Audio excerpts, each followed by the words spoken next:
Despite being an advanced demon hunter apprentice, he plummeted to rock bottom the moment his talent awakened. At Jiangnan Bay City's Hangzhou Second High School, over 2,000 students preparing for the martial arts college entrance exam gathered on the playground, awaiting fate's judgment. In this world, college entrance exams were divided into liberal arts and martial arts tracks. Liberal arts focused on studying potions and weapons, while martial arts meant venturing into the wilderness to face magical beasts in life-or-death battles. Fang Can stood in the center of the crowd, his eyes burning with anticipation, his chest full of hope. Awakening one's talent meant a dramatic change in destiny, the possibility of becoming a demon hunter who protects humanity. Kanch, are you nervous? His deskmate Lu Wei whispered as he leaned closer. Fang Can nodded, and Lu Wei immediately felt relieved. If even an advanced demon hunter apprentice was nervous, then he, a poor student, could feel at ease. Lu Wei said he needed to use the restroom again, leaving Fang Can helpless since this was already his 5th trip. 300 years ago, the Red Moon descended, transforming all plants, animals, and billions of humans on Blue Star into demons, bringing about the apocalypse. Conventional weapons became useless, with only nuclear weapons barely providing protection. The world's population plummeted by 90%, and demon hunters emerged. With talent awakening came the ability to control wind and rain, fly through the sky, and burrow underground. They became humanity's last hope. On the podium, an officer called out loudly, "Jiang Xianai." The entire school's attention focused as the school beauty Jiang Xianai stepped into the awakening formation. Cold mist swirled, and a blue frost bird circled and rose from her Shudera summoning type, a rank talent. The playground erupted in excitement, with boys envious and girls secretly amazed. Jiang Xianai cutely cheered for Fang Can, her eyes full of expectation. Fang Can smiled back, congratulating her on awakening and a rank talent. Everyone in class knew that Jiang Xianai had harbored a crush on Fang Can for 3 years, repeatedly sending love letters and chocolates, full of tender affection. Since talent awakening was all about luck, Lu Wei half-jokingly said, "Shouldn't you awaken in strength talent?" Fang Can smiled bitterly. Being ridiculously handsome didn't necessarily equal good fortune, especially since before transmigrating, he was just an ordinary boy who died from food poisoning. Among the school's 5,000 students, only 4 could become advanced demon hunter apprentices, and Fang Can was one of them. With a punching force of 850 kilograms, he was just 1 step away from becoming a 1-star demon hunter warrior.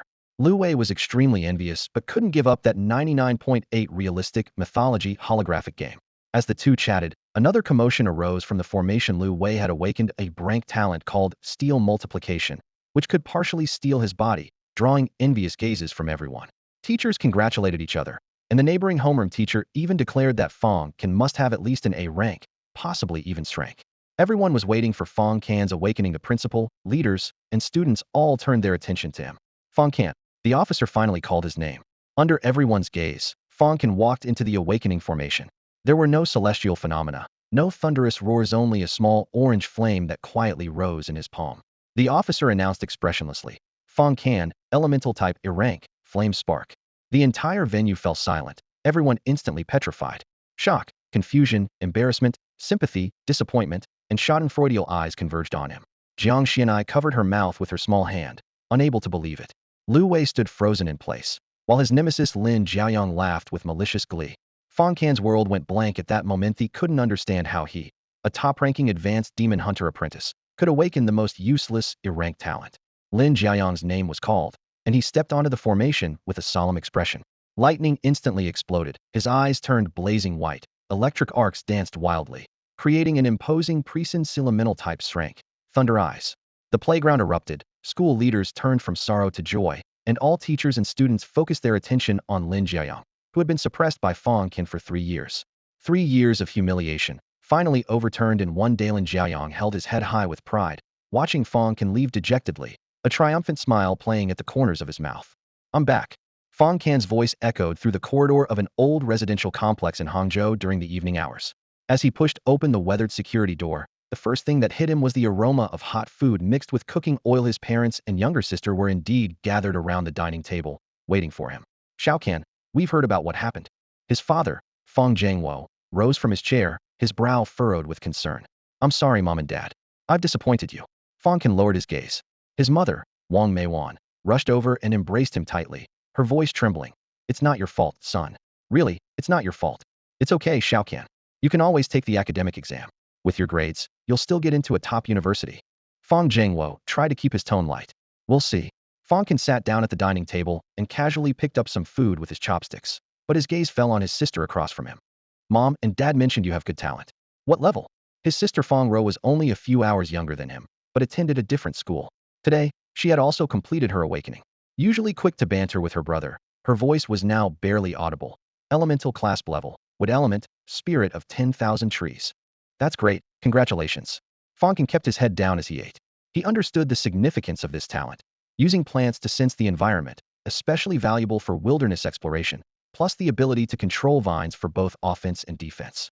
The industry rated it as B, definitely top university material. Brother. Fang Ro had just begun to speak when Fang Can gently set down his chopsticks and stood up. I'm full. Mom, Dad, Xiao Ro, take your time eating. He then headed straight to his room. He barely ate anything. Wang Meiwan raised her hand to knock on his door, but Fang Jiangwo gently stopped her. Let him have some time alone. Fang Ro sighed with her head down. She knew her brother's childhood dream. To become a demon hunter, venture into the wilderness, slay magical beasts, protect the country, and buy the family a bigger house. But now, having awakened such a seemingly useless talent, his dream appeared to be crushed. As for switching to liberal arts in an era of universal awakening, demon hunters were clearly more in demand. The next day at noon, Fang Can finally crawled out of bed. His stomach growling with hunger, he shuffled into the kitchen where 2 notes were stuck on the refrigerator door. 1. Brother, we're out of rice, remember to buy some. 2. Also, brother, you're so handsome, you could find a rich woman to support you in the future and still live luxuriously. No, this girl really knows how to comfort people. He chuckled, took out milk and bread, pulled out his phone with one hand, and opened Pinxixi. Finding his previous rice purchase record, he placed another order. Most of the household's daily expenses relied on online shop engine. A word, cheap. Fang Jiangwo unloaded cargo at the docks. Wang Meiwan worked as a housekeeper for an employer, and their combined wages barely supported their 2 children. Fortunately, the employer was generous and often let Wang Meiwan bring leftover food home, so the children never lacked nutrition. After the payment went through, the system showed recommendations. The first item was actually a lighter, priced at 100,000 yuan. Fang Can blinked, thinking he had misread it. Good heavens, can this lighter produce mystical fire? He casually clicked into the product details, curious to see how people were criticizing the seller. However, the reviews were quite something else. The flame power is decent, but there's too little fuel. It'll last a month at most. Why isn't the boss replying to messages? Our sect wants to purchase 5 million units. Everything in the store is great, but the owner is always in seclusion and only responds once every few decades. Fang Can chuckled. He scrolled down and clicked into the store details page. The shop name, All-Realms Pavilion I, was so over the top it seemed like a joke. The check-in button in the upper right corner caught his attention, and he casually tapped it. A notification popped up, points 1. Fang Can snorted softly and continued browsing this ridiculous shop. On the screen, every item was priced astronomically. 1. Lighter 100,000 each. 2. Bottled water 200,000 per bottle. 3. Rice 300,000 per bag. 4. Battery 1 million each. 5. Egg 2 million per piece. 6. Potted plant 10 million per pot. 7. Books often hundreds of millions each. Even more absurd, all the products had countless positive reviews below them, as if the sales were genuinely good. Fang Can shook his head, about to exit. Suddenly, a pop-up appeared. Xiao brand lighter hot sale in progress. First order free for new customers. Buy one and try it out. First order for free? Is this for real? His eyes lit up, and with a winned attitude, he clicked into the purchase page. Sure enough, he successfully placed a 0 yuan order. To prevent the system from secretly charging him, he even unlinked his bank card. In My Orders, he saw the shipping address listed as Endless Fire Domain. What the hell? Fang Can frowned, but was too lazy to investigate further. He tossed his phone aside and stared blankly out the window. Normally, he'd be training at the martial arts hall by this time. But with an A-ranked fire talent, making a name for himself among demon hunters was virtually impossible. I'll leave protecting the country to the real geniuses. I should just focus on my studies and apply for graduate school in pharmaceutical research. He stretched lazily, feeling somewhat regretful but resigned to his fate. The next morning, a text notification woke him up. Your package has been delivered to your door. If you have any questions, please contact 1375788XXXX Dongfeng Express. That fast, Fang Can rubbed his eyes and opened the door. Sure enough, a delivery box sat quietly at his doorstep. He opened it to find a heavy black metal lighter with a yellow paper talisman stuck to its body. Thinking it was some promotional gimmick, he casually peeled off the talisman. The paper bore twisted red symbols that looked like some kind of ancient mystical pattern.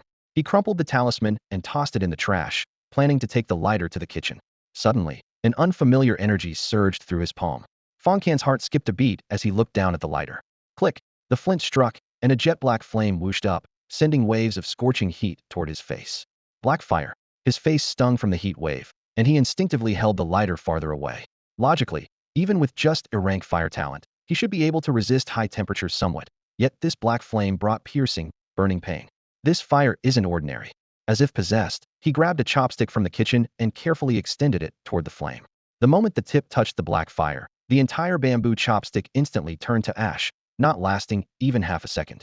He then grabbed an iron spoon and tentatively touched it to the flame. The instant the metal contacted the fire's edge, with a sharp hiss, a fist-sized hole was burned straight through the spoon's bottom. Fang Can's pupils contracted sharply, cold sweat breaking out on his palms. No way. It can actually produce mystical fire? Fang Can stared at the lighter in his hand, completely bewildered. He looked around the room, where the living room was so quiet that only the ticking of the clock could be heard. Suddenly, an idea flashed through his mind, and he clutched the lighter and rushed out of the house. After 10 minutes of frantic running, he reached the abandoned construction site next to his residential complex. Steel bars scattered everywhere. Concrete debris littered the ground, making it the perfect place for experimentation. After confirming no one was around, he took a deep breath and clicked the flint-struck sparks. The next second, eerie black flames burst out like spilled ink. Fang Can held his breath and channeled the pitiful A-level fire control technique within his body. Whoosh! The black flames slowly separated from the metal casing, gathering in his palm into a fist-sized pitch-black fireball that hovered motionlessly. Let's test its power. He flicked his wrist, and the fireball dropped to the ground. Hiss! The concrete was instantly burned through, creating a scalding hole with rough edges that kept caving inward, reaching several meters deep in the blink of an eye, like a red-hot iron ball falling into a snowbank. Fang Can's pupils contracted. If this thing hit a person or magical beast, they'd probably be cooked on the spot. Even S-level fire talent wouldn't have much greater destructive power than this. Excitement flooded his mind as he seemed to see a shortcut to becoming a demon hunter. He then began practicing fire control at the construction site. Black flames swept past steel bars, melting the metal into molten iron. When they touched stone and glass, everything melted completely. The only drawback: the speed was somewhat slow, and the physical energy consumption was alarming. Huff, huff. After just 10 fireballs, his back was soaked with sweat, and his legs felt weak. Using a level fire control to handle this thing was really pushing it. He dragged his aching body home, while frantically searching his mental database for physical enhancement methods. His lifelong love of reading had made him well-versed in the latest domestic and international research. The most direct approach was genetic serums. With enough serum, even the worst level talent could rise up. However, the cheapest level physical enhancement serum cost 100,000 Chinese yuan, and that was still a second-tier brand. If it was from major manufacturers like Bodhi or Hongming, the price would double directly. Where would the money come from? His first instinct: borrow from his parents. In the evening, he paced anxiously when the phone suddenly rang. Brother, Dad hurt his back. He's at the hospital now. Please come quickly. His sister Fang Ro's voice was choked with tears. What? Fang Can's heart tightened, and he ran off immediately. Outside the hospital room, he stopped and heard his parents arguing through the door. What do you mean discharge? The doctor said if we don't operate now, you'll be paralyzed later. His mother's voice was kept low but couldn't hide the trembling. Don't listen to their nonsense. They just want more money. I know my own body. His father Fang Jiangwo forced a laugh. Besides, how much would the hospitalization and surgery cost? I don't even have insurance. I told you to buy it before, but you wouldn't listen. Now what do we do? Listen to me, discharge. Some medicated patches will do the trick. Before he finished speaking, he struggled to get out of bed. Hissa! Sharp pain tore through his waist, and cold sweat poured down his forehead. Dad! Fang Can pushed through the door and rushed over to steady him. The doctor says surgery is necessary. Listen to me. Dad's fine. This money needs to be saved for you and Xiao Ro's college tuition. We can't spend it carelessly. Fang Jiangwo held on stubbornly, forcing a smile across his sweat-covered face. Fang Can felt his nose sting. Only then did he notice that his father's old shirt was patch upon patch, the cuffs worn white, his temples were graying, and his hands were covered with thick calluses. At this moment, he felt such hatred. He hated himself for being useless, unable to ease his family's burden. The hospital room reeked of iodine and disinfectant as Fang Can hung his head, his knuckles white from clenching his fists. After a while, his younger sister Fang Ro walked in clutching a crumpled bill, gently placing it on the bedside table. Everyone's eyes were glued to those rows of numbers: medical fees, surgery costs, and hospitalization expenses totaling over 300,000 yuan. The doctor said it's all out of pocket. Fang Ro's voice was hoarse, choking back tears until she could barely form complete sentences. Over 300,000 was an astronomical sum for the Fang family. The only option would be selling their house, the shelter his parents had scraped together over 20 years of frugal living. Forget it. Let's not treat. Father Fang Jiangwo had barely opened his mouth when his son cut him off. The surgery must be done. I'll figure out the money. After speaking, he extended his palm toward his sister. Xiao Ro, lend me your phone. What? What for? Fang Ro remembered some internet meme about borrowing phones and felt her heart skip a beat. Give it here.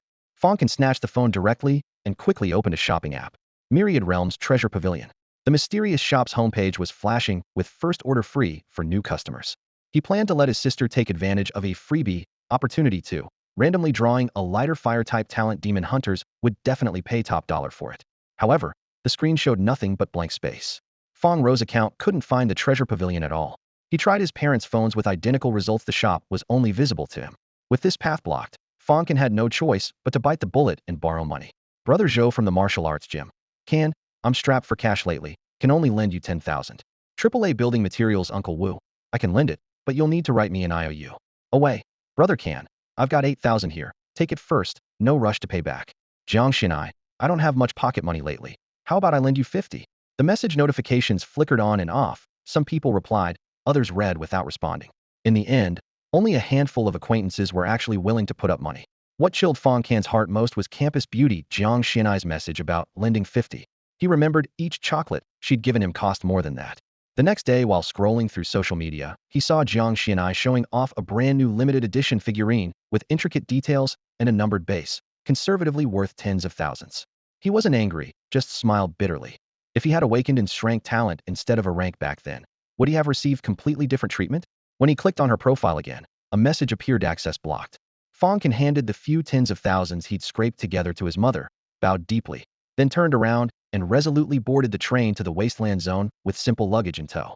Fang Can, there's still over a month until the college entrance exam. Won't you reconsider? With your talent, there's no need to put all your eggs in the martial arts basket. The liberal arts path has just as much potential. Besides, the martial exam has a death rate of 0.5. On the phone, his homeroom teacher, Old Zhang, spoke earnestly. Teacher Zhang, please stop trying to persuade me. My mind is made up. With that, Fang Can hung up directly. Sigh. In his office, Old Zhang stared worriedly at the college application form on his desk. In the exam mode section, Fang Can had decisively checked martial arts. The phone conversation had already been overheard by nearby students, and the news instantly spread throughout the entire grade. Did you hear? Fang Can from class 1 is taking the martial exam. He only has a level talent, and he dares to apply? The martial exam requires going into the wilderness to kill demon beasts.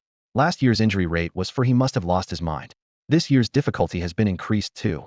At that moment, the train slowly pulled into the station, and Fang Can stepped off the platform with his backpack. This was Qingzhou, the northernmost garrison city of Jiangnan Bay City. Centered around Hangzhou, Jiangnan Bay City had 12 garrison cities in total, with Qingzhou being just one of them. Outside the city gates, the demon hunter trading market buzzed with noise. Fang Can weaved between the stalls, gathering wilderness essentials, energy bars, life straws, and medical kits. The mysterious lighter that could somehow breathe flames from thin air, he strung into a pendant and wore close to his bodied venture out first, and if all else failed, he'd sell it to help cover his father's medical expenses. The vehicle left the base city, traveling through gray mist that made the landscape as desolate as an alien world. Occasionally, shambling figures appeared by the roadside, their parched throats emitting hoarse growls as they wheezed after the car's tail. These were humans who had lost their sanity to demonization, commonly called zombies. Since they lacked demon beast cores in their brains, they couldn't even be considered demon beasts, merely dangerous wild animals that Fang Can couldn't be bothered to waste energy on. In fact, this wasn't his first time entering the wilderness. The city had once organized summer camps where top students from various districts got a taste under teacher protection. But venturing out alone like this was indeed his first time. Half an hour later, the car screeched to a halt before a stretch of primeval forest. They had reached the gray mist forest. Get out! The driver impatiently banged on the door, shooing the passengers off. Among the dozen or so passengers, some wanted to team up with Fang Can, but he coldly refused. His teachers had warned him long ago. In the wilderness, what's truly terrifying isn't necessarily the demon beasts, but human hearts freed from legal constraints. He shouldered his backpack and entered the gray mist forest alone. This was the territory of level 1 demon beasts called Steel Fang Wolves, with a few zombies occasionally wandering through the woods. Zombies moved sluggishly and posed little threat to an advanced demon hunter apprentice, provided one didn't get surrounded by a zombie horde. Thud. 10 minutes later, he pulled out his dagger as black blood spurted from a zombie's temple.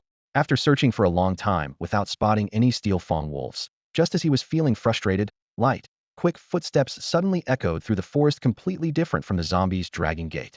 Here it comes. Fang Can's ears perked up, and he quickly assumed his fighting stance. Roar! A massive wolf head emerged from the bushes, baring its teeth and glaring at Fang Can with bloodshot eyes. Its jaw lifted slightly, revealing 2 rows of gleaming silver fangs that seemed to have steel embedded at the bite points, a typical steel fang wolf, notorious among low-level magical beasts for its crushing bite. Click! The lighter sparked to life. Dark flames gathered in Fang Can's palm, forming a fist-sized fireball in the blink of an eye. He didn't rush to attack, instead squinting to observe the steel fang wolf's muscle twitches and footwork rhythm. Roar! Lacking intelligence like most low-level magical beasts, the steel fang wolf lunged directly. At the same moment, Fang Can raised his arm and hurled the fireball. Though not particularly fast, it flew with precision toward his target. The fireball struck the wolf's chest with a dull thud, and the scorching black flames rapidly consumed flesh and blood. In an instant, a fist-sized charred hole burned through the steel fang wolf's chest, as if pierced by a heavy sniper rifle. It was dead before hitting the ground. The acrid smell of burnt flesh quickly spread through the humid forest air. One-shot kill. Fang Can clicked his tongue in amazement. The black flame's power far exceeded his expectations. After all, first-level magical beasts had incredibly thick hide and fat layers that ordinary people couldn't even pierce with a knife. He pinched his nose and drew his dagger, cutting an incision in the wolf's forehead before prying open the skull. Among the churning dark red brain matter, a fingernail-sized crystal, blood red and eerily beautiful yet hard, caught his eye. 7,000 yuan, secured. He extracted the first-level magic core, wrapped it in beast hide paper, and carefully placed it in his backpack. As for the wolf pelt, wrinkled and ruined by the black flames, he glanced at it once before giving up. It wouldn't fetch much money, and skinning would be troublesome. After tidying up, he stepped onto the forest path with ease. If the apprentices from school saw this, their jaws would drop to the ground. A first-level magical beast hunted down in the blink of an eye? Even though steel fang wolves were considered weak among their tier, they were definitely not targets ordinary demon hunting apprentices could handle. He had to admit, hunting magical beasts was truly profitable. Arriving at Misty Forest at 2 p.m. and staying until sunset just 4 hours, Fang Can had already taken down 5 steel fang wolves.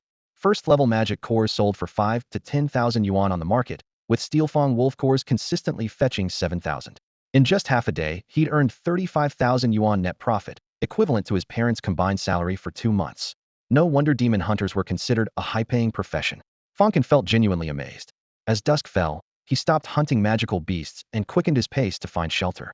While the black flame fireballs were powerful, they consumed tremendous energy at his current level. Fang Can could only fire 10 consecutive shots before exhaustion. Wilderness nights were particularly dangerous, with many magical beasts that hid during the day emerging at this time. Since he lacked the specialized eye techniques that demon hunters mastered, his night vision was impaired. The safest approach was to hunker down and wait for daylight. This was his first time spending the night alone in the wilderness. He chose a dry cave, hung a simple alarm bell at the entrance, sat against the wall, and forced himself to sleep lightly. If he fell into deep sleep, he might wake up on the bridge of helplessness with an old woman insisting he drink her soup. Ring, ring, ring. The next morning, the alarm bell suddenly rang out. Fang Can's eyes snapped open instantly, his right hand instinctively gripping the lighter. At the cave entrance, a massive wild boar weighing over 1,000 pounds lumbered in, its steel needle-like bristles standing on end, its hefty body radiating explosive power. Seeing the human suddenly spring up like a carp, it seemed momentarily stunned too. Steel bristle boar. Fang Can's eyes lit up. This was a second-level magical beast. The classification system for magical beasts was simple, 1st level through 9th level. Levels 1 through 5 are beast soldiers, level 6 are called beast generals, level 7 are elders, level 8 are lords, and level 9 are overlords. Each level is further divided into beginner, intermediate, advanced, and peak tiers, with the difference between life and death often hanging by a thread within the same rank. Typically, only a 2-star demon hunter can barely handle a 2nd-level magical beast. Roar. The moment the steel-bristled boar spotted Fang Can, its tusks gleamed with cold light as its 4 hooves pounded like hammers, charging forward with brutal force. Those razor-sharp fangs, thick as a man's arm, could pierce through reinforced concrete walls. Even 2-star demon hunters would avoid their deadly edge. However, Fang Can had already ignited his lighter, black flames swirling in his palm as he formed a fist-sized fireball. He steadied himself, waiting until the boar charged within 10 meters before hurling his arm forward and launching the fireball. The black flames instantly engulfed the boar, the scorching heat distorting the very air around it. The steel bristles, tough as alloy armor, melted in the flames with a sizzling sound of burning flesh. In the blink of an eye, half the boar's face was burned down to charred bone, while its chest was pierced with a fist-sized hole, killing it instantly. Yet the dead creature's momentum carried it forward. Fang Can's hair stood on end as he rolled to the side, the boar's massive corpse crashing behind him with a thunderous boom, sending dust flying everywhere.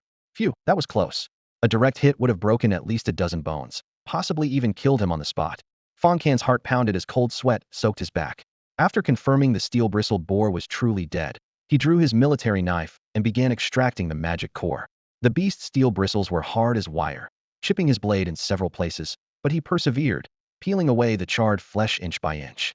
After tremendous effort, he finally extracted a quail-egg-sized magic core of brilliant crimson. Compared to the steel-fanged wolf's core from earlier, this one was noticeably deeper in color. If he remembered correctly, a second-level magic core was worth tens of thousands on the market. At this thought, Fang Can's spirits lifted. At this rate, he'd soon gather enough for his father's surgery, and his own genetic enhancement serum would be within reach too. Time to continue. He cheerfully tucked the magic core into his backpack. Leaving the cave, he washed his hands clean in the stream, then pulled out a Snickers energy bar from his pack, munching on it while searching for his next magical beast target.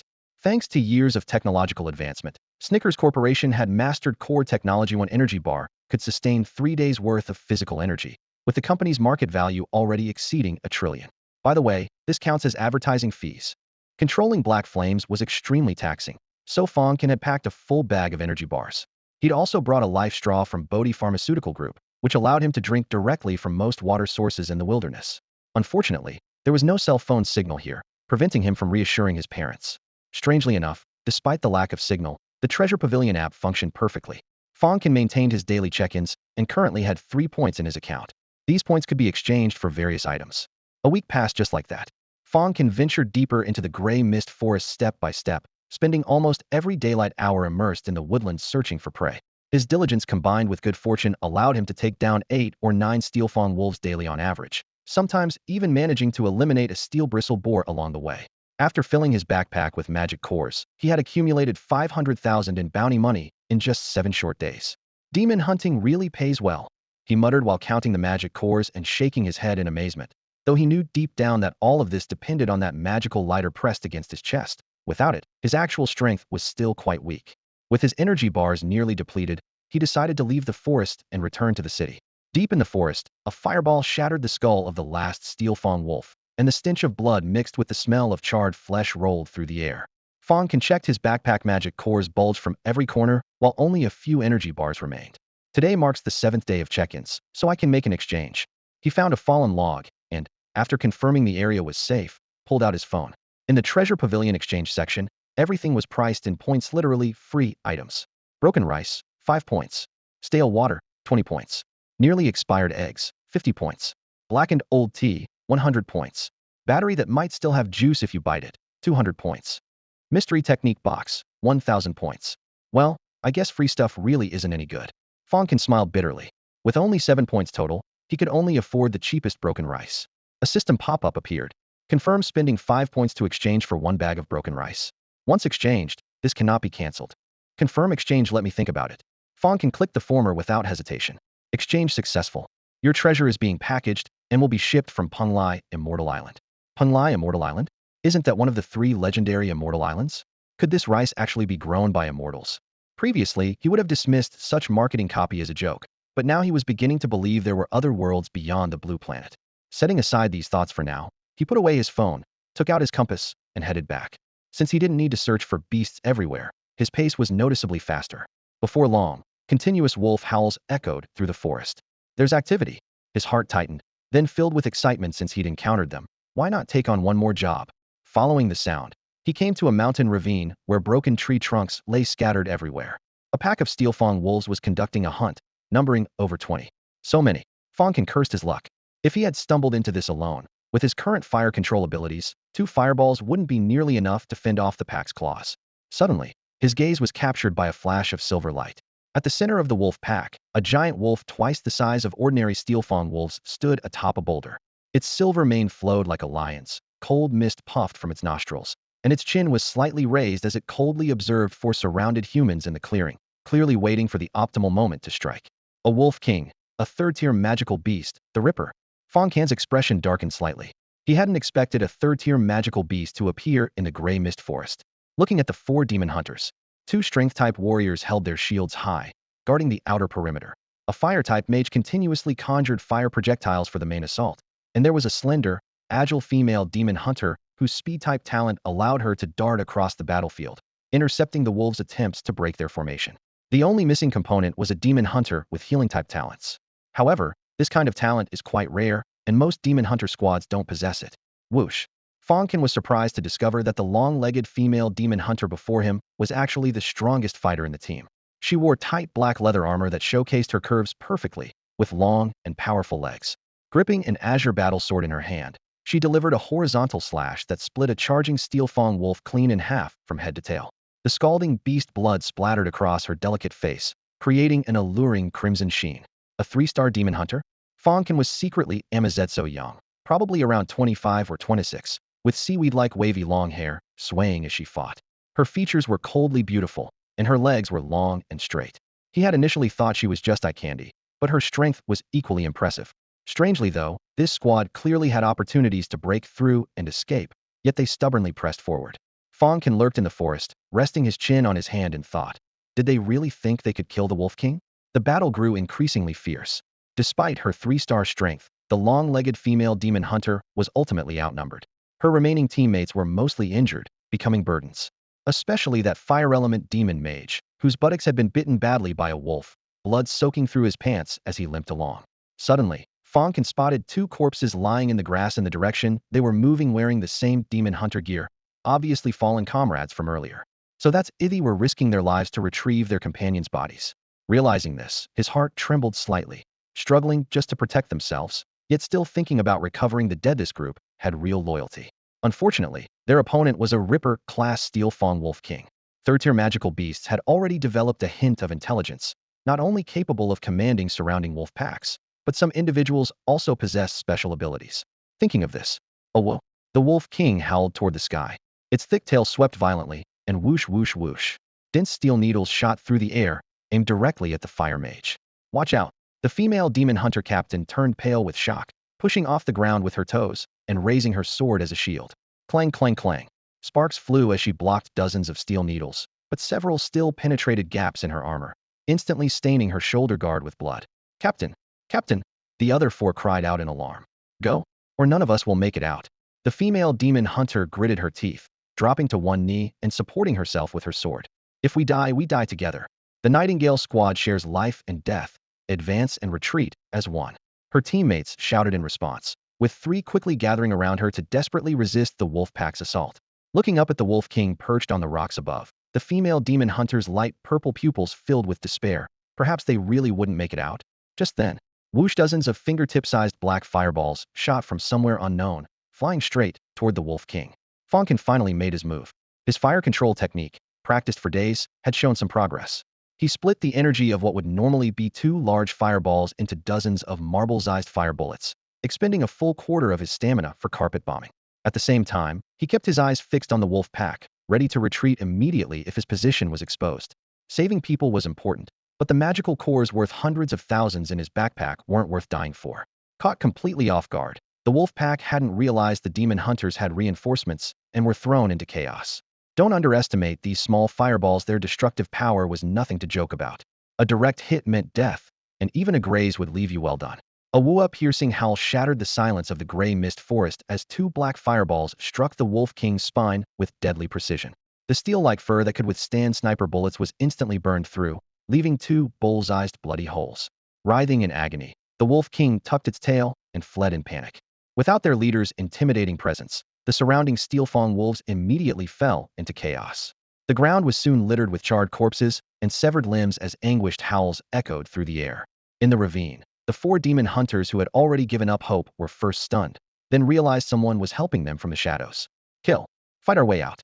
Let's take these beasts down with us. Gao Min, the fire element demon hunter mage, went berserk, swinging his arms wildly as he channeled his last remaining magic into flaming arrows that sent wolf blood flying everywhere.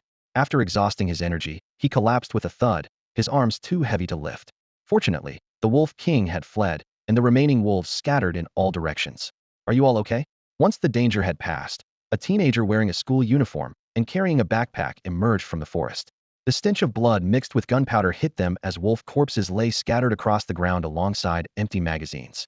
The 4 demon hunters stared wide-eyed at their saviora student, looking boy speechless for a moment. Thank you, young man. You saved the lives of our entire Nightingale squad. The female demon hunter leader pulled a steel needle from her shoulder and used her battle sword as support to stand up with difficulty. She was strikingly beautiful, and even covered in blood, she lived up to her reputation as the flower of the demon hunters. She suspected the boy before them was likely a top student from some elite academy with rare level fire abilities otherwise. The power of those black fireballs couldn't be explained. You're the Nightingales? The teenager, Fang Can, had heard of this team. Not because of their combat record, but because their captain was famously beautiful in Hangzhou's demon hunting circles, with countless 5-star and 6-star demon hunters having pursued her. This isn't the place to talk. Let's get out of here first, Fang Can suggested after glancing at the wolf corpses scattered everywhere.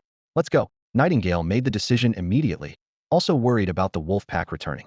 The group quickly retreated, insisting on taking the bodies of their 2 fallen comrades, a gesture that made Fang Can think he'd saved the right people. These were demon hunters with honor and loyalty. After several kilometers, the 5 sat down in a relatively safe part of the forest. Seeing that the Nightingale squad was out of supplies, Fang Can kindly tossed them a bottle of spare water. After brief introductions, he understood the team composition. 1. Captain Nightingale, a 3-star demon hunter. 2. Twin brothers Taitu and Taekwon, both 2-star demon warrior monks, tall and sturdy. 3. Fire element demon hunter Mage Gao Min, the team's main damage dealer. 4. +2 deceased 2-star demon hunters, a Hao and Lao Liang. Theoretically, this configuration should have been more than enough to sweep through the newbie village level gray mist forest, but they'd had the misfortune of encountering a wolf king that had just completed its evolution. Pack-type magical beasts periodically gave birth to leaders, and consuming the corpses of strong opponents could accelerate their evolution. This was common knowledge they knew all too well. It's all my fault for underestimating the enemy, which led to a Hao and Lao Liang's sacrifice. Nightingale clenched her fists, her eyes reddening. Captain, this isn't your fault. We were also greedy. Taekwon shook his head, his tone dejected. Having suddenly lost 2 companions, the atmosphere was so oppressive that even the wind seemed heavy. Fang Can had no interest in this emotional scene and offered a few perfunctory words of comfort before standing up. I have other matters to attend to. I'll be going now. Take care of yourselves. Wait. Nightingale called out to him, pulling 2 dark red magic cores from her backpack and solemnly offering them. Thank you for saving us. The Nightingale squad will never forget this debt. Fang Can weighed them in his hand, knowing these 2 second-level magic cores were worth at least 70 to 80,000 each. Then I won't be polite, he said, pocketing them since he was short on money. The other 3 had no objections. As the teenager's figure gradually disappeared into the forest, Gao Min frowned and muttered, strange, those clothes look like a high school uniform. Hi, high school student. Nightingale's pretty face changed slightly, leaving her momentarily speechless. Meanwhile, Fang Can quietly returned to the ravine after leaving for a few hundred meters. It would be such a waste to leave so many magic cores rotting in the wilderness, as the great leader once said. Waste is shameful. Risking discovery by the wolf pack, he systematically cracked open the skulls of over a dozen wolf corpses, collecting every magic core. His final count, 11 first-level magic cores, 2 second-level magic cores, plus the 2 Nightingale, had given him nearly 100,000 yuan in hand. 2 days later, Fang Can finally returned to the entrance of the gray mist forest. He dusted himself off, flagged down a returning vehicle, and headed straight for Jiangnan Bay City. Throughout the journey, his phone kept buzzing with over a dozen missed calls, all from family members. Instead of calling back immediately, he carried his bulging tactical backpack to the demon hunter trading market. At the counter, he emptied his spoils. Over 70 ordinary steel Fang Wolf cores, 3 elite Alpha Wolf cores, for steel Bristleboar cores, and 2 second-tier cores gifted by Captain Nightingale. The cashier's eyes lit up, and after confirming the grades, the payment was immediately transferred to his bank account 750,000 Huaxia yuan. Earning 750,000 in just 1 week was equivalent to 4 years of his parents' combined salary, without spending a penny. Fang Can pocketed his card and silently vowed to pursue the path of demon hunting. On his way to the hospital, he first transferred all the debt payments through his phone, then called home. The moment the call connected, his parents and sister burst into tears. Brother, how many demon beasts did you actually kill? Fang Ro's voice trembled. I got lucky and found a high-grade medicinal herb that sold for several 100,000. Fang Can improvised. His mother, Wang Meiwan, sobbed as she embraced him. Son, you've suffered so much. It's what I should do. Fang Can gently patted her back, then looked toward his father in the hospital bed. Dad, focus on your surgery. Don't worry about the money. All right, my son is grown up, Fang Zhangwo said, his eyes slightly red with a hint of guilt. After settling the 220,000 yuan treatment fee, the hospital scheduled Fang Zhangwo's surgery for that same day. Wang Meiwan and Fang Ro waited outside the operating room, while Fang Can took the opportunity to go home. A package delivered that morning lay quietly at the door, a 5-pound bag of Penglai rice. Though the grains were broken, they were crystal clear with a bluish tint, clearly containing an intimidating energy density. Broken or not, as long as it's edible, Fang Can rolled up his sleeves and started cooking. The pressure cooker hummed and buzzed for a full 4 hours before the rice was barely cooked, nearly deforming the pot. The resulting rice was soft, lustrous, and translucent like fine jade, its aroma alone invigorating the spirit. Usually, he'd start with 5 bowls of rice per meal, but after just half a bowl of this rice, he felt uncomfortably full, testament to the incredible energy it contained. That afternoon, Fang Can decided to go to the martial arts gym to digest the energy in his stomach. The sky was cloudless, blue like a massive gemstone. But looking closely, one could see honeycomb-shaped crystal grid networks covering the entire Jiangnan base city, an energy shield that blocked flying demon beasts and filtered the terrifying crimson moonlight. Most citizens had never seen a pure sky without the protective grid. Half an hour later, he pushed open the glass doors of Dragon Tiger Martial Arts Gym. Dragon Tiger was one of the country's 4 major martial arts chains, founded by a 9-star war god-level demon hunter with branches everywhere. This location was closest to home, and he visited almost daily. Brother Zhou. Ah, Can's here. Uncle Wu. Can, haven't seen you in a while. Fang Can was handsome with a good personality, so he had many acquaintances here. However, these acquaintances who had heard about his situation all seemed a bit unnatural when greeting him. Xiao Fang. The receptionist on the first floor of the martial arts gym looked up and saw Fang Can, a flash of surprise crossing her eyes. Just a few days ago, Fang Can had been dejected and dispirited, but now he walked with light steps and wore a confident smile like a completely different person. Sister Sun, are there any training rooms available? He approached the front desk and handed over his student ID. Yes. How long are you planning to train? 3 hours to start. National regulations allowed students to enjoy half-price rates at martial arts gyms. But even so, combat training rooms still cost 500 yuan per hour. Fang Can swiped his card without hesitation, showing just how much his martial arts training had been costing his family. Thinking of his parents supporting both him and his sister, he sighed inwardly, but felt even more determined. All right, just a moment. Sister Sun operated the computer skillfully and soon handed back a room card. Fang Can glanced at the number and headed toward the stairs with practiced familiarity. Sister Sun opened her mouth as if wanting to advise him about something, but ultimately just shook her head with a sigh. As he climbed the stairs, 2 girls were chattering as they descended. The one in front was about 5 feet 5 inches tall, with an exquisite little blue bird perched on her shoulder, none other than Jiang Xianai, the campus beauty of No. 2 high school. When their eyes met, she froze for a moment.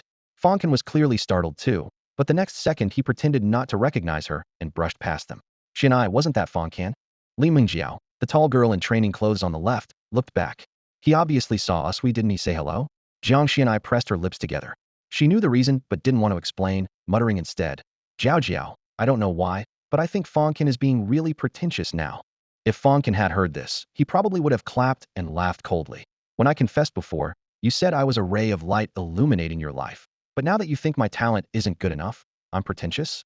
Quickly, Mingjiao pulled out her phone and secretly snapped a photo of Fang Can's retreating figure, then posted it in the class group chat. Fang Can is actually at the martial arts gym training? Wow, he really is going for the martial arts college entrance exam. What's an A-level talent doing taking the martial exam? Even if he gets in, the university will definitely make him switch to liberal arts. He'll be a 1-star demon hunter at best. I bet a pack of Weilong spicy strips that he'll regret this. The previously quiet group chat instantly became lively, with everyone chiming in. Fang Can, the fallen genius, remained a prominent figure on campus. More than 10 kilometers away, in a VIP training room on the 5th floor of another martial arts gym, the air was thick with the pungent smell of sweat and medicinal compounds. Lin Jiayong threw punches bare-chested while his sparring partner, though tall and burly, was being pushed back step by step. Bang! Lin Jiayong delivered a lightning-fast straight punch to his partner's abdomen, causing the man to immediately double over like a shrimp and stagger backward several steps, clutching his stomach and dry heaving. The gym manager immediately stepped forward to flatter him. Young Master Lin, that a grade physical enhancement serum is really something. You're even stronger now than before your awakening. Training like this, you'll definitely break through to 1-star demon hunter before the college entrance exam. Of course, Lin Jiayong raised his chin, his eyes full of arrogance. He gestured to a subordinate nearby, who pulled out a stack of bills and tossed them at the sparring partner's feet. The partner thanked him repeatedly and retreated awkwardly with the money. Lin Jiayong wiped away his sweat, Fang Can's image floating in his mind. Fang Can's strength is about the same as that waist. The current me could beat him easily. Too bad that guy stays holed up at home all day, never going anywhere. I haven't had a chance to get my revenge. A cold gleam seeped from his eyes. Young Master Lin, next we'll arrange your talent-specific training. A well-dressed trainer approached with a computer, the screen displaying detailed data. Name, Lin Jiayong. Age, 18. Height, 178 centimeters. Weight, 91 kilograms. Punch force, 847 kilograms. Speed, 22 milliseconds. Suddenly, the training room door burst open. Zhang Li's class's notorious crew-cut lackey rushed in, his voice rising with excitement. Brother Yang, we found Fang Can. He held his phone up to Lin Jiaoyang's face. This is a photo Li Mengjiao just posted. Fang Can is at that martial arts gym nearby. Lin Jiaoyang only needed one glance before fighting spirit blazed in his eyes, and he immediately turned toward the door. Let's go. Time to pay him a visit. Fang Can had no idea that trouble was heading his way. Inside the enclosed training room, the ventilation system hummed loudly as he finished 3 straight hours of physical conditioning. After taking a deep breath of the metallic-tasting air, he stood before the punch force tester, clenched his right fist, and threw a powerful strike. Bang! The thunderous impact echoed off the walls as numbers flashed wildly on the LED screen before finally settling. 1,741.35 kilograms. What? Fang Can stood frozen in place. 3 hours ago, he clearly remembered the reading was 858 kilograms, but now it had more than doubled. Is the machine broken? His first instinct was denial, but then he felt the muscle fibers in his arms trembling slightly and his blood surging with intensity-clear signals that this power was real. No, I've gotten stronger. It must be from that half bowl of rice. This is incredible, he muttered to himself in disbelief. After the initial shock wore off, he decided to test his speed as well. Mechanical ports in the wall shot out rows of rubber balls, dense as raindrops. Fang Can pushed off with his feet, his figure flickering and weaving through the barrage as his elbows and knees occasionally struck the balls with crisp sounds. When the test ended, the screen displayed new data, 39 milliseconds. A significant improvement from the 25 milliseconds he'd recorded a week ago. The standard for a 1-star demon hunter is only 1,000 kilograms punch force and 30 milliseconds speed. I am already far beyond that. The thought filled him with excitement. But he also knew that physical ability alone didn't determine life and death. True superiority came from talent. A 1-star demon hunter with strength talent could easily overpower a 2-star demon hunter with strength talent. This was common knowledge in their circles. He chuckled self-deprecatingly. Same here. If I suddenly unleashed my black flames, even a 3-star demon hunter like Nightingale would be finished in seconds. As he spoke, he unconsciously touched the lighter tucked close to his chest, brimming with confidence. Now I can definitely conjure more than 10 standard fireballs simultaneously. As soon as the thought occurred to him, he dropped his bag and returned to the equipment. Keep training, can't slack off. Half an hour later, sweat dripping from his chin, he pushed open the heavy metal door of the training room and headed to the front desk to return his key card. Sister Sun at the front desk leaned in close and whispered, Fang Can, do you know those guys? They seem to be looking for trouble with you. They've been cursing you out. She nodded toward the strength training area. Fang Can looked back and indeed saw Lin Jiaoyang with several lackeys, eyeing him menacingly. Not really acquainted. He smiled, pocketed his deposit, and turned to leave. He'd always been too lazy to deal with these spoiled rich kids. Fang Can, Lin Jiaoyang immediately called out, apparently ready to block his path. Humph, been waiting for you forever, and now you want to run? What do you want? Fang Can glanced at him, his tone calm. Lin Jiaoyang approached with 2 followers, his expression hostile. The metallic clanging of dumbbells and resistance equipment around them now seemed like background noise. Just then, a muscular man in his late 20s wearing a tank top swaggered over, draping a towel around his neck as his gaze swept over Lin Jiaoyang's group. Can, what's going on? This was Zhou Yi, a regular training partner with strength enhancement talent and advanced demon hunter apprentice status. It's nothing, Brother Zhou. Fang Can nodded. Not far away, a middle-aged man doing dumbbell flies turned his head at the sound. Can, give a shout if you need anything. He didn't come over but fixed Lin Jiaoyang with a fierce stare. This was Wu Jiqiang, whose dumbbell clearly read 800 kilograms, and who had taught Fang Can several power techniques. Brother Can. Lu Wei also rushed over upon hearing the commotion, worried his friend might be at a disadvantage. Besides these 3, at least a dozen other acquaintances of Fang Can were in the halal advanced or intermediate demon hunter apprentices. They sensed something was wrong and shot hostile glares at Lin Jiaoyang. Lin Jiaoyang's face instantly turned ashen. Fang Can's influence was far stronger than he had imagined. By the second-floor railing, Li Mengjiao gripped the handrail and looked down at the commotion below, unable to resist commenting to her friend. They're just a bunch of demon hunter apprentices, hardly worth mentioning. Jiang Xianai muttered under her breath, though secretly envying how many people Fang Can could rally to his side. Under everyone's gaze, Lin Jiaoyang gritted his teeth and strode toward Fang Can. I refuse to accept my loss to you at the last tournament. Let's have another match, do you dare? Lu Wei exploded with rage, immediately cursing. Lin Jiaoyang, have you no shame? Lin Jiaoyang snorted coldly, raising his hand to suppress Lu Wei's anger. Don't worry, just fists and feet, no talents. He calculated inwardly. If he really used his talent, he could instantly destroy Fang Can. But where would be the pleasure of beating him black and blue? Fang Can, are you even a man? If you don't dare, just forget it. Zhang Li, One of Lin Jiayang's followers immediately started jeering. I dare, why wouldn't I? To everyone's surprise, Fang Can calmly accepted the challenge. Brother Can. Lu Wei was stunned. Zhou Yi and Wu Jiqiang also rushed over, frowning as they tried to dissuade him in low voices. Fang Can waved them off. He's just a defeated opponent. Even with my grade talent, I can still crush him. Good, good, good. How arrogant. Lin Jiayang was so excited his palms grew hot, as if he could already see Fang Can lying defeated while he finally got his revenge. Today you'll learn the price of being so cocky. The two quickly stepped onto the arena in the center of the hall.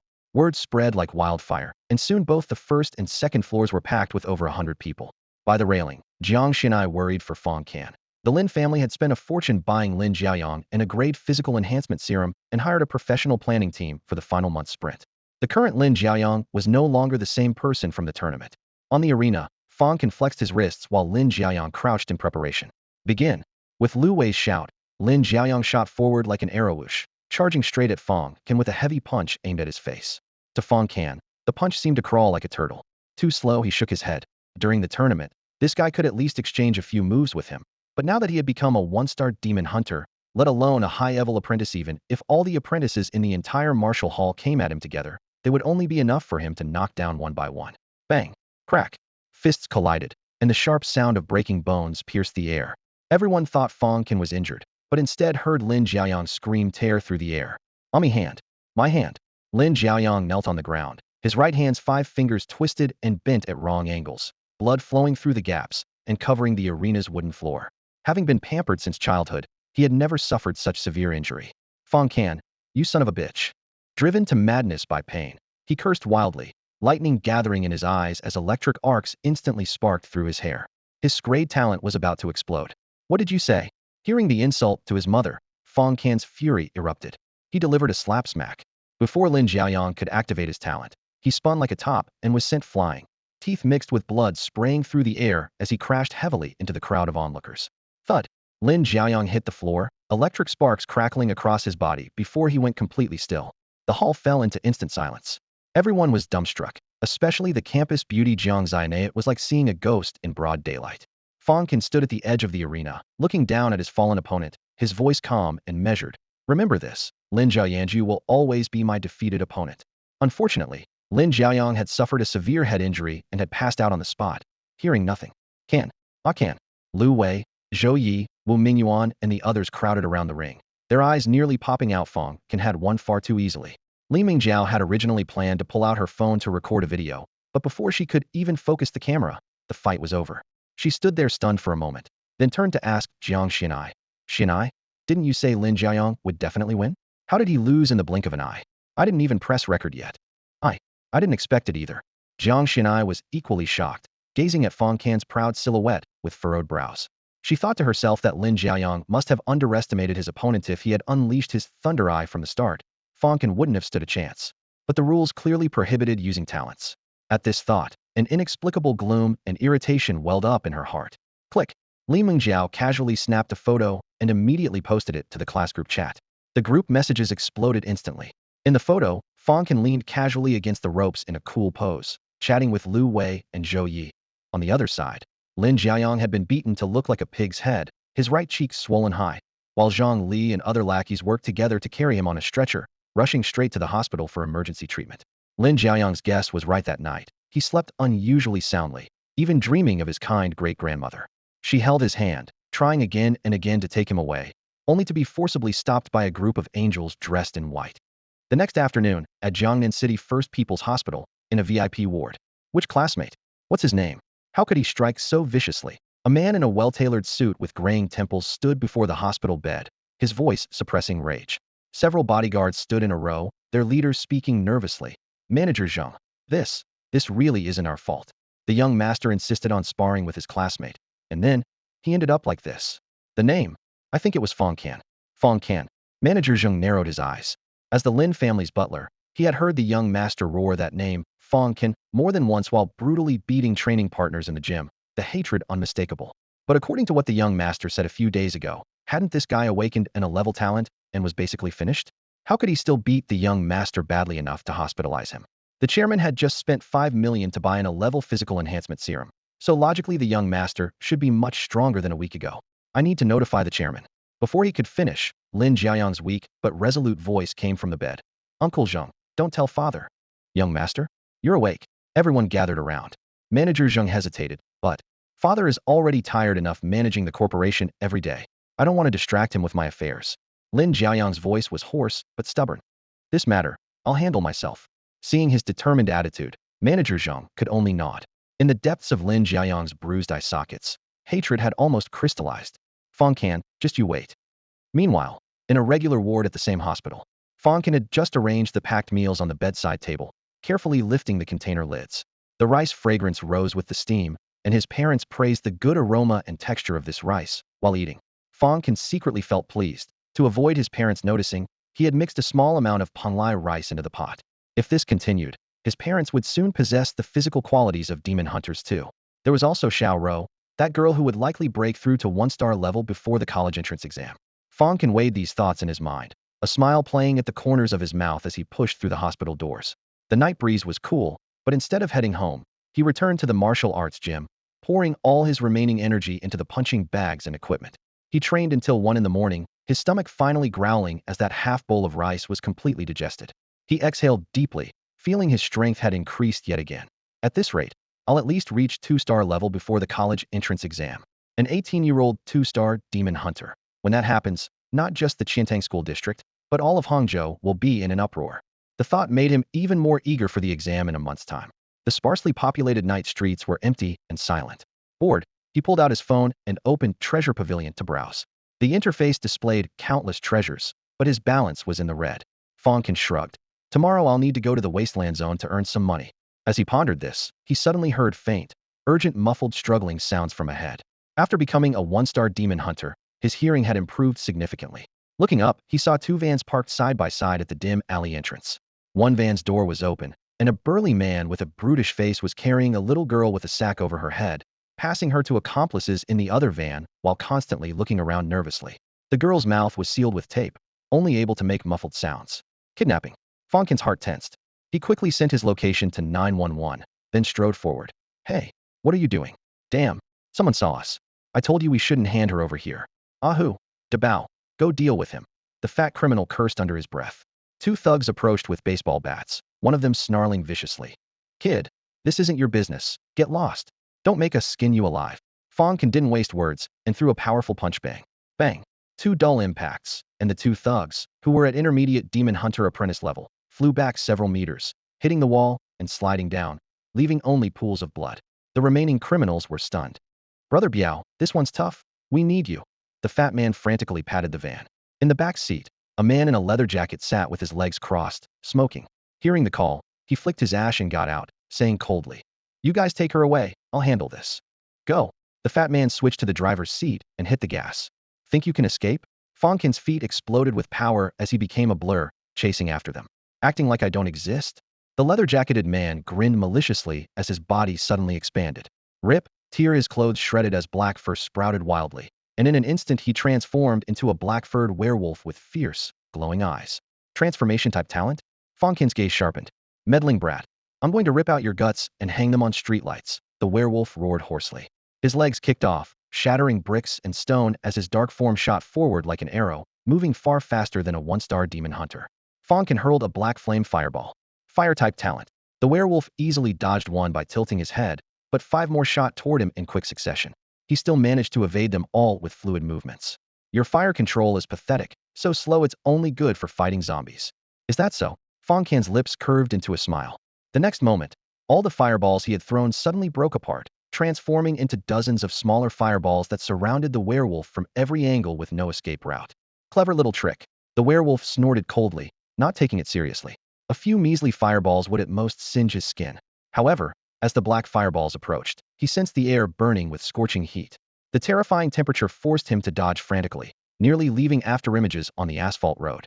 But even his swift movements couldn't avoid all the attacks. Several black flames still slammed into his chest. With a hissing sound, the fireballs completely penetrated through, instantly charring and rotting his chest. How is this possible? The werewolf stared in disbelief, looking down at the bloody holes burned through his flesh. He staggered 2 steps before collapsing heavily to the ground. Lifeless never imagined he would fall at the hands of a high school student. In the brief moment the flames pierced through, Fang Can quickly analyze the situation. While the black flames were powerful, they flew too slowly. If his opponent had been stronger or possessed Nightingale's extreme speed, giving him a sword strike right from the start, he probably wouldn't have had time to light his lighter. In a flash of thought, he was already charging toward the two vans. His fight with the werewolf lasted only 7 or 8 seconds, so the vans hadn't gotten far. With wind howling in his ears, he suddenly shoulder-charged the nearest van. Amid the dull sound of twisting metal, the van flipped over, rolling several times down the street before coming to a stop. The driver of the other van was scared out of his wits, flooring the gas pedal and disappearing from sight in a flash of taillights. Inside the overturned van, the kidnapper leader, a fat man, had his forehead cut and bleeding from broken glass. Yet he still clutched a pistol tightly, struggling to crawl out from the driver's seat. Damn it. Before he could finish, Fang Can stepped on his wrist. The crisp sound of breaking bones accompanied by agonizing screams echoed through the empty nighttime street. 3 accomplices remained in the van, one unconscious against the airbag, the other 2 stumbling as they tried to escape. Police sirens wailed in the distance, red and blue lights casting mottled patterns across the entire road. Too lazy to chase them, Fang Can turned toward the back seat. "Little girl, are you okay?" He tore open the jammed car door with his bare hands and gently lifted the little girl from the back seat. The girl was 13 or 14 years old, with delicate features and soft long hair covered in dust, clearly from a wealthy family. Her bright, watery eyes, swollen from crying, still held traces of terror. Her forehead had a small scrape, blood mixed with tear stains. "I'm here to rescue you. Do you feel uncomfortable anywhere?" Fang Can crouched down, his voice extremely gentle. The girl stared at him in a daze, as if frightened senseless, and only shook her head slightly after a long moment. Just then, several uniformed officers rushed over.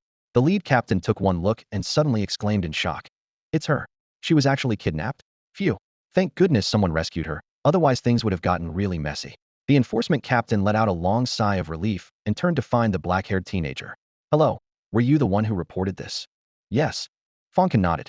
"Please come with us to the enforcement bureau to give a statement." "All right." Fang Can rubbed his empty stomach and reluctantly followed along. The little girl nearby had already explained what happened, so he wasn't questioned further since he was the rescuer. When they learned that Fang Can hadn't even had dinner, the captain specifically sent someone out to get him a steaming hot box of stir-fried rice noodles, with 2 extra fried eggs and a salted duck leg. Holding the meal box, Fang Can's eyes nearly welled up with tears. He was truly moved to the point of crying. Half an hour later, the entrance of the Qiantang District Enforcement Bureau was brightly lit. A black business vehicle pulled up, and the doors opened. A man in a Zhongshan suit and a girl with a high ponytail hurried into the lobby. Seeing his youngest daughter safe and sound, the man in the Zhongshan suit secretly breathed a sigh of relief. He immediately instructed his subordinates to take the child home first, then lowered his voice to ask the captain. "Captain Jiang, I heard someone saved you?"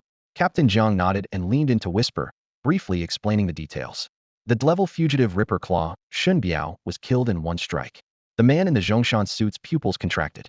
Captain Jiang then showed an autopsy photo. The werewolf man's left wrist was a clearly visible strange tattoo that looked like a piece of burnt gray-white paper ashes.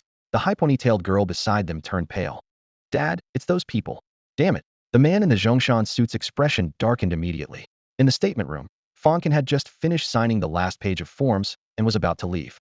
"Young man, let me give you a ride home," the man in the Zhongshan suit insisted.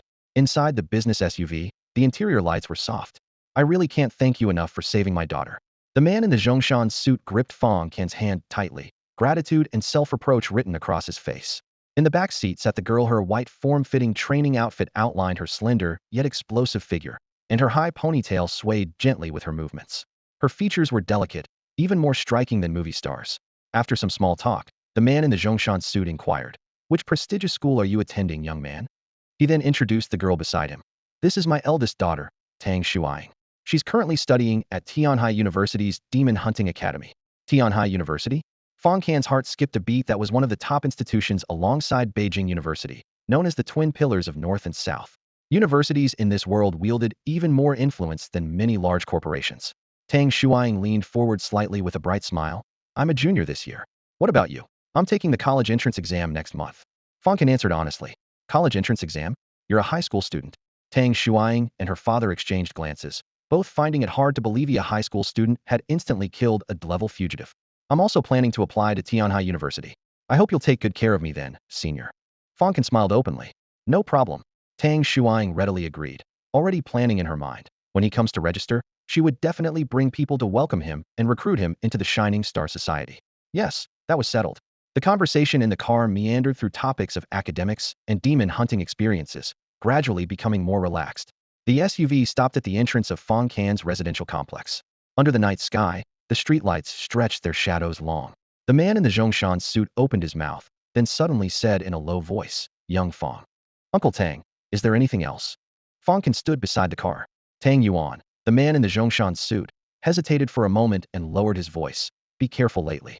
The group that kidnapped Yu has connections to the Ashes organization. You've heard of them, haven't you?" Ashes? Fang Can's pupils contracted sharply. That was the most notorious terrorist organization in China in recent years. Multiple attacks, massive casualties. Members all wanted criminals. These were his immediate thoughts. "Here's my phone number. Contact me if anything comes up." Tang Yuan handed him a minimalist business card with only a name and number. Tang Yuan. Fang Can silently repeated the familiar name in his mind. Then a bank card was placed in his hand. "There's 2 million in the card. The password is 6/8. Uncle, this. Take it." "All right. Thank you, Uncle." Fang Can stopped refusing and pocketed the card. 2 million was no small amount. He secretly felt fortunate that he seemed to have saved the daughter of a truly important figure. The aura of authority that Tang Yuan carried was definitely not something an ordinary wealthy person could possess. The car started and drove away. The driver, who had been silent the entire journey, finally glanced at Tang Yuan through the rearview mirror. "Leader, you seem to think highly of that young man?"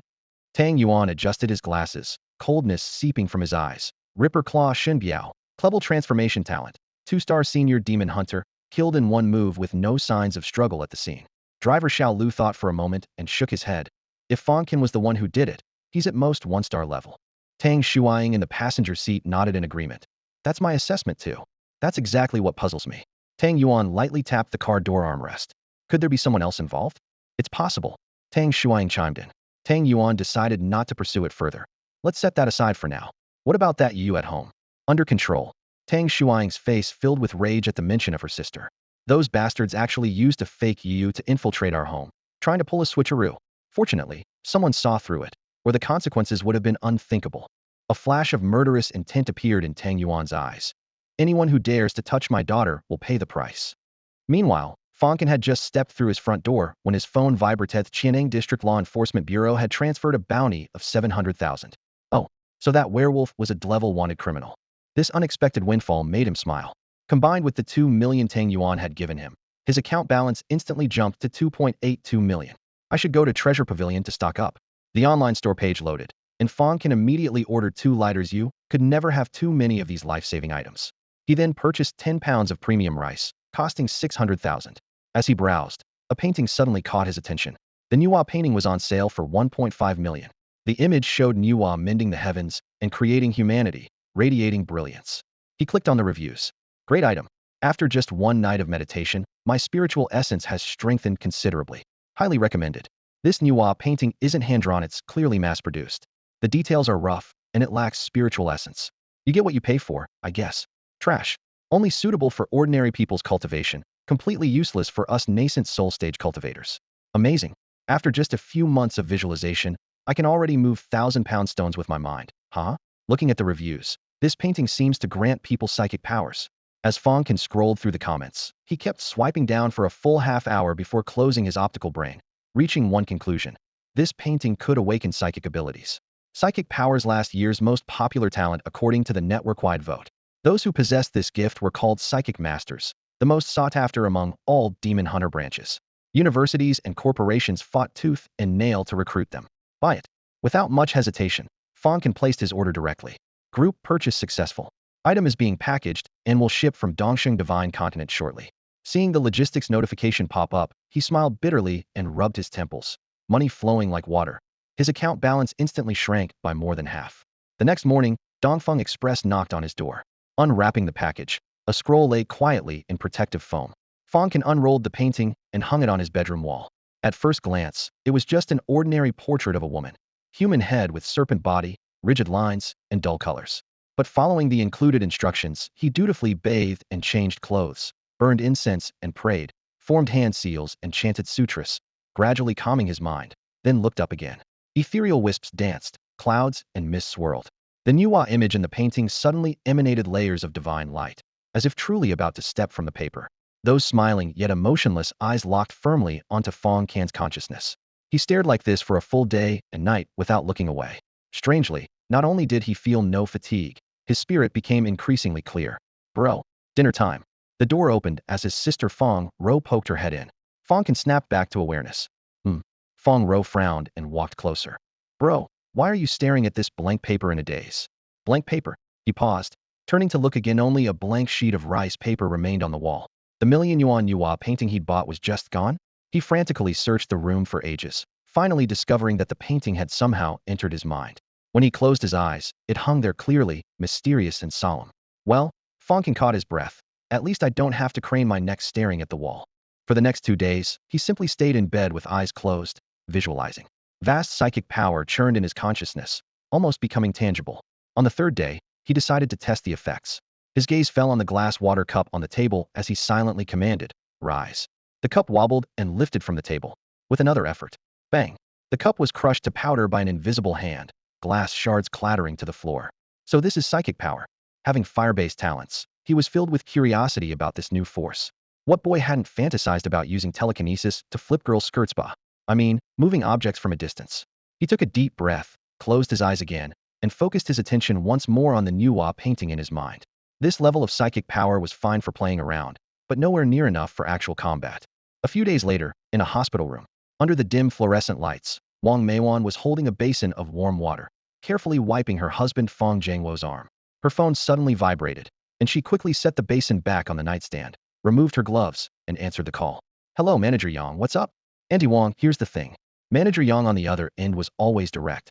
A client specifically requested you to work at their Homia standalone villa in the city center, wealthy family, very generous pay. You'd only handle dinner, hourly work. But I already have an employer. Wang Meiwan reminded him quietly. Don't worry, they only need you to cook 1 meal each evening, just 3 hours. 8,000 a month. Manager Yang added with a smile in his voice. 8,000. Wang Meiwan could hardly believe it, her voice rising sharply. Yes, I'll take it. It's settled then. I'll text you the address later. You start tomorrow evening. After hanging up, she still clutched her phone in a daze. Fang Jiangwo gently squeezed her reddened fingers with concern. Forget it, Meiwan. Shao Can is earning money now. Don't work so hard having to run around at night. What's so hard about it? It's only 3 hours. Wang Meiwan beamed. 8,000 a month. Shao Can and Shao Ro will need money for college, buying a house, getting married, having children. Everything costs money. We can't just sit idle. You're right. Fang Jiangwo nodded, though he couldn't hide his concern for his wife. The next afternoon, Wang Meiwan completed her husband's discharge procedures and settled him at home. As soon as she put the simple dinner on the table, she grabbed her canvas bag and headed to her new employer's house. The villa was located in the bustling city center, but occupied an entire green space. The 5-story European-style main building was surrounded by an exquisite garden, with night lights illuminating the cobblestone paths. Standing before the wrought iron gate, Wang Meiwan couldn't help but gasp. This property alone was probably as large as their entire residential complex. The living room decor was understated yet luxurious throughout. Crystal chandeliers cast warm light as a gray-haired elderly man sat on a leather sofa, his gaze heavy and penetrating. You're Wang Meiwan. He looked her up and down condescendingly. Yes, that's me. She quickly set her bag by her feet, clasping her hands in front of her. Starting today, you'll be responsible for cleaning those rooms on the 2nd floor. He gestured toward the upstairs hallway. Cleaning rooms? Didn't you say cooking? Wang Meiwan was confused. The chef hasn't left yet. You'll do cleaning for a few days first. Once they're gone, you can start cooking. The old man's tone brooked no argument. My surname is Zhang. I'm the butler here. All right, Butler Zhang. I'll get started then. She quickly responded and headed upstairs with her cleaning supplies. For such high pay, she felt everything was worth it. The 2nd floor hallway was carpeted with thick wool, and the room doors were clearly numbered. Wang Meiwan put on disposable gloves and got to work wiping, vacuuming, changing bedding, moving efficiently. During this time, she marveled at her good fortune, easy work, good money, and close to home. A few hours later, having finished everything, she went downstairs to report to Butler Zhang. After some casual small talk, as she bent down to put away the mop, Zhang quietly slipped an expensive necklace into her apron pocket. At the 3rd floor stair landing, Lin Jiayang leaned against the railing, half his face still bruised purple, his gaze malicious as he stared at the figure below. His thin lips parted slightly. Fang Can, you forced me to do this. An hour later, in the cool night breeze, Wang Meiwan was carrying a takeout box and had just reached the entrance of her residential complex. She was thinking about what soup to heat for her husband when several uniformed law enforcement officers suddenly stopped her. Excuse me, are you Ms. Wang Meiwan? The lead officer held up his badge. I am you all. She froze in place, her keys clattering as they hit the pavement. Having lived for over 50 years, this was the first time she'd ever encountered such a situation. The lead enforcer was a dark-faced, burly man who asked sternly, "We suspect you're involved in a theft case with a substantial amount of money. Please come with us." What? Wang Meiwan was so startled that she didn't even have time to remove her apron before being escorted by two officers into a hovering vehicle and taken straight to the enforcement bureau. The officers found a gem-encrusted necklace in her shirt pocket, the very crow stone necklace worth 10 million that the complainant claimed was stolen. Butler Zhang, please tell them I didn't take it," she cried out to the only familiar face as they arrived at the interrogation room. Wang Meiwan, the evidence is clear, and you're still making excuses. Butler Zhang slammed the table and pointed at her nose, scolding, "I never imagined you'd dare steal on your first day of work. What audacity!" I didn't. She sobbed uncontrollably, still denying it. "The contract clearly states you're only responsible for making dinner. Why did you go upstairs to clean without permission?" "You told me to," Wang Meiwan suddenly realized, her face changing from pale to furious. You framed me." Butler Zhang snorted coldly, straightened his suit, and turned to report to the two officers. "Officers, this is a simple case of theft motivated by greed. She stole my mistress's heirloom, a crow stone necklace worth 10 million. Given the substantial amount involved, please handle it as you see fit." He then left with a swagger. The two officers exchanged glances, doubt flickering in their eyes, but the physical evidence suppressed their suspicions, forcing them to follow protocol and detain her temporarily. Meanwhile, dozens of kilometers away from the enforcement bureau, in an ordinary residential building, Fang Can sat cross-legged in his study, meditating on the image of Nuwa. His psychic power moved like fine threads through the air, and he could accomplish increasingly more, making scissors float and trim the orchid, forcing a ballpoint pen straight through a reinforced concrete wall, eavesdropping on conversations 2 floors away, attempting to infuse his psychic power into black flame balls, making them shoot at high speed. The only failed attempt was making himself levitate off the ground. In the living room, the phone suddenly rang. His father, Fang Jiangwo, picked up the receiver and answered casually, "Hello, this is Swat." The next second, he shot up from his seat. "Dad, what's wrong?" Fang Can extended his psychic power toward the phone receiver and quickly caught the shocking conversation. His mother had been arrested for theft involving a substantial amount of money. How is this possible? His heart jolted as he burst through the door. "Dad, I'm going to the enforcement bureau." 10 minutes later, at the enforcement bureau's interrogation area. "Impossible. My mother has been honest and hardworking her entire life. She would never steal from anyone." "Officer, please believe us, there must be some misunderstanding." Fang Can's anger flared. "Sir, please calm down first," one officer said gently. "My mother is locked up with a bunch of thieves and thugs, and you want me to stay calm?" Fang Can gritted his teeth, his knuckles white from clenching his fists. "Whoever dared to frame my mother, I'll kill that person." The officers exchanged glances and quietly assured him, "There are indeed many suspicious points. Give us some time, and we'll get to the bottom of this." "I want to see my mother," Fang Can said, suppressing his rage. Through the cell window, his mother was in tears. After listening to her fragmented account that her new employer was the Lin family, Fang Can's eyes turned ice cold. "Lin Xiaoyang. If I don't kill you, I'll write my name Fang Can backwards." He turned and stormed out of the building. "Brother, what are you going to do?" His sister Fang Ro intercepted him at the end of the corridor. "Xiao Ro, I'm going to get revenge for Mom." He handed her a business card. "If I don't come back, call this number and find Uncle Tang. Tell him I discovered people from the Ash organization at the Lin family estate." With that, he patted his sister's shoulder and, ignoring her cries and tears, strode quickly through the brightly lit streets, then despite his sister's pleas, resolutely headed toward the Lin family. The enforcement bureau was only a 10-minute drive from the Lin family estate. Fang Can raced through the streets and burst through the front gates of the Lin residence, his face twisted with rage and murderous intent radiating from every pore. "Stop right there. What do you think you're doing? Do you know where you are? Get lost." 2 guards at the villa entrance wielded electric batons, both intermediate-level demon hunting apprentices. Seeing trouble approaching, they immediately raised their hands and shouted warnings. Fang Can twisted his psychic power, and the 2 men's ankles were suddenly bound by invisible force. They were flung like broken sacks over 100 meters away. 1 second they were shouting threats, the next they had vanished completely. The villa's metal gate began twisting inch by inch under an unseen force, the steel plates shrieking in protest before finally exploding with a thunderous crash and collapsing to the ground. Fang Can strode over the twisted wreckage as if entering an empty field. Lights blazed throughout the front courtyard as over a dozen bodyguards quickly surrounded him. All were intermediate-level demon hunting apprentices, with 3 among them being advanced apprentices. "Who are you? How dare you cause trouble at the Lin family estate?" The leader was an elderly man dressed as a butler, his face dark with anger. "Tell Lin Jiaoyang to get out here and face me." Fang Can growled through gritted teeth, each word dripping with icy menace. The old man squinted as he tried to identify him. "You're Fang Can. What incredible audacity. Coming here to cause trouble in the dead of night, though. you want to join your thieving mother in prison. So you had a hand in framing my mother too? Fang Can raised his eyes, his gaze sharp as a blade. Butler Zheng didn't answer directly, only revealing a meaningful cold smile. Attack! 3 advanced and 10 intermediate demon hunting apprentices rushed forward, their batons cutting through the air with fierce momentum. Butler Zheng was confident this firepower would be enough to capture Fang Can. But the next moment, bang, bang, bang, bang. Invisible currents of air exploded outward, sending the bodyguards flying in rows. Some crashed into flower beds, sending ceramic shards flying. Others went through windows, glass raining everywhere. Still others smashed into the artificial fountain, sending water spraying in all directions. Wails echoed throughout the courtyard, and not a single person could stand up. You're a psychic. Butler Zheng gasped in horror. The young master clearly said you awakened an grade fire talent, but you've been hiding this ability all along. No wonder you could defeat the young master even after he took an grade physical enhancement drug. His expression grew increasingly grim. Fang Can advanced step by step. I'll ask one last time, where is Lin Jiao? Butler Zheng's heart trembled, but he still snorted coldly. Just a newly awakened brat, so what if you have psychic power?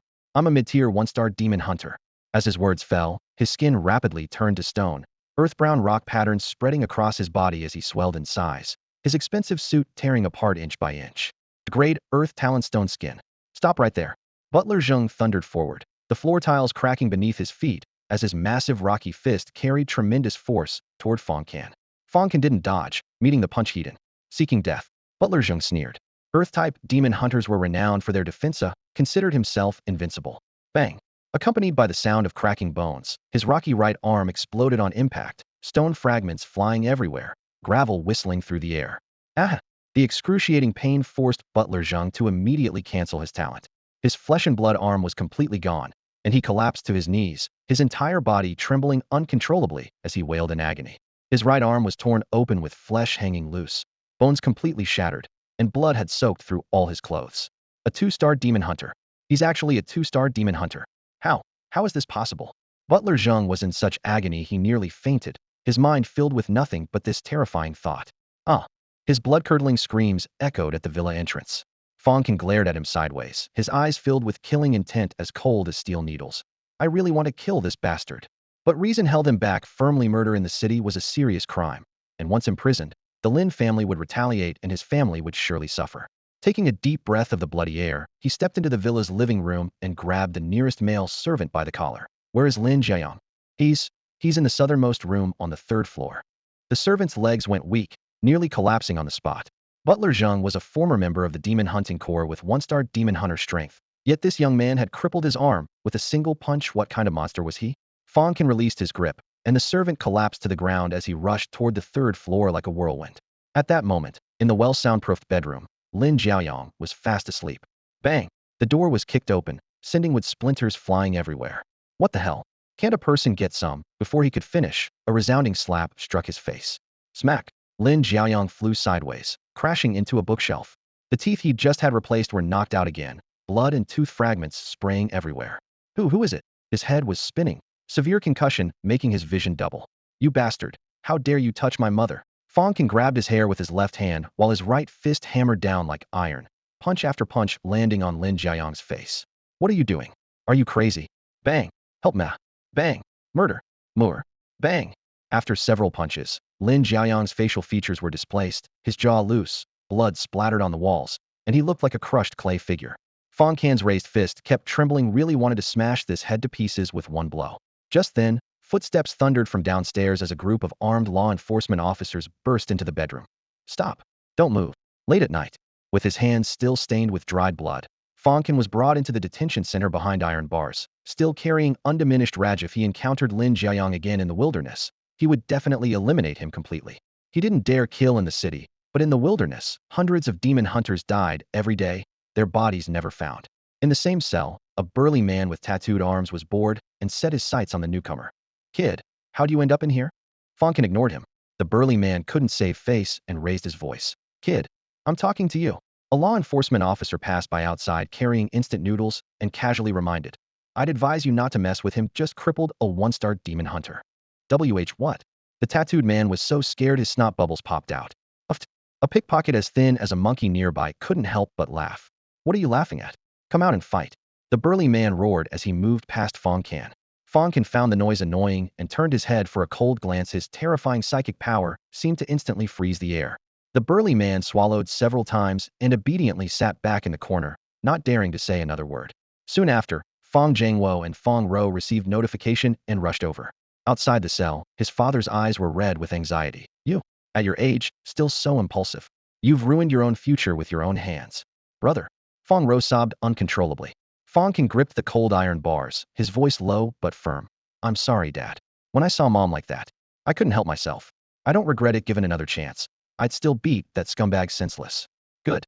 Fang Can, I love that attitude of yours. A familiar girl's voice came from the end of the corridor. Fang Can's eyes lit up. Senior? The newcomer was Tang Shuaying. Wow, what a beauty. The criminals in the cell stared with wide eyes. Tang Shuaying was still wearing her tight-fitting training outfit, but today she had switched to a black one that perfectly outlined her curvaceous figure. Her long black hair, cascading like a waterfall, was tied in a high ponytail that fell straight down to her hips, exuding a cool and aloof aura. Standing at 168 centimeters tall with long, graceful legs, she made the group of criminals drool with desire. However, beside her stood an extremely robust man whose muscles were so thick they seemed ready to burst out of his suit, his gaze intimidating and clearly not someone to mess with. The criminals didn't even dare to make eye contact. What are you here for? An officer approached, holding a cup of instant noodles. Driver Lu Ting swiftly pulled out a document. We have a bail order. Fang Can is a demon hunter and under 25 years old, so he enjoys talent immunity privileges. The officer took the document, scanned it twice, then made 2 phone calls. After confirming everything was in order, he released Fang Can. Xiao Can, brother. The family embraced each other. Suddenly, Fang Can remembered something and hurriedly asked, Senior, what about my mom? Your mother isn't a demon hunter, so we can't clear her of criminal suspicion yet. Tang Shuaying looked regretful. However, I've used my connections to get your aunt moved to a single cell. Once her suspicion is cleared, she can be released. Thank you. Fang Can was genuinely grateful, then bowed his head. I'm sorry, Senior. I used the Ash organization as a cover to trick you into coming. Tang Shuaying smiled and shook her head, indicating it was fine. I should be the one thanking you. You saved my sister's life. Fang Jiangwo and Fang Rou listened in confusion. After leaving the Law Enforcement Bureau, Fang Can explained everything to them, and they finally understood. It turned out that a few days ago, Fang Can had saved the daughter of an important figure, and that person had used their influence to protect him. Sister, does this mean my brother is safe now? Fang Rou asked with red eyes. Of course not. Tang Shuaying shook her head. I only posted bail to get your brother out temporarily. If the Lin family decides to press charges, he'll still have to go to prison. What? Then what can we do? Fang Jiangwo was frantic.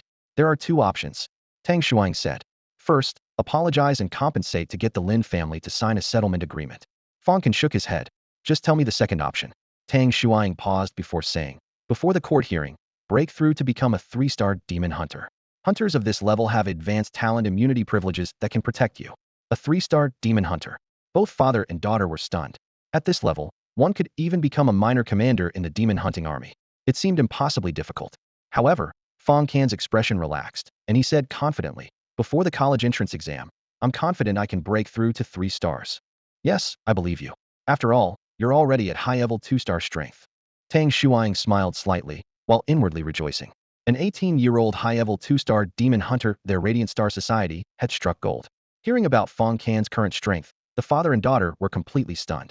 After the family left, driver Lu Ting frowned in confusion. Strange, that day in the car, the aura he emanated was clearly only 1-star level. Perhaps he learned some secret technique to conceal his aura. Tang Shuaying speculated. Her delicate and charming face showed a hint of anticipation.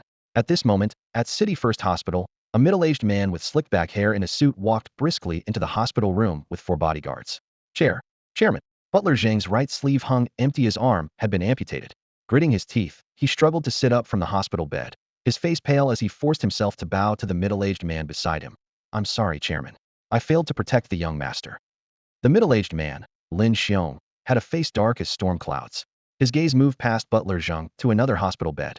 There lay Lin Jiaoyang, wearing an oxygen mask, his once handsome face swollen like an alien's, covered in dense purple bruises, yet sleeping peacefully. Lin Xiong clenched his fists, murmuring in a low voice. Ying, I'm sorry. I failed to protect our son. Ying was Lin Jiaoyang's mother. Many years ago, she had died in an accident.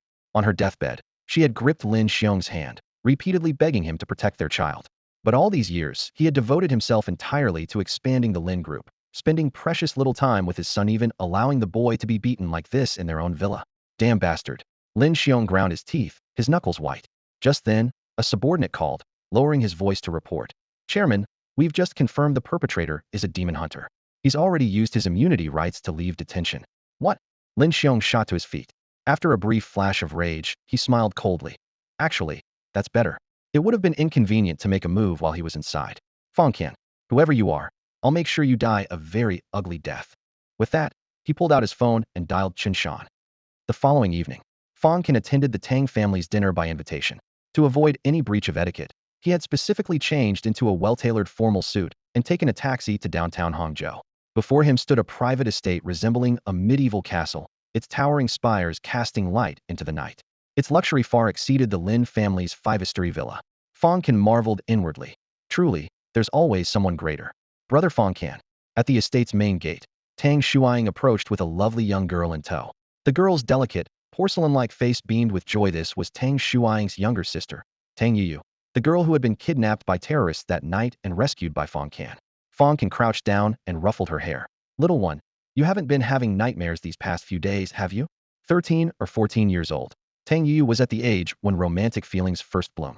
His touch made her face flush bright red as she stammered. No. No. Thank you for caring, brother. Good girl. Fang Can stood up and exchanged polite greetings with Tang Shuang. Come on, dinner is ready. Tang Shuang led him across the manicured lawn into the main building. In the dining room, Tang Yuan had been waiting for some time. Uncle Tang. Fang Can greeted him politely. Last night he had researched online and learned of this man's true significance, which still made him secretly marvel. Please sit. Tang Yuan smiled warmly.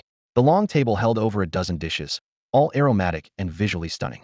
Most were high-grade demon beast meat prepared through special processes, tender and rich with concentrated energy. Fang Can estimated silently that the ingredients alone must cost nearly 1,000,000 yuan. If he had grown up eating such food, he would probably already be a one-star demon hunter. After several rounds of wine, Tang Yuan finally broached the main topic. Young Fang, with less than a month until the college entrance exam, are you truly confident about breaking through to 3-star? Fang Can held his glass, pondering for a moment before replying. I'm not entirely certain, maybe 90% confident. As his words fell, both Tang Yuan and Tang Shuang froze. This was not entirely certain. After just a few days of intense training, he had leaped from advanced demon hunter apprentice to 2-star demon hunter. With over 20 days remaining, he was confident he could reach the threshold of 3-star. Tang Yuan suppressed his surprise and continued. How do you plan to break through? Go to the wasteland zone and hunt demon beasts. By yourself. And a few other friends. That's just nonsense. Tell you what, I have a spot at Haida's physical arts training camp, and I can get you in. Tang Yuan said with a smile, wondering if you'd be interested. Haida's physical arts training camp? Fang Can's eyes lit up immediately. That was a special training program led by Haida University, exclusively recruiting students with enhancement-type talents. The registration fees were frighteningly expensive, spots were limited, and you couldn't get in without connections. He'd heard about it long ago. All the coaches there were official instructors from Haida University with rich experience. Besides, in the final month before the college entrance exam, schools had already taught everything they could. Going to the training camp would be the ultimate sprint. News reports had covered cases where students who originally could only reach the first-tier university threshold ended up getting into top universities after completing the training camp. Fang Can was naturally tempted, but he also knew the requirements. They didn't accept anyone below a level, and the tuition wasn't a small amount either. He smiled bitterly and shook his head. I'm interested, of course, but I heard they don't recruit anyone below a level. And the registration fee. Money isn't a problem. Tang Yuan waved his hand dismissively, looking completely nonchalant. As for the threshold, I'll just make a call. Such confidence, truly domineering. The top leader of Jiangnan Bay City was indeed the top leader of Jiangnan Bay City. Fang Can marveled silently, but he still hesitated for a few seconds. Tang Shuang crossed her arms and glanced at him, unable to help, urging. Hey, spots at Haida's training camp aren't like cabbages on the street. What are you thinking about for so long? Then, all right.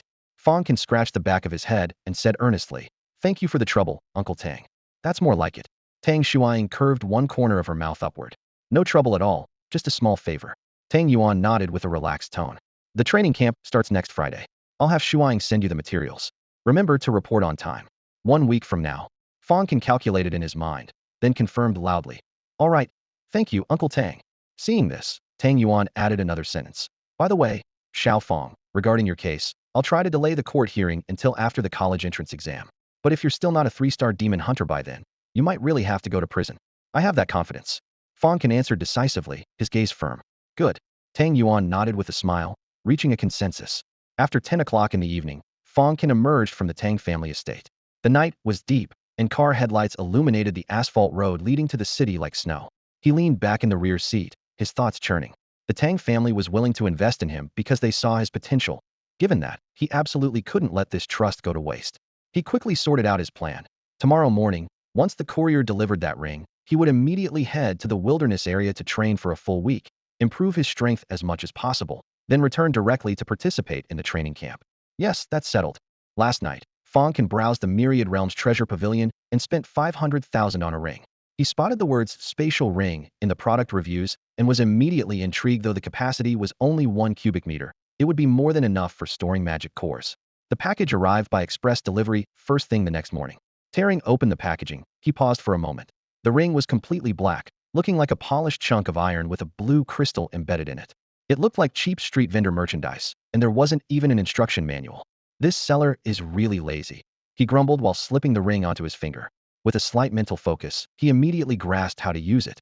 Testing it with various items as phone, drinking water, and core extraction knife quickly disappeared, and rice balls made from Penglai rice were also absorbed into the dark space within the ring. Fang Can felt satisfied. It was like awakening another portable storage talent. Ready to go, he left his residential complex. The candied hawthorn vendor at the street corner glanced at him and made a phone call. Hello, the target has left and is heading north. Half an hour later, the demon hunter trading market was bustling with noise. Fang Can kept feeling like someone was watching him from behind, but every time he turned around, everything seemed normal. While he was shopping for supplies, a faint fragrance drifted from behind him, accompanied by a clear voice calling his name. He turned around. Nightingale, captain of the Nightingale squad, was striding toward him. Her tall figure was wrapped in black light armor, with an azure battle sword slung across her back and wavy long hair cascading over her chest. She embodied both heroic spirit and sensuality, drawing frequent glances from the demon hunters around them. Behind her, Gao Min, Iron Fist, Iron Head, and 2 unfamiliar faces stood in a line. Captain Nightingale, what a coincidence, Fang Can said with slight surprise, raising his hand in greeting. Planning to head out of the city? Want to team up? Nightingale smiled. Fang Can had originally planned to train alone. While he hesitated, the bald, burly Iron Head gave him a heavy pat on the shoulder. Come on, join us, brother Fang Can. He weighed the squad's extensive experience in the wilderness. Running a few routes with them before going solo wouldn't hurt, and it definitely wasn't because he wanted to look at beautiful women. All right, let's form a team. Excellent. Ironhead excitedly clenched his fist. With brother Fang Can, we'll definitely be able to take down several more level 3 magical beasts this time. In the distance, a rookie carrying a sniper rifle frowned and asked Iron Fist in a low voice. Brother Iron Fist, who is this guy? Why did the captain recruit him? Don't underestimate him. Iron Fist crossed his arms and lowered his voice. If it weren't for him last time, we would have been dead in the Ripper's jaws by now. The rookie was stunned. He had heard rumors about the Steel Fang Wolf Pack siege and the mysterious expert who drove off the Wolf King, but he never imagined that the young man before him was the protagonist of those legends. Jealousy welled up inside him. He had originally hoped to catch the attention of his goddess captain with his good looks, but now that Fang Can had arrived, his advantages had completely vanished, naturally leaving him feeling dejected. Not far away, 2 demon hunters who had been secretly following Fang Can took in everything. You keep watch here. I'm going to report to the captain. One of the lackeys dropped this line and crouched low, weaving through the noisy trading area before rushing into the demon hunter hall. In the lounge area, Chun Shan reclined against the sofa backrest. His arm, thicker than an ordinary person's leg, rested casually on the armrest. 3 vicious claw marks were etched deep into the left side of his face like welded scars, and combined with his rock-like muscles, they made passing demon hunters instinctively lighten their steps, not daring to spare him a second glance. This man, nicknamed Boulder, was the captain of the Boulder Demon Hunter Squad, possessing a crank Earth-type talent called Rock Golem, and was also a top-tier 3-star warrior. The lackey approached the sofa and reported in a low voice. The target has joined the Nightingale Squad. Chun Shan's hand holding his cup paused, and his eyebrow arched. Nightingale, little Nightingale. He licked his cracked lips, his voice hoarse. Humph, I've been wanting to taste this flower of the demon hunters for a long time. This time, I can take care of both. A sinister smile crept across his face. Go to the club, call Zhang Hong, Old Dog, and the others. Prepare to move out. Yes, Captain.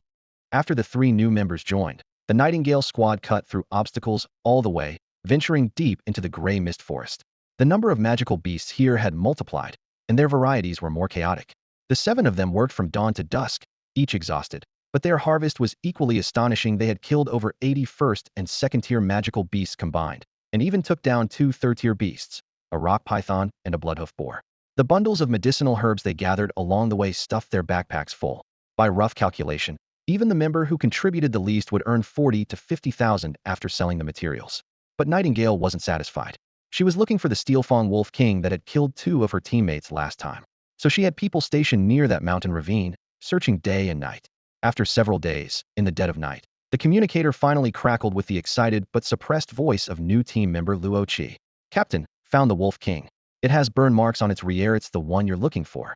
Upon hearing this, everyone's blood boiled. Finally found that beast. Nightingale made a decisive call. Luo Qi, don't show yourself. Send me the coordinates. I'll lure it out. Everyone else get to the trap positions immediately. Yes. Everyone split up, heading toward a cliff. A temporary wooden bridge spanned between the cliffs, creaking ominously. After Fang Can, Tai Tu, and the others crossed the wooden bridge, they quickly concealed themselves among the rocks and bushes. Tai Tu clenched his fists, lowering his voice. Finally, we can avenge a Hao and old Liang. Brothers, when we see that beast, beat it to death. Don't let it escape. Don't worry, brother Tai Tu. Sniper Chong Su patted his chest. With me, the sniper god. Here, it definitely won't get away. Chong Su was 26 or 27, with short, sharp hair. His crank talent, eagle eye, made his marksmanship incredibly precise. During the ambush, he casually struck up a conversation with Fang Can. Hey Fang Can, it's been so many days, but none of us have seen your talent. Brother Tai Tu and sister Gao Min said you can produce black flames? That's so powerful. Why do you always keep it hidden? Fang Can shook his head lightly. There are no black flames. I just have an ordinary physical enhancement talent. You're just pretending. Chong Su grinned. An 18-year-old 2-star advanced warrior who dares to enter the wilderness alone? Definitely not ordinary. Fang Can smiled without responding. Black Flame was his trump card, which he would never use unless it was a life-or-death situation. As for his psychic power, he planned to hide it as long as possible. One Black Flame, one psychic power, neither could be easily explained. It's coming. While the two were chatting, Tai Quan, who was lurking at the front, suddenly let out a low shout. Everyone's spirits lifted as they quickly looked toward the opposite cliff. Whoosh! A graceful, slender figure darted out from the pitch-black forest like a swift wildcat. The team members' spirits lifted. Nightingale had returned. However, behind her surged over 100 reedied steel-fanged wolves, their gray-black forms flowing like a tide under the moonlight. At the front, the steel-fanged Wolf King, as large as a lion, gleamed with cold light. Each pounce nearly catching Nightingale by mere inches. Before the cliff, a narrow wooden bridge swayed in the wind. Chong Su had already positioned himself in the bushes, sniper rifle firmly against his shoulder, aimed at the bridge's rope supports. His eagle eye talent activated, magnifying his vision tenfold and revealing every fiber of the bridge posts in crystal clarity. Chong Su, fire! Nightingale shouted as she stepped onto the wooden bridge. Bang! The muzzle flashed, and the bullet cut through the air, precisely severing the rope. Crash! The bridge lost its support, and the planks scattered instantly. Over a dozen steel-fanged wolves charging at the front couldn't stop in time and plummeted into the deep ravine with agonized howls. The Wolf King and 7 or 8 alpha wolves barely managed to leap across with explosive bursts of speed, while the remaining 100+ wolves were trapped on the opposite side, circling frantically, with several even pushed off the cliff by their companions. Excellent work. Tai Tu slapped Chong Su's shoulder. Chong Su blew away the gunpowder smoke and smugly raised an eyebrow at Fang Can. Impressive. Fang Can gave him a thumbs up. A fierce battle of 7 versus 9 wolves immediately erupted. The first and second-tier minions had been blocked off, leaving only one third-tier magical beast, the Ripper, the steel-fanged Wolf King, and 8 second-tier alpha wolves, with overall combat strength equivalent to a 3-star Demon Hunter squad. For the Demon Hunting team, this was far from an easy situation. The Tai Tu and Taekwon brothers raised their shields in formation at the front. Chong Su and Fire Element Demon Hunter Mage Gao Min provided ranged suppression. Nightingale and Fang Can engaged in close combat. And rookie Luo Qi activated her crank talent, Thorns, using entangling vines for crowd control. Since both Chong Su and Luo Qi were newcomers with poor coordination, gaps frequently appeared in their teamwork. In critical moments, it was thanks to Nightingale's swift reactions and Fang Can's sharp techniques that these vulnerabilities were covered. After a full hour of fierce combat, blood, flames, and metal intertwined. Finally, 9 steel-fanged wolf corpses lay scattered across the ground. Thud! Nightingale's battle sword pierced the Wolf King's throat, blood spurting forth. The giant wolf's eyes widened, convulsed twice, then fell completely silent. Finally got them all.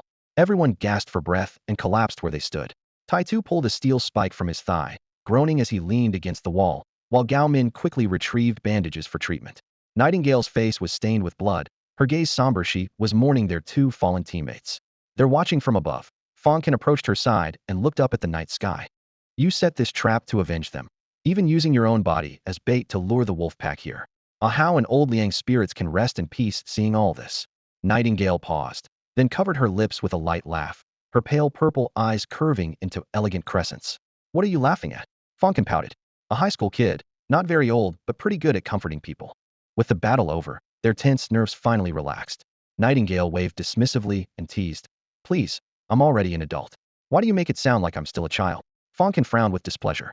Nightingale smiled softly, her gaze falling on the handsome young man before her, then asked, the battle just now was very dangerous. Why didn't you use your talent? Fang Can paused for a moment and said, my talent? How should I put it? It's rather special. I can't use it casually unless it's a matter of life and death.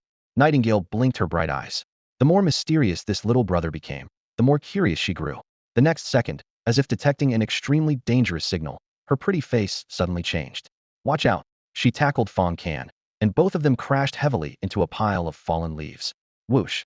A sharp arrow grazed Fang Can's left cheek, leaving a crimson line of blood. Blood droplets trickled down his chin as his heart pounded wildly. Death had just missed him by a hair's breadth. If not for Nightingale's quick reflexes, he would have been decapitated on the spot. Who's there? The members of Nightingale's squad hesitated no longer, roaring as they grabbed their weapons and aimed at the dark forest ahead. The branches in the woods were pushed aside by heavy footsteps, and a group of tall demon hunters emerged in a fan formation. Some carried war blades, others wielded massive hammers, some drew their bows with arrows nocked, and others held metal shields half their height. Each wore a cold, menacing smile. You are the Boulder Squad.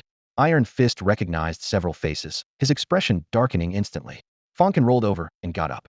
Before he could steady himself, he saw a towering figure, Chen Shan of Boulder Squad, with a scar running across his left cheek, standing 6 feet 3 inches tall, shouldering a heavy sword longer than himself, his muscles like solid rock.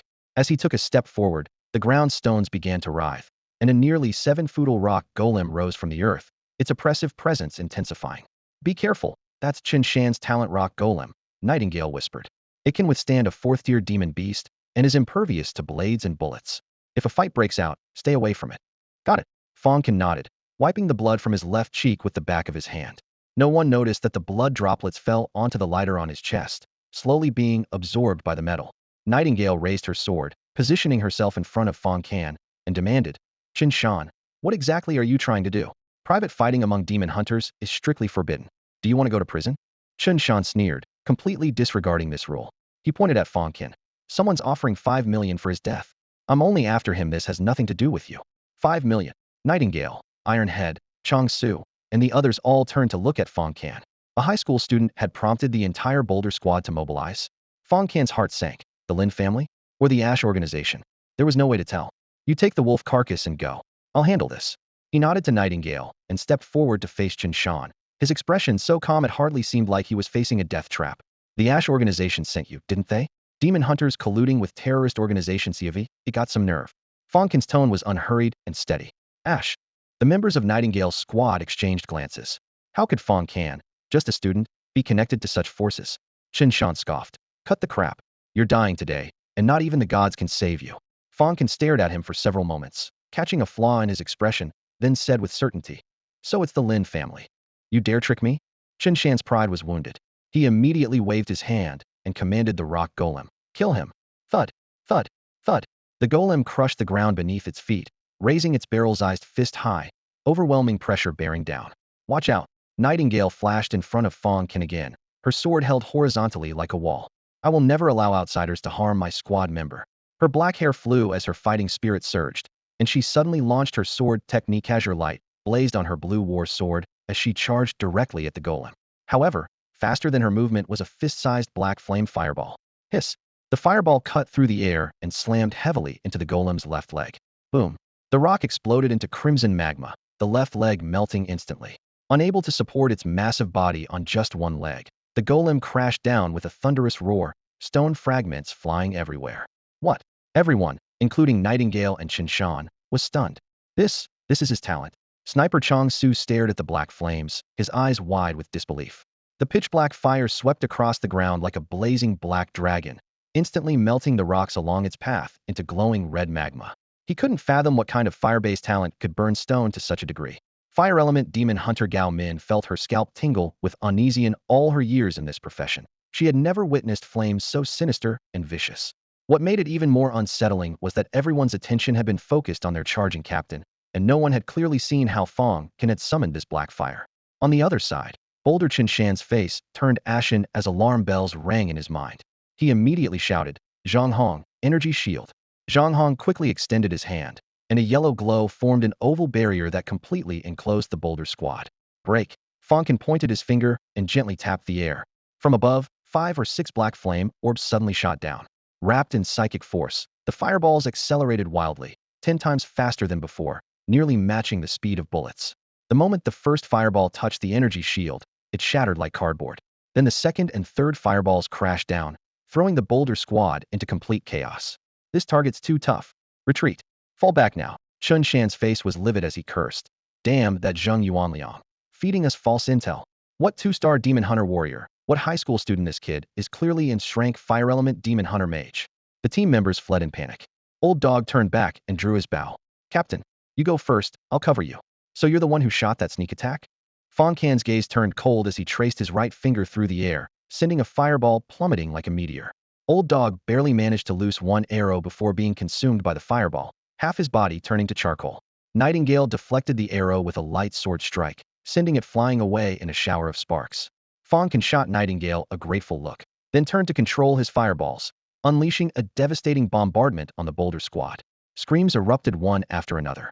One man's entire body turned to steel, transforming into dark iron, yet still burned through by the intense heat. Another shifted into a black bear, roaring as he swung massive claws, only to meet an explosive end. Someone raised a shield to block, but both shield and wielder were pulverized together. In moments, all 6 team members perished in the black flames.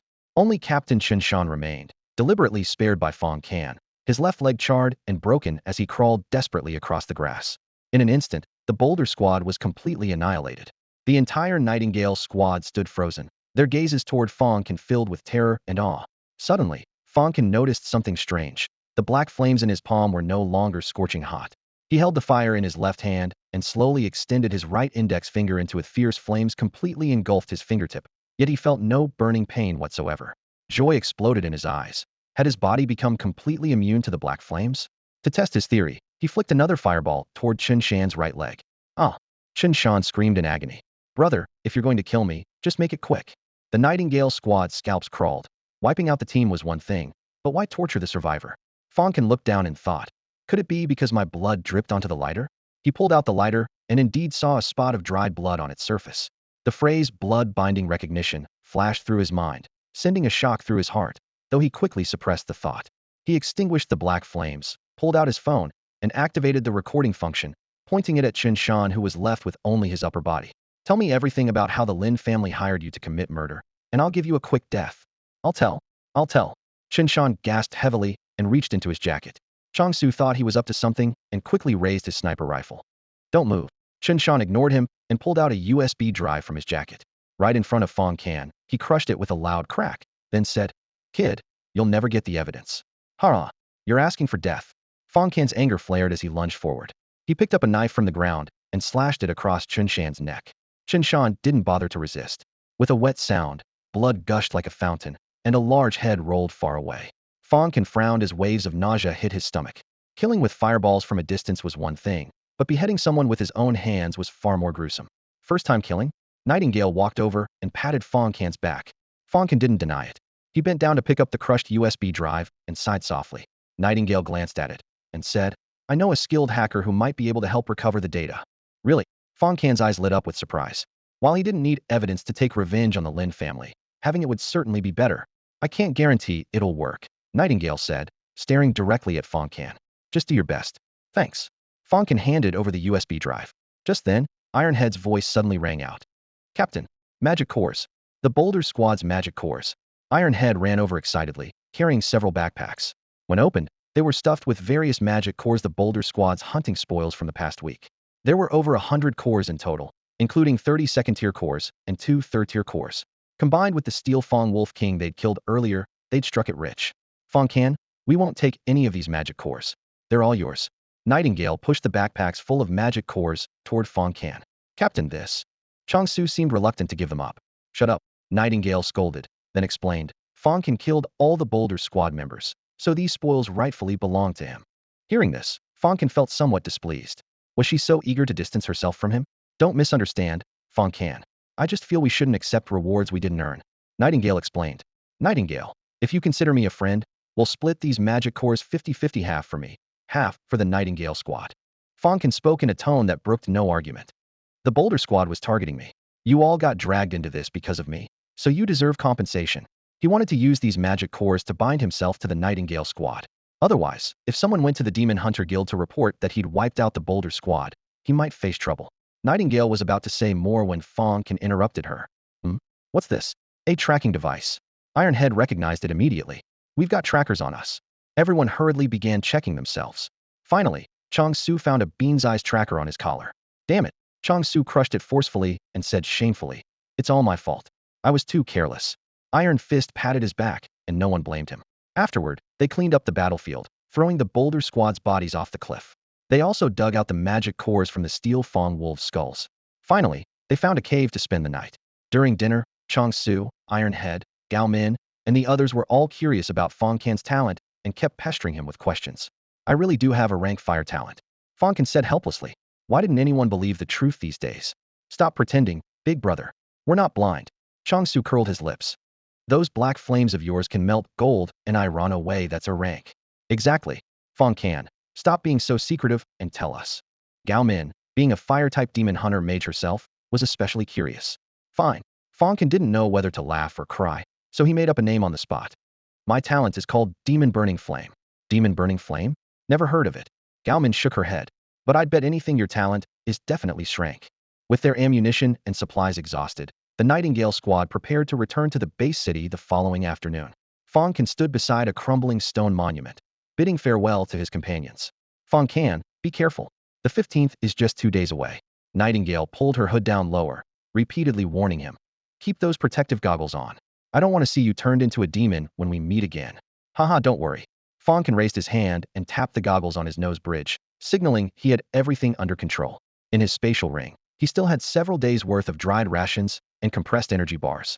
Every month on the 15th, when the full moon descended and the crimson moon hung in the sky, the magical beasts in the wilderness would become frenzied. Any human who dared to look directly at the red moon with naked eyes would instantly lose their sanity and transform into a bloodthirsty maniac. Woo woo woo, brother Ironhead. I think I've lost my chance. Chong-Su fake cried while grabbing his companion's arm. The captain must have taken a liking to Fang Can. Why wasn't I born with strength talent? You talk too much. Let's go. Nightingale kicked him in the rear. Ironhead chuckled quietly and gave Chong-Su a smack on the back of his head. Dust swirled in the wind as the Nightingale squad's silhouettes quickly disappeared into the wilderness. Fang Can watched them leave until only the horizon remained in his sight, then patted the runic armor on his chest and whispered, "Finally, I can let loose and go all out." Deep in the gray mist forest. Meanwhile, another team was infiltrating a deep abyss crack leading underground. Old Shu, are you sure there's a 7th-level magical beast inside? The middle-aged man in black gold armor walking at the front spoke with doubt in his voice. Gray mist forest is like a newbie zone. It's been ages since prey of this level appeared here. Captain, just trust me. The fat man Chu Ming grinned, the giant axe on his back nearly as wide as his body. Last time I passed by, the detector kept beeping nonstop. There's definitely a big catch. Don't tell me the equipment's broken. The voluptuous female demon hunter rolled her eyes. They were none other than the famous Heavenly Dragon Squad 5 6-star demon hunters plus 2 7-star demon hunters, ranking among the top teams in the entire Jiangnan base city. The crack was deep and narrow. After walking for several hours, following the detector's jumping pointer, they finally reached a natural lair. At the entrance, bones of 4th and 5th level magical beasts were piled like mountains, picked completely clean, with flies buzzing chaotically and maggots writhing in the crevices. Everyone looked toward the center of the lair in unison. 2 wolf-type magical beasts crouched down, tearing and biting. A 7th-level Raging Flame Blood Hoof was being devoured by them. The Raging Flame Blood Hoof was mountain-sized with fire patterns covering its body, now torn apart with blood and flesh flying, reduced to nothing more than a silent meal. The wolves resembled the legendary Swanee, their fur transitioning from moon-white to silver blue, fangs like double-edged longswords, and sapphire-like eyes reflecting cold light in the darkness howling moon celestial wolves. And there were 2 of them. Brothers, we've struck it rich. The black gold armored captain's eyes gleamed. Ha ha ha, attack. In an instant, weapons were drawn as all 7 charged forward. The 2 howling moon celestial wolves sensed the human intrusion into their lair, their howls shaking the stone walls as they immediately pounced to kill. Fire, blade light, frost, and lightning intertwined in the narrow cavern as debris flew everywhere. The fierce battle lasted several hours until the final mournful cry echoed through the cave. The Heavenly Dragon Squad, at the cost of 4 members being injured, finally slayed both Howling Moon Celestial Wolves. Howling Moon Celestial Wolf magic cores are priceless treasures, worth several hundred million each. Someone gasped while holding up the silver gleaming magic core. This trip wasn't in vain. Old Chu, I'm crediting you with this achievement. The captain laughed heartily while patting the fat man's shoulder. Hee hee, Captain, don't forget there's still a raging flame blood hoof. Ah, right. Look at my brain. I'll contact the transport aircraft immediately. A few hours later, another Howling Moon Wolf returned to its den. This massive beast was 10 times larger than the previous 2, its shoulder height nearly touching the cave ceiling. Its gray-white fur scraped against the stone walls, producing ear-piercing metallic grinding sounds and sending showers of sparks flying. The murderous aura emanating from its body was enough to make any 7-star demon hunter's hair stand on end. The lair was covered in bloodstains and scattered bones everywhere. It understood immediately. Its offspring were dead. Ruer. Rage condensed into sound waves, howling out from the abyss's crevice. Within 100 miles, the mountains and forests trembled in response. At that moment, the Tianlong squad, having just left a dozen kilometers away, all froze in unison. What was that sound? Sounds like a howling moon wolf. A howling moon wolf. Impossible. Before they could finish speaking, the ground began to tremble slightly, followed by thunder-like rumbling. The ground is shaking. Beast Tide run. Experience told the 6-star demon hunters they had to evacuate immediately. Rumble rumble. Driven by the howling moon wolf, tens of thousands of magical beasts poured out from the depths of the gray mist forest. Steelfawn wolves, steel bristle boars, terror leopards, giant rats, blood mosquitoes, flame ants. Countless figures stampeded wildly, snapping ancient trees and uprooting grass along the way, leaving everything scorched yellow in their wake. The beast horde continued to expand like a rolling snowball. If a helicopter had flown overhead at that moment, looking down from the cabin, one would see a towering yellow dust wave that blocked out the sky, surging forward with panicked forest magical beasts packed into an impenetrable torrent. Behind the dust wave lay fallen trees, small magical beasts trampled into bloody mud, and unlucky demon hunters who couldn't escape in time. The Tianlong squad moved extremely fast and managed to distance themselves from the beast tide, but the 2-star and 3-star demon hunters scattered throughout the forest weren't so fortunate. After running wildly for dozens of kilometers, their stamina was exhausted, and they were swallowed by the wave, their screams drowned out by the roaring beasts. The Jiangnan Base Command Center detected this disaster through radar and immediately deployed multiple helicopters for rescue. However, the flying magical beasts mixed within the beast tide posed extreme threats to the helicopters, making rescue efforts limited while costing them over a dozen armed helicopters. Meanwhile, Fang Can was walking along the forest road back to the base city. He had been hunting in the forest for nearly a week, his spatial ring packed with magical cores, several hundred of them plus 2 spiritual herbs he had accidentally discovered. To secure these 2 herbs, he had fought desperately against 2 4th-level magical beasts, ultimately relying on his stubborn Willand a lighter to claim the herbs. He calculated that once back in the city, he could buy his parents and Xiao Rou a large villa like the Lin families, so they wouldn't have to squeeze into their 60-square-meter apartment anymore. Thinking of this, Fang Can felt great. However, the ground beneath his feet suddenly trembled lightly, and small pebbles rolled down with rustling sounds. Earthquake. Accompanying the tremors came endless roars of magical beasts. 2 seconds later, 2 words suddenly popped into his mind. Beast tide. Damn, how did a beast tide suddenly appear out of nowhere? Fang Can broke into a mad dash. The most terrifying thing about beast tides wasn't the moment of being overwhelmed, but that you never knew which direction they'd come from, leaving you to run around the forest like a headless fly. Fang Can couldn't fly and had no Godseya view, so he could only run with all his might toward the base city. But he was, after all, just a 2-star demon hunter. After sprinting 60 kilometers through the primeval forest, his chest heaved like a bellows, and his legs felt like they were filled with lead. Wheeze, wheeze.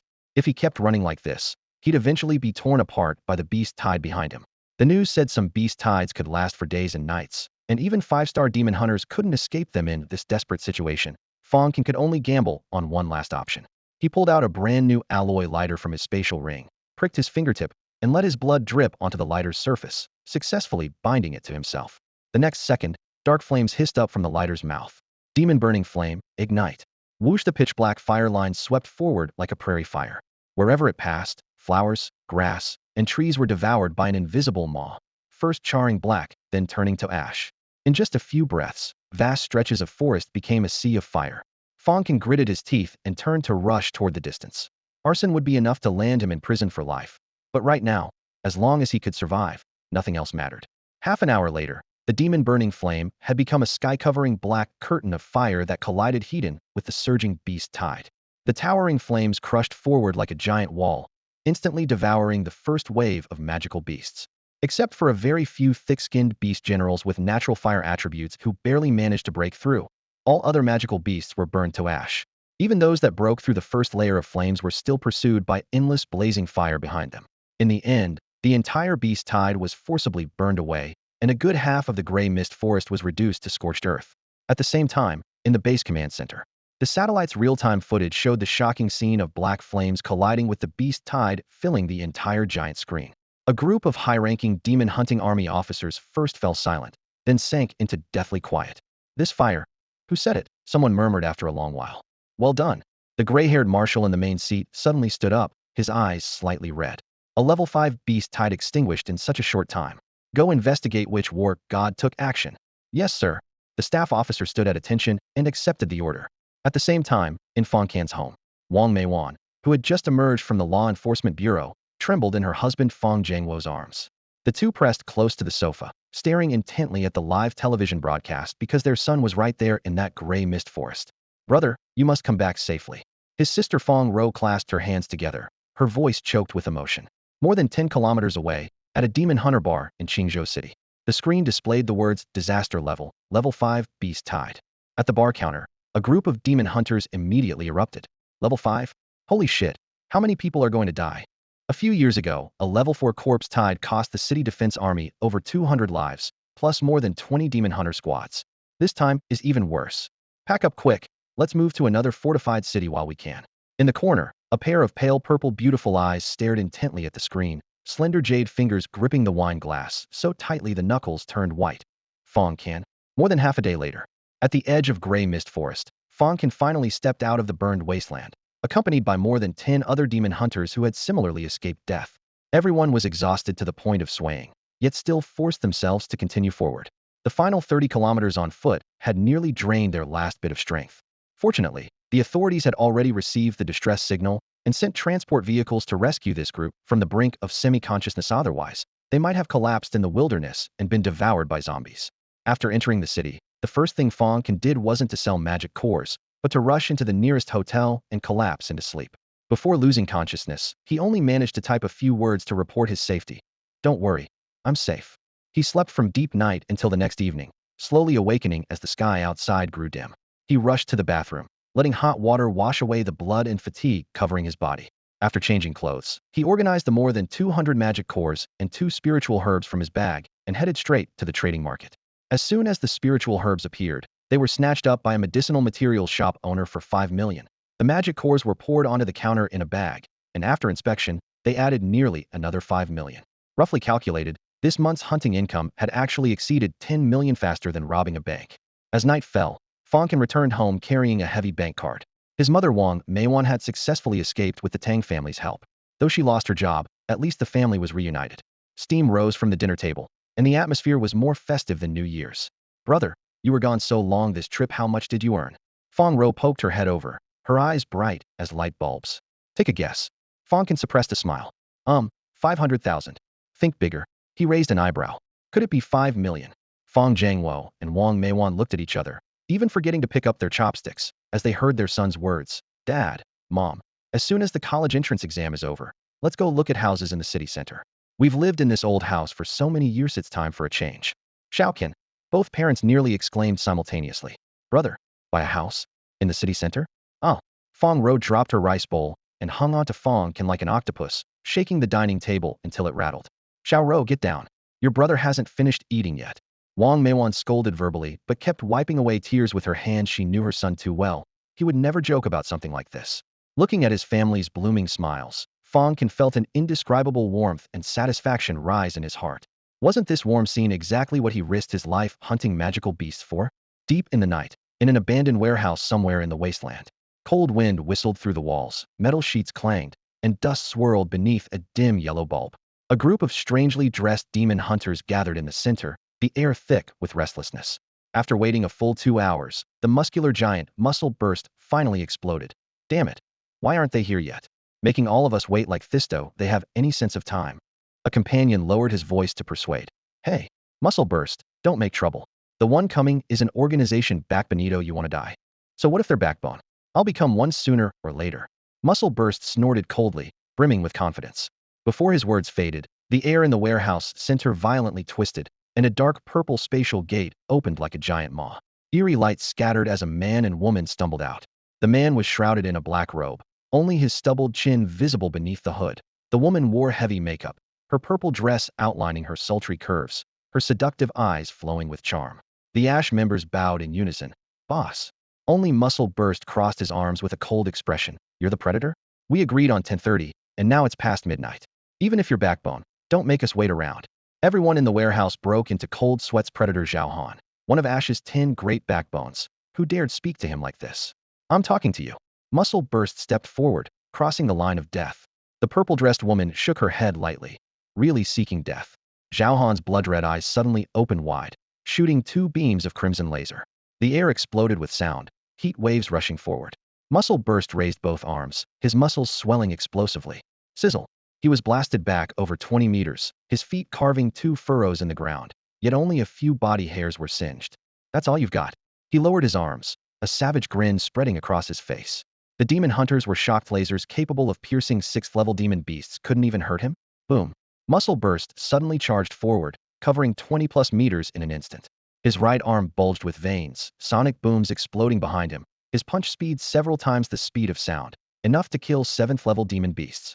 Over a dozen Ash members fled the warehouse in panic, fearing being crushed by the aftershock.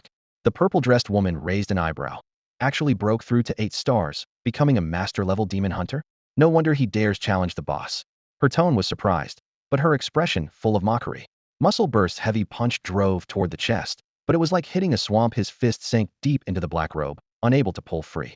Shit. I don't want to get cozy with you, let go. He roared, swinging his left fist toward Zhao Han's head. Bang. Black mud-like substance splattered as half of the black-robed man's head exploded, yet he still grinned coldly. A rat with slightly more developed muscles actually wants to replace my position. Ha ha. Ha ha ha. Are all the newcomers these days so ignorant of their place? The black-robed man chuckled softly, his tone like an ice blade that made people's scalps tingle. Let go. Let go. Muscle Burst roared furiously, veins bulging as his muscles twitched wildly all over his body. The more he struggled, the more the black-robed man's grip tightened like an iron clamp, making it impossible for him to move. Fear instantly consumed his scarred, brutal face. The black-robed man's shattered skull reformed amid laughter, broken bones, and blood mist swirling back together, restoring him to perfect condition in moments. Your talent is quite decent. I'll take it. His tone was indifferent, as if selecting a trophy. Muscle Burst's heart suddenly filled with dread. He knew if he didn't escape now, he'd be completely finished. His strength talent, Muscle Burst, allowed him to manipulate every muscle fiber at will and unleash terrifying power, instantly a rare, growth-type ability. After 20 years of grueling training, he'd reached 8-star Grandmaster level. Thinking he was qualified to become an organizational backbone, even fantasizing about killing a current leader to take their place, the chief had tacitly approved this. But he'd forgotten that among Grandmasters, the gap could be bottomless. Gritting his teeth, he made a ruthless decision. His muscles instantly decomposed, the bones in both arms were brutally crushed, blood gushing forth. Using the excruciating pain to numb his nerves, he spun around and retreated frantically, attempting to escape by sacrificing his arms. Hiss.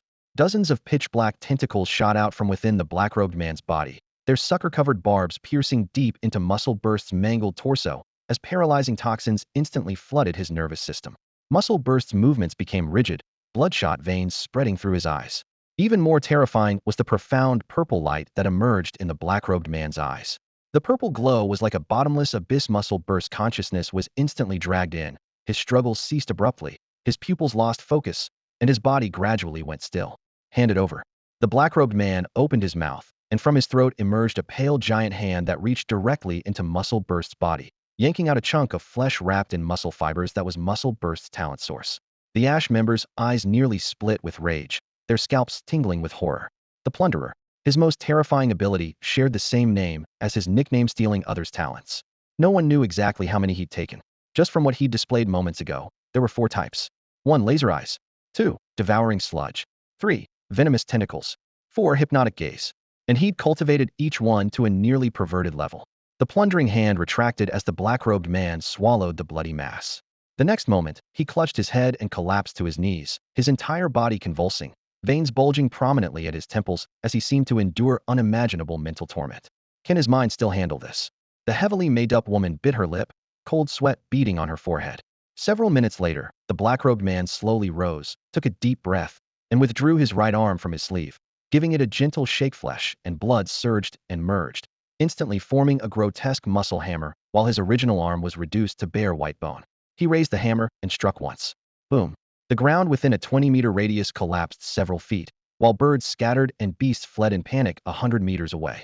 Anyone else want to challenge me? Hurry up, I'm pressed for time. He calmly surveyed his surroundings. No, no, no. We wouldn't dare, boss, we wouldn't dare. The Ash members shook their heads in unison like a bunch of rattle drums. The black-robed man shouldered the muscle hammer and stepped forward, his voice emotionless. In that case, I declare for the operation in half a month. Everyone will follow Fan Yinyan's commands. Anyone who doesn't perform well will meet the same fate as Muscle Burst. Yes, everyone's spines ran cold as they responded like thunder. The next morning, the TV was still broadcasting last night's Beast-Tide news on loop, and the family watched with great interest. Brother, who do you think this hero who extinguished the Beast-Tide is?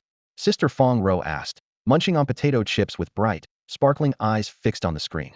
A level 5 beast tied hundreds of thousands, maybe millions of magical beasts all burned to death with one big fire. Fang Can smiled without saying a word. He preferred to keep his achievements to himself, though it was a pity he couldn't take those demon beast cores with him. The TV was broadcasting rolling news coverage about the recent hunt. Fang Jiangwo sat with his daughter watching the reports, sighing. Only a Grandmaster-level demon hunter could accomplish something like this. Though he wasn't a demon hunter himself, he knew that only 8-star powerhouses could be called Grandmasters, the kind of existence that even the mayor of Jiangnan Bay City would treat with utmost respect. Little did he know that the one who accomplished this feat was his own son. After breakfast, Fang Can packed his bags and boarded the train to Qingzhou City once again. This time, he was heading to participate in the Haida Youth Training Camp. Before departing, he arranged to meet Nightingale to retrieve the USB drive that the giant Qinshan had crushed before his death. Nightingale had asked a skilled hacker to completely restore the damaged data. Thank you. You've been a tremendous help. Fang Can plugged the USB into his phone and played the video, finally seeing clear evidence of the Lin family's murder-for-hire scheme. He took a deep breath, suppressing his surging anger, and expressed his sincere gratitude. It was nothing, just friends helping each other out. Nightingale smiled sweetly. Today, Nightingale wasn't wearing her leather armor or carrying her sword. Instead, she had changed into a casual, alluring outfit. An off-shoulder blouse outlined her delicate collarbones, while a black bodycon skirt and red-soled high heels accentuated her sultry curves. Her wavy hair cascaded loosely over her chest like seaweed, radiating lazy charm and seduction. Her light purple eyes, combined with exquisite makeup, were almost mesmerizing.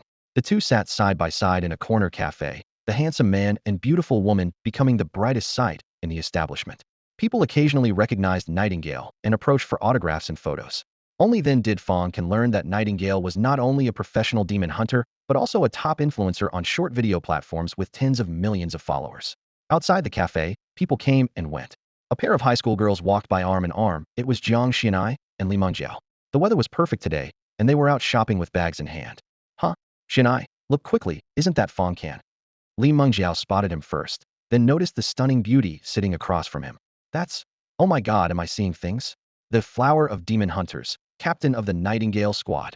Li Mengjiao exclaimed, drawing Jiang Xianai's attention. They indeed saw a commanding goddess-like woman. Whether in looks, height, temperament, or strength, Nightingale completely outclassed Jiang Xianai, the school belle of second high. But questions arose. What was Fang Can doing sitting with Nightingale? What could they possibly have to talk about? An inexplicable feeling of suffocation crept into Jiang Xianai's heart. Zhao Zhao, let's go quickly. Just then, Fang Can stood up to leave and walked toward the entrance. Jiang Xianai hurriedly pulled her best friend aside to hide. She couldn't let him see all the luxury goods they'd just bought from the mall. As it turned out, she was being overly dramatic. Fang Can left the cafe and headed straight for the subway entrance, his figure quickly disappearing into the crowd. Nightingale watched him go with affectionate eyes that sparked imagination. Could they possibly? An absurd thought flashed through Jiang Xianai's mind, which she forcibly dismissed. Impossible. Someone like Nightingale, a top-tier beauty with a level talent and suitors lining up, how could she be interested in Fang Can with his A-level talent? She struggled to suppress her turbulent thoughts. More than an hour later, Fang Can emerged from the subway exit and walked several hundred meters to a modern training facility. In front of the magnificent gates, luxury cars were everywhere. Rolls-Royces, Bentleys, Maybachs, and Yangwangs were common sights, along with the latest Faraday magnetic levitation sports cars gleaming brilliantly. He was probably the only one who had arrived by subway. Look, wow, so beautiful, I know her. She's the school belle from Changha High School. I heard she has level talent. Exclamations from the watching students rose one after another. The magnetic levitation sports car's gull-wing doors opened upward, and a short-haired girl stepped out, instantly becoming the center of attention. She appeared to be around Fang Can's age, with coldly beautiful features and snow-white skin that seemed to glow with its own light, like a fallen angel. Her slender frame contained the strength of years of training. Through her tousled short hair, a pair of night-colored eyes like amber gazed out, clear yet dangerous. Was it her? Fang Can recognized this short-haired girl with an angelic face. Luo Ji, the super genius and aloof campus beauty of the prestigious Changha High School. A year ago, the city organized a wilderness summer camp, selecting only 3 top students from each district. Fang Can, the perennial first place in Qiantang district, was brimming with confidence, yet was completely crushed by Luo Ji in the final exam, only managing second place. From that moment on, the two became evenly matched rivals. Now, the transport vehicle came to a steady stop at the entrance of Haida Youth Training Camp. As the door opened, Luo Ji was the first to step out, her cold eyes sweeping across the crowd like searchlights before finally settling on Fang Can. Fang Can smiled and nodded in acknowledgement. Luo Ji also gave a slight nod, but said nothing more, walking into the base with her head held high. On the training ground, over 100 students from various high schools across Jiangnan quickly assembled according to staff instructions. Everyone's face bore the same expression. Martial examination. Fang Can, you're here too? A familiar male voice called out. Fang Can turned around to see Chun Zhe and Lu Fei, former academic rivals from Second High, walking over quickly with obvious surprise on their faces. Lu Fei blurted out, "Doesn't the youth training camp only accept those with a level talent or above?" Chun Zhe quickly interrupted. "By the way, Fang Can, which university did you put as your first choice?" Without explanation, Fang Can simply smiled and replied, "Haida." "What a coincidence, Lu Fei and I chose the same." Chun Zhe laughed heartily. As the three were chatting, another somewhat sharp voice cut in. "Fang Can." Everyone thought it was another classmate from Second High, but what came into view was a tall, thin young man with sinister eyes. Fang Can frowned, trying to recall, then suddenly realized, "Skinny dog. You're the skinny dog. Your whole family are skinny dogs." The tall, thin youth cursed furiously. "My name is Xie Junjie. All right, skinny dog." Fang Can suppressed a laugh. Xie Junjie, the acknowledged genius of Linhu district, was also a hot candidate for prestigious universities. Chun Zhe and Lu Fei had heard of him before. At this moment, Xie Junjie's narrow eyes were full of mockery. "Fang Can, I remember you awakened a level talent back then. How did you sneak into the youth training camp?" Whispers immediately arose around them. "A level? My friend with level talent couldn't even get in." Even Luo Ji looked over in surprise. Fang Can remained calm. "How I got in? What's that to you?" Xie Junjie raised his voice with a cold laugh. "I bet you pulled strings. So what if I did?" Fang Can's tone was relaxed. "I'll still crush you." "Fine. We'll see about that." Xie Junjie laughed maniacally as he turned and left, but in his heart, he was certain that a level defeating a level would be impossible unless hell froze over. Chun Zhe asked puzzledly, "Do you two have history? Something from last year's summer camp?" Fang Can explained briefly. Back then, he and Luo Ji were paired for sparring practice. Xie Junjie wanted to switch groups as an excuse to pursue Luo Ji, but after being rejected, he held a grudge and had been confrontational ever since. Lu Fei curled her lips. With his pathetic looks, he actually tried to pursue Luo Ji? In her view, Luo Ji not only had an illustrious family background and heavenly beauty, but also possessed level talent. Even Fang Can might not be worthy of her. As they were talking, a tall, capable young woman with an elegant demeanor arrived at the training ground, looking around. Xie Junjie's eyes immediately lit up as he strode toward the girl. "Hey beautiful, which school are you from? How about adding me on WeChat?" His gaze was frivolous, roaming over the girl's body with barely concealed desire. The tall girl looked him up and down, let out a cold laugh, and asked, "And which school are you from?" "Me? Xuejuan High School, Xie Junjie." He replied with a proud expression, convinced this girl must have heard of him. Unexpectedly, after the tall girl made note of his name, she pulled a whistle from her pocket and blew it forcefully. The sharp whistle sound immediately echoed across the training ground. All trainees assemble. From tall to short, left to right, form a 1010 formation. I'm counting down from 10, 10, 9, 8. The tall girl's suddenly explosive presence swept across the entire field. Her intense vital energy was dozens of times stronger than these high school seniors. "An instructor? Damn, this can't be my luck."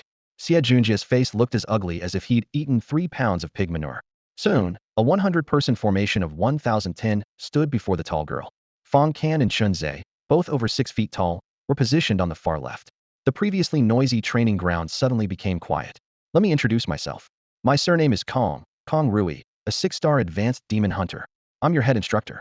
For the next half month, I'll be responsible for training your combat techniques. Let me be clear up front, my training intensity is very high.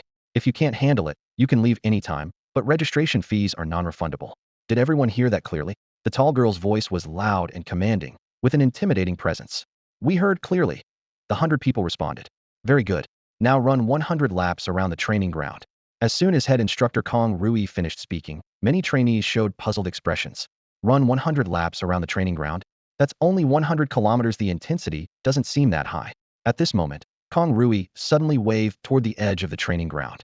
A truck slowly approached and unloaded a large pile of backpacks. These backpacks were stuffed full, and each one made a heavy thud sound when it hit the ground. I forgot to mention you need to carry these. Kong Rui pointed at the pile of backpacks. And you must complete it within 9 hours. If you're overtime, you run again. The trainees who had just thought the training intensity wasn't high all stiffened. You run 200 laps. Kong Rui walked over to Xie Junjia and said to him with a sweet smile.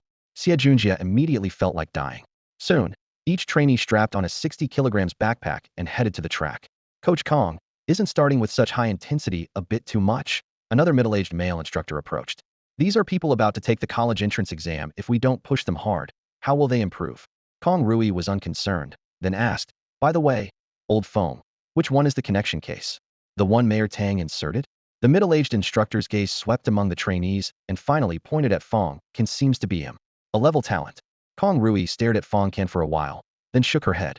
I really don't know what Mayor Tang was thinking, inserting an A-level talent student among a group of A-level talent students. Isn't this just asking for abuse? Have this Fang Can come to my office after training. Understood. Several hours later, it was already dark. 3rd floor of the training base. Fang Can knocked on an office door. Come in. Kong Rui's voice came from inside. She was sitting at her computer, reviewing the trainees' files. Coach Kong, you wanted to see me? Fang Can walked in, drenched in sweat. You're Fang Can. Kong Rui looked him up and down, her tone cold. Do you know how you got in here? I know, Fang Can nodded. Uncle Tang used his connections to get me in. At least you're self-aware, Kong Rui thought, then said, I don't care what relationship you have with Mayor Tang. Since you're here, you'll train at my pace and intensity. I won't give you special treatment. If you can't handle it, leave anytime. No problem. Fang Can agreed immediately. Fine, you can go. Coach Kong dismissed Fang Can. Right after he left, the middle-aged instructor, surnamed Feng, walked in with a document. Coach Kong, the results for all trainees weighted long-distance running are in. Except for that Xie Junjia, he still hasn't finished. Kong Rui reached for the results sheet and glanced at it. When she saw the name in first place with the shortest time of only 2 hours, 58 minutes, and 31 seconds, she instantly wondered if she was seeing things wrong. Fang Can. Kong Rui frowned. He's in first place? That must be wrong. It's not wrong. Coach Feng replied with a wry smile. Coach Kong, I think we may have all misjudged. This trainee named Fang Can is not simple. The second day's training was even more intense than the first. 1,000 weighted push-ups, 1,000 weighted squats, followed by a 30-kilometer weighted rock climbing session. The coaching staff had only one motto. Train until you drop, or drop out. Within 3 days, 2 trainees had already been driven to quit by this brutal pace. During those same 3 days, Fang Can consistently ranked first in every category, silencing all doubts with his performance. Mayor Tang clearly wouldn't have inserted a weakling for no reason. This kid's physical abilities were almost terrifyingly close to S-level. On the 3rd floor of the training facility, Kong Rui leaned against the railing, looking down at the courtyard below. The trainees were sweating profusely under the scorching sun, but only one question occupied his mind. Why did he only awaken in a level flame during the talent awakening ceremony? Deputy head coach Feng Lei was equally puzzled. If his physical assessment could reach S-level, but his awakening was only a level, that's way too abnormal. Kong Rui could only shake his head helplessly. At noon in the cafeteria, all trainees received identical lunches prepared by nutritionists. 3 meat dishes, 2 vegetables, and 1 soup. It looked refined, but tasted bland. Fang Can and Chunzhe wolfed down their food from their trays. Physical training ends this afternoon. Switching to combat practice, Chunzhe said quietly, chopsticks between his teeth. The head coach will probably pair you with Luoji. Fang Can kept his head down, shoveling rice, and mumbled, not necessarily. How is it not certain? You're first, she's second. Just don't let sparring turn into romance. Chunzhe nudged him with his shoulder, wearing a suggestive expression. Fang Can shrugged. Dang Yingying in 3rd place is also strong. I might get paired with her. The big girl? Whoever gets paired with her is seriously unlucky. Chunzhe nearly choked with laughter. Fang Can frowned and reminded him, don't talk about people like that. Not far away, Xie Junjia and several friends were also eating. I heard this afternoon's combat practice pairs people by physical ranking, one boy said excitedly. gesturing with his spoon. First with second, third with fourth, and so on. So the campus beauty Luo is teaming up with Fang Can? Another immediately lamented. There go my fantasies. A third boy asked, but Fang Can only has a level talent, yet he's taking first in everything. Will Luo get dominated by him again this afternoon? Xie couldn't stand it anymore and slammed down his tray. Physical strength doesn't mean combat skills. What's the point of running fast or lifting heavy? Real combat depends on technique and talent, got it? If he can actually beat Luo, I'll eat 10 pounds of shit on the spot. A gentleman's word is his bond. I'm recording this note backing out. His companions jeered while charging their phones. At 1:30 p.m., combat practice began on schedule, with pairings indeed based on rankings. Fang Can and Luo Ji, Deng Yingying and Su He, Xie Junjie and Lu Fei, Chun Zhe and Wang Su. Jesus, God, Buddha, Virgin Mary, anyone, please show some mercy. I don't want to be paired with Deng Yingying. Su He, ranked fourth, went pale on the spot. Deng Yingying stood 6 feet 3 inches tall, weighed over 300 pounds, and looked like a wall of flesh exactly like the big girl from CJ7. Despite her unpopular appearance, her talent was shockingly powerful. She was the second-level talent among all trainees, after Luo Ji. Just as Su He was looking utterly dejected, Kong Rui suddenly announced, Deng Yingying, you're paired with Xie Junjie. Su He, you're with Lu Fei. Holy crap, which deity just answered my prayers? Su He gazed at Lu Fei's graceful figure and nearly burst into tears of joy on the spot. Head coach, Xie Junjie's face turned green as he immediately raised his hand in protest. Aren't we supposed to be grouped by performance? Why am I paired with Deng Yingying? This isn't following the rules.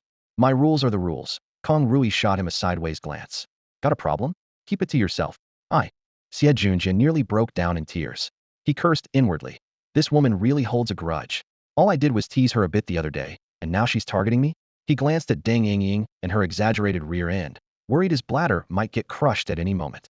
The whistle blew sharply. Find yourself some space and begin combat training, Kong Rui commanded. Across the vast training ground, over 90 cadets quickly paired off and spread out.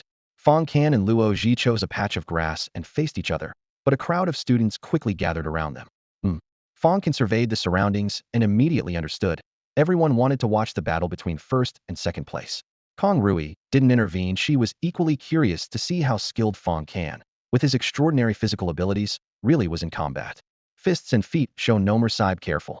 Luo Ji's autumn water eyes flashed with fighting spirit. As her words fell, her graceful form darted forward, striking first. Fang Can advanced instead of retreating, and the two immediately engaged in close combat. Bang, bang, bang. Dull impact sounds echoed across the field as fist shadows and leg strikes seemed to tear through the very air. Fang Can's combat skills are this strong too. He's actually fighting the campus beauty to a draw. Luo, the campus beauty, trained with a master instructor. Her combat skills are said to have reached mid-level 2-star. The watching students whispered among themselves in amazement. Go Fang Can. Take her down. Chunzhe shouted, pumping his fist. But Xie Junjie was anxious. Luo Ji, please don't lose. I've already talked. BG don't want to eat dirt. Suddenly, Luo Ji's eyes sharpened as her fists transformed into palm strikes. Whoosh, whoosh, whoosh.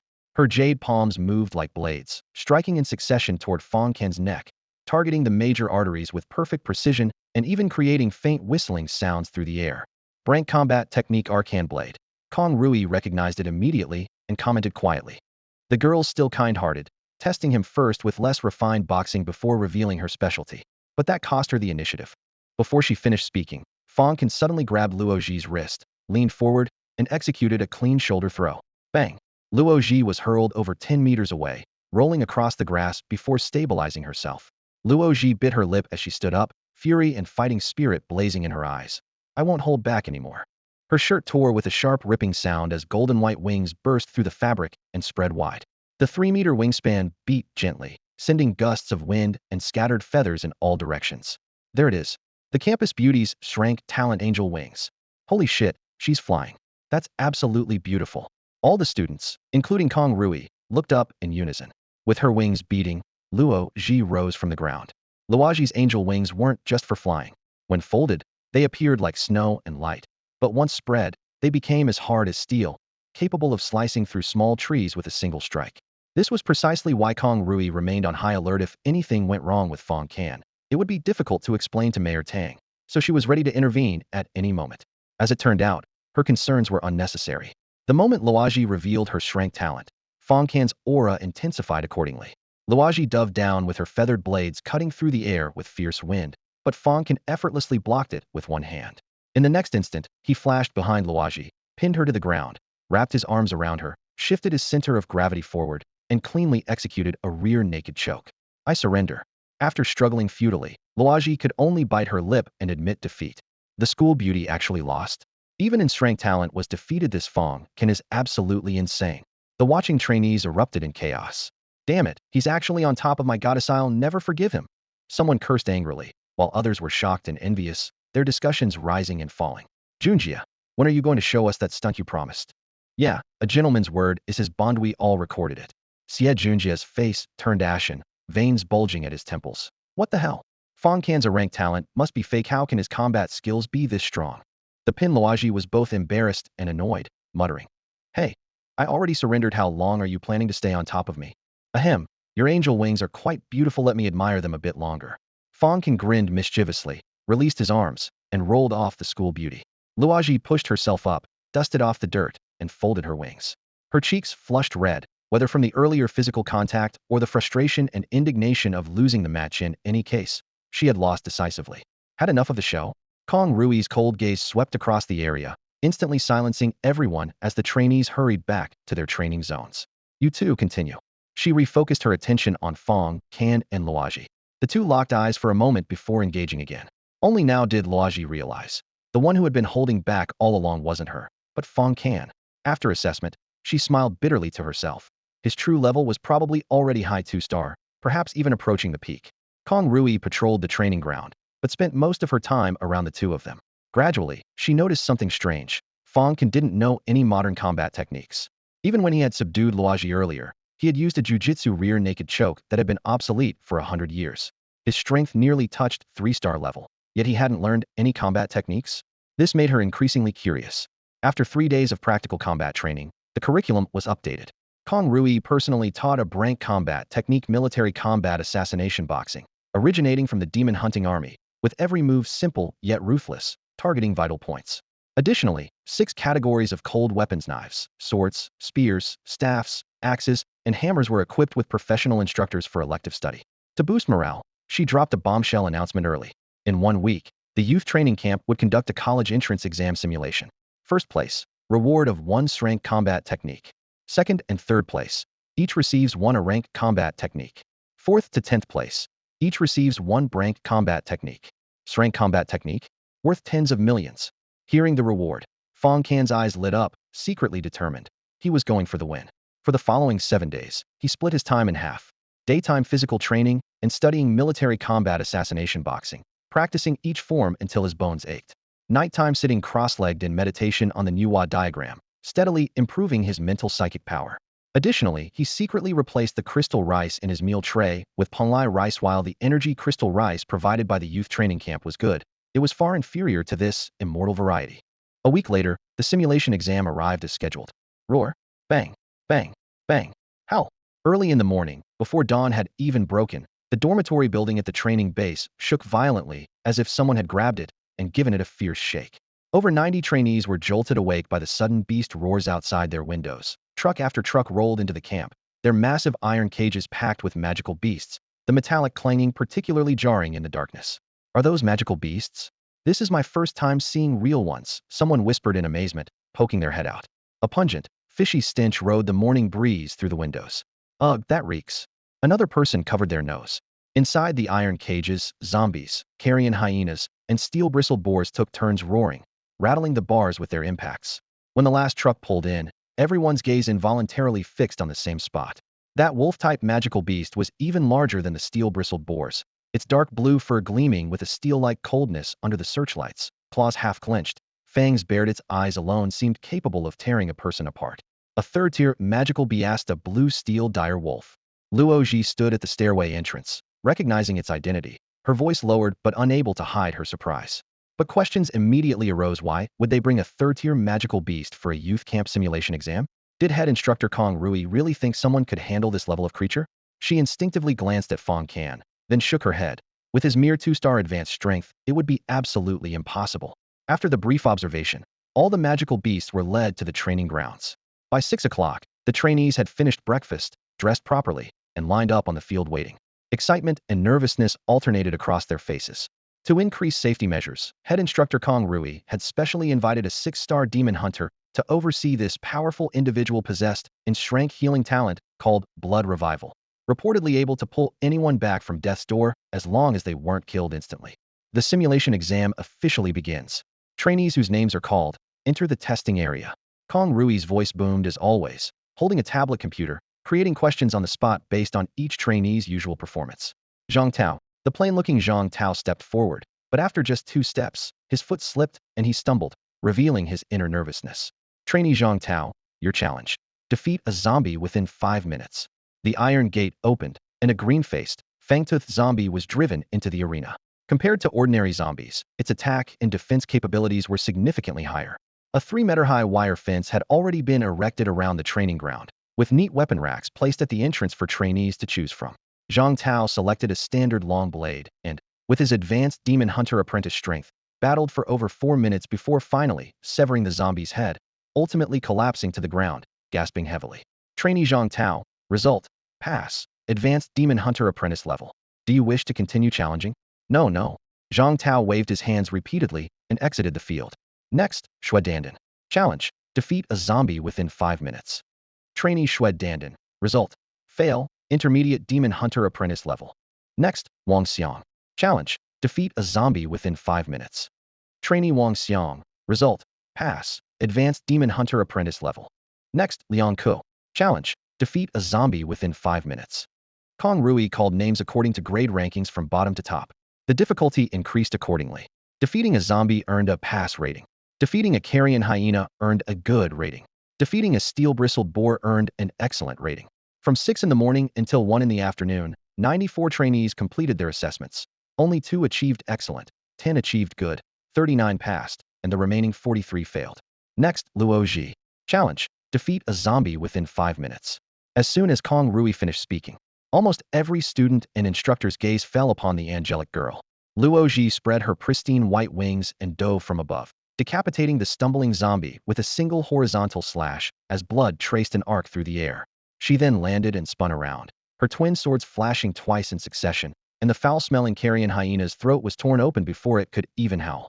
The stands erupted in amazement. Worthy of being our campus belle Luo. She's incredible. The crowd went wild as someone pointed toward the arena and shouted, "Look, Campus Belle Luo is going to challenge the Steel Bristle Boar." The Steel Bristle Boar is nothing. Her real target is that level 3 magical beast, the Blue Steel Dire Wolf. Another student replied with wide eyes. Outside the training ground's iron mesh, the crowd pressed in ever tighter. 8 minutes later, the Steel Bristle Boar collapsed with a dying roar, its massive 1,000-pound body crashing down and raising a cloud of dust. Both tusks were completely severed, a long blade protruding from its left eye socket as blood sprayed forth with an overwhelming stench. Only 8 minutes? Dang Yingying and Suhi took over 10 minutes. Incredible. Truly worthy of being my goddess. Exaggerated exclamations came one after another. Kong Rui glanced at the timer with a smile. Student Luo Ji, excellent performance. Will you continue the challenge? Khan, continue. Luo Ji sheathed her blade, breathing slightly heavily. The iron gate opened as the blue steel dire wolf leaped out with a low growl, its steel blue mane bristling. In the viewing area, Shunzai sidled up to Fang Can. Fang Can, what do you think? Can Luo Ji beat this beast? It's uncertain. Fang Can shook his head. Level 3 magical beasts are several times stronger than level 2, but she can fly, so the outcome is hard to predict. Shunzai asked with a grin, what about you? Me? I don't know. Fang Can replied calmly, his tone not modest, but genuinely uncertain about his current limits. The whistle sounded and battle commenced. Just as Fang Can had anticipated, Luo Ji used her angel wings to circle overhead, constantly employing small tactics to wear down the dire wolf's stamina. However, she hadn't counted on level 3 magical beasts possessing rudimentary intelligence. The blue steel dire wolf feigned exhaustion before suddenly lunging upward, its claw tearing through her thigh. She screamed as she plummeted, blood raining down. As the dire wolf pounced for the kill, a powerful gust swept in. Bang. Kong Rui lightning fast kicked the dire wolf over 10 meters away, sending it crashing into the iron mesh with a clattering sound. Luo Ji was immediately treated with a healing spell, the bone-deep wound slowly closing, though blood loss left her face deathly pale and her breathing weak. Once the girl regained consciousness, Kong Rui announced the results. Student Luo Ji, excellent performance 2-star, Demon Hunter level strength. Luo Ji smiled bitterly and looked up to meet Fang Can's gaze. both nodding slightly. Fang Can, bring glory to our second high. Chunze awkwardly cheered from behind as he stepped onto the field. Fang Can, go for it. Lu Fei and several other second high students also cheered in unison. Fang Can was the final examinee. Discussion continued outside the arena. That level 3 magical beast is so fierce. I refuse to believe this kid can beat it. Xie Junjie shouted to his friends. If he can take down the blue steel dire wolf, I'll livestream eating shit. Junjie, you still haven't eaten the shit from last time. Exactly, always making empty promises. Everyone burst into laughter. The whistle fell, and Fang Can charged forward explosively. In just 3 minutes, he successively killed the zombie and carrion hyena. Facing the thick-skinned steel bristle boar, he drove a military-style punch straight through its skull, shattering brain matter everywhere. So powerful. Kong Rui's eyes blazed as she spoke urgently. It seems my estimation was correct. This kid's combat prowess has truly reached 3-star demon hunter level. Impressive. Feng Lei watched Fang Can's clean, decisive punches with amazement. In all these years, this is the first time I've encountered someone who chose to fight a magical beast barehanded. And that composed expression looks like a seasoned demon hunter. No one could have imagined that Fang Can had already ventured into the wilderness twice, and even shed the blood of a 4th-level magical beast, though not entirely by his own strength. It was enough to forge an incredibly calm mindset. The cage opened, and the azure steel fierce wolf burst out, with its fur standing on end. It paced around Fang Can, nostrils twitching, occasionally glancing up at Kong Rui with obvious wariness toward the female instructor. Someone with sharp eyes whispered a reminder. Look, it's limping when it walks, like it's injured in the waist area.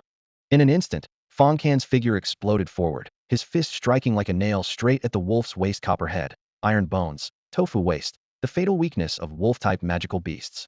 The azure steel fierce wolf realized there was no escape and lunged forward with a roar, determined to fight to the death. Bang, bang, bang, roar, rip. In the center of the arena, fur flew and iron fists swept through the air, with sweet-scented blood mist mixing in the atmosphere. The fierce battle lasted only a dozen breaths. Fang Can's training uniform was torn to shreds, his chest crisscrossed with bloody marks, while the azure steel fierce wolf's waist and abdomen took over 10 military-style punches. Its internal organs nearly shattered, blood continuously flowing from its throat. It collapsed in a pool of blood, struggling and convulsing. Fang Can simply tore off his tattered shirt, stepped forward bare-chested, and with a crack, stomped on the wolf's throat to finish it off. The entire venue fell into deathly silence. Even breathing seemed to be cut off. He actually did it? Xie Junjie's scalp tingled, his voice trembling. Female students like Luo Ji and Lu Fei blushed at the sight of Fang Can tearing off his shirt to reveal his muscular chest. On the other side of the stands, Chunze led his second middle school companions in cheering. Brother Can, awesome. Kong Rui composed her surprise and announced loudly. Student Fang Can, excellent performance. 3-star, demon hunter strength. Fang Can grinned. This was the first time he had completely relied on his own power to defeat a 3rd-level magical beast heathen, and a sense of achievement surged through him. 18 years old, and already a 3-star demon hunter. Deputy Chief Instructor Feng Lei's mouth hung open for a long time. He had expected Fang Can to be defeated like Luo Ji, but the young man had beaten the azure steel fierce wolf to death with his bare hands. Looking across Jiangnan Bay City, considering all types of talents, elemental, supernatural, summoning, transformation, few could match this achievement.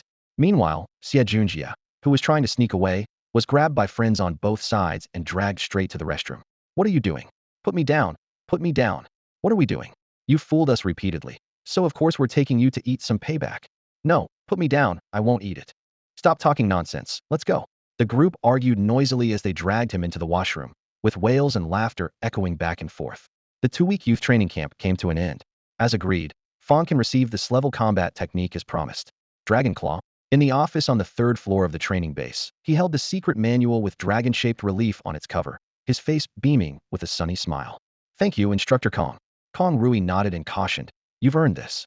But remember, combat technique manuals are strictly controlled by the state.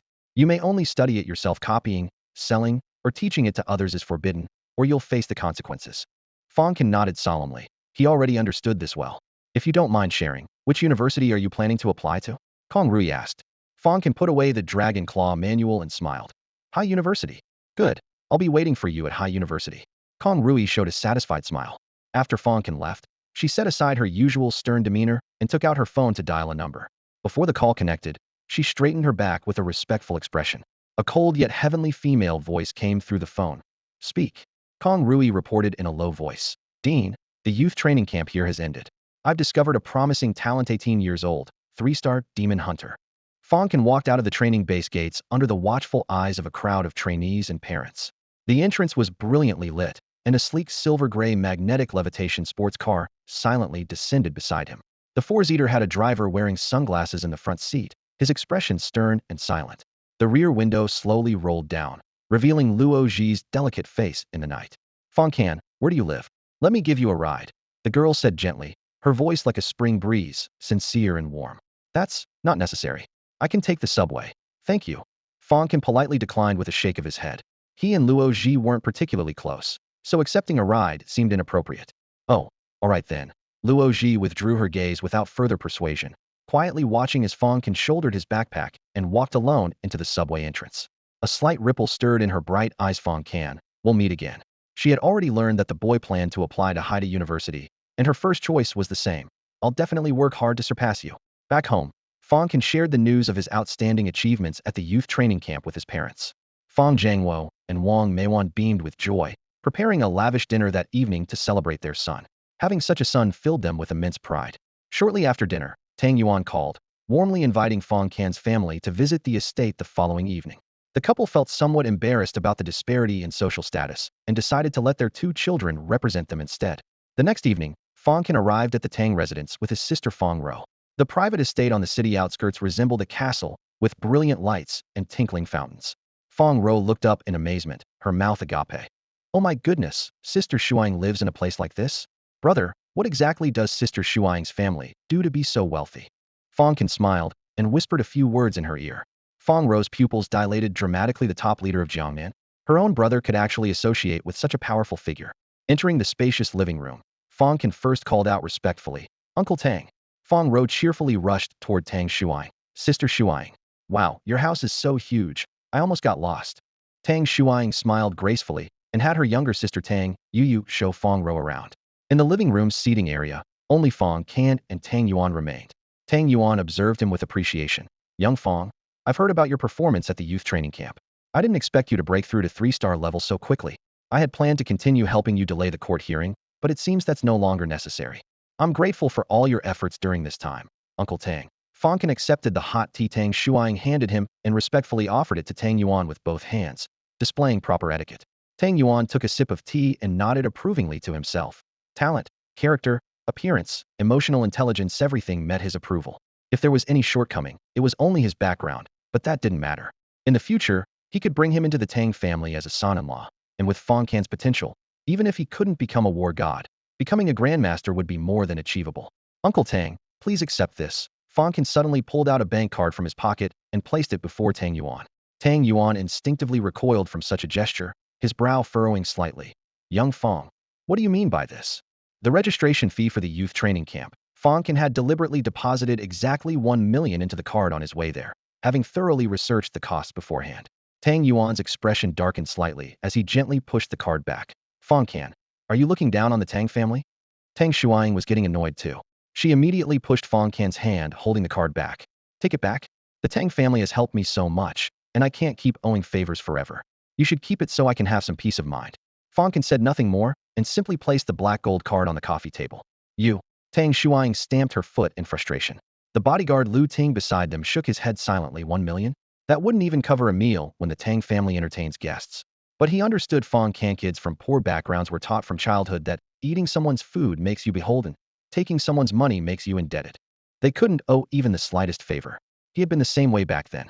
Suddenly, Tang Shuang's eyes lit up as she thought of a way to make Fang Can take back the money. She lifted her delicate chin and provocatively beckoned with her finger. Let's have a fight. If you win, I'll take the money. If I win, you take the card back. How about it? What kind of ridiculous rule is that? Fang Can was speechless. I have to fight to repay a favor? Scared, Tang Shuang continued to provoke him. I heard you were pretty fierce at the training camp. Even suppressed the Luo family's young lady, so she couldn't hold her head up. Senior, may I ask what your talent and strength levels are? Fang Can was curious. They'd known each other for quite a while, but he knew nothing about her real combat abilities, only that she was an honor student at High University. Me? Tang Shuang smiled confidently. S-level talent, 5-star strength. Fang Can was stunned on the spot. A 5-star demon hunter bullying a 3-star rookie like me? Is that appropriate? Don't worry, we won't use talents. Just compare martial arts. My martial arts are only 3-star level, about the same as yours. All right then. The two came to the Manor's training ground. Tang Yuan, Lu Ting, Tang Yuyu, Feng Rou, along with the butler and servants gathered around, instantly making the atmosphere lively. The young miss is a 5-star demon hunter. Can this young man handle it? The servants whispered among themselves. Sister, go for it. Tang Yuyu cheered for her sister with raised fists. Brother, you can do it. Feng Rou wasn't to be outdone. Bang, bang, bang. The sounds of fists and feet colliding echoed through the spacious training ground. After watching for a moment, Tang Yuan turned his head and asked, Little Lu, what do you think? Lu Ting squinted. Military combat assassination boxing. He's got about 30% mastery, but to beat the young miss, he's still lacking. Before he finished speaking, another muffled sound erupted from the field. Bang! Tang Shuang was knocked back more than 10 steps, her fair hands red, swollen, and numb, trembling slightly. She stared at Fang Can in disbelief. His hands had actually enlarged by half, knuckles protruding, nails elongated, skin taking on a scaly appearance with a cold metallic gleam. S-level combat technique Dragon Claw. Lu Ting exclaimed. The reward for outstanding students at the training camp, and he mastered the basics in just one day? Tang Yuan's eyes flashed with brilliance. Though he had only grasped the surface, the power was already extraordinary. Senior, let's stop here. Fang Can noticed Tang Shuang's trembling hands and suggested they stop.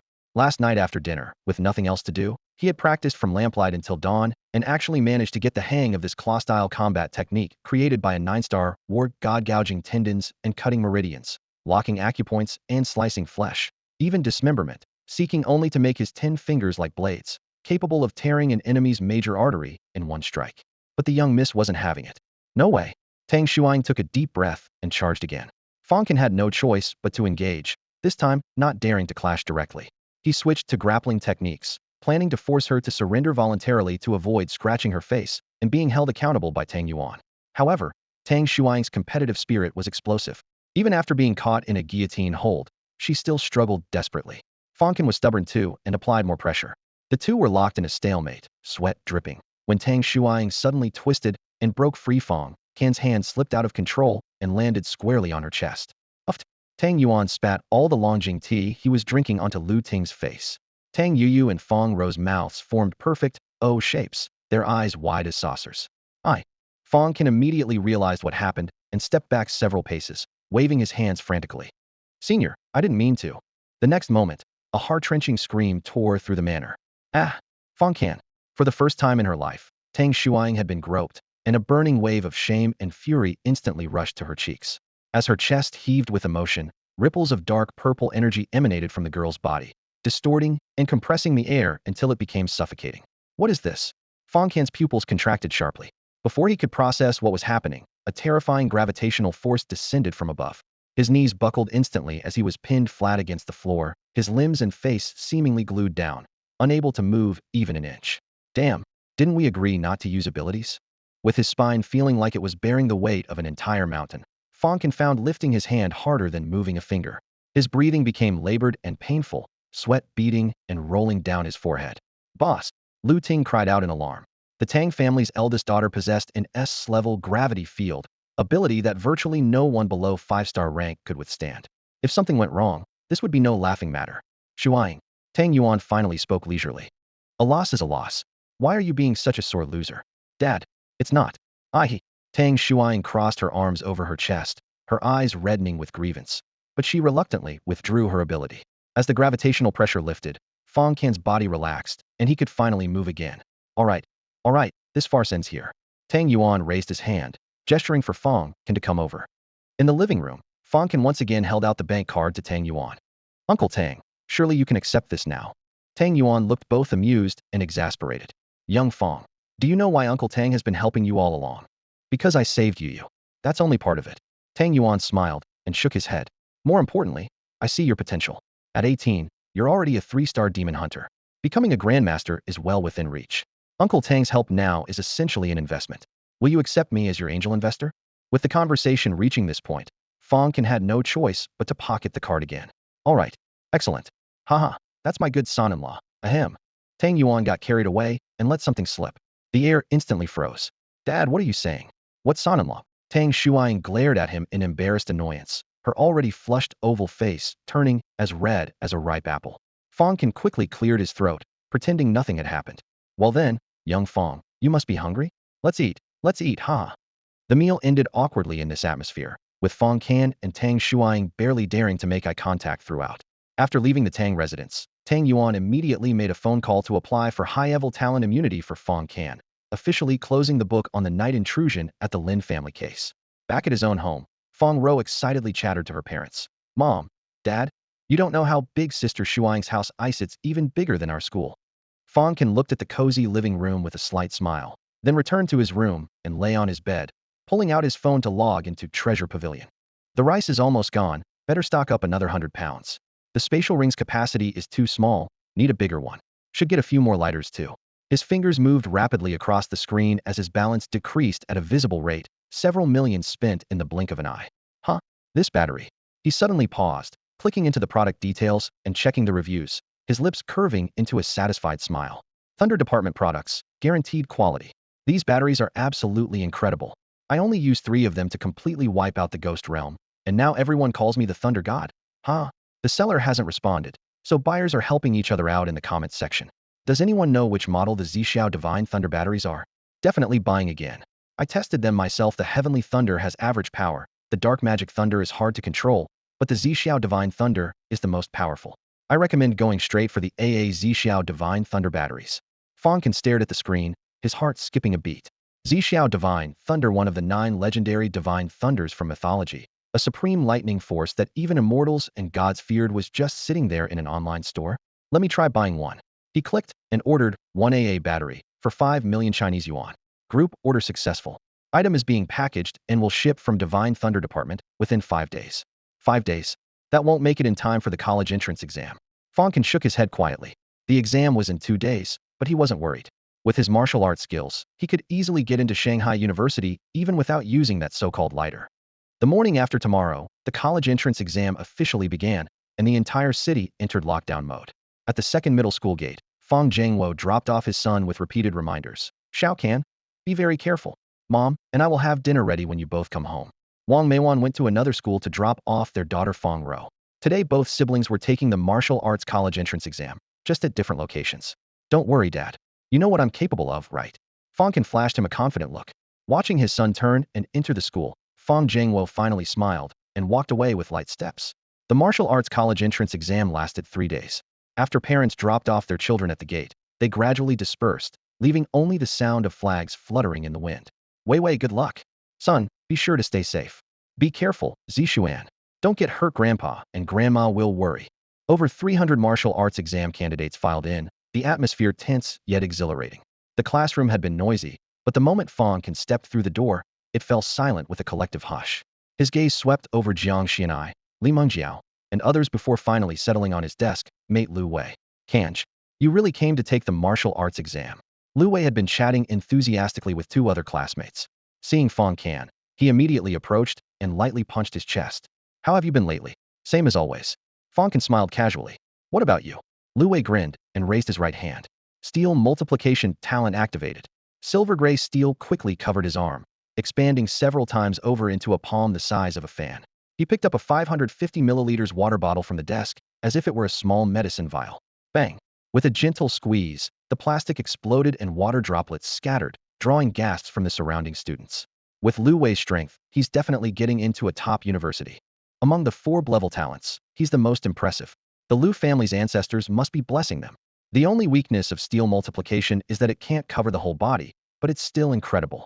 Envious comments filled the air as students with clevel and level talents looked on with longing. Lu Wei deactivated his transformation and put his arm around Fang Can's shoulder with a smile. Kanj, I'll cover for you in the exam. Cover my SC don't have a support talent. Fang Can rolled his eyes.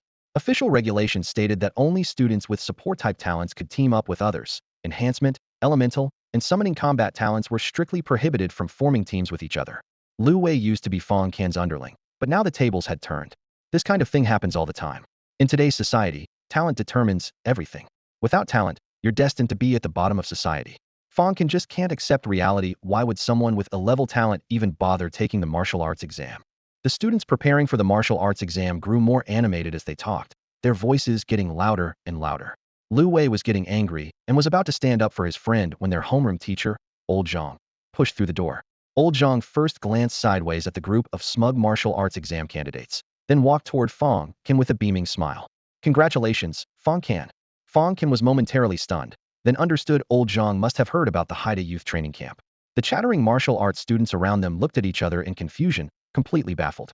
Everyone quiet down, I have an announcement. Let's all give Fang Can a round of applause. Old Zhang started clapping first. The classroom fell dead silent. Jiang Xinai and Li Mengjiao nearly popped their eyes out of their sockets. What?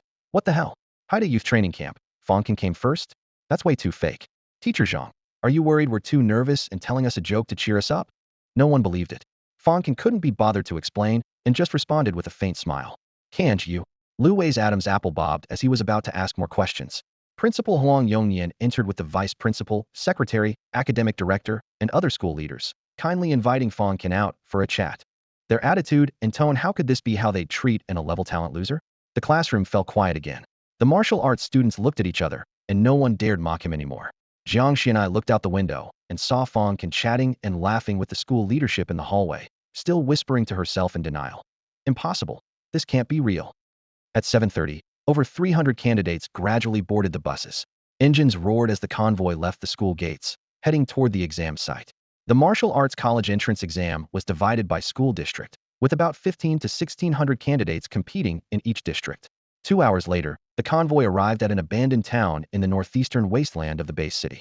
At the town's entrance stood a military base with barbed wire and heavy machine guns lined up in formation. The barbed wire was mixed with bloodstains and chunks of flesh, giving off a putrid smell. Zombies and carrion hyenas occasionally darted out from the forest, only to be shot down by demon hunter soldiers the moment they appeared. Many students were seeing this kind of scene for the first time, their hearts racing and blood pumping. When getting off the bus, Lu Wei still wouldn't give up. So, Kanch, did you really come first in the youth training camp graduation exam? You've been asking all the way here. Fang Can was exasperated by the pestering. Awesome. Lu Wei gave him a thumbs up for the nth time. Did you get any rewards? Yes, and level combat technique. Holy shit, I'm so jealous. The two continued talking as they followed the crowd into the base. At that moment, Chang'e High School's bus also stopped. Luo Ji got off with her team and immediately spotted that brightest figure in the crowd, her dusky eyes instantly sparkling with light. He was also in exam zone 007. Soon after, all 1,560 candidates from 5 high schools had assembled. The chief examiner was from the Demon Hunter Army, holding the rank of Major General with 6-star strength. Students, welcome to examination site 007, Zombie Town. I'm Chief Examiner Yin Shi. The college entrance examination is about to begin, and I wish you all success in advance.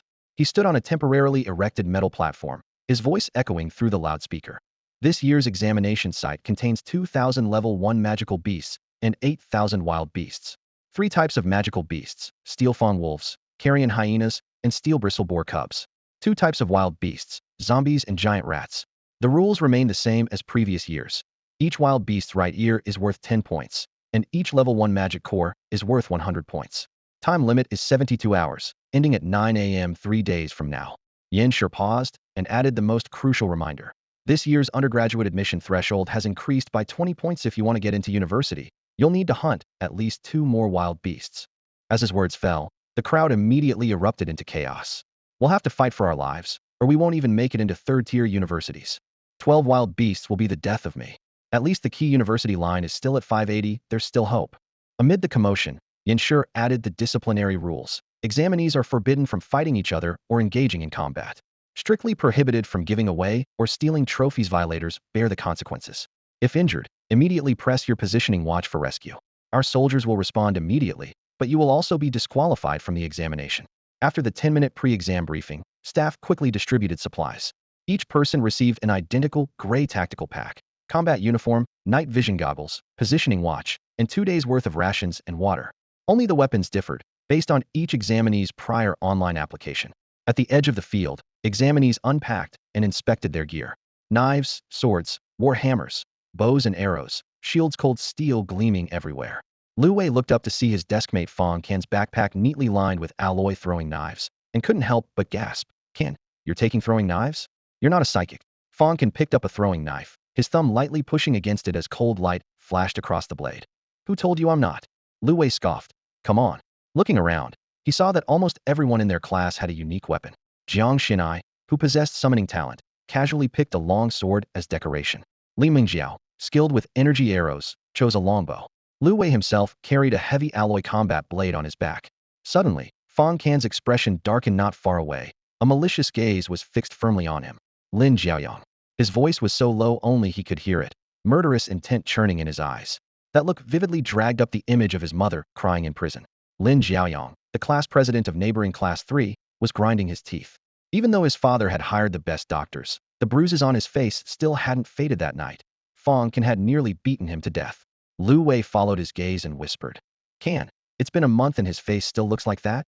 You didn't even use much force with that slap at the martial arts hall. Let's go rest." Fang Can withdrew his gaze and turned to leave. But Lin Jiaoyang's heart was churning with rage. High University had 6 training camps total in Jiangnan, and he'd had a chance to enter the elemental camp, but lost his spot due to severe injuries. His hatred had grown wildly since then. "You bastard, don't let me catch an opportunity, or I'll kill you." He watched Fang Can leave, his gaze so venomous it seemed ready to tear him apart. In the noisy crowd, not all hostility was so obvious. Among the 1,560 examinees, several pairs of eyes were particularly cold, their emotions sinister beyond their years. Especially the girl at the back of the group. In the depths of her bright black pupils flashed a trace of eerie purple, gone in an instant. "Time's up. Begin security check." The broadcast suddenly rang out. With the announcement, the 2,729 college entrance examination of Jiangnan Bay City officially began. To prevent cheating, the Demon Hunter Corps had prepared strict security procedures. Even if someone stuffed demon cores or beast ears up their rear end, this scanning device would ruthlessly detect them. Anyone caught cheating would be immediately disqualified and banned from taking the exam for life. Fortunately, no one was foolish enough to challenge this rule. After all 1,560 candidates passed the security check, they were quickly transported to the examination site Zombie Town, where the college entrance exam officially began. "Good luck, Can. Take care. Xianai, see you in 3 days." "Yeah, good luck." Farewell calls echoed everywhere. Fang Can and Lu Wei waved goodbye, while Jiang Xianai summoned her frostbird nearby and bid farewell to her best friend Li Mengjiao. This examination site had once been a prosperous town, but after the apocalypse, it was overrun by magical beasts and littered with corpses. It wasn't until 20 years ago that humans finally regained control. In the town, collapsed buildings lay across the roads, covered in moss and vines.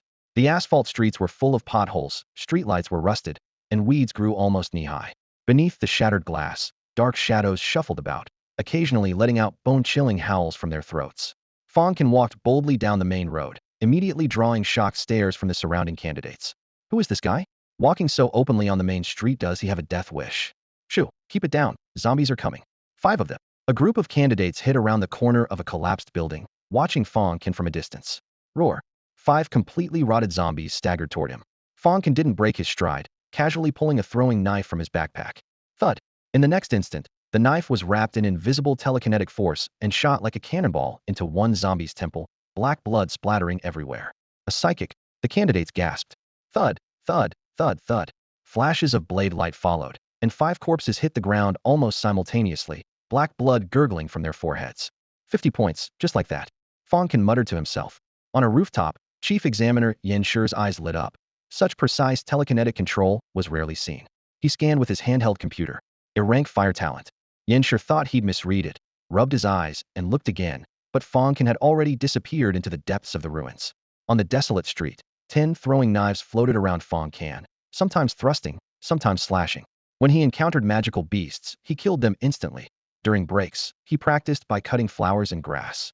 My psychic power can currently control 10 throwing knives steadily. The 11th one loses power. He assessed silently. My telekinetic field is still too weak. I need more practice. Practicing all the way, beast corpses soon littered the path behind him. In just one night, he had killed 100 wild beasts and dozens of first-tier magical beasts. He was too lazy to even cut off the right ears of many wild beasts. The martial arts college entrance exam had a maximum score of 800 points, which meant killing 8 first-tier magical beasts would suffice. But the demon cores in his backpack had already piled up like a small mountain, easily exceeding 1,000 points. As night fell and his backpack could barely hold any more spoils, he simply stopped hunting and found a relatively clean hotel suite. After securing the doors and windows, he sat cross-legged on the bed, visualizing the image of Nuwa in his mind, continuing his psychic power cultivation. 2 days passed like this. Fang Can could now barely control 12 flying blades. This control wasn't as simple as casually throwing a few knives to harvest some zombies, but rather making each flying blade unleash its maximum destructive power within the limits of what its material could withstand. I really wonder just how strong I am now. He sighed softly, surveying this zombie town throughout the entire examination ground. Only first-level magical beasts still roamed and wandered. Fang Can raised his wrist to check his watch. 8:30 a.m. on the 9th, with a full day remaining until the college entrance exam ended. Might as well continue cultivating, since there's nothing else to do. He took a deep breath of the corpse's stench-laden air and closed his eyes to concentrate again, completely unaware of the shocking upheaval brewing dozens of kilometers away. More than 10 kilometers away, in an abandoned supermarket buried under dust and vines, the silence was torn apart by a low roar. A skeletal carrion hyena stepped over broken glass, silently closing in on the purple-clad girl ahead. Its foul saliva dripped down, forming sticky threads. Roar! The hyena suddenly leaped up, its fangs aimed directly at the girl's neck. Without even turning her head, the purple-clad girl lightly waved her slender fingers. Hiss! A purple-black void gate split open in midair. Just as the hyena's upper body lunged through, she snapped her fingertips and the portal closed. Pop! The sharp spatial fracture instantly severed the hyena at the waist, spraying foul black blood across the broken shelves. Yet not a single drop stained the girl's shoe tips. She looked up at the pale golden sky under the morning light, a playful smile appearing on her lips. About time now. Arms spread wide, the air suddenly trembled. Whoosh whoosh whoosh. 7 or 8 void gates appeared in succession, the black-purple rifts like gaping maws of monsters. The next second, dozens of second-level, third-level, and even fourth-level magical beasts roared as they burst through the supermarket's outer walls, reducing steel and concrete to rubble in an instant. What's that sound? At the town's entrance, a student traveling alone looked back. Boom. An adult steel-bristled boar had already smashed through the roadblock with its metallic tusks, charging forward with overwhelming momentum. The student's face turned deathly pale as he turned to flee, but was sent flying high by the boar's violent charge. Bang! His body sailed dozens of meters before hitting the ground with a collapsed chest and blood gushing from his nose and mouth. An advanced demon hunter apprentice, who couldn't withstand even one charge from a second-level magical beast, dying on the spot. 3 minutes later, a second student was torn apart under the claws of a steel wolf, blood spattering as the third-level magical beast feasted on the spot. 5 minutes later, a third student was trampled to death by a wild bull that crushed his chest. 10 minutes later, 3 students who had teamed up entered a secluded alley, the overwhelming stench of blood making their steps tremble. To disemboweled corpses of their fellow students lay on the ground, and the culprit was a fourth-level magical beast, a death blade mantis. A death blade mantis? Hey, you've got to be kidding. Cold sweat dripped from the lead student's forehead as he retreated repeatedly. How could a fourth-level magical beast possibly appear in Zombie Town? I must be dreaming. Before he could finish speaking, black blade light sliced through the air. Pop! 3 figures were severed at the waist, limbs and organs scattered across the ground. Meanwhile, Chief Examiner Yen Shur at the base suddenly received a distress signal. Help! Deathblade Mantis. It's a 4th-level magical beast, help us ah. The sound of flesh being torn apart came through the communication before the signal abruptly cut off. Yen Shur's face turned ashen as he almost roared orders to mobilize all proctors and patrol teams, rushing frantically toward Zombie Town. But by now, dozens of high-level magical beasts that shouldn't have appeared in the examination ground had scattered everywhere, and every few minutes, students would let out desperate screams before falling silent. Beep beep. Emergency notice. Emergency notice. Large numbers of high-level magical beasts have been detected invading. This examination is immediately terminated. All students must return to base immediately. Repeat. All students must return to base immediately. The watches of over 1,000 students simultaneously broadcast this message. What? High-level magical beasts? How could high-level magical beasts appear in the examination grounds? Did the external power grid fail? Either way, we need to follow official orders and get back immediately. Let's go. Move it. Hurry. As soon as the examination broadcast sounded, large numbers of candidates immediately abandoned their beast hunts and fled in panic. Dozens of high-level magical beasts instantly locked onto these fleeing students, and screams echoed along their path. Some tried to hide in abandoned buildings or crawl under vehicles, but were still discovered and torn apart by the keen-nosed azure steel wolves. Meanwhile, the Demon Hunter Corps had mobilized in full force, with armored vehicles roaring into the town for rescue operations. What the hell? In the penthouse suite of the hotel, Fang Can heard the commotion outside and frowned slightly. He stepped out the door just in time to see several candidates fleeing desperately. Run, fellow student, there's a second-tier magical beast behind us. One of them kindly warned him, but before he could finish speaking, an adult steel-bristled boar charged down the street. Its nearly 1-ton weight making the concrete pavement tremble. Fang Can glanced sideways. The next second, the roaring steel-bristled boar was lifted as if by an invisible giant hand, flipping completely into the air. Crack, snap, over 1,000 pounds of bone shattered simultaneously, flesh twisted like rope, and eyeballs, organs, and blood splattered everywhere before it crashed to the roadside as a broken mass of meat. Even adult steel bristle boars got in. Looks like something serious really happened. Fang Can narrowed his eyes, and in a flash, vanished from where he stood. Psychic. He's a psychic. The several candidates stared in shock, even forgetting to call for help. Not far ahead, Fang Can encountered an azure steel wolf. The pack was chasing over a dozen candidates, with a girl who had fallen behind screaming as she tore through the long street. A blade flashed. Crack. The wolf's head flew through the air while its body remained standing, blood spurting from the severed neck like a fountain, instantly covering the girl in blood. Huh. The girl's legs went weak with fright. Get up and keep running if you don't want to die. Fang Can walked over and gave her a light kick. Thank you. The girl finally snapped back to reality and ran frantically with terror. Fang Can flipped his palm, using a throwing knife to pry open the wolf's skull, and the magic core dropped smoothly into his pocket. On another street, another group of candidates was also fleeing desperately. Behind them, screams and thunderous crashes continued as a percentile insectoid magical beast of 4th tier death, blade mantis wielded black, serrated scythe blades, each strike cutting through entire wall sections while harvesting multiple lives. You beast, I'll fight you to the death. A fire-gifted male student roared, launching over a dozen flame bombs at the mantis. Flames engulfed it, but with a casual swing of its blade, the student was cleaved in half on the spot. Mere flames posed no threat to a 4th tier magical beast. The remaining candidates were terrified out of their wits, some fainting on the spot. No good. We're way too slow compared to a 4th tier magical beast. At this rate, none of us will escape. Among the fleeing crowd, a cold and proud short-haired girl suggested, "Who's coming with me to stop it?" "Luaji, are you insane?" A girl with red-rimmed eyes in the crowd cried out in shock. "That's a level 4 magical beast. Even though you're a 2-star demon hunter, you're no match for it. I'll go alone, you all run." Luaji spun around abruptly as a pair of golden-white wings burst open behind her. The airflow swept up her short hair, strands dancing in the night wind. The next second, those wings beat powerfully, carrying her skyward. "Beast!" She raised her spear high, diving to provoke the Deathblade mantis while maintaining a safe distance from its scythe-like blades. She knew she was no match for a level 4 magical beast, and dared only to feint and dodge. The shadow-like Deathblade mantis leaped repeatedly, but always fell just inches short. At that moment, a steel wolf had somehow climbed onto a nearby tall building and pounced at Luaji. "Watch out!" Lu Wei in the crowd spotted the danger and screamed desperately. Luaji noticed just in time, folding her wings sharply to barely dodge. The steel wolf's sharp claws grazed her wing, sending feathers scattering. Worse still, the Deathblade mantis seized the opportunity to push off forcefully from the ground, soaring instantly to the height of a 4-story building. Oh no! Luaji looked back to see the black serrated scythe blade right before her eyes. She gritted her teeth and wrapped her angel wings around herself. Clang! A thunderous metallic crash erupted. Luaji was sent flying like a cannonball into an abandoned shop by the street, dust billowing everywhere. She groaned continuously, blood dripping from the corner of her mouth, her wing bones nearly broken, making it difficult even to stand, let alone fly again. "Am I going to die?" She staggered to her feet, only to discover in amazement that a group of students was surrounding the Deathblade mantis. Jiang Xianai, Li Mengjiao, Lu Wei, and top students from various high schools, including 2 who were already 1-star demon hunters with level talents. "You all run!" Luaji shouted hoarsely, but the hot-blooded college-bound students had already cast aside their fear. The earth-controlling boy stomped the ground hard, and over 10 earth spikes burst from the soil, temporarily trapping the Deathblade mantis. "Lingling, go!" Jiang Xianai patted her shoulder, and the frost birds soared into the sky, ice mist and cold currents swirling around the mantis as visible ice instantly locked its joints. "It's frozen!"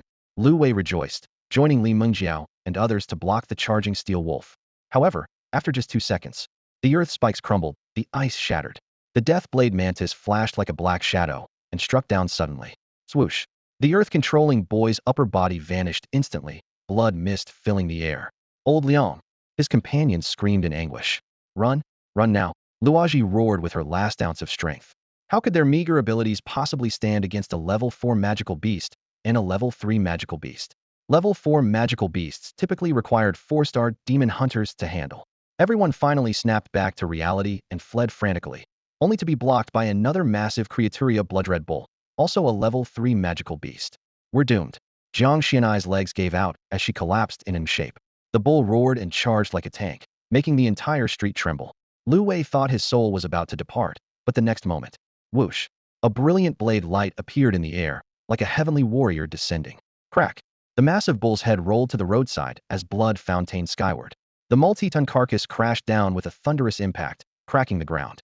The bull is dead." Everyone stared in disbelief. Lu Wei found that flying blade strangely familiar. Away, are you okay? A familiar voice sounded behind him. Kanj. Lu Wei turned around trembling, about to speak. You, watch out behind you. The steel wolf lunged with its bloody maw gaping toward both of them. Die. Fang Can's eyes turned cold as his psychic power erupted explosively. Crack. The steel wolf's upper and lower jaws were forcibly pried apart by invisible force. Its throat bones shattered, killing it instantly. The entire scene fell silent.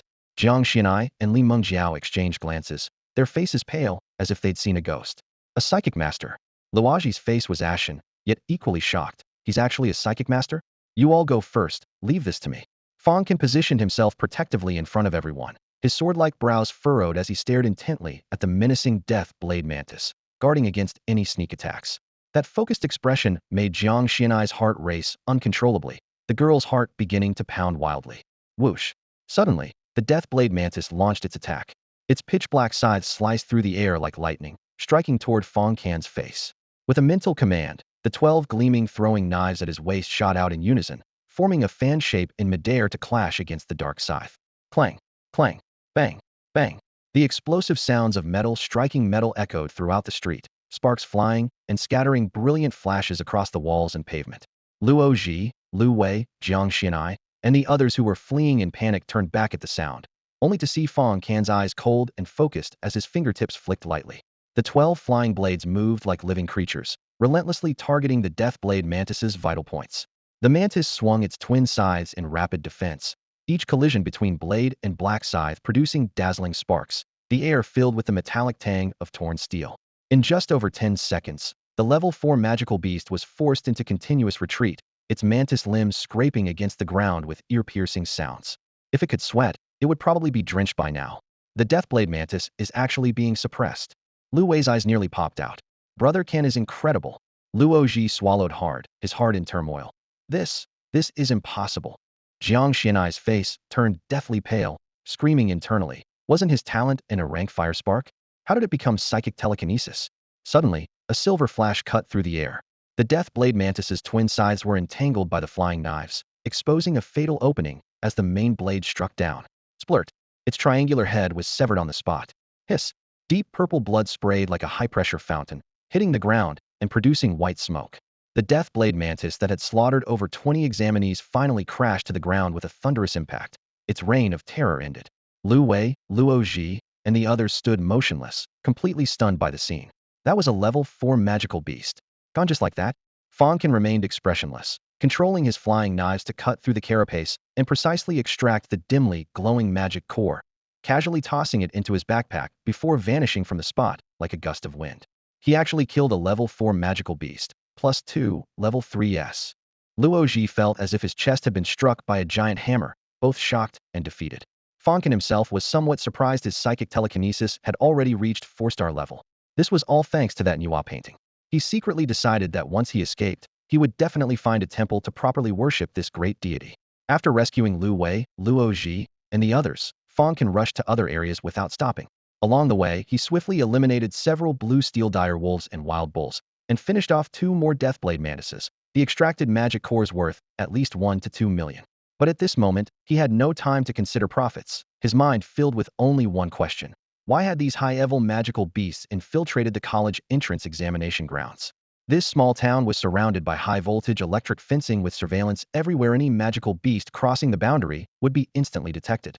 Tunneling was impossible. 2 blue steel dire wolves, wild bulls, and deathblade mantises had no burrowing instincts. Unless it was human intervention. Under the night sky, he perched atop a solitary streetlight, his gaze sweeping over at least 30 examinee corpses scattered across the street, their blood stark under the orange lamplight. Among the fleeing examinees, a familiar face caught his eye. Lin Jiaoyang. Fang Can narrowed his eyes, instantly extending his psychic telekinesis to detect a blue steel dire wolf prowling 2 streets away, a plan forming in his mind. Moments later, he deliberately revealed himself, drawing the wolf's pursuit. The chief examiner had strictly forbidden combat between examinees, but if a magical beast acted, no one could blame him. Lin Jiaoyang, wouldn't you agree? A cold smile crossed Fang Can's lips.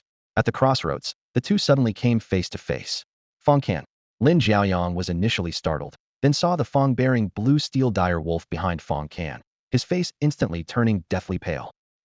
Several accompanying examinees scattered in panic, fleeing desperately in all directions. Fang Can locked onto Lin Jiaoyang and charged at him with lightning speed. Fang Can, you!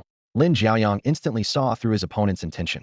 His chest felt like oil poured on fire, rage exploding within him as he wished he could tear the bastard in front of him to pieces. Goodbye.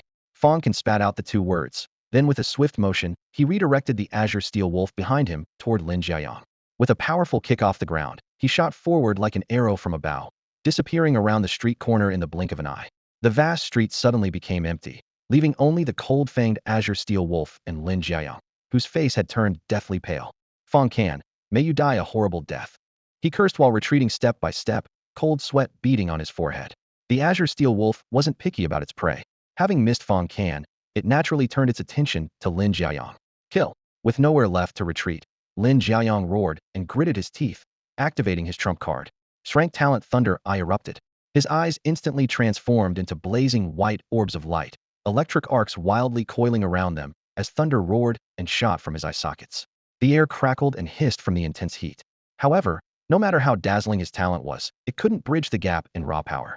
Though Lin Jiaoyang had undergone special training after his recovery and barely reached 1-star demon hunter level, capable of handling first-tier magical beasts, the azure steel wolf was a genuine third-tier fierce beast. Fang Can, my father and uncle will never let you go, he screamed hoarsely before his death. Crack. In the electric light, the azure steel wolf pounced mercilessly and bit off his head in one bite.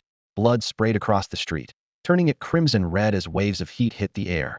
If any schoolteacher or military officer had witnessed this scene, they would have been heartbroken beyond measure and strength genius, fallen just like that. From a distant rooftop, Fang Can quietly observed. Only after confirming Lin Jiaoyang's death did he withdraw his gaze and turn to leave. The Lin family had hired assassins to kill him. He couldn't afford to show mercy. Zheng Yuanliang, Lin Xiong, just wait you're next. The tragedy at examination site 007 quickly reached the outside world. Swarms of reporters rushed to the scene, only to be blocked at the entrance by demon-hunting army soldiers. Hours later, the surviving candidates arrived at the base under military escort. They were either in tattered armor or staring blankly ahead, many collapsing on the ground and refusing to get up. Some were covered in blood. Others had watched their companions die before their eyes. Still others had limbs severed by magical beasts and were rushed directly to the hospital. The final count. Only 1,388 people returned, with 172 candidates forever sleeping in the examination grounds. It was the most devastating tragedy in Jiangnan Bay City's 100-year history. Chief Examiner Yin Shi was immediately taken away for investigation by his superiors. Examination Site 007 was temporarily taken over by a Grandmaster-level demon hunter, whose grim expression revealed the severity of the situation. If this incident spread, forget the chief examiner, even the mayor's position would be in jeopardy. Brother Can. At the base's main entrance, Lu Wei had been waiting. Seeing Fang Can return with a weary figure, he immediately rushed forward. Luo Ji, Jiang Xinai, Li Mengjiao, and several rescued candidates followed closely behind. Brother Can, how are you? Lu Wei asked with concern written all over his face. I'm fine, just exhausted. Fang Can's face was pale. After killing Lin Jiaoyang, he had rushed around providing aid, nearly depleting his psychic power. Are you talking about him? Some candidates pointed toward Fang Can. Yes. Fang Can from second high. I saw him kill an azure steel wolf with one move. An azure steel wolf is nothing. I saw him take down a death blade mantis. The rumors grew more exaggerated with each telling a death blade mantis was a 4th-tier magical beast that only 4-star or higher demon hunters dared to face heat-in. I swear to heaven. The crowd's discussions rose and fell, and what surprised them even more was that Second High's records showed Fang Can had only A-rank talent, yet he had just displayed powerful psychic abilities.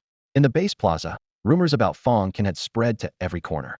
Upon hearing this, the Grandmaster-level demon hunter who had taken over the examination site immediately ordered his men to bring Fang Can in. Fang Can had just handed over his heavy bag of magic cores to the examination office when 2 5-star commanders escorted him into an office within the base. Sit. Inside the room, a man in heavy military uniform sat behind a desk, tall and imposing with a presence like a mountain. Let me introduce myself. His voice was deep and powerful. Demon Hunting Army, Jiangnan Military District Lieutenant General Toba Wu. As his words fell, an invisible aura of authority surged forward like a tide, enveloping Fang Can. Fang Can's face paled as he instinctively mobilized his psychic power to resist. In just a few breaths, Toba Wu had reached his conclusion. Strength psychic power. Student Fang Can, why has your A-rank flame talent transformed into strength psychic power? Please give me a reasonable explanation. I don't know. Fang Can shook his head. He would never reveal even the slightest detail about the Nuwa diagram or the secrets of the treasure pavilion. These were his trump cards that defied heaven itself. He could only play dumb. Don't know? Tuobo Wu's brow furrowed as his gaze swept over Fang Can like a hawk circling its prey. According to our technical department's investigation, this bloodshed was caused by several terrorist organization members who disguised themselves as examinees and infiltrated the testing site. You. Facing that scrutinizing stare, Fang Can frowned slightly. General Tuoba, you don't seriously think I'm a terrorist, do you? I saved so many people, including several rank geniuses. Would a terrorist do that? Tuoba Wu squinted and studied him for a long moment before giving a cold nod. You're definitely not a shapeshifter. Shapeshifter? What's a shapeshifter? Fang Can looked genuinely puzzled. Just then, a Demon Hunter Corps commander rushed over, clutching a thick stack of documents. General, in just 10 minutes, they had thoroughly investigated Fang Can and his entire extended family's spotless record, beyond reproach. We can preliminarily determine he's not a terrorist organization member, the commander reported. Tuoba Wu nodded inwardly, his expression finally softening somewhat. If there's nothing else, can I go now? Fang Can tentatively stepped toward the exit. Wait. Tuoba Wu suddenly put on a warm smile. Student Fang Can, what are your plans after graduating high school? College, of course. Fang Can answered matter-of-factly. College wasn't the only path, even in the old era, let alone now. Tuoba Wu's smile faded as he advised. With your talents, university would be a complete waste of time. I suggest you join the military directly.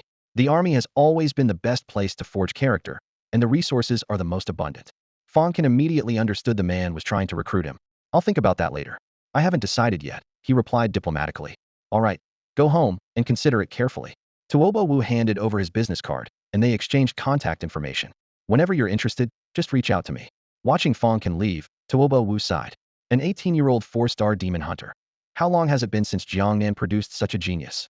Once word gets out, all the major universities, corporations, martial arts schools, and our Demon Hunter Corps will probably fight tooth and nail over him. The tragedy at testing site 007 was heavily suppressed by officials, but no wall is completely soundproof. Compared to the deaths of 172 examinees, an 18-year-old who could slay 4th-level demonic beasts was far more sensational. The name Fang Can instantly went viral across WeChat moments, TikTok, Xiaohongshu, Weibo, Pupu, and other platforms. Some praised him as a once-in-a-century prodigy. Others claimed he was just lucky to encounter a half-dead 4th-level beast. Still others suspected he was a manufactured internet celebrity created by some talent agency. Rumors flew everywhere while officials remained silent, quietly deploying a security team to guard the residential complex where Fang Can lived, protecting against potential terrorist retaliation. That night, many people tossed and turned sleeplessly. The most restless of all was Jiang Xinai. At 3 a.m., she grabbed her phone and sent Fang Can a WeChat message. Are you there? The message vanished into silence. WeChat's pinned to bottom feature had buried her avatar in the deepest corner. Fang Can had long since relegated her chat window to the very bottom of his list. At that moment, he was on a call with Tang Shuang. Tang Shuang was shocked to learn about his identity as a psychic master and revealed that the Tang family might be facing serious trouble soon. After all, with such severe casualties in examination room 007, the city's top official couldn't escape responsibility. Facing this level of political maneuvering, Fang Can, as a student, was powerless to help. He could only offer gentle words of comfort, urging Tang Shuang to stay calm. Late at night, in an abandoned factory in the wilderness area, the culprits behind the examination room 007 massacre members of the Ash organization gathered around an iron table, speaking in hushed tones. As footsteps echoed, a tall man in a black robe pushed through the door. Everyone immediately stood and bowed in unison. Boss, the purple-clad woman with the Void Gate talent stood at the front, her heavily made-up face radiating arrogance as she waited to claim credit. Just as she began to speak, the black-robed man's hoarse, sinister voice cut her off. I heard only about 170 students died in examination room 007, not even 1/5 of the total. Since when did the Ash organization start harboring saints? The purple-clad woman's face turned pale instantly. She immediately dropped to one knee, her voice trembling. Boss, this isn't my fault. A student disrupted our plans. A student? The black-robed man raised an eyebrow. Having just returned from out of town, he wasn't familiar with what had happened in Jiangnan. Yes. The purple-clad woman gritted her teeth. Fang Can, 18 years old, 4-star demon hunter strength, and also a psychic master.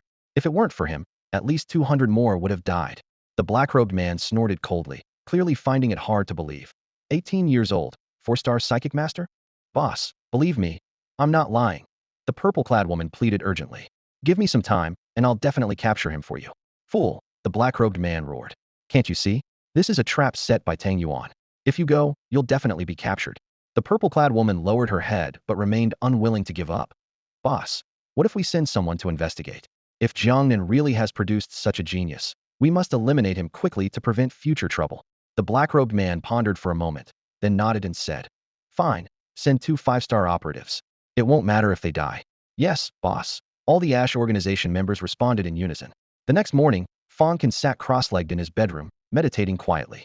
From outside the door came his sister Fang Ro's clear voice calling, Brother, you have a delivery. After ending his meditation, he opened the door. Wang Gu, a burly man in uniform, walked into the living room carrying a box half as tall as a person. Wang Gu was a 5-star demon hunter warrior sent by the city to protect him. Thanks for your trouble, Wang Gu. Fang Can approached. Wang Gu waved his hand, set down the box, and left. Fang Ro curiously approached the box. Brother, what did you buy this time? When the box was opened, it was packed full of daily necessities like rice, flour, and oil, with several small items hidden underneath, a AA battery, a lighter, and a ring. Fang Can handed all the rice, flour, and oil to his sister, then took the small items back to his bedroom. First, he put on the newly purchased spatial ring. After the blood recognition ritual, the ring transformed into a pitch-black pattern etched onto his ring finger, extremely discreet. The new ring's internal space measured 10 m, large enough to hold an entire small building. He made a mental note to find a suitable excuse to give the old ring to his sister. Next, Fang Can picked up the AA battery and bit his fingertip, letting a drop of blood fall. Through mental connection, he established a faint link with the battery, could see that inside the battery was stored a large amount of purple lightning, compressed by some powerful force into a dark sphere. Golden runes swirled around him, forming an intricate array. As the symbols flowed and shifted, Fang Can suddenly understood the proper way to use the battery. In his hand gripping the positive and negative terminals with 2 fingers and connecting them through his own meridians to form a circuit, allowing him to control lightning at will. He took a deep breath and pressed the battery against his palm. In an instant, a deep purple gleam flashed across his eyes. Crack, pop, sizzle. Massive purple lightning serpents erupted violently from within his body, wild electrical currents sweeping through the entire bedroom. The bed was split apart with wood chips flying everywhere. The desk exploded into charred fragments. Light fixtures burst instantly, and potted plants turned to ash along with their ceramic pots. The air filled with the acrid smell of burning and billowing black smoke. The next second, Fang Can was completely enveloped in a deep purple sphere of lightning. Purple light blazed wildly in his pupils. His hair stood on end. Electric arcs danced around him with thunderous roars. She looked like the god of thunder descending to earth. Brother, little Can, Mr. Fang, what happened? His parents, sister, and bodyguards heard the explosion and burst through the door. The devastated room left everyone frozen in place. Fang Can quickly withdrew the purple lightning and scratched his head awkwardly. It's nothing, I was just cultivating. His family exchanged bewildered glances and could only retreat from the room with lingering doubts. After the door closed, only faint wisps of smoke remained in the room. Fang Can stared at the battery in his palm, his heart pounding wildly. Purple heaven divine thunder so powerful.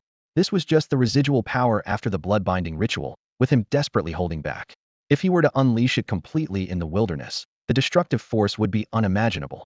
Physical arts, demon burning flame, psychic power, and now lightning abilities. I have 4 talents now, all grade at minimum. Treasure Pavilion. Oh, Treasure Pavilion, I absolutely love you. At the same time, at the Lin residence. The most painful thing in the world is when you spend 40 minutes in the bathroom only to produce 2 chocolate drops. No, scratch that. The most painful thing in the world is when the white-haired must bury the black-haired. Lin Xiong's only son had died in the college entrance examination hall.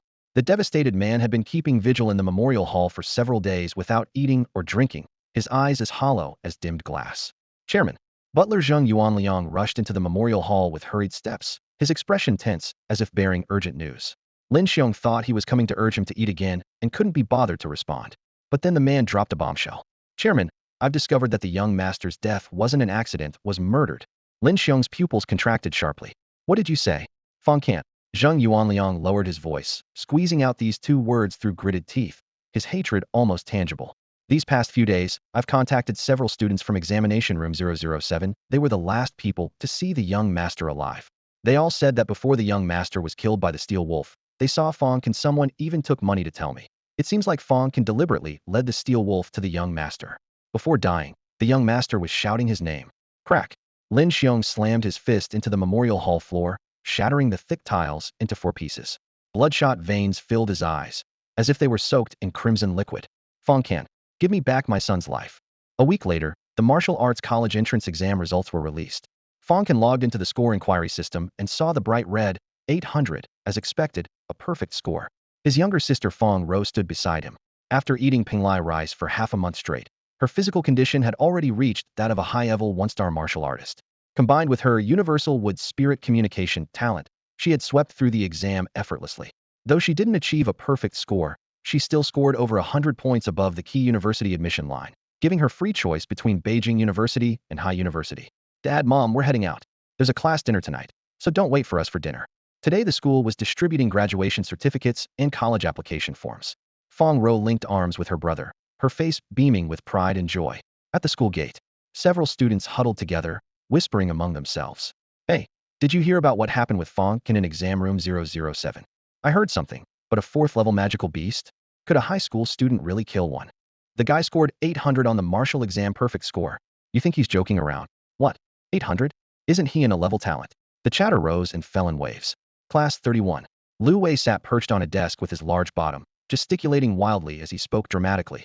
That day was incredibly dangerous. A deathblade mantis, a blue steel fierce wolf, and a wild bull, 3 high-level magical beasts had me, the school beauty Jiang, Li Mengjiao, and a bunch of students from Changha High School completely surrounded. I could practically see my great-grandmother waving at me. Then what happened? A group of liberal arts students stared wide-eyed. Brother Can descended like a divine warrior, one strike. Just one strike. The wild bull dropped dead on the spot. Wow, gasps of amazement rippled through the crowd. Class monitor by Shanshan leaned against the doorway with her arms crossed, her eyebrows raised in disdain. What a storyteller. I've never heard of any high school student taking down 3rd-level magical beasts like they're chopping vegetables. By Shanshan, believe it or not, that's up to you, Lu Wei said with a dismissive shrug. Before he finished speaking, an arm suddenly wrapped around his neck from behind. Telling such an exciting story, why don't you tell it to me again? Damn. Who Brother Can? Lu Wei's eyes rolled back as he was choked, turning his head to see Fang Can grinning at him. You're such a good storyteller. Why don't you write a book? Fang Can released his grip. Hee, I'll shut up now, Lu Wei gasped, knowing his desk mate preferred to keep a low profile, and quickly changed his expression.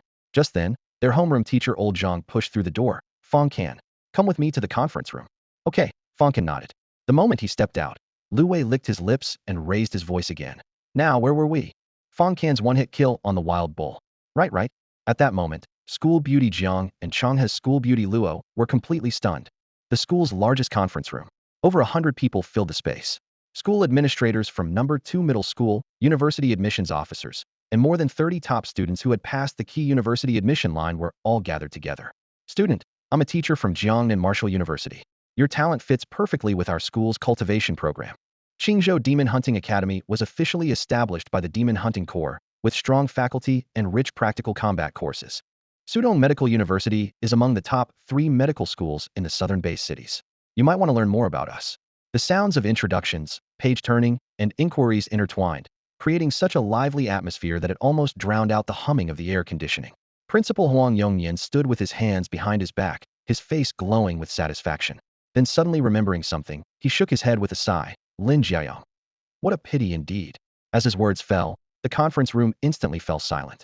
Principal Huang Yongnian stared down at the table, while several teachers beside him also lowered their heads. The disaster at exam room 007 had cost countless schools dearly, and number 2 high school had likewise lost Lin Jiayong, who possessed level lightning abilities.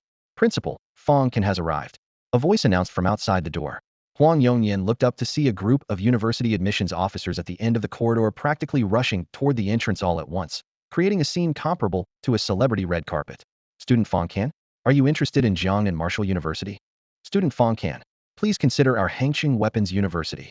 Student Fang Can, our Tianhai Psychic Academy has been cultivating psychic powers for over 100 years. If you join us, the scholarship is negotiable. Student Fang Can, our Sudong Women's Demon Hunter Academy has many beautiful girls. If you're interested, we could exchange contact information. The young man had barely stepped through the door with his homeroom teacher when he was surrounded by school emblems of various colors, packed so tightly that not even water could flow through. He's here. Jiang Xinai in the crowd unconsciously straightened her back, her gaze following that figure. At this moment, Fang Can, surrounded by numerous admissions officers, appeared exceptionally radiant. Jiang Xinai bit her cherry lips tightly, her heart churning with regret. When Fang Can's father had been seriously ill and asked to borrow money from her, she had looked down on Fang Can as no longer in the same world, and only offered 50 yuan, which Fang Can had politely declined on the spot. Now thinking back, She was filled with regret at night. She often dreamed of Fang Can wielding flying knives, descending from the sky to rescue them. Seen so handsome, they took her breath away. He must be very angry with me. Thinking of this, her nose tingled and she almost wanted to cry. Not far away, Chunzhe and Lu Fei also watched that crowd. Really envious of that guy? Yeah, perfect score on the martial exam, incredible. But with his grades, he probably won't even consider these ordinary universities. Before the words had finished, a deep male voice suddenly came from the far end of the conference room, suppressing all the enthusiastic invitations. Student Fang Can, I am Luo Jin, Director of Admissions at Beijing University. The air felt like a tightened string. The gazes of top students like Chunzhe, Lu Fei, and Jiang Xianai instantly became fervent Beijing University. One of the two most prestigious demon hunter universities in China, legendarily formed hundreds of years ago by merging the then top-ranked first and second universities. The only institution that could compete with it was Tianhai University. The power behind it was so strong that it even surpassed many large commercial conglomerates. Luo Jin stepped forward, his aura as a seven-star demon hunter warrior pressing down like a mountain. Coming before Fang Can, he extended his hand with a smile. Student Fang Can, Beijing University's resources and strength need no introduction. Come to Beijing, and you'll receive the best development opportunities. Fang Can pondered for a moment, then reached out to shake hands. Just as Luo Jin was beginning to smile, he heard the young man say softly, Sorry, Director Luo, I want to choose Tianhai University. Luo Jin's expression stiffened slightly. Excellent. Wonderful, huh? A delighted laugh suddenly rang out from the doorway, followed immediately by terrifying psychic pressure sweeping through the entire conference room and 8-star psychic master. Everyone's hearts tightened as they saw a middle-aged man in his 40s wearing a crisp suit, feet off the ground, floating through the door and landing before Fang Can. He had refined features and extended his right hand. Student Fang Can, although I don't know what made you choose our high university, I represent Tianhai University in welcoming your arrival. Let me introduce myself. I am Zhong Jianfeng, Vice Dean of Tianhai University's Demon Hunter Academy. The entire venue erupted in amazement. A high university vice dean personally coming to Jiangnan for recruitment? The students looked at Fang Can with pure envy. Having a master-level figure personally appear who could resist such prestige. Jiang Xianai was so anxious she stamped her feet, wanting nothing more than to rush forward immediately to apologize for her past coldness and rebuild their relationship. Luo Jin still wouldn't give up, suppressing his voice as he spoke again. Student Fang Can, won't you reconsider our Beijing University? This might sound impolite, but high university's comprehensive resources are still somewhat inferior to our Beijing University. Behind Beijing University stands Hongwang Technology, primordial technology. Upon hearing these four words, all the teachers and students present froze in unison, and the conference room fell silent instantly. This name represented one of the top 10 global super conglomerates, with a market value measured in trillions, specializing in weapons manufacturing. At its peak, it had captured 90% of the global market share. More importantly, its founder Sword Immortal Director Luo was listed among the world's 6 strongest individuals, a title that commanded respect and fear. I don't like what you're implying. Just as Director Luo from Beijing University mentioned primordial technology's background, Vice Dean Zhong Jianfeng from Ocean University smiled and picked up his teacup, shifting the conversation. You have primordial technology backing Beijing University, but do you think Ocean University doesn't have its own powerful supporters? I'm sorry, Dean Zhong, but I must speak frankly about certain matters. Luo Jin's expression turned serious. To secure Fang Can, this genius student, he was willing to offend even Ocean University's vice dean. He raised his hand to command attention. Bodhi Pharmaceuticals ranks 5th globally in market value, while Primordial Technology ranks 2nd. The difference is clear. Moreover, we've prepared a 50 million scholarship for student Fang Can. The funds will be transferred immediately upon enrollment. 50 million? Gasps echoed from the student section. The staggering figure left many wide-eyed with amazement. Fang Can merely nodded slightly, maintaining his composure. Before coming here, he had thoroughly researched both Beijing University and Ocean University. 1. Although primordial technology possessed terrifying strength, it collaborated with hundreds of universities and research institutes worldwide, with Beijing University being just one of many. 2. Ocean University was deeply integrated with Bodhi Pharmaceuticals, with many executives directly holding key positions at the university, receiving preferential treatment like a favored child. He had even consulted his mentor Tang Yuan, who concluded that both schools offered comparable educational quality. Ocean University has prepared a 100 million scholarship for student Fang Can. Zhong Jianfeng set down his teacup, speaking calmly yet decisively. The hall erupted again. 100 million. Even Luo Jin was speechless, clearly not expecting Ocean University to invest such a massive sum. Student Fang Can. Luo Jin attempted one final effort. I'm sorry, Director Luo, but I prefer to choose somewhere closer to home. Closer to home. Luo Jin smiled bitterly, recognizing this as an excuse, but he was powerless to change the outcome. Under the envious gazes of many, Fang Can picked up his pen and wrote in the first choice section of his application form, Ocean University Demon Hunter Academy. Upon seeing this, Zhong Jianfeng nodded with satisfaction and immediately outlined a comprehensive list of benefits. The university would prioritize access to top-tier resources. Advanced cultivation facilities would be available at all times. The finest mentor team would provide full guidance. The scholarship will be distributed in installments. The first payment of 20 million will be transferred to your account within 3 days. The remaining amount will follow upon official enrollment, Zhong Jianfeng instructed. Understood, Fang Can agreed readily. 100 million scholarship, damn, I'm so jealous. Our school is also giving him 3 million. I heard the city government plans to reward him for his heroic actions in examination room 007. This is incredibly lucrative. Students around them chattered excitedly, their envy evident. Fang Can, I have other matters to attend to, so I'll take my leave. Contact me anytime if you have questions. After speaking, Zhong Jianfeng handed his business card to Fang Can and departed, leaving his contact information behind. Before leaving, he suddenly remembered something and said, Oh, by the way, there's going to be a memorial service in the city in a few days to commemorate the June 9th incident. Make sure you attend. I'll introduce you to some leaders from Jiangnan. Principal Huang Yongnian seized the opportunity to chime in with a smile. Dean Zhong is one of our Jiangnan locals and knows quite a few city leaders. Only then did Fang Can understand, nodding his head. All right, I'll definitely be there. Zhong Jianfeng bid farewell and left, with Luo Jin following suit. The conference room quickly returned to its noisy state. Fang Can, there's something I'd like to discuss with you. Huang Yongnian walked over with light steps, his face beaming with a brilliant smile. What is it, Principal? The school has arranged an interview session for you this afternoon. Many reporters will be coming. Huang Yongnian lowered his voice. When the time comes, could you perhaps mention our second high school? Huh. Huang Yongnian's intention couldn't be more obvious. Wanted to leverage Fang Can's popularity to boost the school's reputation.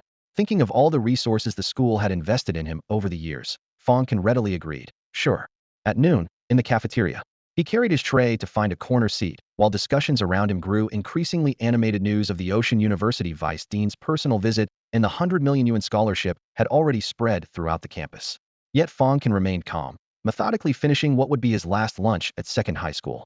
Meanwhile, Jiang Xianai pulled Lu Wei aside, speaking hesitantly. What? You want me to put in a good word for you with Brother Can? Lu Wei burst into laughter after hearing her out, his tone carrying a hint of mockery. Campus Belle Jiang. Oh, Campus Belle Jiang. If you knew it would come to this, why did you act that way before? When Brother Can's dad needed surgery, I was broke as a joke, but still lent him 8,000.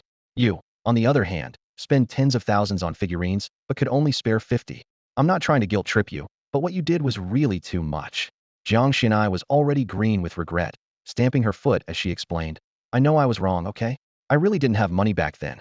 Lu Wei, just help me talk to him. Lies. Lu Wei's eyes were full of disdain. What do you mean no money? You clearly saw him go from genius to failure and didn't want to associate with him anymore. So you made excuses. He suddenly sighed. What a shame. What's a shame? You originally had a chance to be Brother Can's girlfriend. Lu Wei's words hit like a thunderbolt. Brother Can said he wouldn't date anyone before becoming an official demon hunter, but if he were to date someone, he'd definitely consider you first. After all, you pursued him for 3 years. Even a stone would warm up eventually. And your conditions aren't bad either. Buzz Jiang Xianai's mind went completely blank. He really said that? Yeah, actually. No, he didn't. Lu Wei shrugged. I'm just telling you what he actually said. This. Jiang Xianai was so filled with regret, she almost wanted to strangle her past self. An 18-year-old 4-star demon hunter with unlimited prospects who was also handsome, yet she chose to withdraw at the worst possible moment. Abandoning 3 years of pursuit just like that. How was this any different from joining the Nationalist Army in 1949? No, I have to clear things up with him. At that moment, Fang Can left the cafeteria, heading to the principal's office as there was still the reporter interview session in the afternoon. As he reached the corner of the academic building, a tall and sturdy figure suddenly blocked his path. Fang Can looked up and discovered that the person blocking his way was a middle-aged demon hunter warrior with at least 4-star strength. Dressed in an impeccable suit with a stern expression, he never cracked a smile. The middle-aged demon hunter was broad-shouldered and imposing, blocking the center of the campus walkway as he asked in a deep voice, Are you Fang Can? Someone wants to see you at the school gate. Fang Can's gaze swept over him, assuming he was some administrator sent by a university to recruit talent. He replied dismissively, Who wants to see me? You'll find out when you get there. Not interested. But he turned to leave. We know what you did in examination room 007. His steps suddenly froze, and Fang Can's eyes narrowed slightly. The middle-aged demon hunter's tone turned cold and harsh. If you don't come, we'll release the video footage for everyone to see just how despicable your methods really are, genius. A mocking smile tugged at the corner of Fang Can's mouth. The so-called deed was the moment he killed Lin Jiaoyang. He had judged that the chaos at the time would make it extremely difficult to capture clear footage, but what if they had? Lead the way. His expression remained calm, though he had already guessed who wanted to see him. A few minutes later, a Maybach MPV was parked at the school gate. The spacious cabin reeked of alcohol. As soon as Fang Can climbed in, he saw a haggard, pale, and twisted-faced Lin Xiong, filled with hatred, chairman of Lin Group and Lin Jiaoyang's father. You little bastard. Lin Xiong trembled all over, instinctively reaching for his waist. As his jacket lifted, Fang Can caught a glimpse of the high-powered kinetic shotgun pistol. Chairman Zheng Yuanliang, seated beside him, quickly pressed down Lin Xiong's hand, then glared fiercely at Fang Can. Fang, you actually dared to come. What wouldn't I dare? Fang Can glanced at Zheng Yuanliang's empty right sleeve and said flatly, if you have something to say, say it. I'm busy. You little bastard, think the Tang family's protection makes you untouchable? Lin Xiong gritted his teeth. You murdered my son Lin Jiaoyang in examination room 007. Once this is exposed, the charge of murdering and class genius Tang families couldn't save you. I don't know what you're talking about. Fang Can's tone remained calm, still trying to deny it. Lin Xiong pulled out a USB drive, holding it high. This contains evidence of you killing Jiaoyang. Believe it or not, I'll hand this over to the enforcers right now and make sure you rot in prison. Go ahead. Fang Can looked at him with an almost mocking expression. A USB drive? He had one too. You. Lin Xiong's knuckles turned white as he nearly crushed the USB drive, hatred churning in his eyes. Fang Can sneered inwardly. He's definitely bluffing. There were probably recording devices in the car already. Any slip-up on his part could become courtroom evidence later, potentially dragging down the Tang family as well. You really think I won't dare? Lin Xiong's jaw muscles bulged as he clenched his teeth. If you dare, then do it. Fang Can shrugged, appearing completely unconcerned. If there's nothing else, I'm getting out. He reached for the car door handle. Yao Meng, hold him down. Lin Xiong roared. The middle-aged demon hunter immediately extended his massive hand like a fan, pressing down hard on Fang Can's shoulder. The next moment, there was a sharp crack. A crisp crack echoed as all 5 fingers of the middle-aged demon hunter's right hand snapped simultaneously, twisting into irregular angles. Ah! A piercing scream exploded in the narrow business van, causing the windows to vibrate with a humming sound. Lin Xiong and Zheng Yuanliang's faces instantly changed color. Yao Meng, the Lin Group's top enforcer and 4-star demon hunter, was actually injured? You're asking for death. Yao Meng roared, swinging his left fist wildly at Fang Can's face. The punch whistled through the air, but before it could land, a cold blade light suddenly flashed inside the car. After a soft thud, warm blood mist sprayed like from a spray gun across Lin Xiong and Zheng Yuanliang's faces and the car windows. The flying knife came without warning, slicing through Yao Meng's throat before piercing through the front seat's headrest. In less than a second, Yao Meng clutched his spurting neck, eyes wide with shock, making broken, hoarse sounds. Ha! Ha ha! He then convulsed and collapsed, his blood quickly staining the car's carpet red. Lin Xiong and Zheng Yuanliang were completely stunned. A student had actually killed a 4-star demon hunter in broad daylight. Even considering the element of surprise, it was utterly unbelievable. You. Zheng Yuanliang's finger trembled, unable to form complete sentences. Fang Can's expression remained calm. According to Chinese law, when a citizen's life faces serious threat, unlimited self-defense rights may be exercised. As his words fell, he raised his hand and beckoned. The flying knife, still embedded in the headrest, returned to his palm with blood droplets humming through the air. Would you 2 gentlemen like to try as well? This flying knife was something he had picked up in examination room 007. The scene had been chaotic then, and no one had noticed this detail. Fang Can looked coolly at Lin Xiong. Actually, there's only one person who killed Lin Jiaoyang. And that's you, Lin Xiong. With that, he pushed open the door and got out. Damn it! Damn it! After Fang Can had walked away, Lin Xiong's furious roars echoed from inside the car as he pounded the steering wheel, his voice hoarse with rage. Fang Can, you little bastard, you think I'll believe your nonsense? Just you wait. When Fang Can returned to campus, his expression was still grim. He had originally thought that killing Lin Jiaoyang would settle matters, but now it seemed that to truly end this, he might need to destroy the entire Lin family. 2 hours later, the press interview began in the lecture hall. Under the flashing camera lights, Fang Can spoke eloquently with a steady voice and handsome appearance, shining like a star. He mentioned his alma mater's nurturing several times, causing the school administrators to nod repeatedly. In the back row, Jiang Xianai covered her mouth and wept softly, tears streaming down her face. Fang Can, I was wrong. I was really wrong. Please don't ignore me, okay? Just then, 2 figures pushed through the doors. Using their connection with Principal Huang Yongnian, They quickly took seats in the front row of the press section, their faces dark as they stared intently at Fang Can on stage. Fang Can merely glanced over briefly before continuing to answer media questions. Several minutes later, a voice suppressing rage and hatred suddenly cut through the air. Student Fang Can, someone saw you kill my son Lin Jiaoyang in examination room 007. What is your response to this matter? The newcomers were naturally Lin Xiong and his butler Zheng Yuanliang. The lecture hall instantly erupted into chaos. Students gasped in shock, reporters raised their cameras, and school administrators exchanged bewildered glances as the entire venue descended into pandemonium. Jiang Xianai wiped away her tears while staring blankly at the middle-aged man at the entrance, unable to help but whisper to herself, Uncle Lin? Lin Xiong? What does he want? Principal Huang Yongyan was practically jumping out of his skin, muttering a curse under his breath as he hurriedly led people to greet the unexpected visitors. The reporters, sensing an exclusive story, immediately aimed their cameras and equipment at Lin Xiong. Fang Can, it's you. Lin Xiong pointed at the podium and roared furiously. It was just a minor friction between classmates, yet you caused Jiaoyang's death. You vicious student, are you even human? A tremendous uproar exploded throughout the classroom. Jiang Xinai, Chun Zhe, Lu Fei, and others gaped in disbelief. Lin Jiaoyang's death was connected to Fang Can? How could that be possible? Fang Can sat on the platform, his expression both composed and puzzled. Who are you? And what are you barking about here? Fang Can, don't try to deny it. Zheng Yuanliang suddenly stood up. I've spoken with the students from other schools who had contact with the young master before his death. They all said you were the one who led that steel wolf to the young master. Using others to do your dirty work, what a brilliant scheme, worthy of a so-called genius. Click, click, camera flashes went off in rapid succession, and video camera recording lights lit up simultaneously. Stop filming. Stop filming. Cut it out. Huang Yongyan was nearly losing his mind. Director Lin, what are you trying to do? If you keep causing trouble, we'll call the police. Fang Can suddenly seemed struck by lightning, standing up abruptly with his eyes instantly turning red, his voice trembling. I unintentionally led that steel wolf to Jiaoyang? I didn't know. I really didn't know. Lin Xiong and Zheng Yuanliang stared in stunned silence, watching the young man on stage perform. Jiaoyang and I were best friends. 3 years as classmates, how could I possibly harm him? Uncle Lin, please believe me, was only thinking about escaping from my life at the time. I'm sorry. By the time he uttered the last word, he was already choking up, raising his hand to cover his face. This scene almost conquered everyone present. It could have been included in Beijing Film Academy's teaching materials. Jiang Xinai immediately stood up and declared loudly, Uncle Lin, Fang Can isn't that kind of person. This must be a misunderstanding.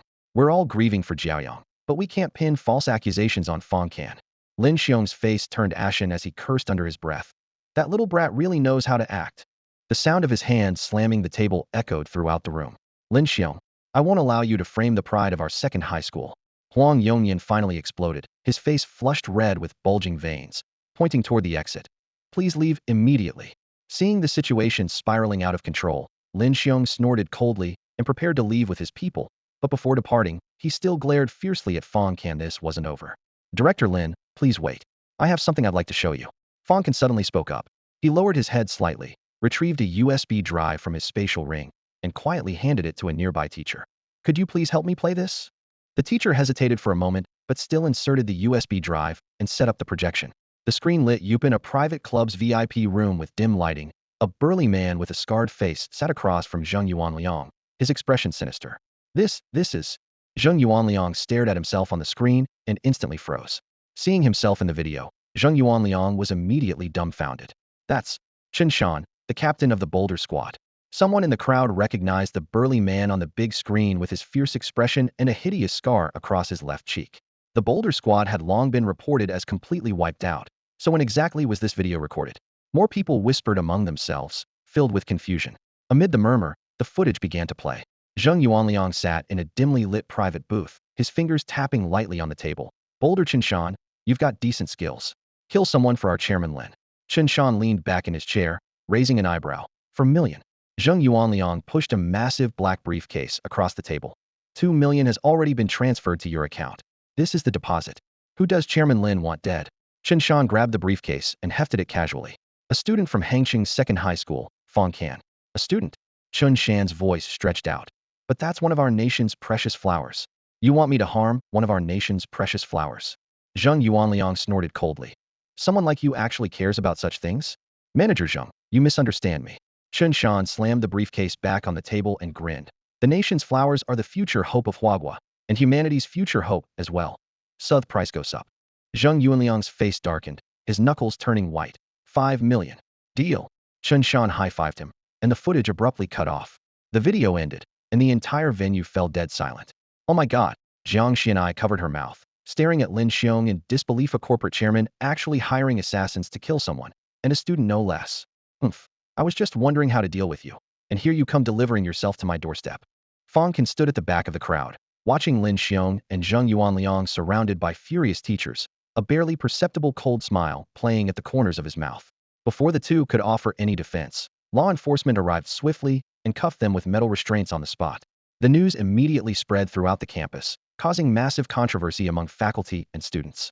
I heard that Lin Jiayang, the class monitor from Class 3, was killed because of Fang Can, and his father even came to the school to cause trouble.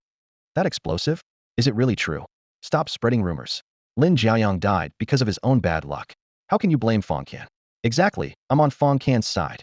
During the afternoon graduation ceremony, many people whispered about this shocking assassination case. By evening, it was time for the class dinner. Learning that Fang Can had received a 100 million yuan scholarship, Lu Wei was the first to cheer. Rich guy Can is treating us. Fang Can generously nodded and immediately booked an upscale restaurant. Delicacies were soon served, and the atmosphere was lively. Jiang Xinai and her best friend Li Mengjiao arrived a bit late. During the meal, no matter how much Li Mengjiao tried to persuade her, she still drank herself into a red-faced stupor. With alcohol coursing through her system, she stumbled to her feet and walked toward the head table. Fang Can, what happened before was my fault. Her voice carried a sob but remained clear. I like you. I've liked you for 3 years. I don't want to give up like this. Can you give me another chance? The private room instantly fell quiet. All eyes focused on the two of them. Fang Can looked up with a faint smile and raised his glass. We are classmates. We were before, we are now, and we always will be. He then tilted his head back and drained the glass in one gulp. Lu Wei lowered his voice and gave his tablemate a thumbs up. Beautiful. Kimbro, a good horse doesn't eat grass behind it. Jiang Xianai's defenses crumbled instantly, tears streaming down her face as she covered her face and rushed out of the room. Li Mingjiao, worried her best friend might do something drastic, quickly chased after her. Fang Can simply shook his head, a trace of coldness flashing in his eyes. You weren't there during my downfall, so who are you when I rise again? The dinner ended, and everyone dispersed in small groups. Sigh, high school is just over like that.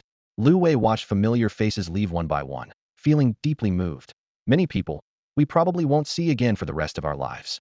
You're getting all sentimental now? Fang Can patted his shoulder. I heard your first choice was Jiangnan Martial University? No choice. I can't get into high university. Lu Wei smiled bitterly. But Southern Martial and High University aren't far apart, so we can still meet up regularly. All right. Lu Wei suddenly grinned mischievously. By the way, High University is famous for its beautiful women, and I heard the new dean of the Demon Hunter Academy is a super beauty. Cambro, be honest, did you choose High University because of that? Am I really that shallow? Yes. The next day, at the Heroes Memorial Hall in the city center.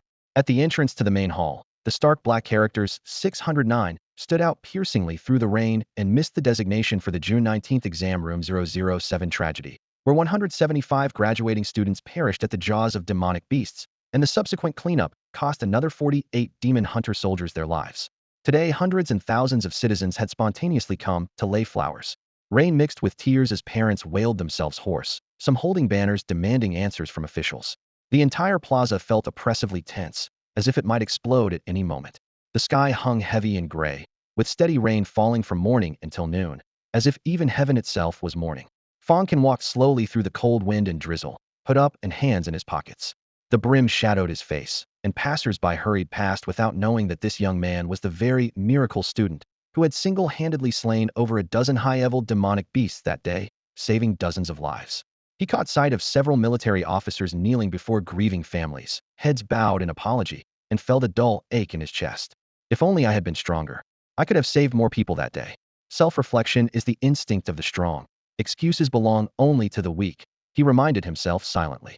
At the main entrance to the Heroes Memorial, staff members were blocking a group of students carrying flowers with outstretched arms. Why won't you let us in? We're students from exam room 007. Sorry, before 2 p.m. we're only accepting internal mourners. The leadership is inside. The staff member replied stiffly but without yielding. Among those being blocked were students from 2nd Middle School Lu Wei, Chun Zhe, Lu Fei, Jiang Xinai, Li Mingjiao as well as Luo Ji and others from Chang'e High School. Rain dripped from umbrella spokes as several young faces flushed red with frustration. What's wrong? Fang Can approached. Kanch, thank God you're here. They won't let us in. Lu Wei pushed through the crowd, urgency in his voice. Fang Can walked up to the security rope. Yesterday I spoke with your leadership about bringing a few people inside. The security personnel frowned as they looked him over. And you are? He's Fang Can. Lu Wei shouted at full volume, as if wanting to carve the name into the air itself. Fang Can, the genius youth who had single-handedly slain over a dozen high-level demonic beasts in the 609 incident, literally dragging dozens of lives back from pools of blood.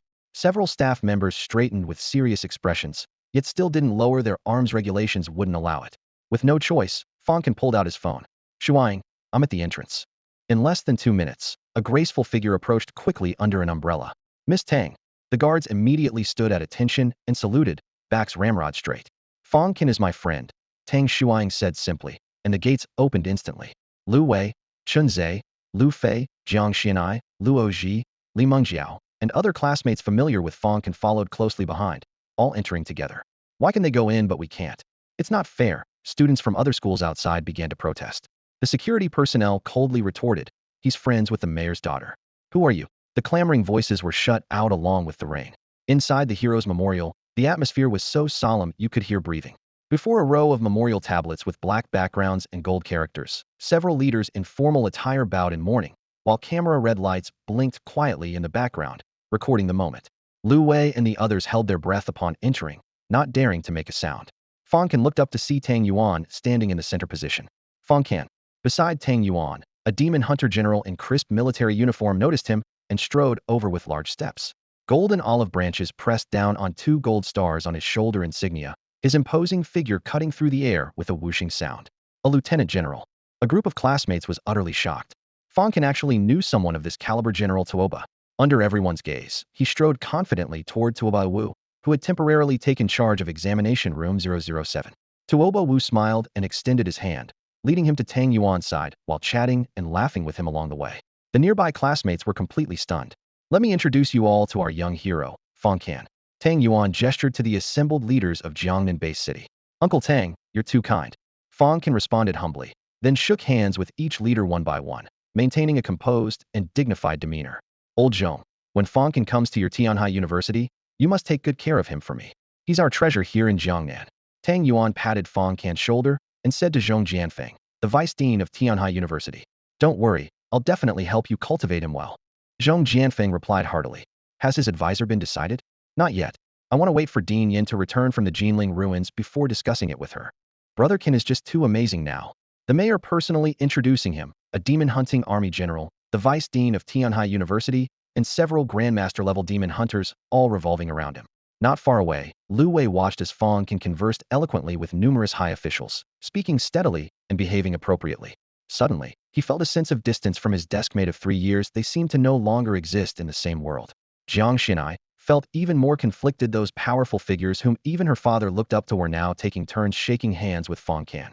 If she had helped him wholeheartedly when he came to borrow money that day, or even asked her father for assistance, today, she might not be as brilliant as him, but she would have become the envy of countless girls. Her father would have called her the Jiang family's lucky star for finding such a top-tier catch. Thinking of this, her heart felt as if it were being stabbed, but there was no medicine for regret. At 2 o'clock, the memorial service ended. When classmates learned that Fang Can was going to Mayor Tang's house for dinner, they exclaimed in amazement once again.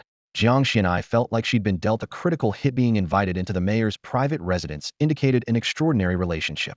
Many speculated that Mayor Tang intended to take Fang Can as his son-in-law, since the Tang family's daughter, Tang Shuang, was equally outstanding, a 5-star demon hunter in her early 20s and a student council officer at Tianhai University, making them a perfect match. When this news reached Luo Ji's ears, she also felt slightly disappointed. She had originally wanted to invite Fang Can to dinner today, but hadn't even managed to say a word to him. In the evening, at the Tang family estate, Tang Shuang personally brewed tea for Fang Can, the tea's aroma wafting gently. What are your plans for summer vacation? Tang Yuan now seemed less formal, more like a neighborly uncle. I want to venture into the wilderness alone for training. Are you sure about this? Yes. All right then, I've been quite busy lately anyway, so I won't worry about you. Tang Yuan studied him, then suddenly sighed with emotion. You little rascal, you've hidden your abilities well, a 4-star psychic master. He sighed again. In such a short time, you're almost catching up to Shuang. I don't know if this girl is too lazy or what, but she just can't break through to 6 stars. Dad, how can you disparage your own daughter like that? Tang Shuang protested, glancing sideways at Fang Can. In a real fight, he's no match for me. You've never actually fought, so how do you know? Fang Can spread his hands. All right, let's have a real showdown someday, no holding back. Tang Shuang snorted coldly as she threw down the gauntlet. Fang Can instinctively glanced at the girl's full chest, his fingertips seemingly still retaining the soft memory from their accidental contact last time. His face flushed red as he hastily raised his teacup to cover his embarrassment. Tang Shuang caught his awkward expression, her almond-shaped eyes glaring as she cursed under her breath. Bah, pervert. The atmosphere in the car had been relaxed. Watching his future son-in-law and precious daughter bicker, Tang Yuan felt secretly pleased, and even the steady, taciturn driver Lu Ting couldn't help but smile. But before the laughter faded, Tang Yuan's expression suddenly grew serious. Sensing the elder's mood change, the car immediately fell silent. Tang Yuan gazed out at the traffic through the window, his voice low. Fang Can, do you want to know the truth about the 609 incident? Please enlighten me, Uncle Tang. Fang Can put away his playful demeanor and sat up straight. Ashes. Tang Yuan spoke each word deliberately, hatred practically seeping through his gritted teeth. Ashes. Fang Can frowned deeply. This terrorist organization had grown powerful in recent years, recruiting all kinds of talented individuals, becoming increasingly dangerous. Tang Yuan continued. The mastermind behind the 609 incident was an Ashes member named Fan Yin. She possesses a rare spatial ability called Void Gate, which allows her to transport materials over long distances. Those high-level magical beasts were transported into the college entrance exam venue by her. Fang Can remained silent, everything matching his initial speculation. The sudden appearance of high-tier magical beasts in the exam hall was no coincidence, but deliberate. There's also someone codenamed Thousand Faces. Tang Yuan's tone grew colder. Shapeshifting ability can not only transform himself, but also others. With him around, Fan Yinyan's group was able to infiltrate the exam venue. Many attack cases bear his signature. Fang Can suddenly understood. No wonder Tooba Wu had mentioned shapeshifters that night, and no wonder Yu had been kidnapped. This kind of infiltration method was nearly impossible to defend against. Those bastards. Tang Shuang gritted her teeth. I'll make them pay sooner or later. Tang Yuan shook his head, his gaze falling on the front seat. A few days ago, little Lu had a chance to capture Fan Yin, but something went wrong and she escaped. Fang Can and Tang Shuang both looked toward Lu Ting. Lu Ting clenched his fists tightly, his face ashen. If it weren't for Zhao Han, Fan Yin would already be in Yudu prison. The plunderer Zhao Han. Tang Shuang exclaimed. Dad, why wasn't I notified about such a major operation? What use would calling you have been? Tang Yuan spoke bluntly. The city deployed all its elite forces, including several Grandmaster-level experts. If Zhao Han hadn't suddenly intervened, we would have captured that group long ago. When Grandmaster-level experts clashed, the aftershocks alone could crush a 5-star demon hunter. Tang Shuang lowered her head and said no more. Fang Can asked curiously. The plunderer Zhao Han? Who is he? Even the city's elite forces couldn't handle him. Tang Yuan coldly revealed the answer. A core member of Ashes, and he has a grudge against our Tang family. Tang Shuang spoke with resentment. His younger brother Zhao Quan died at my father's hands years ago, and ever since then, he's been targeting our Tang family relentlessly, using every means possible to bring my father down.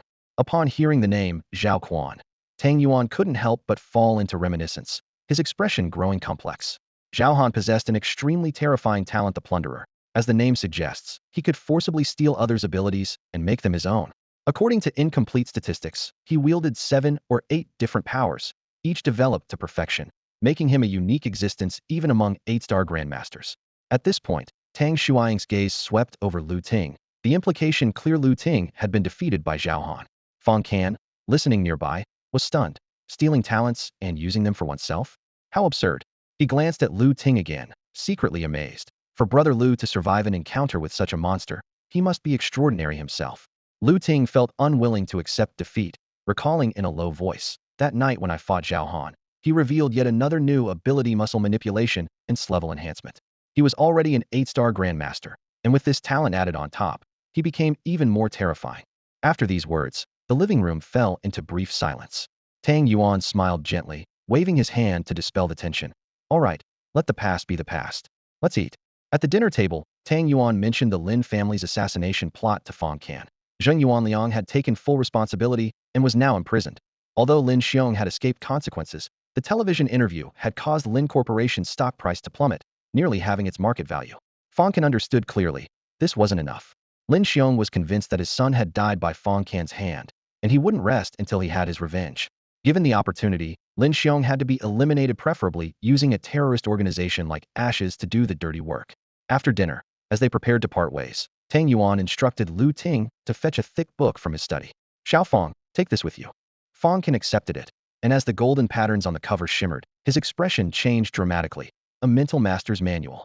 Uncle Tang, this is too valuable. He quickly closed the book. Just the packaging and printing alone indicated its extraordinary worth. Don't worry, I'll buy another copy and put it under your name. Tang Yuan pressed the book into his arms. If you acknowledge me as your uncle, then accept it. All right then, thank you, Uncle Tang. Fang Can opened the book again. On the title page were written 3 bold characters, 9-layer shield. After the memorial service, Fang Can's life entered summer vacation. Having concluded the brief period of mourning, he immediately set a goal for himself to break through to 5-star psychic master by mastering the 9-layered shield technique before university began. The Grey Mist Forest, a mere beginner zone, was no longer suitable for him. Only the Jinling ruins could truly accelerate his power growth. Jinling, before the Red Moon's appearance, was considered one of the nation's emerging first-tier cities, ranking second in GDP within Sudong province. As the ancient capital of 6 dynasties, its prosperity kept the city bustling day and night with lights blazing continuously. Now, broken walls and ruins sprawled everywhere, the entire city having become a forbidden zone for humans and a paradise for magical beasts. Compared to the Grey Mist Forest, the danger level of Jinling ruins had multiplied hundreds of times, ranking among the 3 great forbidden lands of the southern wasteland. Magical beasts in the outer areas were generally 3rd or 4th level, while venturing deeper revealed beast generals, elders, lords, and even rumors spoke of an overlord-class magical beast entrenched in the deepest part of the ruins. Only war gods were qualified to contend with such creatures. Fang Can naturally had no intention of provoking a magical beast overlord. He only planned to train in the outer areas. Fortune favors the bold. While Jinling ruins was perilous, the opportunities were equally astounding. Stories of demon hunting squads who struck it rich once and lived comfortably for 3 years after emerging alive had long spread throughout the southern wasteland. Having made up his mind, he solemnly bid farewell to his parents and younger sister, then boarded a flight to Sudong Base City. Meanwhile, at Tianhai Base City, in an elegantly furnished private villa, Lin Xiong sat dejectedly on a leather sofa, white steam rising from the hot tea before him. Across from him sat Qin Jiang, whose receding hairline and aquiline nose complemented his gloomy expression. Qin Jiang was both Lin Xiong's brother-in-law and a 7-star demon hunter of distinguished status, but he rarely associated with the Lin family because Lin Xiong had failed to protect Qin Jiang's sister, Qin Ying, years ago. Why didn't Jiayang come with you? Qin Jiang looked up, his tone harsh. Lin Xiong suddenly fell to his knees, weeping bitterly. Brother, you must avenge Jiayang. After hearing the whole story, Qin Jiang's face turned ashen. Lin Jiayang was his nephew, Qin Ying's only bloodline, and now he was dead. Get up, you useless fool. Qin Jiang slammed the armrest in fury. According to what you've said, the killer has backing from powerful figures in Jiangning. If I make a move, wouldn't I be throwing away everything I have now? Do you really expect me to storm into Jiangning? Lin Xiong wiped his tears, kowtowing repeatedly. Brother, that boy got into High University. You're the associate director of the psychic department at High University's Demon Hunting Academy. Dealing with one student would be child's play. Qin Jiang narrowed his eyes, remaining silent for a long while before waving dismissively. Go back first. I'll figure something out. Remember today, you were never here. Thank you, brother. Lin Xiong choked out as he retreated. Several hours later, at Sudong Base City, Taizhou City, the district closest to Jinling ruins, had city walls that stretched like a steel behemoth, with cannons, missiles, and radar arrays mounted high, their cold muzzles perpetually aimed toward the wasteland. Besides large numbers of elite soldiers, several Grandmaster-level demon hunters were permanently stationed here to guard against potential attacks from Lord-class magical beasts within Jinling ruins. Due to the extreme dangers lurking within the Jinling ruins, no ground transportation routes exist. The only way in is by airdrop, arriving at destination in 1 minute. All demon hunters, prepare for parachute jump.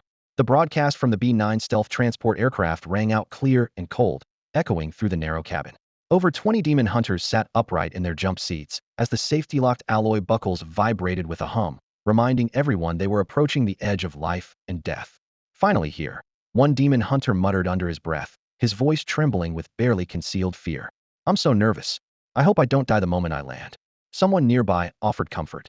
Don't worry, the drop zone is at the ruin's edge. We still need to walk 30 kilometers before reaching the ancient capital's outskirts. Various emotions churned throughout the cabin: excitement, tension, and worry intertwined. Most conspicuous was Fang Can, the youngest among them, yet his expression remained calm, as usual. Across from him, a green-haired youth in a black leather jacket leaned back in his seat, chewing gum with a strange smirk as he studied Fang Can with obvious interest from head to toe. Green hair, leather jacket, weird grin, everything about him screamed trouble. Throughout the flight, many people had struck up conversations with Fang Can. Some demon hunters asked if he was a student. Others kindly invited him to join their teams, worried he might get himself killed venturing into the Jinling ruins alone. Each time, Fang Can politely declined. The jump lights switched from red to green. The demon hunters filed out one by one, falling with the wind toward the pitch-black earth below. Landing, parachute discarded. Fang Can immediately surveyed his surroundings. Weeds rose above his knees, and broken village houses lay scattered across the ground. The former country roads had long been swallowed by wild grass and shrubs. In the distance, a section of crumbling ancient city wall stood isolated in the night. Hiss. Less than 2 minutes after landing, a blood-red serpent shot out from the tall grass, fangs aimed straight for his throat. A second-tier, magical beasta coxcomb snake. Fang Can's expression remained unchanged as his psychic powers surged forth, forming invisible giant hands. Snap! The venomous snake folded like soft noodles, breaking in half as blood and entrails splattered everywhere. The magic core? He couldn't even be bothered to bend down for it. He raised his hand, pulling out an alloy hoverboard from his spatial ring. Wrapping it with psychic force, he stepped onto it with his toes. Whoosh. The metal board shot toward the distant city wall like a bullet, tearing a sharp whistle through the air behind him. Tree shadows swayed as the green-haired youth emerged, his eyes gleaming darkly. Where did he pull that hoverboard from? Spatial storage talent. He licked his lips, thoughts racing. Psychic power combined with spatial storage made for quite an appealing combination. The next second, his entire form became a green blur as he gave chase. The outskirts of the Jinling ruins were permanently inhabited by 3rd and 4th-tier magical beasts, with occasional 5th-tier monsters appearing. For Fang Can's current level, this was perfect training ground. His psychic power had now reached 4-star level, but his physical techniques remained stuck at 3 stars. The Demon Burning Flame and Purple Heaven Divine Thunder were external abilities that couldn't be directly cultivated, they could only be enhanced through stronger psychic power to increase their activation speed. Therefore, he set himself a plan. Spend a week in the outskirts focusing on refining his physical techniques. Once his body cultivation broke through to 4 stars, then attempt to venture deeper. Many believed that psychic masters had no need for physical techniques, considering their practice a waste of time. Fang Can disagreed. He firmly believed that psychic power and physical techniques were both indispensable. Otherwise, what would happen if he encountered an enemy whose talent could seal others' abilities? Wouldn't he be completely finished? 1 week later, on the outskirts of the Jinling ruins, Fang Can was locked in fierce combat with a demonic beast over 2 meters tall, one-horned demon ape, renowned for its monstrous strength, capable of snapping trees thick enough to require several adults to encircle with a single punch. Facing this 4th-tier magical beast, he neither dodged nor relied on weapons, choosing instead to engage in close-quarters combat. Fang Can's sleeves were rolled up, veins bulging and writhing along his arms like living centipedes. His 10 fingers had grown thick and robust, nails several times longer and thicker than usual, gleaming with cold light like 10 sharp finger blades. At this moment, his arms resembled beast claws more than human limbs. Thud! The finger blades slashed across the one-horned demon ape's chest, tearing away chunks of flesh and blood. Enraged by the blood, the ape roared and swung its fist, large as a sandbag, toward Fang Can. Fang Can blocked with his left arm, bones resonating with a dull thud, but used the momentum to target the thick tendons in the ape's arm, viciously tearing with his right claw. Rip! Skin and flesh peeled back, tendons severed completely, and the ape's left arm hung limp like torn cloth as blood gushed forth. It only managed one heart-rending roar of fury. Unwilling to drag out the fight, Fang Can stepped forward like lightning, his 5 fingers hooking directly toward the main artery at the ape's neck, then yanked violently. Rip, rip, rip. Muscle, blood vessels, fascia, and cartilage all shredded as blood spurted high, and the one-horned demon ape finally crashed to the ground with an unwilling roar. Phew! Fang Can exhaled a long breath of stale air. His swollen muscles quickly contracted, and his nails gradually retracted to their normal state. The power of his perfected dragon claw combat technique was proven once again. Despite his physical attributes not yet reaching 4-star level, he could defeat a one-horned demon ape in direct combat. Combined with the 9-layer shield gifted by Uncle Tang, his defensive weaknesses had been greatly compensated. Thinking of his gains, he was about to pull out tools to extract the magic core when he suddenly heard light footsteps behind him. Fang Can's ears twitched slightly as he casually grabbed a nearby abandoned car and swung it like a massive hammer at the approaching figure. The stranger sidestepped, easily avoiding the attack. His black leather jacket fluttered with the movement, and his green hair gleamed blindingly in the sunlight. Chewing gum, he dodged while laughing. Good kid, nice alertness. Who are you? Why are you following me? Fang Can turned to stare at him. The newcomer was unmistakably the green-haired man who had sat across from him on the transport plane. The green-haired man didn't answer, only looked him up and down with interest, powerful physical techniques, mental force cultivation, and even spatial storage talent. Kid, I'm getting more and more curious about you. Fang Can's expression darkened like water. Had this guy been tailing him since they got off the plane? He pointed toward the one-horned demon ape's corpse, his tone probing. Wanna rob and kill? The magic core is yours. He had no intention of actually giving up his spoils, only wanting to test the other's intentions. The green-haired man showed no interest, shrugging and shaking his head. I'm under orders to bring you back to the organization. Ash's people? Fang Can's brow furrowed. Correct. The green-haired man said no more, his cheeks bulging as the wad of gum coated in dark green saliva shot out with the speed of a sniper's bullet. If Fang Can hadn't been a mental force practitioner with neural responses far exceeding ordinary warriors, he never would have been able to dodge this attack. Hiss. The gum splattered against a tree trunk. The bark dissolved rapidly like burning plastic, bubbling and releasing wisps of white smoke with a pungent, acidic stench. This was the green-haired man's talent. That dark green saliva was clearly a highly corrosive acid. Fang Can glanced at the smoking tree trunk, his brow furrowing slightly. Even without relying on his talent, this guy was a 5-star demon hunter, definitely not someone to mess with. Hawk to what? The green-haired man's Adam's apple bobbed violently as he spat out a glob of dark green phlegm, moving several times faster than before. Fang Can barely managed to dodge it, crushing fallen leaves underfoot, just as a punch came hurtling toward him. Bang! He crossed his arms to block, taking the punch heat in, his feet sliding over 10 meters across the dead branches and leaves before stopping. Before he could steady himself, a second glob of acidic spit came slicing through the air. Haha, how's that? My acidic spit packs quite a punch, doesn't it? One touch, and you'll never forget it. The green-haired man's twisted laughter echoed through the forest. Go to hell. Fang Can gritted his teeth, pulling 3 throwing knives from his spatial ring. His telekinetic power surged, cold light flashing instantly as the blades shot toward the green-haired man's throat. Simultaneously, he pressed his palms forward, deploying the 9-layer shield. Tremendous mental energy condensed before him, forming 3 layers of invisible barriers. Hiss, hiss, hiss. White smoke rose again as the acid ate through like a worm through silk, instantly boring a jagged hole in the telekinetic shield, nearly penetrating completely. Fang Can's heart sank. If that had actually hit him, he would have been seriously injured. Meanwhile, the green-haired man moved with fluid grace, his 5-star physical abilities allowing him to easily dodge the flying knives while still having the leisure to taunt. Who would believe a high school student could have this kind of power? Jiangnan Bay City really has produced a once-in-a-century genius. Thinking of how he had only just broken through to 2-star level at 18, jealousy churned in his heart. Blood rushing to his head, he suddenly closed in, delivering a knife-hand strike toward Fang Can's carotid artery. So fast, a cold gleam flashed in Fang Can's eyes. Sleep tight, kid. The green-haired man sneered, but just as his strike was about to touch skin, the lighter hanging from Fang Can's chest suddenly ignited with a click, activated by his telekinetic power. A wisp of dark black flame shot up, condensing in midair into a 6-foot black flame sword. Whoosh!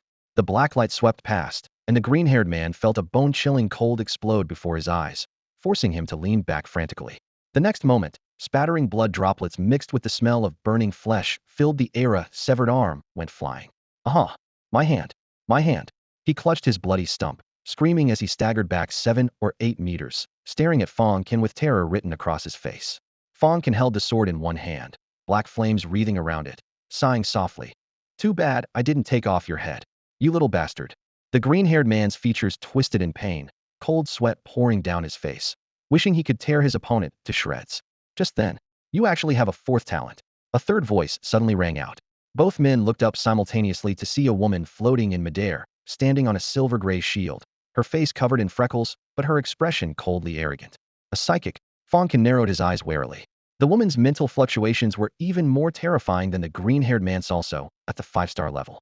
Wei Min, what are you doing here? The green-haired man endured his pain and looked up questioningly. What am I doing here? The freckled woman crossed her arms, letting out a cold laugh. Sister Fan only sent me over because you're such a waste. You really haven't disappointed Sister Fan's expectations. You can't even handle such a simple task. The green-haired man flew into a rage, realizing his carelessness had cost him. Sister Fan? Fan Yin? Fang Can's heart sank.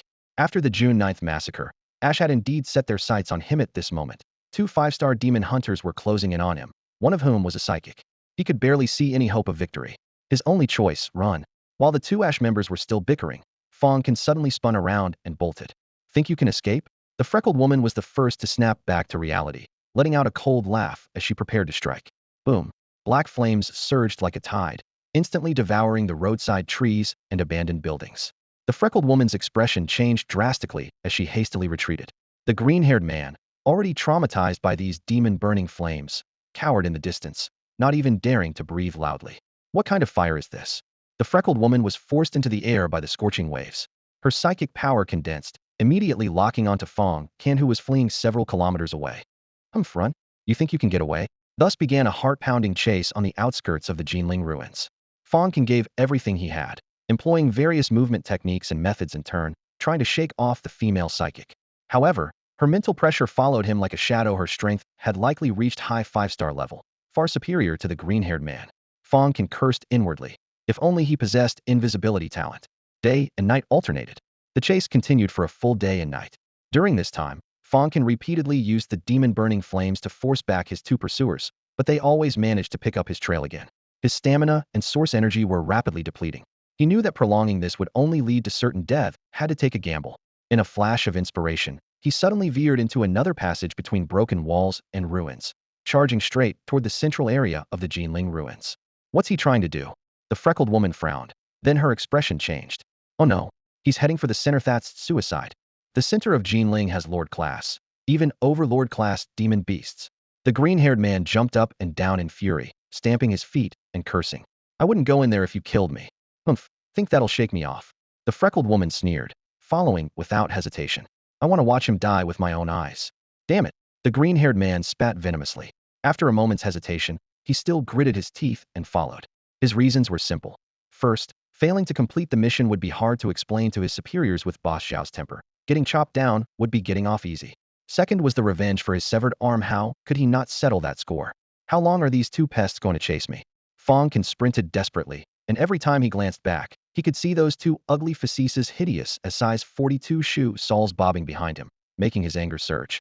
As he ventured deeper into the ruins, the magical beasts he encountered grew increasingly powerful. 4th-level unicorn demon apes, 5th-level ghost-faced centipedes, and even a 6th-level steel rock rhinoceros that flashed past. Fortunately, these beasts were either sluggish or too lazy to give chase. Otherwise, he would have been in mortal danger long ago.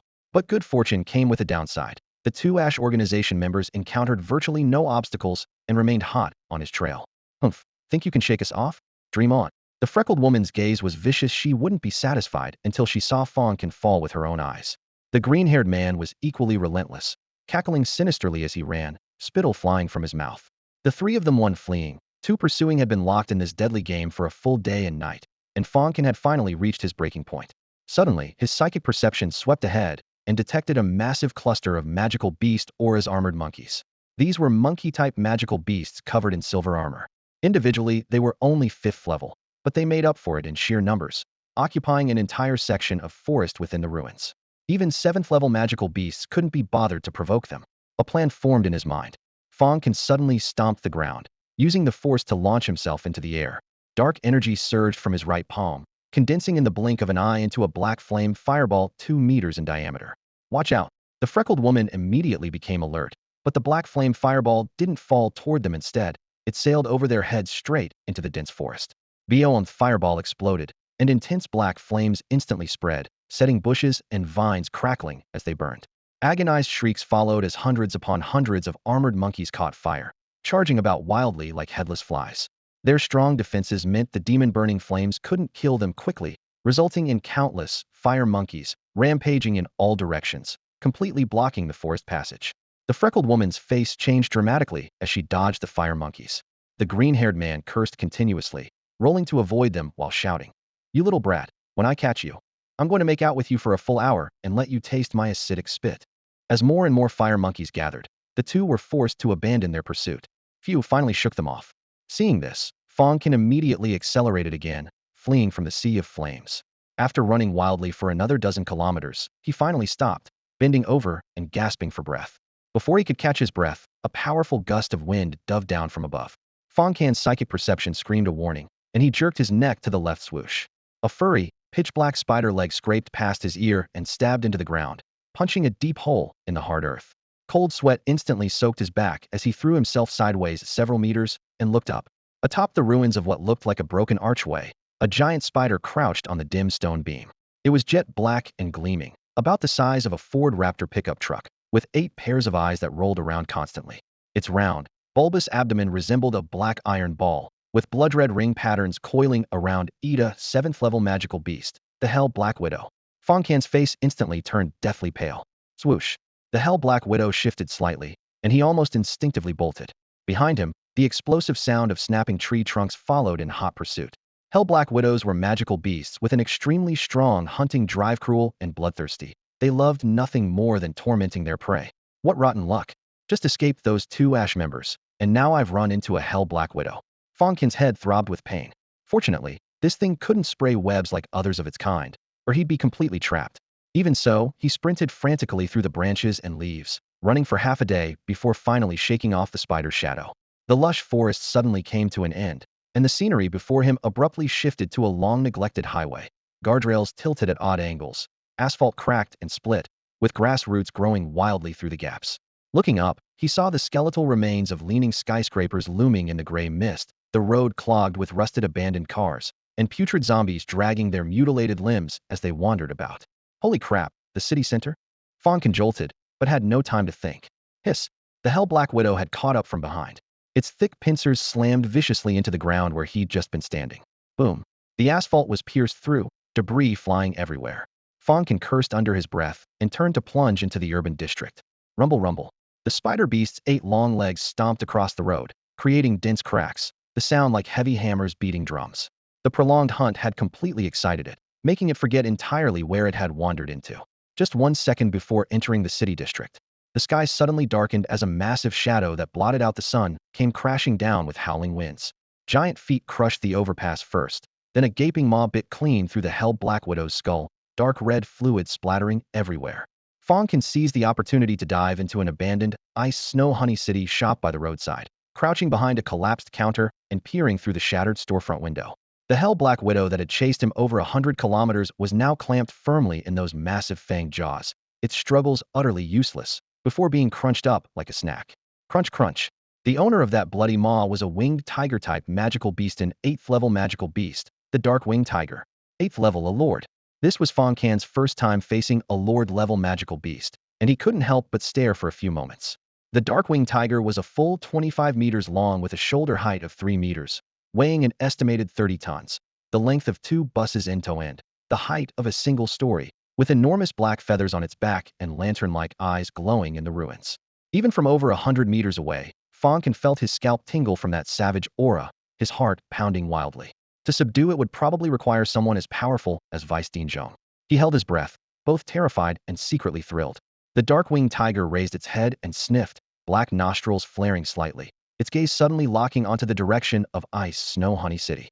How keen was the sense of smell of tiger-type magical beasts? It had obviously caught the lingering scent of Fang Can's blood, just as Fang Can was growing frantic. Rumble, rumble.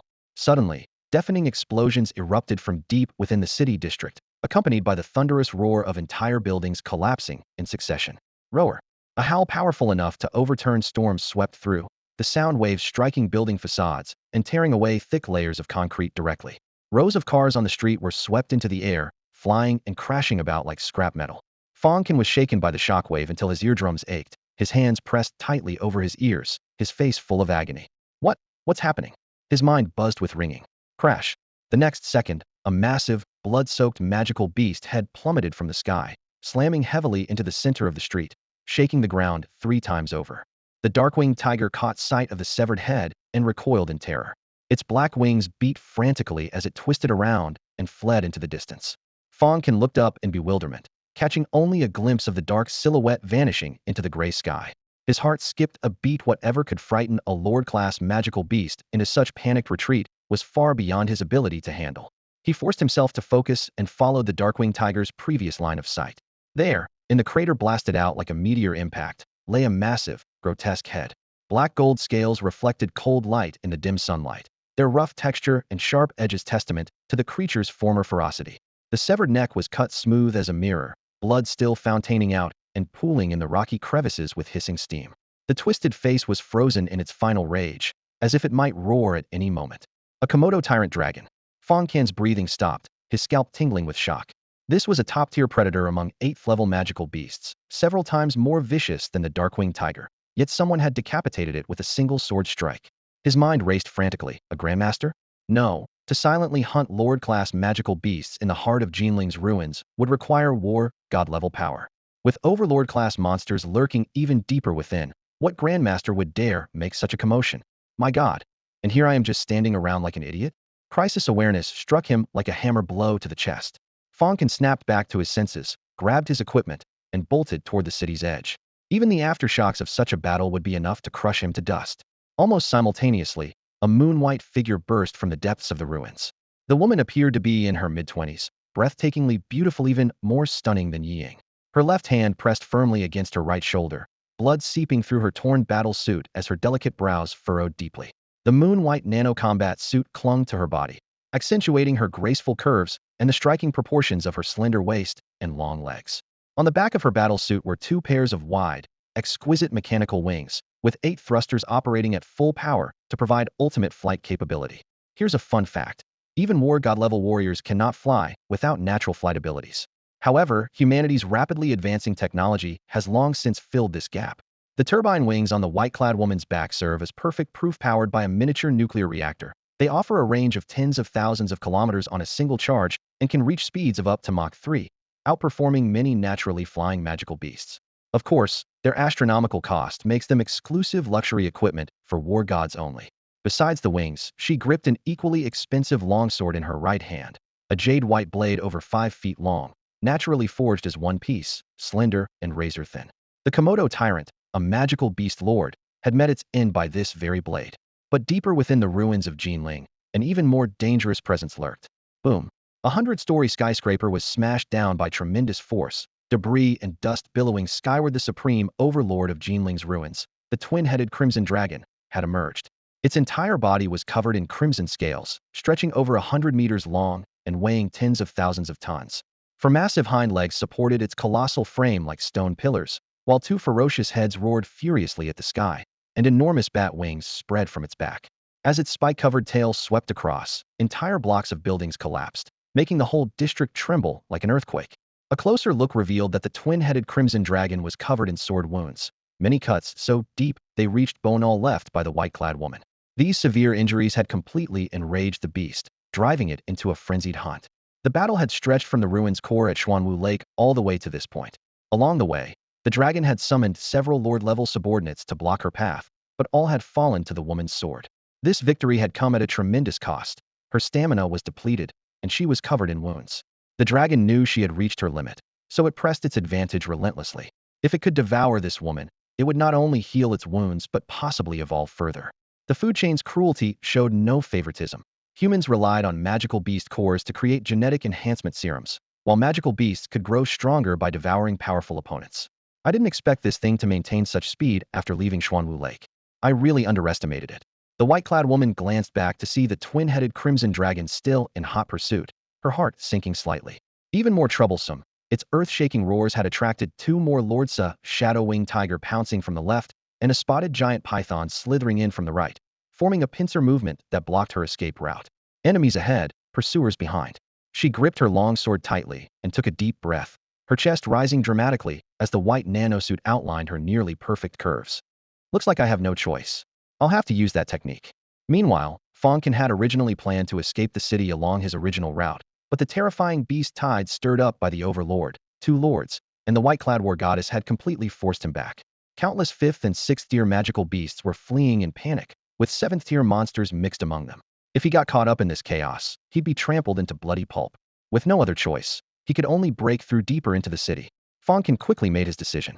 Standing on his metal hoverboard, he transformed into a swift black shadow and darted into the urban district. Human concrete and steel structures, though fragile beneath the feet of overlords and lords, were still more than adequate to withstand the trampling of ordinary magical beasts. After escaping about 10 kilometers from the ruins of Jinling and confirming no pursuers remained, Fang Can finally landed on the rooftop of a dilapidated high-rise. The moment he steadied himself, the distant battlefield erupted. The life-and-death duel between the white-robed woman and the 3 giant beasts officially began. A dazzling white streak of light darted and weaved between the 3 massive creatures like an agile butterfly. With each flash came a 100-meter-long energy blade that carved bone-deep gashes into their flesh. Agonized and furious roars echoed throughout the ruins, causing debris to rain down. Is this what a war god looks like? Fang Can's mind reeled. Any single demon lord could withstand conventional weapons bombardment, except nuclear strikes. If he were to attack one, even if it stood motionless, he'd probably exhaust himself to death without breaking through its defenses. If lords were already this formidable, true overlords were beyond imagination. In less than 5 minutes, the massive serpent was cleaved into 4 sections with a single sword strike, blood pouring like rain. The white-robed woman hovered in midair, her wrist trembling slightly as she flicked her blade, scattering the blood mist. Her pupils gradually turned crimson, her hair moved without wind, and black, sinister patterns crawled across her skin like living creatures, absurd, menacing, and radiating terrifying pressure. How did she suddenly become so fierce? Fang Can stared in amazement. He judged that she had activated some secret technique or innate ability to temporarily boost her combat power, though the cost remained unknown. The dark-winged tiger, terrified by her overwhelming aura, abandoned its companion and fled frantically, disappearing in an instant. Only the twin-headed crimson dragon remained on the battlefield. The white-robed woman's internal energy was rapidly depleting, causing her form to sway slightly in the air. Though the crimson dragon was covered in wounds, its fighting spirit endured as both heads roared and spat 2 streams of scorching flame directly at her face. Yet she seemed to have locked health bars, proving nearly impossible to kill. Her sword light fell like a torrential downpour, forcing the twin-headed crimson dragon into retreat with nowhere to escape. Fang Can watched with surging excitemento first slay a high-level Lord Komodo tyrant, then single-handedly battle 1 overlord and 2 lords while maintaining the upper hand was truly outrageous strength. Just as victory seemed certain, sudden change erupted. The twin-headed crimson dragon's body suddenly exploded with a sun-like inferno, blazing flames reaching skyward as shockwaves spread instantly. The white-robed woman's expression changed drastically as she turned and retreated swiftly. Self-destruction. Alarm bells rang in Fang Can's mind. He instantly summoned his metal board, but had no time to step on it, as the terrifying heat wave struck, sending him flying. Bang! Bang! Bang! After crashing through several reinforced concrete walls, he was buried under rubble, his internal organs churning violently. Damn it! That twin-headed crimson dragon actually self-destructed.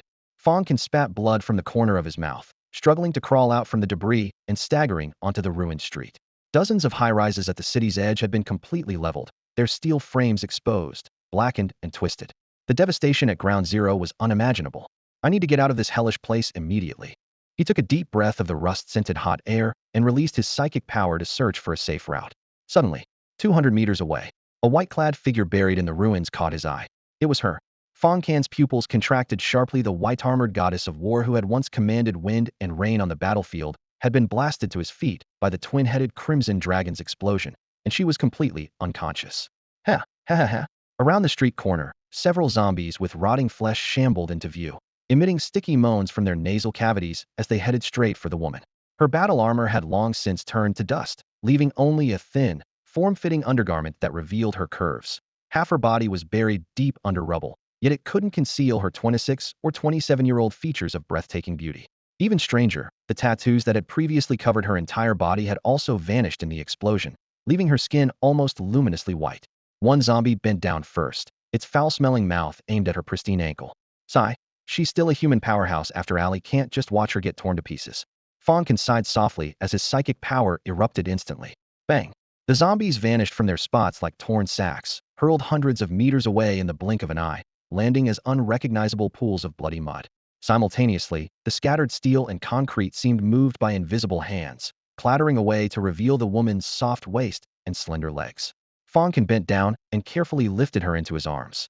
Up close, despite the blood and grime covering her face, it still faintly revealed a beauty that could topple cities, with features so exquisite they seemed otherworldly.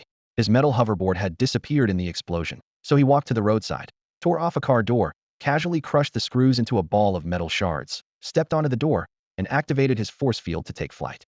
Rising to about 10 meters high, he had originally intended to survey the destruction from the twin-headed crimson dragon's self-detonation, but unexpectedly discovered a large group of high-level magical beasts wandering about, steel rock rhinos dragging their thick armor as they crashed through ruined buildings, hell black widows spitting dark green silk as they raced through the debris, mighty vajra bears swinging their massive paws to flatten cars into metal pancakes. Even the dark-winged tigers that had fled earlier had returned, their deep blue wing membranes fluttering lightly as they sniffed around the rubble, seemingly searching for something. Are they pursuing this woman? Or are they after the twin-headed crimson dragon's magic core? Fang Can felt uncertain and didn't dare expose his position, so he could only hold her close to the broken shadows of the city, taking a winding flight path back to the urban area. Finally, he chose a five-star hotel whose exterior walls had been blackened by explosions. The lobby's glass was shattered across the floor, crystal chandeliers hung askew from the ceiling, with only scattered lights flickering. Fang Can headed straight for a presidential suite on the top floor. The door was already warped, so he kicked it open, gently placed the woman on the soft bed, then drew the curtains tight, locked the windows, and barred the door. Still feeling uneasy, he rushed to the kitchen and ransacked the metal cabinets and refrigerators, finding a pile of expired chili powder, fish sauce, and curry paste. He crushed the bottle caps with one hand, and the pungent odors quickly filled the air. He sprinkled them along the corridors, stairwells, and ventilation shafts. The heavy spice, since mixed with the rotting smells, would be enough to confuse the magical beast's keen sense of smell. With everything properly arranged, he finally returned to the master bedroom. Back in the master bedroom, Fang Can looked toward the woman lying on the bed. Without a doubt, this was the most beautiful woman Fang Can had ever seen. Despite being covered in blood, her snow-pale face still possessed a breathtaking, melancholic beauty that could captivate the world. Her 172-centimeter frame outlined stunning curves, and her impossibly long legs, now curled up on the hotel bed, remained mesmerizing. Fang Can approached and checked her breathing with his finger. She was still alive. Sigh. He murmured softly. If she had died in the explosion, he could have simply walked away, but things weren't that simple. Several dark red scales from the red flood dragon were deeply embedded in her chest, gleaming with a cold light under the lamp. After a moment's consideration, Fang Can used his psychic powers to extract them from a distance. The woman let out a dreamlike whimper of pain, her delicate eyebrows furrowing tightly. His telekinetic force moved like invisible hands across her skin, removing scale after scale. Some had completely penetrated through bone, while others had shattered into tiny fragments, embedded in her flesh like shrapnel. Several wounds were fatal, with massive internal bleeding and organs damaged beyond recognition. Any ordinary demon hunter would have died long ago, but her war god physique had kept her alive until now. Up close, her voluptuous figure was even more striking, with curves that shifted like mountain ridges from every angle, and skin as smooth as freshly unwrapped chocolate. However, Fang Can felt no desire for this dying woman's body. After clearing all foreign objects, he immediately withdrew his psychic power. This is all I can do. Whether you live or die from here depends on your own fate, he muttered to himself. When she wakes up, I hope she won't try to kill me just because I touched her. Several days later, a cough mixed with pain suddenly echoed through the room, startling Fang Can from his meditation. Where is this? The woman groggily opened her eyes, her weak gaze sweeping around the room before settling on Fang Can in the corner. You're awake. Fang Can remained seated in his meditation pose, his expression gentle. After just one look at him, her chest and abdomen throbbed with intense pain. You're badly injured. Don't move around. Fang Can stood up, about to approach. Don't come closer. The woman gritted her teeth and sat up, warily scanning the room. Only after confirming it was an enclosed hotel suite did she relax slightly. Who are you? I'm from Jiangnan Bay City, training in the Jinling ruins, Fang Can explained calmly. 3 days ago, I witnessed your battle with the twin-headed red flood dragon, but I was too weak to help. I was about to retreat when you fell near me, so I brought you back. Simply put, I saved you. Looking at his clean, harmless face, the woman's wariness decreased somewhat, but the returning pain made her frown deeply. Thank you. She managed to squeeze out the words through gritted teeth. You should lie down. In your current condition, you can't do anything, Fang Can advised. The woman obediently lay back down on the pillow and soon fell unconscious again due to her severe injuries. A day and night later, she opened her eyes again in her daze, finding Fang Can still seated in that same corner, quietly meditating. Perhaps feeling awkward about being alone in a room with a strange man, she said with difficulty, Actually, you don't have to stay here the whole time. If you have things to do, you can leave and help me call for backup. I can pay you for it. Fang Can leaned against the collapsed window frame with a bitter smile. Lady, do you think I don't want to leave? There are high-level magical beasts everywhere outside, searching through these ruins for something. With only 4-star strength, going out there would be suicide. Hearing the words 4-star, her heart sank slightly. The magical beasts were obviously looking for the remaining magic core of the twin-headed crimson flood dragon. Unfortunately, she had ventured into the Jinling ruins for that very core, but now she was badly injured without obtaining it. Worse still, even satellite signals were blocked here, making it impossible to call for help. She could only sigh deeply. All right then. However, that mention of 4-star caught her attention. Though the room was dimly lit, she could still make out the young man's boyish features and couldn't help but ask in surprise. You are a 4-star demon hunter? Seeing this, Fang Can decided to be completely open to earn her trust while also revealing his background. He straightforwardly introduced himself, 4-star psychic mage, Fang Can, incoming freshman at Tianhai Demon Hunter Academy. He deliberately emphasized Tianhai University, a place that had produced numerous war god-level powerhouses. Tian High freshman? She was stunned, a strange expression crossing her pale, delicate oval face. Then, as if remembering something, the wariness in her eyes faded a bit more. For someone your age to reach 4-star demon hunter level is indeed rare. But how did you end up in the core of Jinling ruins? Even lord-level magical beasts frequently appear here. I was being hunted, Fang Can said bitterly, spreading his hands without hiding anything. Who was hunting you? She instinctively frowned, her tone carrying a hint of concern. After a moment of silence, he uttered just 2 words, ashes. Her eyes turned cold, then she closed them and groaned in pain. Seeing this, Fang Can said softly, don't talk anymore, rest first. He walked to a corner of the room, pulled open his dust-covered backpack, and took out energy bars, compressed biscuits, and a bottle of purified water. He crushed the biscuits, mixed them with water into a paste, cut the energy bars into small pieces, and put everything into a metal bowl before bringing it to the bedside. Would you like to eat something? Yes, thank you. She swallowed with difficulty. War god-level warriors could go months without food, but consuming energy while injured would speed up recovery significantly. She tried to lift her hand but winced in pain, her lips turning pale. Fang Can simply sat down beside the bed. Let me feed you.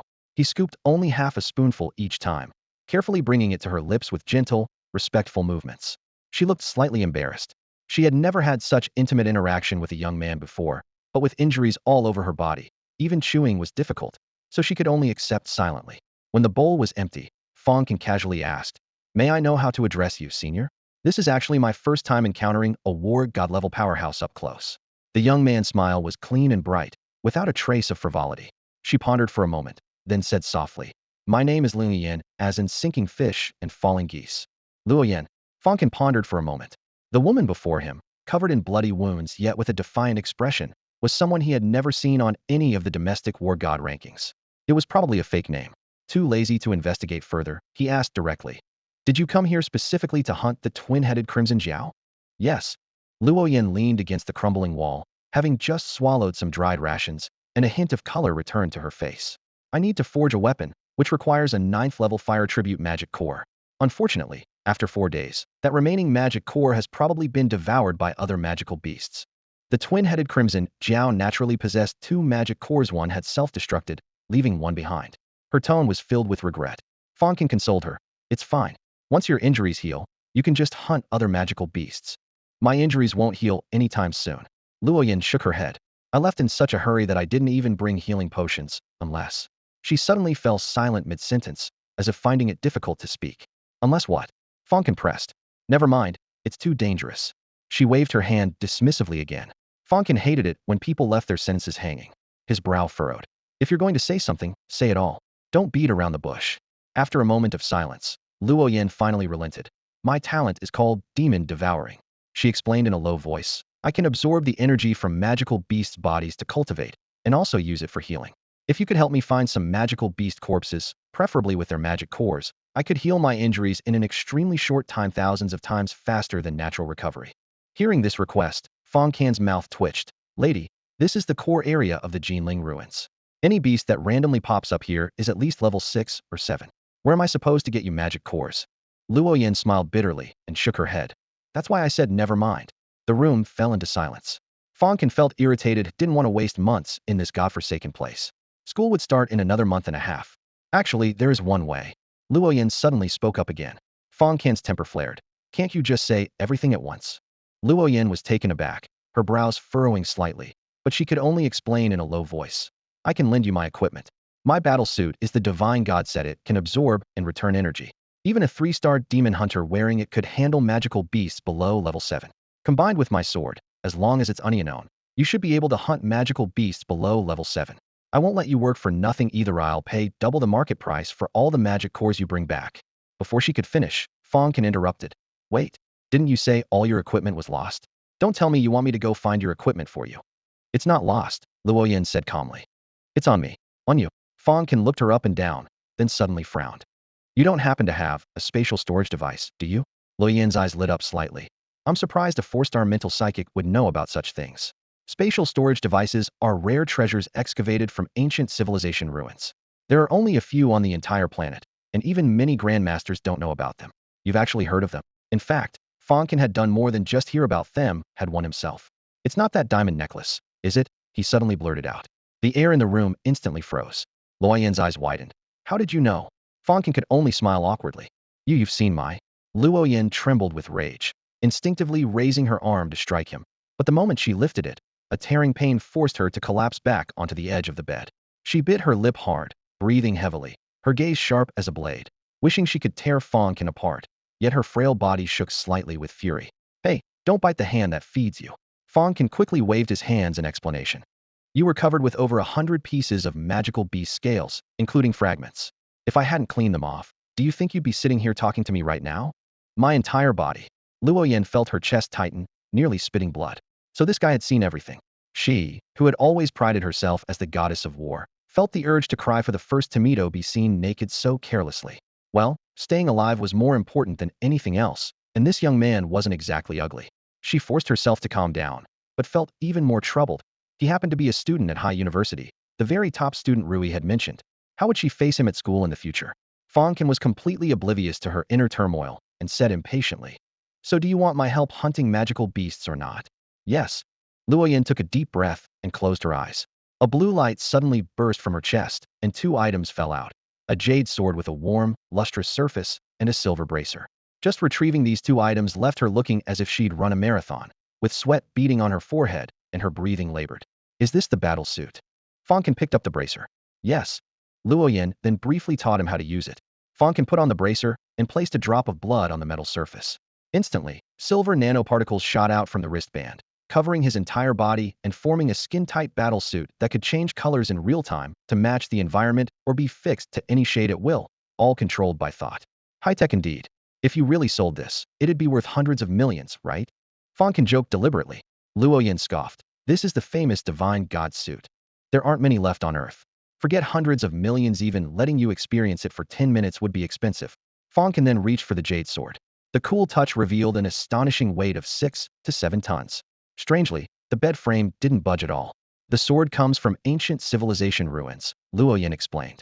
Don't force yourself if it's too heavy. Seeing him struggle with the sword, she sighed inwardly. How could he fight like this? Forgot I'm a psychic? Fang Can smirked, releasing powerful mental energy to envelop the sword hilt. After swinging it several times, it was indeed easier, but his right arm still ached, so he had to switch to his left hand. He cursed silently. No wonder it could slay Lord-level magical beasts. This weapon wasn't meant for ordinary people at all. Before departure, Luo Yan solemnly warned, don't go beyond 50 kilometers. The Divine God suit has a master-seeking program. Once you exceed that range, it will immediately disintegrate and fly back to me. This meant he couldn't return to the base city wearing the Divine God suit to call for reinforcements. Once outside, Fang Can quickly spotted a lone 6th-level magical beast. It was a mighty Vajra bear, its bronze-colored fur gleaming with metallic luster under the moonlight, standing 6 meters tall at the shoulder equivalent to a 2-story building. Bear-type magical beasts were known for their keen sense of smell, yet under the concealing effect of the Divine God armor, it remained completely oblivious to Fang Can just a few meters away. This concealment effect is truly ruthless, Fang Can muttered under his breath before suddenly springing into action. His figure shot up from the ground, sword thrusting straight toward the mighty Vajra bear's neck. Thud! The blade pierced through the thick fur without resistance, sending blood spurting forth. The excruciating pain awakened the slumbering magical beast. It roared furiously, its golden eyes locking onto the human before it, and despite the gushing blood, it lunged forward wildly. Fang Can touched down with his toes, gliding along the ground to circle beneath its ribs, his sword flashing agana. Second line of blood instantly bloomed. The mad and mighty Vajra bear swung its massive claws. Bang! The air seemed to shatter like it had been struck by a giant hammer. Fang Can's reaction was slightly slow, and he was sent flying by the blow, his body crashing straight into a nearby residential building, causing the concrete walls to crack layer by layer. A furious strike from a 6th-level magical beast would be difficult for even a 5-star demon hunter to survive, let alone a 4-star one. However, within just 2 breaths, the sound of rolling stones came from the ruins. Fang Can brushed the dust from his body and stood up from the rubble, feeling only a slight tightness in his chest, but otherwise unharmed. What insane defensive power! He looked down. Ripples of energy spread across the surface of his battle suit like waves on water before disappearing. The impact force had been completely absorbed and stored. Fang Can marveled silently. What material was this battle suit made of? With a thought, he attempted to access the backup energy just stored in the battle suit. The next moment, surging power flooded through his limbs and bones. His knees bent slightly, then bang. The entire residential building was crushed to rubble beneath his feet as he shot out like a cannonball. Another collision thud. the sound of metal clashing mixed with bone cracking. Several of the mighty Vajra bear's claws were severed clean off, blood flowing freely as its agonized wails echoed around them. Fang Can, however, flipped several times in midair and landed gasping for breath. Its size is too massive, I'll exhaust myself trying to hack it down slowly. He switched the heavy sword from his left hand back to his right while hovering. Purple Heaven Divine Thunder. A flash of inspiration struck him as he retrieved a battery from his spatial ring and gripped it in his palm. Crack! Purple lightning arcs went wild, spreading up his arm to the jade sword, causing thunderlight to dance along the blade. Kill! Fang Can serpentined across the ground in a mad dash, instantly circling behind the mighty Vajra bear and thrusting his sword into the base of its tailbone right in the rear. Purple Heaven Divine Thunder surged in, destroying meridians, bones, and internal organs. The giant bear convulsed all over, smoke rising from its body as its roars abruptly ceased in less than 3 seconds. The massive form crashed to the ground, lifeless. The 6th-level magical beast was dead. Whoosh! Fang Can withdrew his sword and sheathed it, a satisfied smile playing at the corners of his mouth. Whether through external aid or not, he had ultimately slain a beast general. He then skillfully split open the skull and extracted a fist-sized magical core, the essence of a 6th-level magical beast, worth tens of millions on the market, and Luo Yan had promised to purchase it at double the price. Fang Can stored this watermelon-sized gem in his ring, grinning widely, gaining experience while earning a fortune. That woman was worth saving after all. Late at night, he dragged his weary body back to the base, casually tossing a bulging sack of magical cores onto the ground. War God-level warriors had excellent vision and could see clearly even in the darkness. This many? Luo Yan froze when she saw the travel bag bulging with magic cores.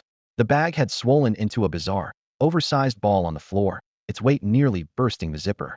Fang Can gasped for breath as he turned the bag upside down, and 10 fist-sized magic cores tumbled out with a clatter, striking the wooden floor with dull, crisp sounds. Crimson patterns flickered beneath their crystal-like shells, resembling bloodshot eyes opening one by one. That's 10 cores, right? Nearly killed me. He collapsed onto the sofa, sweat soaking through his combat suit and leaving a dark stain on the backrest. After consecutively hunting 3 6th-level and 7 5th-level magical beasts, his stamina was completely drained. Every muscle in his body felt like it was filled with lead, making even lifting his hand feel laborious. 3 6th-level magic cores. Luo Yan crouched down, her gaze falling on the 3 larger cores, astonishment written across her face. You went after 6th-level magical beasts? I told you to try 5th-level ones first. With your current strength. Cut the chatter, sis. Just absorb them already. Fang Can interrupted directly, closing his eyes and leaning back into the sofa, unwilling to move another finger. Is this guy really just a 4-star demon hunter? Luo Yan wondered silently, but asked no more questions. She moved to sit on the edge of the bed, heavily lifting one hand with trembling fingertips. The 10 magic cores were lifted by an invisible force, hovering unsteadily in midair. In the next moment, dark energy like ink threads was drawn from the cracks in the cores, forming a vortex that surged into her body. Her talent demon devouring allowed her to directly refine demonic factors. Fang Can crossed his arms and watched quietly. Wasn't she afraid of mental corruption? After about 2 minutes, the last trace of eerie red light was drained from the cores. The gem-like shells lost their luster and dropped to the ground with soft thuds. How do you feel? He stepped forward, nudging the empty shells with his toe. I've barely recovered 1/400th of my vitality. Luo Yan sighed softly, her voice still weak. How much? Fang Can's face stiffened. Only 1/400th? How many magic cores do I need to find for you? A few Lord-level ones would suffice, Luo Yan replied calmly. But such beings are far beyond what you can handle. No kidding. Fang Can rolled his eyes internally. If you can bring me this many magic cores every day, I should be able to recover 1/10 of my strength in a month and a half at most, Luo Yan added. All right. He did a rough calculation. School wouldn't start until the end of next month, and he had nothing else to do anyway. Fang Can. Yeah. Thank you. Luo Yan's still sickly eyes showed a gentle light, and her lips curved into a faint smile. Don't mention it. Just don't go back on your word when you recover. Fang Can laughed heartily. Don't worry. Luo Yan didn't mind at all. To a war god-level powerhouse, several billion huaxia coins were just numbers. For the next month and a half, Fang Can officially cohabited with the mysterious female war god who went by Luo Yan. During the day, he ventured deep into magical beast territories for continuous hunting. At night, he returned to the apartment with bags of magic cores for the woman to absorb and heal. 2 weeks later, Luo Yan's vitality gradually returned, and she could get out of bed and move around on her own. Seeing Fang Can exhausted like a dog every day, sometimes with bandages on his shoulders and fresh blood on his knees, she felt somewhat moved and began personally guiding his cultivation. The effect of unknown teaching from a war god was immediate. Fang Can avoided countless detours, and his strength leaped by stages. Without the celestial god suit, relying solely on physical techniques, he could already single-handedly fight top-tier 4th-level magical beasts. In just over a month, he soared from early 4-star to peak 4-star level. If word of this speed got out, it would shock countless demon hunter warriors. But as Luoyan's injuries continued to improve, Fang Can gradually felt inexplicably gloomy, though he couldn't quite pinpoint the reason. One night, a torrential downpour suddenly struck the ruins of Jinling, with columns of water crashing against broken walls and shattered tiles, sending up white foam. Deep within the ruins of the central district, a man and woman moved stealthily through the darkness. The man sported shocking green hair with his left sleeve hanging empty. The woman, covered in freckles, was a psychic who glided through the air above the streets on a metal shield. These two were the Ash members who had been hunting Fang Can. Wei Min, are you sure the Darkwing Tiger went this way? The green-haired man huddled behind the shield, muttering quietly. It should have. The freckled woman used her psychic powers to create a protective barrier, keeping the heavy rain at bay. These ruins are crawling with high-level magical beasts, but if we fail this mission, we're dead anyway when we return. Might as well take our chances. The green-haired man gritted his teeth. But our strength isn't nearly enough. I saw the Darkwing Tiger devour the twin-headed Crimson Dragon's magic core with my own eyes. She turned back sharply. It must be somewhere digesting it. If we can find its lair and report back to the boss, we'll get the credit and stay alive. Understand. The green-haired man remained hesitant. But what? We're already here. The forward mantra sealed off any retreat, leaving him no choice but to steel himself and follow. At that moment, atop a collapsed building 100 meters away, Fang Can overlooked the rainy night. The twin-headed Crimson Dragon's magic core was eaten by the Darkwing Tiger. He had heard their conversation crystal clear, a hint of interest playing at the corners of his lips. Having just finished hunting the day's final magical beast, he had planned to return to base, never expecting to encounter familiar faces along the way. Interesting. Relying on the god armor's nearly perfect breath-concealing effect, Fang Can quietly followed. The three reached Purple Cloud Lake. Over 50 kilometers from the base, the god armor activated its master-seeking program, with the armor plates humming as they disintegrated and shot skyward as beams of light. The moment his aura was exposed, the freckled woman felt a sudden alarm in her heart and spun around. Who's there? Her psychic power locked onto the lakeside grassland. She first froze, then showed delight. It's you, Fang Can. The green-haired man also spotted him, first stunned then bursting into maniacal laughter. Ha! We've searched everywhere for you. Kid, you severed my arm, and now you dare deliver yourself to our doorstep? Today I'm going to chop you into mincemeat. Fang Can stood quietly in the rain, watching his battle suit depart, murmuring to himself. So there really is a master-seeking program. His gaze then turned cold as he fixed his eyes on the pair of enemies. With a slight mental command, whoosh whoosh whoosh whoosh, 12 blazing blade lights shot out from his spatial ring, forming a sharp formation overhead. These were the prehistoric technology Crimson Sky series flying knives he had found in the ruins days ago, each worth millions. Kill him, the freckled woman roared, charging forward first. Fang Can activated his psychic power, sending the 12 Crimson Sky flying knives cutting through the ring. That speed. He's broken through to 5-star Psychic Master? Her expression changed drastically as she quickly raised the shield beneath her feet as a barrier. In the next moment, the 12 flying knives bypassed her entirely, slashing toward the green-haired man. Zhang Kuei, watch out! The freckled woman cried out in alarm. You little brat, the green-haired man roared. As a 5-star warrior, his figure flickered as he dodged 3 throwing knives in succession, then spat out a glob of dark green acid that instantly corroded 2 of them. However, the 6th knife suddenly accelerated, its cold gleam flashing as it drove deep into his throat. Gurgle. Before he could finish, blood mixed with acid gushed forth, burning the grass beneath his feet black along with the rainwater. The green-haired man's eyes filled with unwillingness as he collapsed and died, never imagining he would meet his end at the hands of a student. What a shame about my throwing knives. Fang Can withdrew his gaze, looking at the 3 corroded blade remnants and shaking his head with a sigh. Kill. The freckled woman flew into a rage, suddenly drawing her psychic weapons from her backpack, several flying needles, as long as forearms and thick as chopsticks, which shot through the rain. Fang Can remained perfectly still and shouted. Secret technique. 9-layer shield. Clang, clang, clang. Psychic force rose like massive walls and layers, deflecting all the flying needles. Over the past month and a half, under Luoyan's guidance, his dragon claw and 9-layer shield techniques had nearly reached perfection, with greatly enhanced power. Looking up again, the freckled woman had already used her shield to fly away over a kilometer. Think you can escape? Fang Can sneered coldly and gave chase. Damn it, how did this kid improve so fast? How long has it been since he broke through to 5-star Psychic Master? The freckled woman was terrified, frantically accelerating on her psychic shield, while secretly thinking she must quickly relay this intelligence to Sister Yin Yin, or it would be impossible to eliminate Fang Can in the future. Through the rain, the two chased for over 10 kilometers. Both being 5th-level psychic masters with comparable speeds, Fang Can remained just half a step behind. Growing frustrated with the pursuit, inspiration struck him. Could he attach Purple Heaven Divine Lightning to his throwing knives?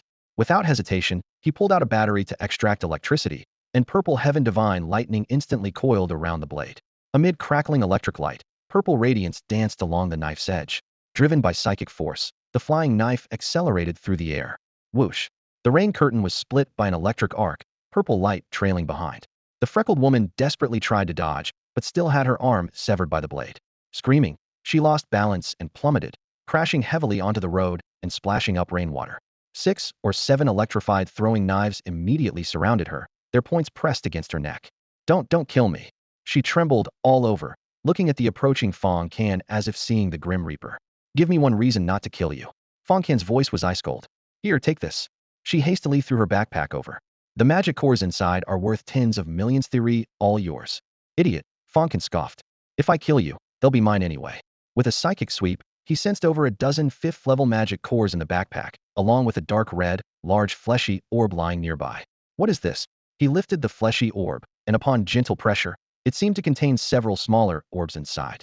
Its surface was covered in coarse hair with blood vessels and sinews crisscrossing it, emanating a foul stench. This was the reproductive sac of a twin-headed crimson flood dragon.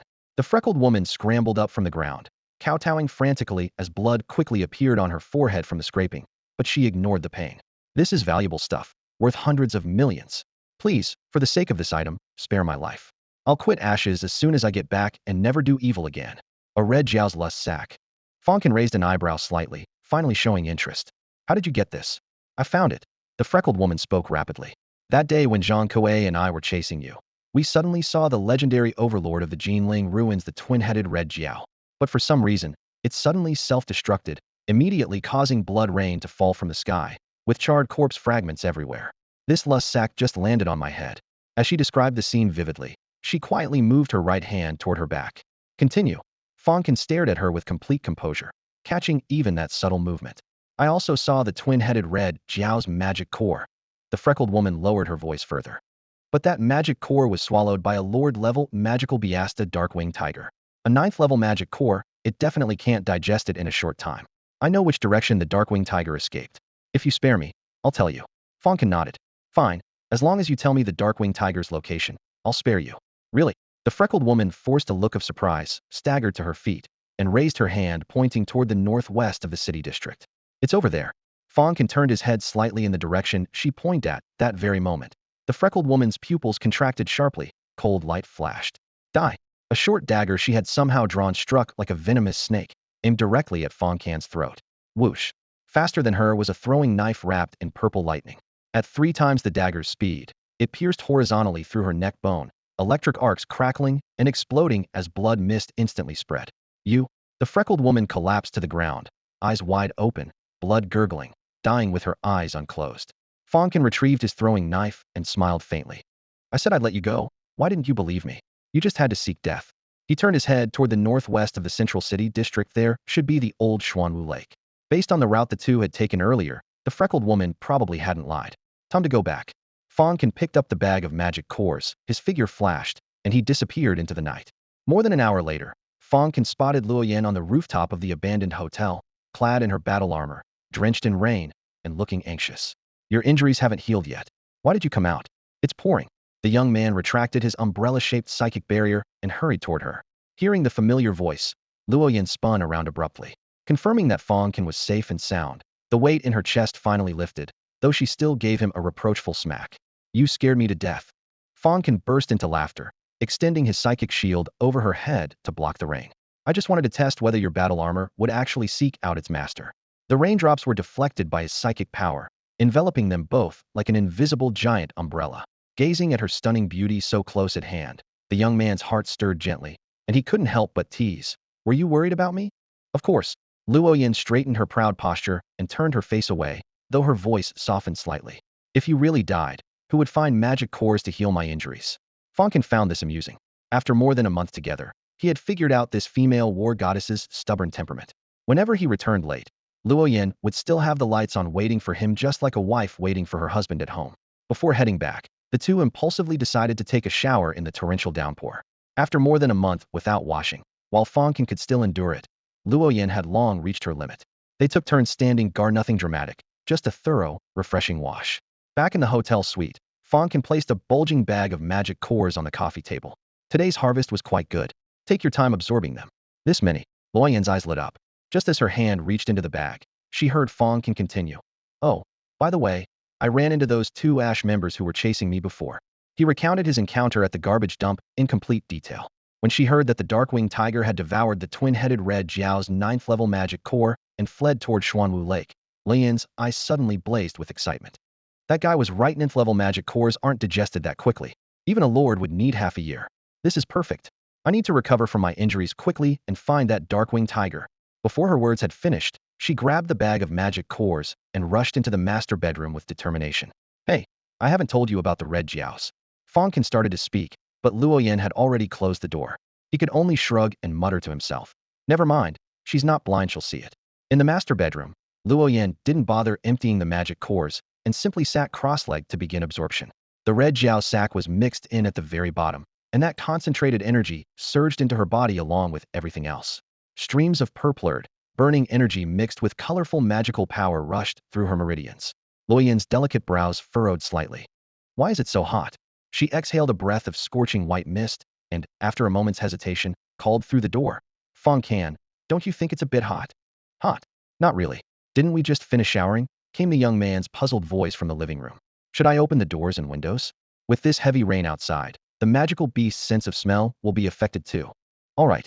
Fang Can used his psychic power to fling open all the doors and windows of the suite with a whoosh, letting cool wind mixed with rain mist pour in. However, the burning sensation within Luo Yan's body only intensified, even beginning to erode her consciousness. What's going on? Could there be something wrong with the magic cores?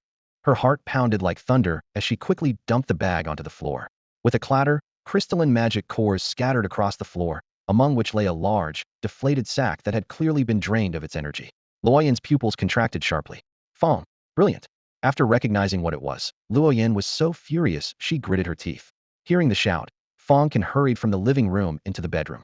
Under the lamplight, Luo Yan was half collapsed against the edge of the bed, her delicate body trembling uncontrollably, breathing heavily and rapidly. Her usually cold and beautiful face was flushed with an eerie crimson. Fang Can's heart skipped a beat, and before he could speak, a dark red, shriveled pouch came flying at him. He dodged to the side, and the pouch fell at his feet. What is this? Luo Yan snarled through gritted teeth, her chest heaving violently. Fang Can glanced down. It's the aphrodisiac sac of a twin-headed crimson dragon. You still have the nerve to admit it. Luo Yan clenched her teeth. Why did you bring this thing back for me? What exactly are you trying to do? Fang Can raised his hands innocently. Didn't you say that besides magic cores, you could also absorb magical beast corpses? As long as they had high energy. I brought you several beast hearts just a few days ago. That's different. Luo Yan's voice trembled. This thing contains aphrodisiac poison. Are you trying to kill me? What? Aphrodisiac poison? Fang Can was completely stunned. No way. If it has aphrodisiac poison, why did you absorb it? How was I supposed to know you stuffed this kind of thing in the magic core bag? Luo Yan was nearly fainting with rage. I didn't even look. Didn't you always sort through them first? Fang Can was momentarily speechless. Unable to argue back, she simply stopped speaking, but her breathing became even more labored. Fang Can watched helplessly as the skin below Lin's snow-white neck rapidly flushed crimson, and steam even began rising from her black hair. Sister Luo Yan, are you alright? He reached out worriedly to check her temperature. Don't touch me. Luo Yan recoiled like a startled pheasant, slapping his hand away. Her jade arms crossed protectively over her chest, her gaze hazy yet still fierce. If you dare touch me, when I come to my senses, I'll definitely kill you. Okay, I won't touch you. How about I sleep outside tonight and come back tomorrow morning? Fang Can raised both hands and backed away 3 steps. After speaking, he turned to leave. Before he could take a single step out the door, a delicate fragrance accompanied by scorching heat rushed toward him. Soft yet strong arms wrapped around him from behind. Don't go. Luo Yan's voice was hoarse and trembling. Too hot. Soft mounds pressing against his shoulder blades. Fang Can's body shuddered as he spun around, crashing right into her eager red lips. His mind went blank instantly. Damn. There goes his first kiss. Stay and help me, or I'll die. Luo Yan had nearly lost all reason, her fingers clumsily yet urgently working at both their buttons. Fang Can's breathing grew scorching. Screw it, I don't care anymore. He was a red-blooded man, after all. How could he possibly resist? He swept up Luyan's snow-white, slender legs, breathing heavily as he strode toward the bed. That night, the torrential rain over the ruins of Jinling never ceased. In the broken corners of the central district, a delicate little flower swayed endlessly in the fierce wind and rain, yet remained proudly upright, its petals growing ever more crystalline and dewy under the lashing raindrops. It wasn't until the afternoon of the second day that this raging storm gradually subsided, and that little flower finally drooped its bud, falling into an exhausted slumber. Fang Can was jolted awake by a sharp slap. The stinging handprint still burned on his face as he covered his cheek with one hand and propped himself up with the other, gazing in confusion toward the edge of the bed. Luyan was getting dressed with her back to him. Her black hair cascaded messily over her half-bare shoulders, her trembling fingers clutching at her clothes. Her expression of shame and anger, along with that glaring crimson stain on the sheets, made last night's passion crystal clear. Oh no! Fang Can's heart skipped a beat as he scrambled for his pants. Sister Luoyan, let's talk this through. Last night was purely an accident. The bedroom fell silent as a vacuum. Luoyan fastened the last button, smoothed her hair, and left him with one icy warning. What happened last night? If you dare brag about it to anyone, I'll kill you. Hearing this, Fang Can actually felt relieved. At least she hadn't gone berserk with a blade after losing her virginity. I understand. I'll take it to my grave. Luoyan gave him a cold glance and walked out. Fang Can stared at the crimson stain, sighed softly, and followed her. The hallway was dimly lit. The gentle little wife who used to wait for her husband's return every evening had been replaced by a terrifying female warrior. Fang Can stared at her retreating figure in a daze. Last night felt like a dream, but in truth, it had been his first time too. You're leaving? He caught up to her. Yes. Luoyan gazed out at the decaying ruins beyond the window, her voice calm. Thanks to the magic cores you've provided, I can now wield the power of a 6-star demon hunter. It's time to go. Only 6 stars. Fang Can frowned. Why not stay a few more days? There are still plenty of 7th-level magical beasts nearby. No. She cut him off. I'm afraid someone might give me more strange things to absorb while harboring ulterior motives. Fang Can thought to himself. Last night you were clearly the one who initiated. Shut up. Luoyan's face flushed with embarrassment and anger. Don't you dare mention last night again, or I'll tear your mouth off. All right, I won't mention it. He raised his hands in surrender, smoothly changing the subject. So how are you leaving? You're not going to abandon me here alone, are you? Why? Is that a problem? She shot him a cold look. A perverted scoundrel like you who takes advantage of others should stay here forever instead of going to university to corrupt female students. Despite being thoroughly insulted, Luoyan ultimately didn't abandon him. She led Fang Can out of the Jinling ruins, encountering 1 6th-level magical beast and 3 5th-level ones along the way. With a casual wave of her pale jade hand, blood flashed, and all 4 massive creatures collapsed without even managing a dying cry. Fang Can watched that same hand that had roamed his chest last night, now casually wiping away tons of beast blood, cold sweat breaking out. This killing power was terrifying. After half a day of travel, they reached the outskirts of the ruins. Only 2nd and 3rd-level magical beasts roamed here, with the strongest being 4th level no longer a threat to Fang Can. Finally out of that hellish place, he collapsed onto the rubble, his nerves finally relaxing after days of tension. Poor sleep, poor appetite, and having to serve a fallen female warrior had thoroughly exhausted him. Find your own way back to the base city. I'm leaving. Luoyan dropped this statement and turned to go. Wait. Fang Can stood up and called out to her. Aren't you coming with me? I need to go back and find that dark-winged tiger. The woman possessed skin like jade and bones like ice, her long black hair flowing in the wind. Her moon-white nano-combat suit clung to her graceful curves, and the turbine wings on her back extended with a humming sound.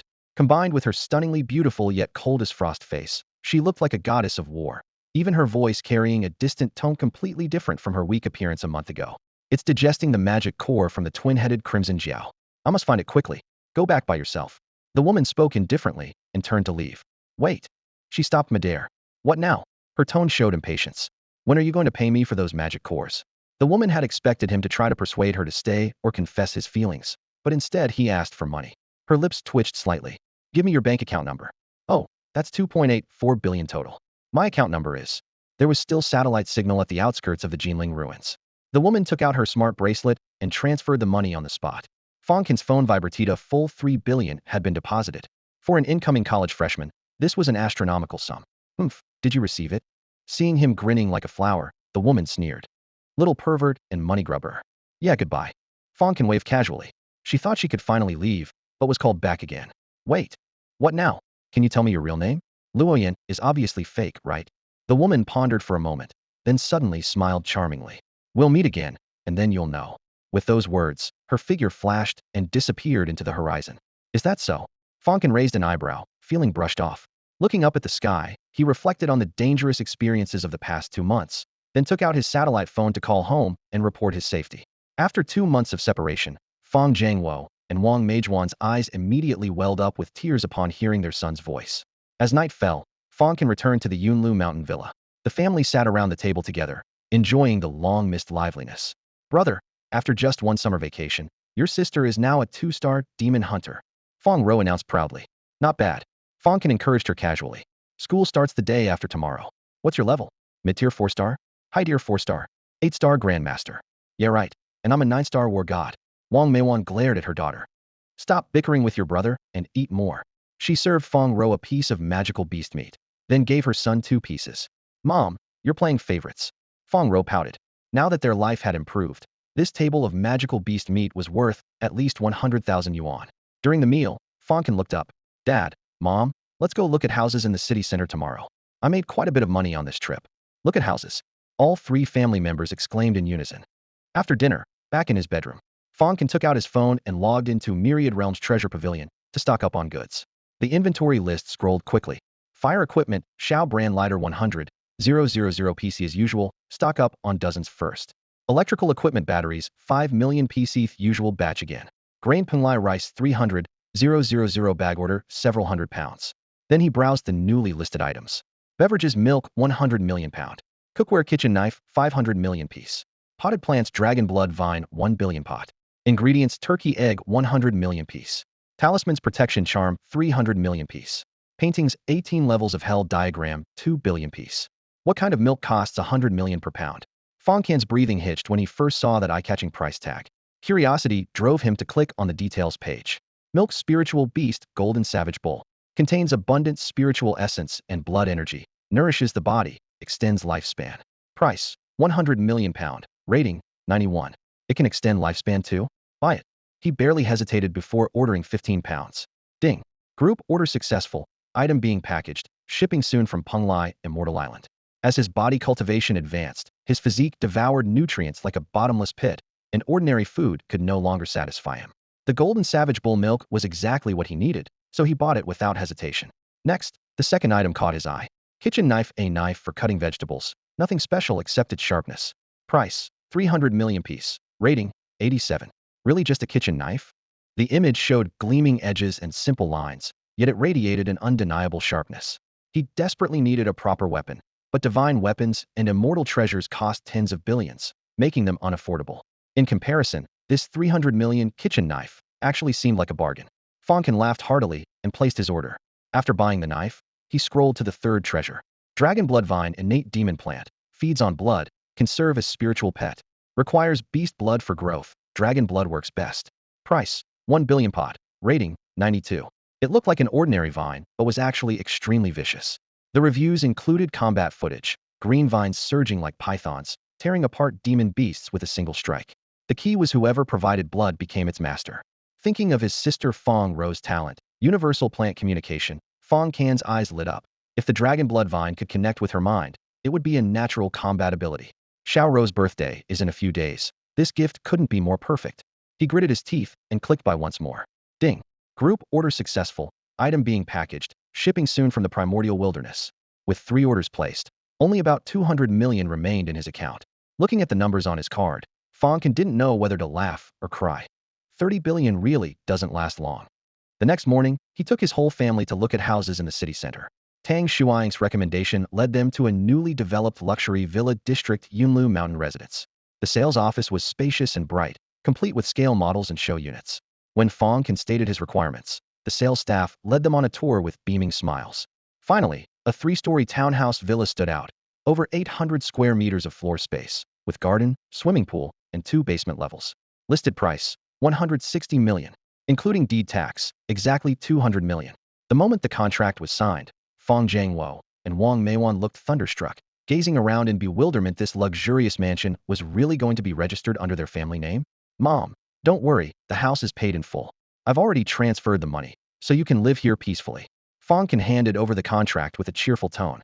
He then transferred 10 million to each parent for living expenses and casually sent his sister Fang Ro 5 million in pocket money. As the numbers flashed on their screens, the entire family was left speechless. That afternoon, the deliveries arrived. While his family was busy with the move, Fang Can returned to his bedroom to happily unpack his deliveries. Layer by layer, he opened the boxes, first revealing 15 pounds of heavy golden bull milk. Compared to regular milk, this substance was thicker and had a pale golden color, with a rich aroma that mixed milky sweetness with a metallic tang. Fang Can took a sip, and the scorching energy instantly exploded within his body, completely filling his stomach. After this gulp of milk, he wouldn't be able to eat dinner at all. The second item was a plain-looking kitchen knife labeled as advanced cookware, but it was ridiculously sharp. With a casual swing from Fang Can, his crimson sky throwing blade was sliced clean in two.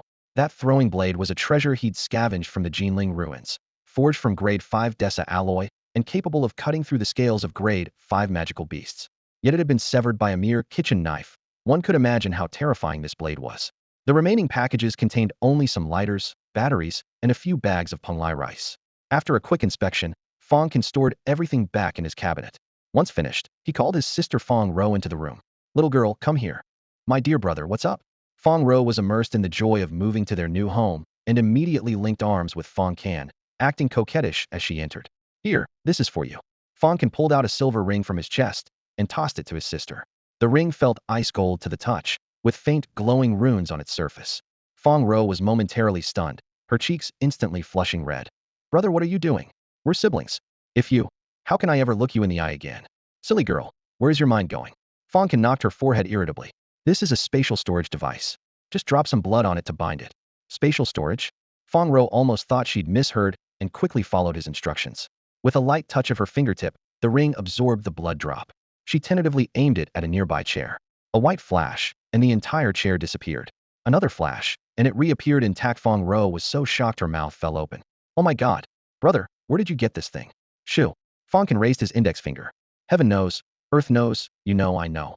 If a third person finds out, your life won't be safe. An innocent man becomes guilty when he possesses a treasure, understand?" "Yes, yes, yes." Fang Ro nodded repeatedly, covering her mouth with her hand. "I'll definitely hide it well." "Good girl." Fang Can ruffled her hair. Fang Ro suddenly thought of something. "Brother, why don't you use such a good thing yourself? Is there a possibility that I have something even better?" Fang Can smiled mysteriously and produced a black ceramic flower pot in front of her. The pot contained only a thumb-thick section of dark red vine that hadn't yet sprouted, but it faintly emanated a sweet, bloody scent. "This is called dragon blood vine. I bought it from a friend at great expense." Fang Can casually made up a story. "Feed it with your own blood for half a month first, then buy some magical beast blood to water it. Once it matures, it can help you fight." "Really?" Fang Ro's eyes lit up. "When have I ever lied to you? Your birthday is in a few days. Consider this an early birthday gift." "Brother, I love you so much." The little girl got so excited she clung to him like an octopus, making Fang Can cry out in protest. The next morning, after saying goodbye to their parents, Fang Can and his sister boarded a military aircraft bound for Tianhai Base City, with Tang Shuaing accompanying them. In the cabin, the two girls chatted non-stop about everything from clothing to dormitories. Fang Ro was full of anticipation for the next 4 years, firing off questions about Tianhai University like a machine gun. Tianhai University was one of China's top institutions, with 4 major schools: demon hunting, liberal arts, research, and tactics, with the Demon Hunting Academy being the most prestigious. Entrance examination? Hearing this unfamiliar term, Fang Can couldn't help but interrupt. "Brother, you don't even know about this?" Fang Ro facepalmed. "Didn't you read the freshman handbook?" No. He'd spent the entire summer training in the Jinling ruins. How could he have bothered with such things? Tang Shuaing smiled and added, "The test is quite difficult. It's used to rate new students and also to humble them a bit. But with your strength, taking first place shouldn't be hard." "Of course. My brother is a 4-star. Fang Ro puffed out her chest proudly. Little did she know that after consuming the golden bull milk, Fang Can's physical abilities had quietly crossed the threshold into 5-star territory. A few hours later, they arrived at Tianhai Demon Hunter Academy. Fang Can first spent over an hour settling his sister Fang Ro into the girls' dormitory room 312 in Building B. Only after watching her drag her suitcase through the door did he breathe a sigh of relief, then grabbed his backpack and hurried along the main campus road toward the boys' dormitory area. Room 608 in Building J was a 4-bedroom, 1 living room suite with premium furnishings, roughly 150 square meters. Upon entering, the air carried the woody scent of new furniture. The holographic TV in the living room still had its protective film on, and beyond the floor-to-ceiling windows lay a stretch of campus greenery. The dormitory was empty. He was the first to arrive, so he simply tossed his luggage into the master bedroom. the largest room with a balcony and walk-in closet. After quickly washing his face, he headed back out, planning to explore a bit before classes began. The afternoon sun was bright as he walked past the teaching buildings scattered throughout the Tianhai campus, passing the library and training grounds before arriving at the central campus plaza at exactly 1 o'clock. The plaza was already packed with new students gathered in small groups around the fountain. Ajay, what do you think this entrance test will involve? I heard people might get hurt. What's there to fear? We survived the college entrance exam. How hard could one test be? They're not going to make us hunt magical beasts in the wilderness, right? Discussions rose and fell throughout the crowd, some frowning with worry, others eager for action. Old Joe, look. Shin Juanha from Haida High School, the strongest freshman in our class. That's Shin Juanha? Wow, he's even more handsome in person. I heard he has S-level talent, so envious. The crowd stirred as all eyes turned to the young man who had just entered the plaza. He had refined features, stood about 5 foot, and wore a perfectly tailored custom school uniform with a family crest embroidered on the sleeve, silently announcing his extraordinary background. He seemed accustomed to such attention, maintaining a calm expression. S-level talent. Fang Can raised an eyebrow, thinking to himself, worthy of Haida, indeed truly a gathering of geniuses. Among all the graduating seniors from Jiangnan Bay City's 29th class, supposedly none had achieved S-level thaw. Of course, he was an exception. Everyone's silence. Suddenly, a booming shout exploded across the plaza, followed by a sharp mental pressure. The previously bustling plaza fell instantly silent as hundreds of freshmen looked up toward the main platform. 4 instructors stood on the platform, with the central figure being a middle-aged man with a receding hairline, hawk nose, and neatly trimmed beard, his expression stern. I am Qin Jiang, director of the Mental Studies Department at Haida Demon Hunter Academy, and I will be overseeing this freshman entrance examination. Qin Jiang clasped his hands behind his back, his eagle-like gaze sweeping over the new students as if searching for something. Each time he spoke, mental pressure accompanied his voice, causing many students' faces to pale. Even the strongest freshman, Shun Juanha, frowned slightly. Fang Can vaguely sensed that when Qin Jiang's gaze passed over him, it lingered for a few seconds before moving on. This test is an assessment to see what you're really made of. Don't think that getting into Haida means you can rest easy. The real challenges start now. At this point, Qin Jiang raised his hand to point toward a standalone teaching building on the west side of the plaza, surrounded by greenery. The 4-story building looked ordinary enough, but its walls were fitted with silver-gray alloy window frames that drew many curious glances. The test content is simple. Reach the rooftop of that teaching building. He paused, then raised his voice sharply. The first person to reach the top will receive 500 academic credits. With these words, the previously tense atmosphere was immediately replaced by heated excitement. Academic credits were the most precious resource for Haida students. Meals, shopping, exchanging genetic serums, weapons and equipment, combat techniques, renting advanced training facilities, even direct cash conversion, everything depended on them. After the rules were announced, the more than 1,000 freshmen were quickly divided by instructors and teaching assistants into over 40 groups of 30 people each to take the test in sequence. During the grouping, Fang Can spotted several familiar faces. His younger sister Fang Ro, the campus beauty Luo Ji from Changha, the lanky Xie Junjia, the chubby girl Deng Yingying, and his high school classmates Chun Zhe, Lu Fei, and Jiang Xinai. Fang Can suddenly sensed a cold gaze from behind. He spun around abruptly, but there was nothing there, only the noisy crowd on the playground. An illusion? He frowned, puzzled. On the podium, Qin Jiang narrowed his eyes and thought to himself, this kid has pretty sharp instincts. Soon after, the first batch of freshmen entering the academic building for testing let out a series of screams. About 30 students stumbled out, bruised and battered, a stark contrast to their earlier confident swagger. Unknown panic began spreading through the freshman ranks. The following batches fared no better. Some clutched their arms as they rushed to the infirmary, while others were simply carried out on stretchers. Next group, Qin Jiang put down his whistle. Fang Can's group was called. Arriving at the academic building in trance, 30 freshmen gulped nervously and shuffled into the dim corridor with hunched shoulders. Facing them stood 20 upperclassmen, cracking their knuckles with friendly smiles. Getting sophomores to intimidate freshmen? This is the entrance test. Fang Can remained expressionless. Don't be afraid, everyone. A burly male student stepped forward, shouting commands. They're outnumbered. If we stick together, we can win. Enhancement-type demon hunters take the front, elemental mages fall back. Before he could finish, someone walked straight out of formation toward the upperclassmen. Hey, what are you doing? Come back. Are you trying to get yourself killed? The burly student cursed angrily. A girl with elaborate makeup crossed her arms and sneered. Forget it. Let that insubordinate hothead go die. That hothead was Fang Can. An upperclassman charged forward with a raised fist. All the freshmen waited to watch the show, but heard only a dull thud. The attacking upperclassman flew backward at 3 times the speed, his entire body embedded in the wall. The remaining 19 upperclassmen stood frozen. So fast. The burly student couldn't even see the punch clearly. That strength at least high-level 2-star, right? Several freshmen exclaimed in amazement. Handsome, which class are you from? Take me with you. The girl with elaborate makeup immediately switched to a flattering smile, hurrying after Fang Can. Fang Can didn't even glance sideways, walking straight up the stairs. Behind him erupted sounds of fighting and screaming, and even the dolled-up girl couldn't escape unscathed. The second-floor corridor was dimly lit, where over a dozen upperclassmen were actually squatting on the ground playing cards. A6. Playing a single 6, idiot. A2. Guys, stop playing, someone's here. Don't touch the cards. We'll continue after beating him up. They threw down their cards and approached menacingly. A few seconds later, Fang Can dusted off his sleeves and leisurely headed upstairs. The group of upperclassmen lay scattered on the ground, clutching their stomachs and cheeks, moaning in pain. First floor was 1-star, second floor was 2-star. Fang Can analyzed silently. So the third floor should be 3-star. At the entrance to the third floor, he indeed saw 3 upperclassmen gathered in a circle, smoking and chatting. When Fang Can appeared, they were utterly shocked. Someone actually dared to break through to this floor? The 3 upperclassmen exchanged bewildered glances, originally planning to take turns fighting, but were left speechless when Fang Can said, "I'm in a hurry. You can all come at me together." "This kid's way too arrogant," one of them roared furiously.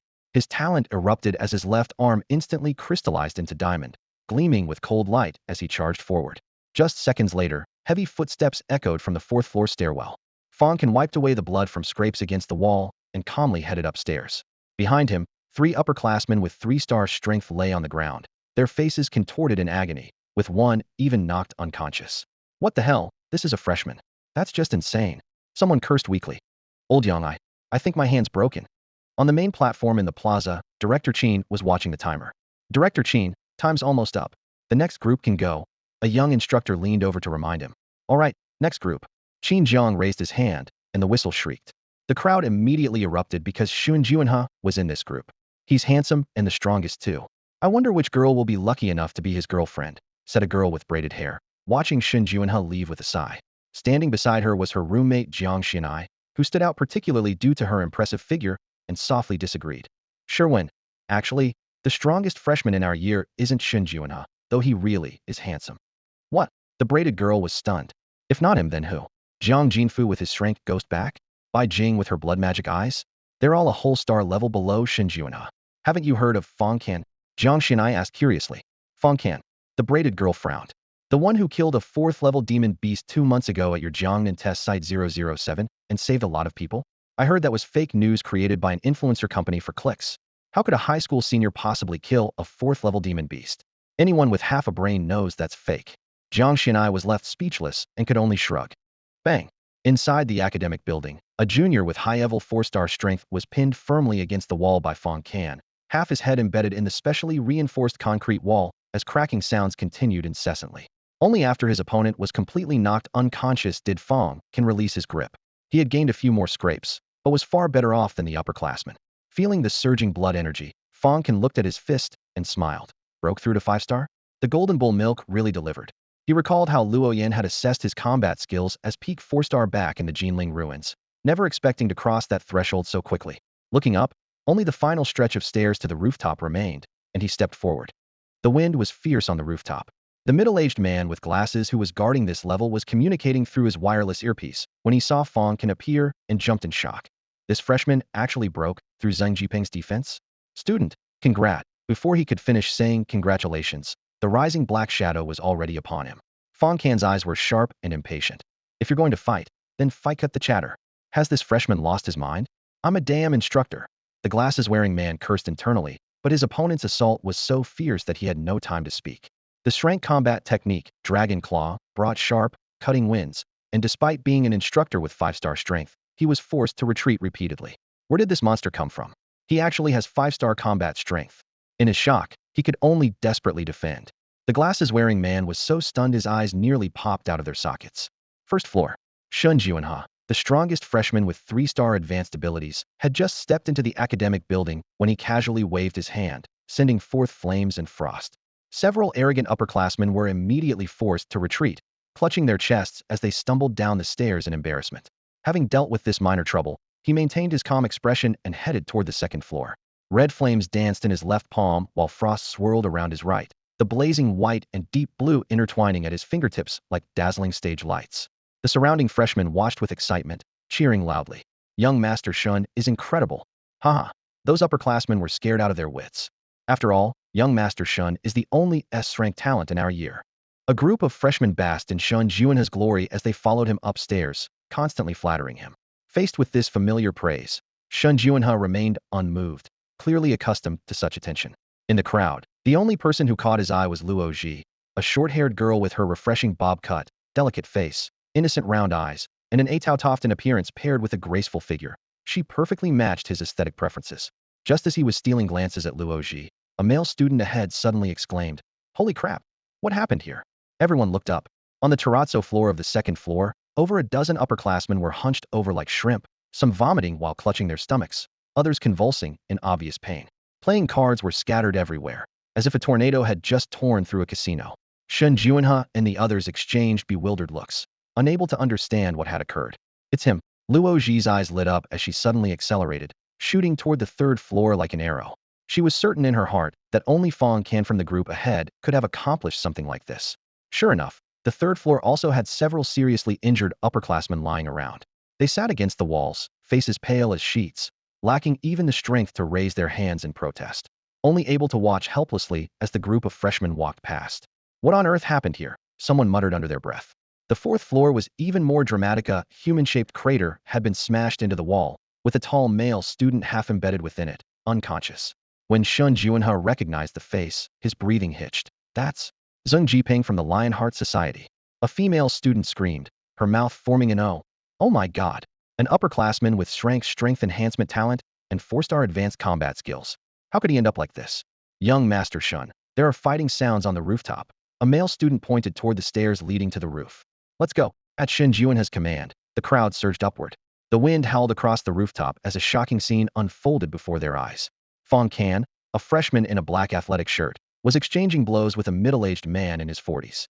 Fists collided with forearms, producing thunderous impacts that sent shockwaves through the air, making the spectating freshmen's eardrums ring. The two were evenly matched, their footwork cracking the concrete floor beneath them in spiderweb patterns. "Isn't that our class advisor Zhang Yong?" A combat arts freshman rubbed his eyes, his voice trembling. How did he end up fighting a freshman? Advisors at high university were required to have at least 5-star abilities as a minimum standard, yet here one was fighting evenly with a first-year student. Everyone's minds were filled with nothing but question marks. Luo Ji watched the two figures trading blows, her voice clear. "His name is Fang Can. He's the most formidable one from our Jiangnan base city." Fang Can. The surrounding freshmen were stunned, and someone suddenly remembered the viral online posts. "The one who killed the 4th-tier demon beast Deathblade Mantis at the Jiangnan examination site? I thought that was fake news." Holy shit, a freshman going toe-to-toe with an advisor. This is absolutely insane. Quick, film this for TikTok. Amid the commotion, Shun Juanha slowly clenched his fists, his gaze locked firmly on Fang Can, who was locked in fierce combat with Zhang Yong. After several seconds, a rare look of anticipation appeared in his eyes. Fang Can, huh, excellent. It looks like these 4 years of university life won't be boring after all. Fist shadows crossed and fierce winds raged until several instructors, having heard the commotion, rushed frantically to the rooftop and forcibly separated the two combatants, finally bringing the situation under control. Fang Can rubbed his aching shoulder, only then realizing the person he had been fighting was actually a school advisor. He apologized with an embarrassed expression on his face. The other party readily accepted and even patted his shoulder, laughing heartily. "Young man, your future is limitless." The news spread through the academy faster than the wind, and everyone's first reaction was almost unanimous. A freshman actually dared to fight with a counselor? How is that possible? In a dimly lit club activity room, a pale-skinned young man with delicate features sat with his legs crossed, listening to his subordinates report. A playful smile curved at the corner of his lips. Jiping was actually beaten into the hospital by a freshman? Interesting, he murmured softly. Brother Chow, his underling frowned. Jiping is one of our Lionheart Society members. We can't just stay silent about this, can we? Chow Fei snorted coldly, his fingers tapping lightly on the table. Anyone who hits a Lionheart Society member is slapping Chow Fei's face. Let's go meet him. Meanwhile, the entrance examination came to an end. Unsurprisingly, Fang Can took first place with an absolute advantage, pushing aside Shun Juanha to become the most dazzling focus among the freshmen.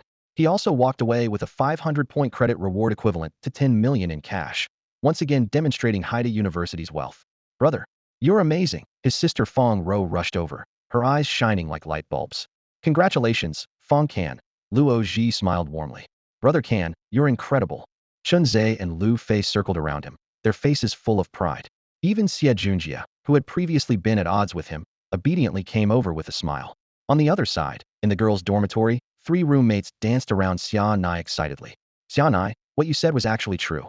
This Fang Can is even better than Shin Juanha, and he's so handsome he is totally my ideal type. An 18-year-old 5-star demon hunter, definitely the strongest freshman in Haida's history. Listening to the screaming in the dormitory, Jiang Xianai irritably clenched the corner of her blanket. This guy? In a corner of the plaza, Qin Jiang stared coldly at Fang Can. His teeth almost grinding. Blood revenge for his nephew Lin Jiayong was simply impossible right now. The academy would definitely treasure such a super genius, unless some opportunity arose. After the test ended, Fang Can pocketed his score sheet and walked toward the plaza exit, chatting and laughing with his friends. Suddenly, several figures blocked their path. The leading delicate-featured young man stepped forward, his voice polite, yet carrying an imposing presence. Student Fang Can, hello. Fang Can raised an eyebrow. Who are you? Let me introduce myself. I'm Chao Fei, a junior in the summoning department. Chao Fei. Chun Zhe exclaimed in a low voice. He's Chao Fei from Haida's top 10 rankings, the vice president of Lionheart Society. What's Lionheart Society? Fang Can asked casually. You don't know? Chun Zhe helplessly explained quickly. Haida's strongest student organization. 4- and 5-star upperclassmen are as common as cabbages there, and they even have 6-star members. Oh, a club, Fang Can replied indifferently. Chao Fei's expression darkened slightly, but he still smiled as he extended an invitation. Student Fang Can, I formally invite you to join as the vice president of Lionheart Society. Sorry, not interested, Fang Can replied without hesitation. Everyone was stunned. The olive branch from Haida's strongest society was just rejected like that. Chun Zhe and Lu Fei exchanged glances and smiled bitterly. Big brother, this is a treasure trove of connections. If there's nothing else, I'm going to eat, Fang Can said and started walking away. Having witnessed overlord-level magical beasts and war god-level demon hunters, he had no interest in clubs. Chao Fei finally couldn't suppress his anger, his voice cold as a blade. Stop right there. Chao Fei was furious and called out to Fang Can. What's with that attitude? Are you looking down on our Lionheart Society? What's wrong with my attitude? Fang Can turned around, his voice full of impatience. Is the Lionheart Society really that impressive? Just because you want me to join doesn't mean I have to. Junior, you seem a bit arrogant. Chao Fei squinted his eyes as a sinister aura seeped from his body. It had been a long time since anyone dared to speak to him like this. Chao, you dog. How dare you try to poach my people? A crisp voice interrupted their confrontation. The crowd parted as a beautiful senior with a high ponytail approached. Her delicate features and graceful figure instantly drew countless gazes. Tang Shuang, what are you doing here? Chao Fei's expression darkened as an ominous feeling crept into his heart. Senior. Fang Can already knew Tang Shuang and greeted her proactively. I heard about what happened. When did you break through to 5-star? Tang Shuang stood beside Fang Can with pleasant surprise. I trained in the wilderness during summer break and was lucky enough to break through. Fang Can showed a modest smile. In fact, not only had his physical techniques improved, but his psychic power had also reached 5-star level. If it came to a real fight, even that instructor named Zhang Yong might not be his match. Tang Shuang didn't bother with pleasantries and waved her hand dismissively like shooing away a fly. All right, Chao Fei, our stellar society is taking this person. You can get lost now. You what? Get lost? Fine, just you wait. Chao Fei glared fiercely at both Fang Can and Tang Shuang before leaving in disgrace. Tang Shuang turned with a brilliant smile. Come on, I've reserved a private dining room. Let me introduce you to our stellar society members. Xiao Rou can come too. Awesome. Nearby, Luo Ji, Chun Zhe, and others watched with envy. Under the night sky, Haida University's commercial street was brightly lit. In the private room, Tang Shuang raised her glass first. Come, let's welcome Junior Fang Can to the Stellar Society. Cheers, cheers. More than 20 Stellar Society members, sophomores, juniors, and seniors sat at 2 tables. Fang Can had good alcohol tolerance and was sociable, quickly fitting in with everyone. After several rounds of drinks, a muscular senior put down his glass, veins bulging on his arms. Junior Fang, have you decided which mentor to choose? Not yet. Fang Can shook his head. It's my first day at school, so I don't know much. I was hoping for some advice. You've asked the right person. The muscular senior named Lu Zhan, who possessed level strength enhancement talent, explained cheerfully. Haida's mentors are divided into 4 levels. First, instructors with 5-star strength. Second, regular mentors with 6-star power. Third, senior mentors with 7-star abilities.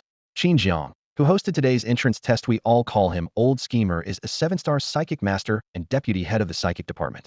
Fourth, 3 Vice Deans, each an 8-star grandmaster. Vice Dean Zhong, Giant Finga psychic power grandmaster. Vice Dean Song Mingqian, Elemental Mastery Grandmaster. Vice Dean Jiang Wei, a Physical Arts Grandmaster. After listening, Fang Can asked, "What about the dean?" Tang Shuang raised her eyebrows with a smile. "What? You want to become the dean's disciple? Why not?" Fang Can smiled confidently, his self-assurance unwavering. At this moment, a lean senior named Shi Tianan put down his chopsticks. "Junior, you don't know. Our Haida Demon Hunter Academy just got a new dean. The new dean's surname is Yan, and supposedly she's a super beauty, but none of us have even seen her. One thing's for certain, though, a new dean is definitely a war god-level powerhouse. With your entrance exam scores, you might actually have a shot at becoming her disciple. War god level." As soon as Shi Tianan finished speaking, Fang Can's wine glass paused midair. A super gorgeous woman? A war god? His mind involuntarily conjured up the image of that stunning beauty who had taken his first time in the ruins of Jinling. What a coincidence, right? He shook his head with self-mockery and grinned. "I'll look into it someday. If I could really become the dean's disciple, that would be perfect." "That's the spirit." Shi Tianan raised his glass. "Come on, let's drink to that." But fair warning, the new dean, Yen, has quite the temper. She's already chewed out several vice deans. That fierce. Fang Can grew even more curious, wishing he could meet this hot-tempered beauty of a dean right away. Tang Shuang raised her glass at the perfect moment. "Then let's toast to Fang Can's future success in finding a master." Everyone chimed in agreement, glasses clinking melodiously as the atmosphere reached its peak. After several rounds of drinks, a tipsy female student slumped over the table and mumbled, "I wish Senior Zhongli could have come too. Haven't seen him in ages." The moment Zhongli was mentioned, Tang Shuang, Lu Zhun, Shi Tianan, and the others all darkened slightly. The girl realized her slip and quietly shut her mouth. Fang Can swallowed his confusion but couldn't help asking quietly, "Who is Senior Zhongli?" "We'll talk about it later." Tang Shuang smiled faintly and raised her glass to diffuse the awkwardness. "Let's not discuss that today.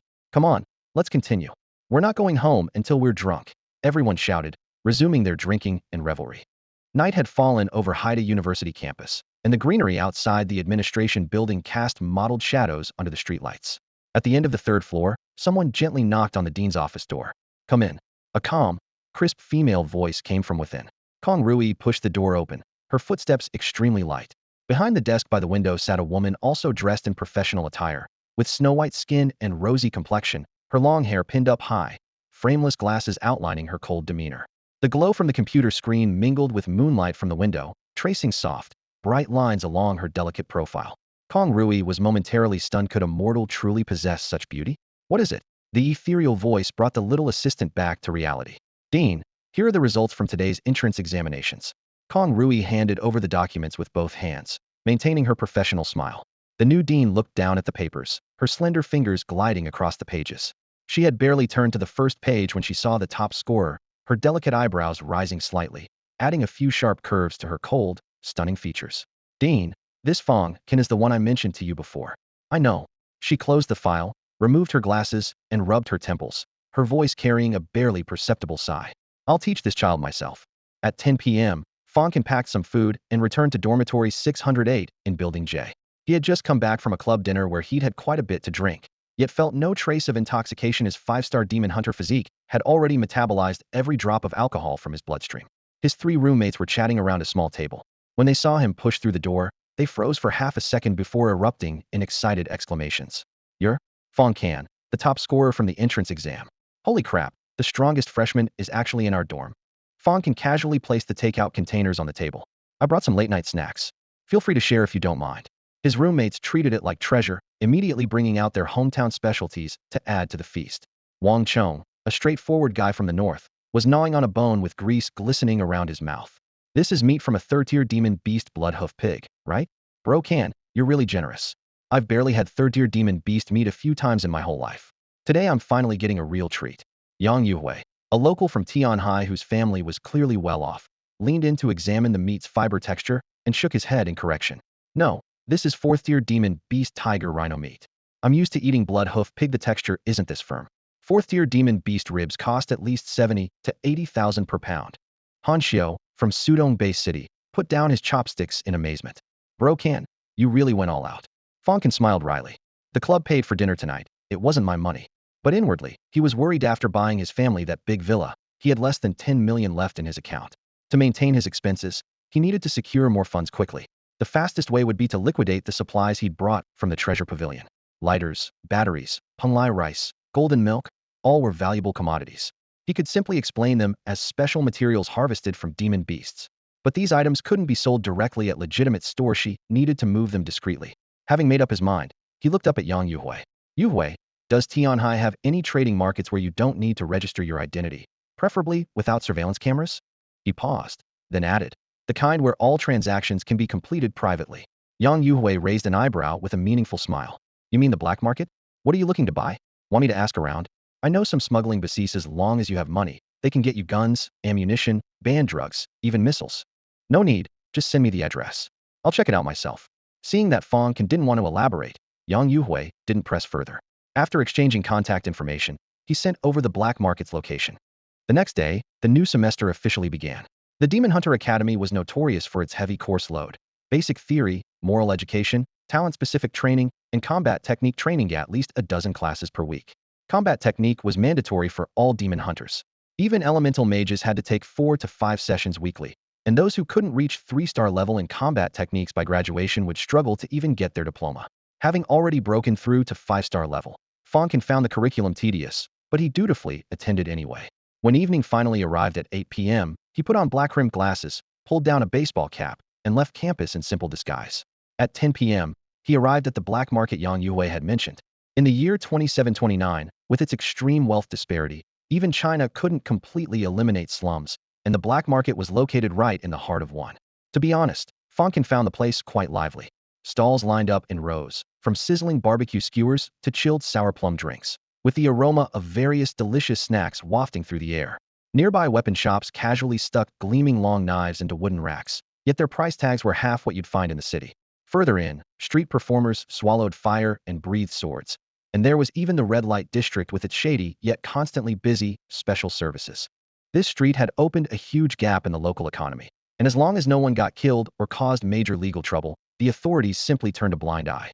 At the end of the street, the wooden plaque reading Jishir Hall had been weathered gray by wind and rain. This century-old pharmaceutical workshop was now hanging on by a thread. Inside, the medicine cabinets gleamed from polishing, yet the place was so quiet you could hear the wall clock ticking. Xiaoping leaned against the counter with her chin in her hand, catching sight of the 2 bored employees by the entrance from the corner of her eye, her heart sinking. I really don't have a talent for business. Boss Xiao. A gang of thugs kicked the door open, swinging iron rods and scattering what few customers there were. The burly leader chuckled as he walked to the counter. About that matter from last time, have you thought it over? Get out. Xiaoping's beautiful face turned cold as steel. Even if I turned this place into a bathhouse, I'd never sell it to you. You won't take the easy way, so we'll do this the hard way.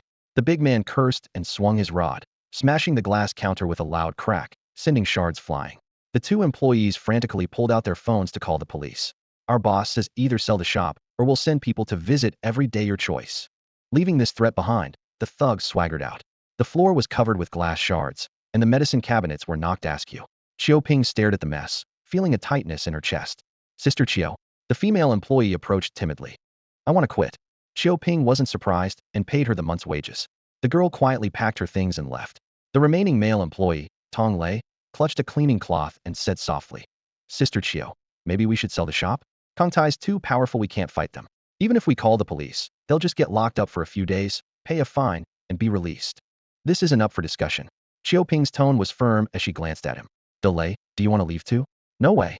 Tong Lei quickly patted his chest. I'm an old employee of Jishir Hall. As long as you don't give up, I'll stick with you to the end. Xiaoping nodded her thanks, knowing Tong Lei had feelings for her, though she was also aware she already had a boyfriend. Just then, the door chime rang as a student in a black athletic jacket pushed through the entrance, pausing when he saw the broken glass on the floor.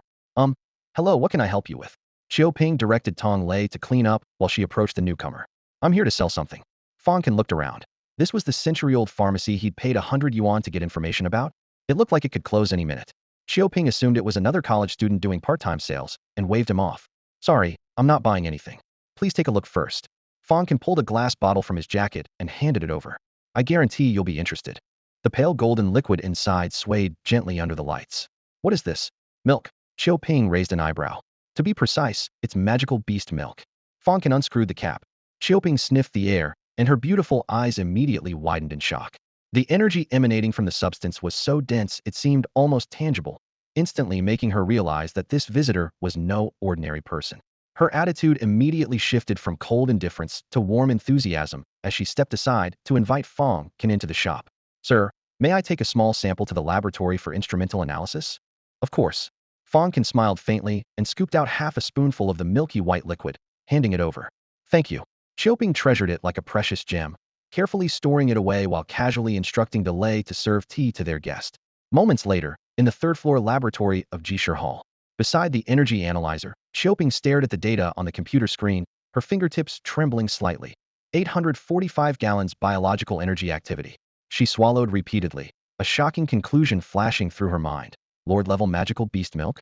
Thinking she might have misread, she forced herself to calm down, took a new sample, and ran the test 3 more times. The results showed virtually no deviation. My God, Xiaoping froze completely. Lord-level magical beast milk was incredibly rare, yet here was a bottle being sold in her small shop and delivered by a university student with clear, innocent eyes. The only reasonable explanation. He had no idea what he possessed. Not daring to delay, Xiaoping hurriedly escorted Fang Can to the VIP room on the second floor, personally serving him the finest pre-rain Longjing tea. Sir, how much are you asking for this bottle of magical beast milk? 500 million. Fang Can held up 5 fingers and stated the price directly. He calculated silently. Bought at 100 million per gene, diluted considerably. A 5-fold markup seemed reasonable. 500 million. Xiaoping inwardly confirmed he truly didn't understand the market, but maintained her composure. That's acceptable, though I don't have that much cash on hand at the moment. Fang Can raised an eyebrow and rolled his eyes. Are you kidding me?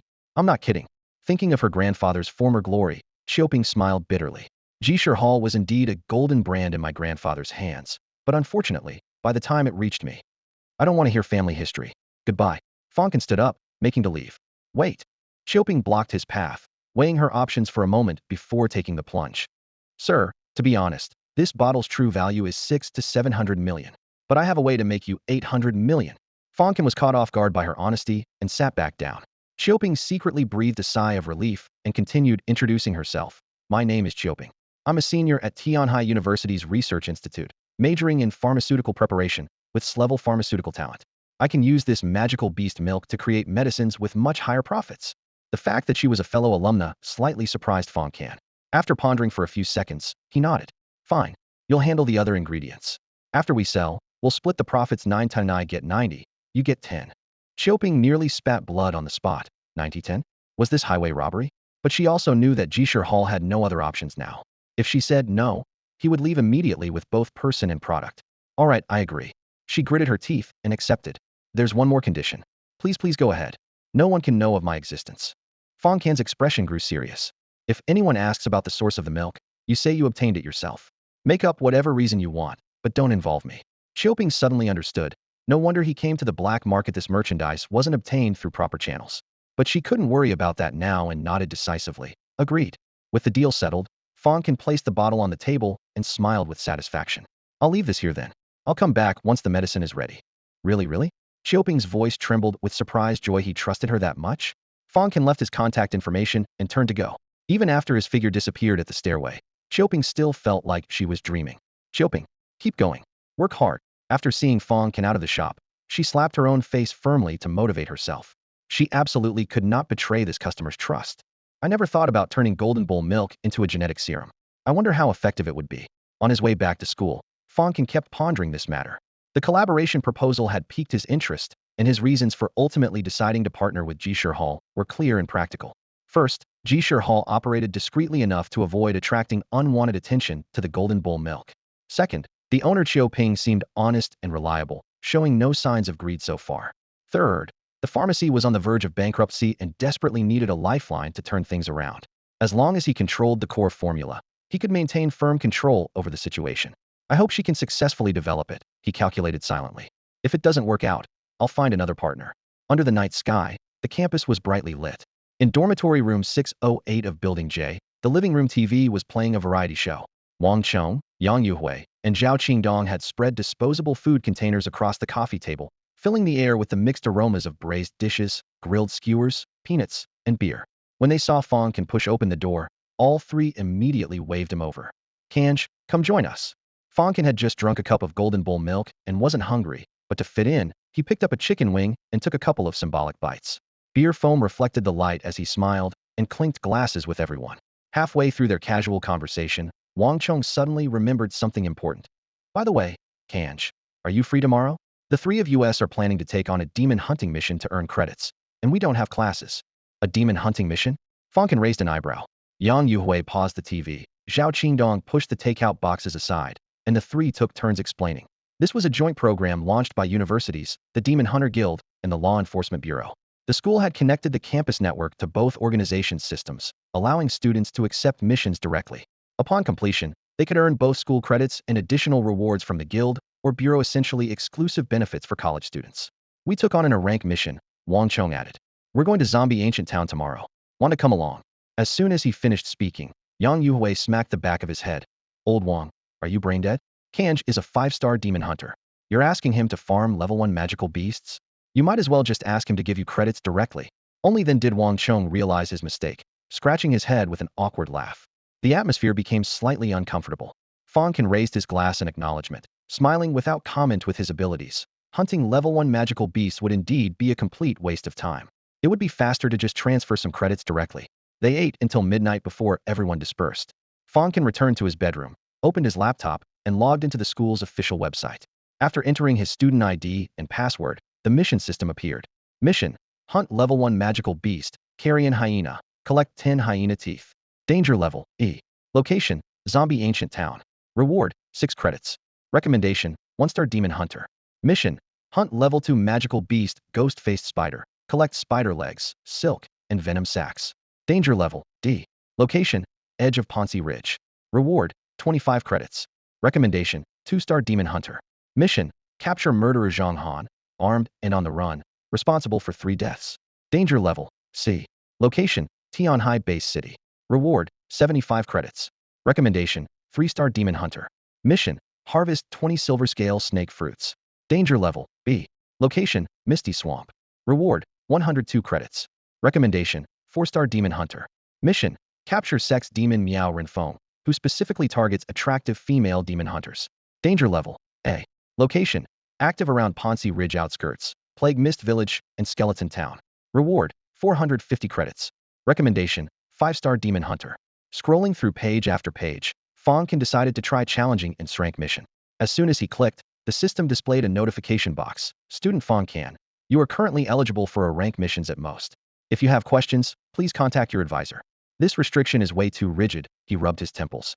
Though somewhat frustrated, he understood the school's intention to protect students and prevent some from being overly ambitious and needlessly throwing their lives away. Little did he know that even rank missions were nothing special in his eyes. However, the system restrictions still stood in his way, so he had to settle for second best and selected the rank commission to hunt the hellish black scythe. The mission location was the wilderness of Pinxixi Ridge, southwest of Tianhai Base City. He casually flipped through the pages, hoping to try his luck with higher difficulty missions. The back cover was mostly Emptino SS rank missions, only a few S rank ones.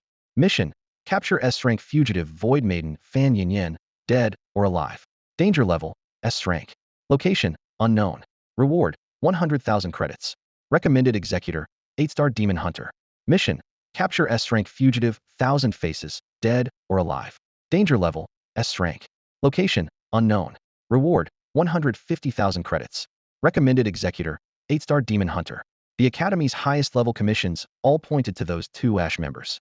Thinking of the massacre in examination room 007, Fang Can's fingers tightened slightly, his brow furrowed, and his gaze gradually darkened. Would settle that score personally sooner or later. The next morning at dawn, right after finishing breakfast, he boarded the maglev train heading to the wilderness zone. Pinxixi Ridge stretched across rolling mountains, divided into 5 zones based on danger level: edge, perimeter, hinterland, depths, and center. This place was overrun with spider demons ranging from level 1 to 7, with various spider shadows lurking about. It bordered one of the 3 great forbidden zones in the south, the Jinling Ruins, making it a notorious death zone around Tianhai. Rustle, rustle. In the damp jungle, startled birds scattered as skeletal remains littered the ground. After arriving, Fang Can didn't bother clearing out the small fry at the perimeter and flew directly toward the depths. Dense spider nests mixed with withered branches and rotting leaves were connected by webs, hung with dried or decomposing corpse fragments. A sweep of his psychic power revealed a spider demon lurking in each nest. He accidentally brushed against a web, causing the silk strands to vibrate lightly. A dark shadow immediately emerged from the nest opening. A level 5 spider demon hellish black scythe. The target appeared faster than the strategy guide had predicted. This spider was the size of a water buffalo, with a jet-black reflective carapace, multiple eyes glowing with eerie green light, and 8 long legs like scythes that continuously shattered tree trunks, creating sharp whistling sounds through the air. Crack! Crack! Several cold blade-like flashes cut through the air, severing thick trees at their roots, which crashed down thunderously. The blade-like tissue at the ends of its scythe legs was far harder than ordinary refined steel. Fang Can raised his arm and activated the dragon claw combat technique, his 5 fingers striking the carapace with thunderous force, only sparking but failing to penetrate its defense. The hellish black scythe suddenly raised its abdomen. Hiss! A large sheet of milky white spider silk shot out like a silver waterfall, instantly hardening upon contact with air into steel cable-like strands, sealing off the space above Fang Can's head. Having done his homework, he moved like lightning in an arc, escaping the encirclement. Try this. He gripped the cleaver he'd found at the treasure pavilion and slid underneath the hellish black scythe with a sliding tackle. Using both hands, he precisely thrust the blade into its soft abdomen. Splurt! Thick, dark green blood spurted out, splattering across the ground and tree trunks. The giant spider convulsed wildly, its 8 legs thrashing about, but it was beyond saving. After a few moments, its massive body collapsed softly, clearly dead. Fang Can shook off the green blood covering his cleaver and remarked quietly, "This thing really is sharp." Fang Can examined the cleaver in his hand, his eyes lighting up with delight. The spider carapace that even dragon claws couldn't tear through was like water-soaked tofu skin before this bloody could slice through the armor with a casual swipe. Curious to test its limits, he released his psychic energy to envelop the handle, attempting to control it remotely. Heavy resistance immediately struck back, forcing him to abandon the effort. This blade had terrible psychic conductivity and could only be wielded in close combat. Fang Can shook his head, gripped the knife, and moved forward, cleanly severing all 8 legs of the hell black scythe spider before extracting its venom sac and magic core into his spatial ring. Just as he prepared to leave, dense chittering sounds suddenly erupted around him, an endless clatter-clatter filling the air. Scanning his surroundings, Fang Can discovered he was completely surrounded by a sea of spiders. They varied in size and species. The most common were level 2 ghost-face spiders and level 3 venomous spiders, followed by level 4 demon spiders, and several of the largest and most dangerous hell black scythes. Across the dark mountainside, countless crimson eyes glittered with cold light, locked onto this intruderous scene so grotesque it would instantly terrify anyone with arachnophobia into unconsciousness. Fang Can's lips curved upward. Did I just kick a hornet's nest? Yet he remained completely calm. 30 to 50 spiders lunged forward first, shooting out silver waterfalls of webbing that wove into an inescapable net. Fang Can used his psychic power to create a transparent barrier around his body and gripped the cleaver as he charged into the spider swarm. No spider could withstand even a single strike from his blade. Unfortunately, their sheer numbers quickly tore several large gashes in his protective membrane, and though it healed instantly, he still frowned. These spiders carried deadly venom, and without his psychic abilities, he would already be dead. 5-star beginner martial arts is still barely adequate for a place like this, he sighed softly, though his feet never stopped moving. Countless spiders were cleaved apart, their limbs flying as dark green fluid splattered everywhere. The greater the commotion, the more creatures emerged from nearby nests, and he even glimpsed a level 6 crimson predator crawling from its lair. In moments, hundreds upon thousands of spiders surged forward like a tide. Even the sharpest cleaver couldn't stem this flood. Any bystander would surely consider Fang Can doomed. Click. The lighter on his chest ignited, and eerie black flames rose from his palm. Whoosh! The black flame storm roared outward, instantly reducing hundreds of spiders to ash with none escaping. The blaze spread to ignite the surrounding forest, turning ancient trees to charcoal in moments. Seeing this, Fang Can immediately recalled the demon-burning flame, finally stopping the wildfire. As the black flames dissipated, only ash and crystal cores remained scattered across the ground. Exhilarating. He experienced the rush of overwhelming power, casually wiping his cleaver clean. As he bent to collect the magic cores, he noticed the blade was coated with iridescent venom. Poison-enhanced. Fang Can's eyes brightened with delight. Meanwhile, at the edge of Silk Spinning Ridge, a freshman squad from Tianhai Demon Hunter Academy was conducting field training. Chunzhe, Luo Ji, Lu Fei, Xie Junjia, Jiang Xinai, Deng Yinging, all familiar faces from the original training camp. Lu Fei withdrew her bloodied sword from a ghost-faced spider's body, dark green blood flowing freely. Around them lay 7 or 8 spider corpses as the group chatted while extracting magic cores and gathering materials. The perimeter zone is too boring, nothing but level 1 spiders. How about we head to the outer area? Chunzhe, having just slain 4 ghost-faced spiders, was feeling rather cocky. Going deeper means level 3 venomous spiders, Lu Fei said nervously. So what? I brought antidote potions. Chunzhe patted his backpack. Besides, we have Luo Zhisha's a 3-star demon hunter now. Everyone turned to look at Luo Zhi expectantly. After a moment's consideration, she looked up and said, "Actually, I wouldn't recommend." Although Luo Zhi didn't really want to go, she eventually agreed under everyone's flattery and pleas. The team had exceptionally good luck, taking down over a dozen ghost-faced spiders along the way without encountering a single level 3 venomous spider. As the sunset disappeared behind the mountain ridge, the forest grew increasingly dark, and spiders rustled through the grass with noticeably higher frequency. Just as everyone was preparing to head back, a shout pierced through the forest's insect chorus. "Fei Fei, let's go," Chunzhe called out, shouldering his bulging backpack and waving to Lu Fei, who was dozens of meters away. "I missed a magic core, wait for me." Lu Fei responded while thrusting her long blade deep into a dying ghost-faced spider. With practiced skill, she pried open the black carapace, accurately extracted the gray-blue magic core, and stuffed it into her backpack. The moment the magic core entered her bag, a sudden rustling sound erupted from deep within the grass. "Another one?" Lu Fei tightened her grip on the blade handle, her gaze locking onto the source of the sound. The grass parted, and a disheveled savage with tattered clothes and wild hair stumbled out. "A person?" Lu Fei was stunned. "Hee, what great luck to dare in into prey right after leaving."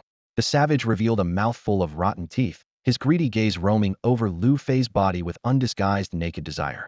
"Who are you? What do you want?" Lu Fei stepped back in disgust, raising her blade tipped defensively. Chunzhe, Luoji, Xie Junjie, and Jiang Xianai rushed over upon hearing the commotion.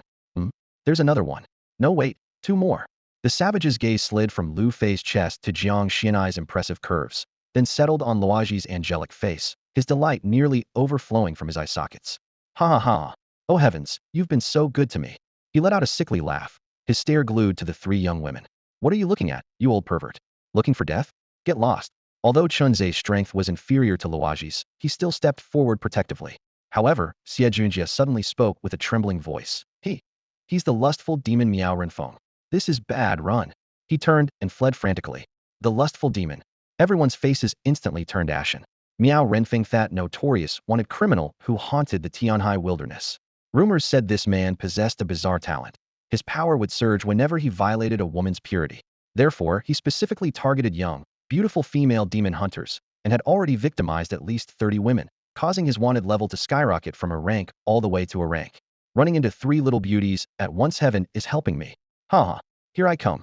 Miao Renfeng grinned wickedly, and with just a flash of movement, appeared before Luoji, his skeletal hand lightning fast as it clamped around her throat, lifting her entire body off the ground. With her feet off the ground and face flushing red, Luoji could only squeeze out broken gasps from her throat. "Quick, go. I'll fight you to the death." Chunzhe didn't flee like Xie Junjie had. Instead, he drew his blade with a roar and struck at Miao Renfeng's back with all his might. Just as the blade fell, Miao Renfeng whipped around and bit down hard on the blade with his mouth. With a crisp crack, the level 3 Desa alloy forged warblade was actually bitten clean in half by those rotten teeth. Chunzhe shuddered, stumbling backward repeatedly before his legs gave out, and he collapsed to the ground, pupils contracting violently. Even a single star level difference could determine life and death, let alone a gap of 3 full star levels. Even if Miao Renfeng stood still, Chunzhe would only exhaust himself to death. Miao Renfeng casually held Luoji aloft and turned to pounce on Jiang Xianai. Don't come near me." Jiang Xianai let out a terrified scream. She panicked so much that she forgot to summon her frost bird, her legs kicking frantically in the air. Miao Renfeng grabbed her long hair and lifted her up like a chicken, while roughly seizing Luoji as well. Their cries of pain echoed one after another. "Kill him. Fight him to the death." Chunzhe, Lu Fei, Deng Yingying, and 3 other freshmen from Jiangnan Bay City roared in fury as they charged forward. Seeking death, Miao Renfeng's free foot stomped the ground violently crack. The stone and earth exploded, a fist-thick fissure rapidly extending outward, accompanied by a terrifying shockwave that sent all 5 or 6 freshmen flying. Their chests caved in as they spat blood violently, unable to even crawl after hitting the ground. The gap in strength was devastatingly hopeless. Miao Renfeng casually pulled out 2 thick hemp ropes, binding Luoji and Jiang Xianai like lambs for slaughter, then slowly advanced toward Lu Fei. No, let her go, let her go." Chunzhe screamed hoarsely, but his body felt crushed under a massive boulder, only able to witness the nightmare unfold. "Scream. The more miserable, the more excited I get. Ha!" Miao Renfeng let out a chilling laugh, his hand trembling with force rip. Lu Fei's top was torn to shreds, exposing large patches of pale skin to the cold wind. Several kilometers away, Fang Can had just slain a level 6 spider demon beast called Crimson Predator and was extracting the scalding magic core. A woman's scream drifted faintly to his ears. He frowned, abandoned the remaining corpse, and rushed toward the sound. Meanwhile, another demon hunting squad from Haida University also caught that desperate cry. Jilong, did you hear that? Chao Fei, the effeminate youth drinking water vice president of the Lionheart Society, raised his hand to signal the team to stop. A redrobed female ghost hovering behind him, humming softly. Sounds like someone calling for help. Jilong, standing 6 foot 5 with bulging muscles, gripped his giant axe tightly, his tiger-like eyes flashing with battle intent. Let's go see if there's any profit to be made. Chao Fei's eyes gleamed as he ordered them forward. Among their 6 members, Chao Fei was 5-star, the rest were all 4-star. Shun Jianhe, once hailed as the strongest freshman, was actually the weakest, but he clenched his fist and vowed. I will work hard to become stronger, catch up to him, and surpass him. Please don't, I beg you, don't sob. Aze, save me. Lu Fei wept heartbreakingly. Chun Zhe and the others were too severely injured to even lift a hand. Despair shrouded everyone like dark clouds. Being closest, Chao Fei's squad arrived first and crept nearby. Old Chao, should we intervene? Jilong whispered from behind a tree. Intervene my ass, don't you see who that is? Chao Fei cursed quietly. That's the lustful demon Miao Renfeng, a high-level 5-star demon hunter. The team members' faces all changed upon hearing this. Miao Renfeng had served in the demon-slaying army and was expert at counter-surveillance. The Tianhai Enforcement Bureau had tried honey traps on him multiple times, all of which he saw through. He wandered the wilderness, battling countless demon beasts, his combat experience terrifyingly deep. Senior, aren't you also 5-star? Shen Juanhe looked anxiously at Chao Fei, then at Senior Zeng and Senior Huang. If we attack together, we might have a chance. Chao Fei snorted coldly. Gone crazy dreaming of being a hero, have you? Go yourself if you want. I'm not dying with you. Shen Juanhe's face flushed red. He wasn't even 4-star yet. Fighting in a level-wanted criminal would be suicide. Just at this tense moment. Stop! A furious roar exploded from deep in the forest, causing Miao Renfeng to freeze. Lu Fei had been completely stripped naked, just one step away from being violated by this lustful demon. Damn it, who the hell is that? How dare they interrupt my fun? Miao Renfeng cursed furiously while pulling up his pants, standing up with obvious irritation on his face. From deep within the dense forest, a black shadow shot out swiftly and landed steadily in the center of the group. Fang Can, Luo Ji, Chen Zhe, and Jiang Xianai exclaimed almost in unison, while even Chao Fei and Shen Juanhe in the distance instantly widened their eyes. No one had expected Fang Can to appear at this moment. The burly young man Zheng Zhilong stared intently at the newcomer, gritting his teeth. So that's Fang Can? The one who beat Jiping to a pulp during the entrance exam? That's him. Chao Fei nodded in confirmation. The Zheng Zhilong and Zheng Jiping brothers were both core members of the Lionheart Society. Humph, quite bold of him to face the lust demon Heathen. Besides Zheng Zhilong, a seductively dressed girl sneered. Doesn't he know the lust demon has 5-star advanced strength? Let them fight until both are badly wounded. Then we'll make our move. Chao Fei stuck out his tongue and licked his lips. The bounty for a class fugitive is worth hundreds of millions. Shen Juanhe felt chilled hearing this and shook his head secretly. How shameless. I'm quitting the Lionheart Society as soon as I get back. In the center of the scene, after Luo Ji and the others gave a brief explanation, Fang Can had already figured out the identity of the lust demon Miao Renfeng. His gaze swept over the naked, tear-streaked Lu Fei, and rage surged in his chest. Kid, I advise you not to meddle in other people's business. Miao Renfeng grinned, revealing his white teeth. Otherwise I'll break all 4 of your limbs and throw you to feed the spiders. He could sense that Fang Can's aura was clearly stronger than those students lying on the ground, but exactly how strong remained to be seen in actual combat. Good idea. Fang Can's tone was calm. After I break your limbs in a moment, I'll find you a spider nest too. You're asking for death. Miao Renfeng roared and suddenly lunged forward.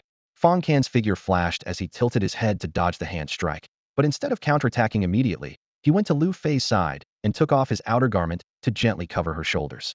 Thank you. Lu Fei sobbed uncontrollably, yet still remembered to warn him. Be careful. Fang Can nodded, turned around, and stared coldly at Miao Renfeng. Playing the hero? Fine, I'll make you regret being alive. Miao Renfeng twisted his neck, his fierce glare fully exposed. Fang Can couldn't be bothered with more words.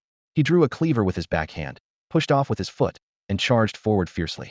Cold light flashed as Miao Renfeng bent his knee and moved sideways, yet the blade still sliced across his thigh. Blood droplets rolled down, but it hadn't reached the bone and didn't affect his movement for now. Strange, I clearly dodged that strike. So how did the blade seem to advance out of thin air? Miao Renfeng's heart tightened, secretly finding his opponent eerie. Fang Can glanced at the bleeding wound, and a barely perceptible smile appeared at the corner of his mouth. At merely 18 or 19 years old, he already has the strength of a 5-star demon hunter. Miao Renfeng's excitement almost turned into panting. Too bad he's not a woman otherwise. His thoughts shifted and inspiration struck. Why not capture him alive and take him to Siam for surgery, transform him into a woman, and then slowly have fun? Thinking of this, an even more twisted smile appeared on his face. Just as he was about to strike again, a sudden intense dizziness violently assaulted him. What? Miao Renfeng raised his hand to support his head, his face showing terror. Soon, something occurred to him, and he quickly tore open the fabric on his thigh, discovering that the wound from earlier, along with his entire thigh, had turned a purplish blue color. This was clearly a warning sign of poisoning. His gaze swept over the kitchen knife in Fang Can's hand, and his face instantly contorted with rage. You little bastard, playing dirty tricks? Fang Can merely smiled faintly, neither confirming nor denying. I'll kill you. Miao Renfeng roared furiously, lunging forward like a rabid dog. But this burst of aggression only accelerated the spread of the toxin. The poison was laced with venom from 6th level, even 7th level spider magical beasts. The more he circulated his chi and blood, the more viciously it corroded him. Within mere seconds, he became dizzy and disoriented, unable to even distinguish directions. Die. Fang Can didn't want to drag this out any longer.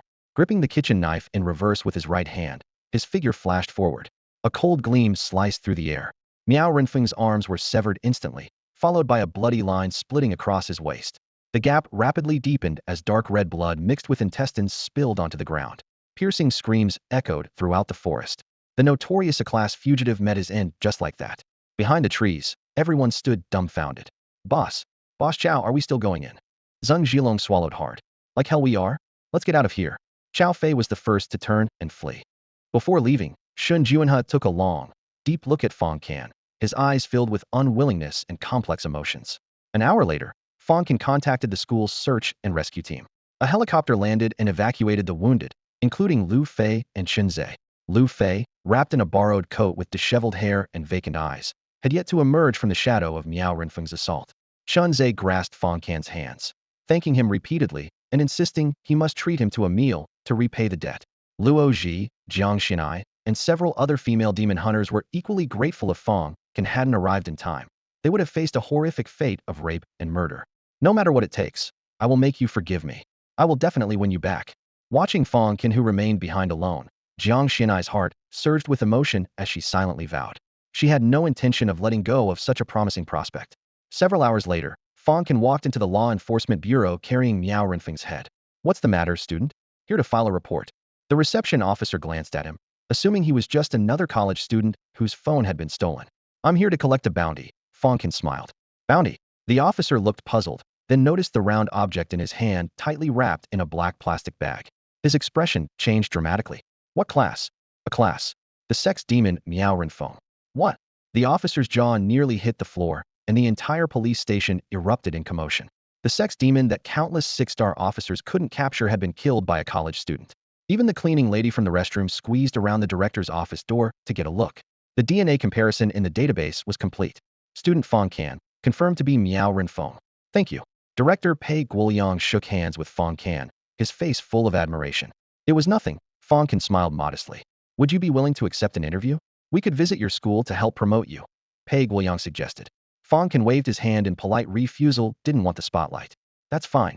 Pei Guoliang didn't insist, but quietly handed over his business card. If you encounter any problems in Tianhai that you can't solve, as long as it's legal, feel free to contact me. Ah, well, then I'll thank Director Pei in advance. Fang Can accepted it, knowing the man was trying to build connections after all. An 18-year-old genius who could complete a class mission solo had immeasurable potential.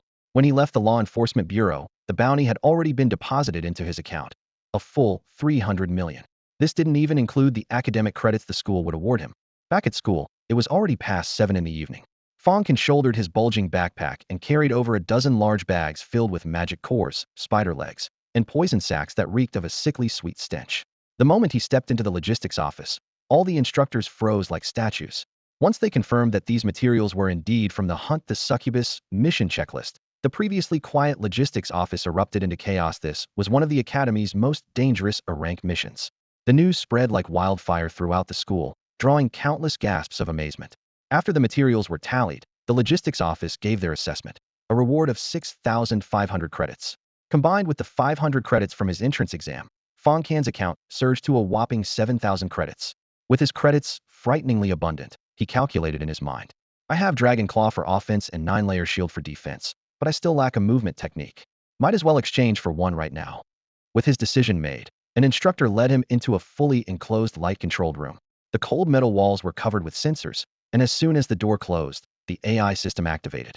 Combat technique phantoms appeared like holographic screens floating in the air. Fang Can raised his hand to swipe through them, the light screens turning pages with soft humming sounds. Mist Spear Shrink Spear Technique, 6,000 credits. World Splitter Shrink Blade Technique, 6,500 credits. Drifting Kakin Step Shrink Movement Technique, 7,000 credits. Mind Storm S Shrink Psychic Combat Technique, 30,000 credits. Flowing Water Rock Crushing Fist S Shrink Boxing Technique, 50,000 credits. 7 Kills SS Shrink Sword Technique, 500,000 credits. Mirror Flower Water Moon SS Shrink Illusion Technique, 900,000 credits. If calculated at 1 credit 20,000 Huaxia currency. All the combat techniques here were roughly 30 off what a steal. While watching the demonstration videos, Fang Can clicked his tongue in amazement. There was actually an illusion technique priced at 900,000 credits, probably just there to intimidate people. A few minutes later, he decisively selected Drifting Kakin Steps. The system deducted 7,000 credits, and the instructor immediately handed him a pale silver physical manual and a disc. Fang Can tucked away the materials and headed straight for the training room. At the same time, the Lionheart Society headquarters was brightly lit, with several lion-emblazoned long tables arranged in the center of the spacious hall. Chao Fei stood in a line with Zheng Zhilong, Shun Juanhe, and other society members, facing society president Lu Jinzhen, universally acknowledged as the top student at High University. 2 years ago, Lu Jinxin had already crossed into 6-star rank, and his current depth remained a mystery. Boss, here's what happened. Chao Fei recounted everything he had witnessed in the wilderness area that day. How a freshman had sneakily killed the succubus using a sharp blade and poison, leaving out no details. Lu Jinxin, his long hair covering his face, wore an indifferent expression. He casually picked up a dagger from the table, his tone still calm, but the blade suddenly plunged into his own abdomen. Splurt. Blood sprayed half a foot high, and the metallic scent instantly filled the air. Gurgle. Fresh blood gushed from the wound, then quickly coagulated and flowed back. The visible speed of recovery made Shun Juanhe's scalp tingle, and his thoughts of leaving the society were instantly crushed to pieces by fear. The other veteran members seemed unsurprised, merely glancing over casually. Lu Jinxin pulled out the knife and casually stabbed himself again, this time aiming for his heart, slowly twisting the blade.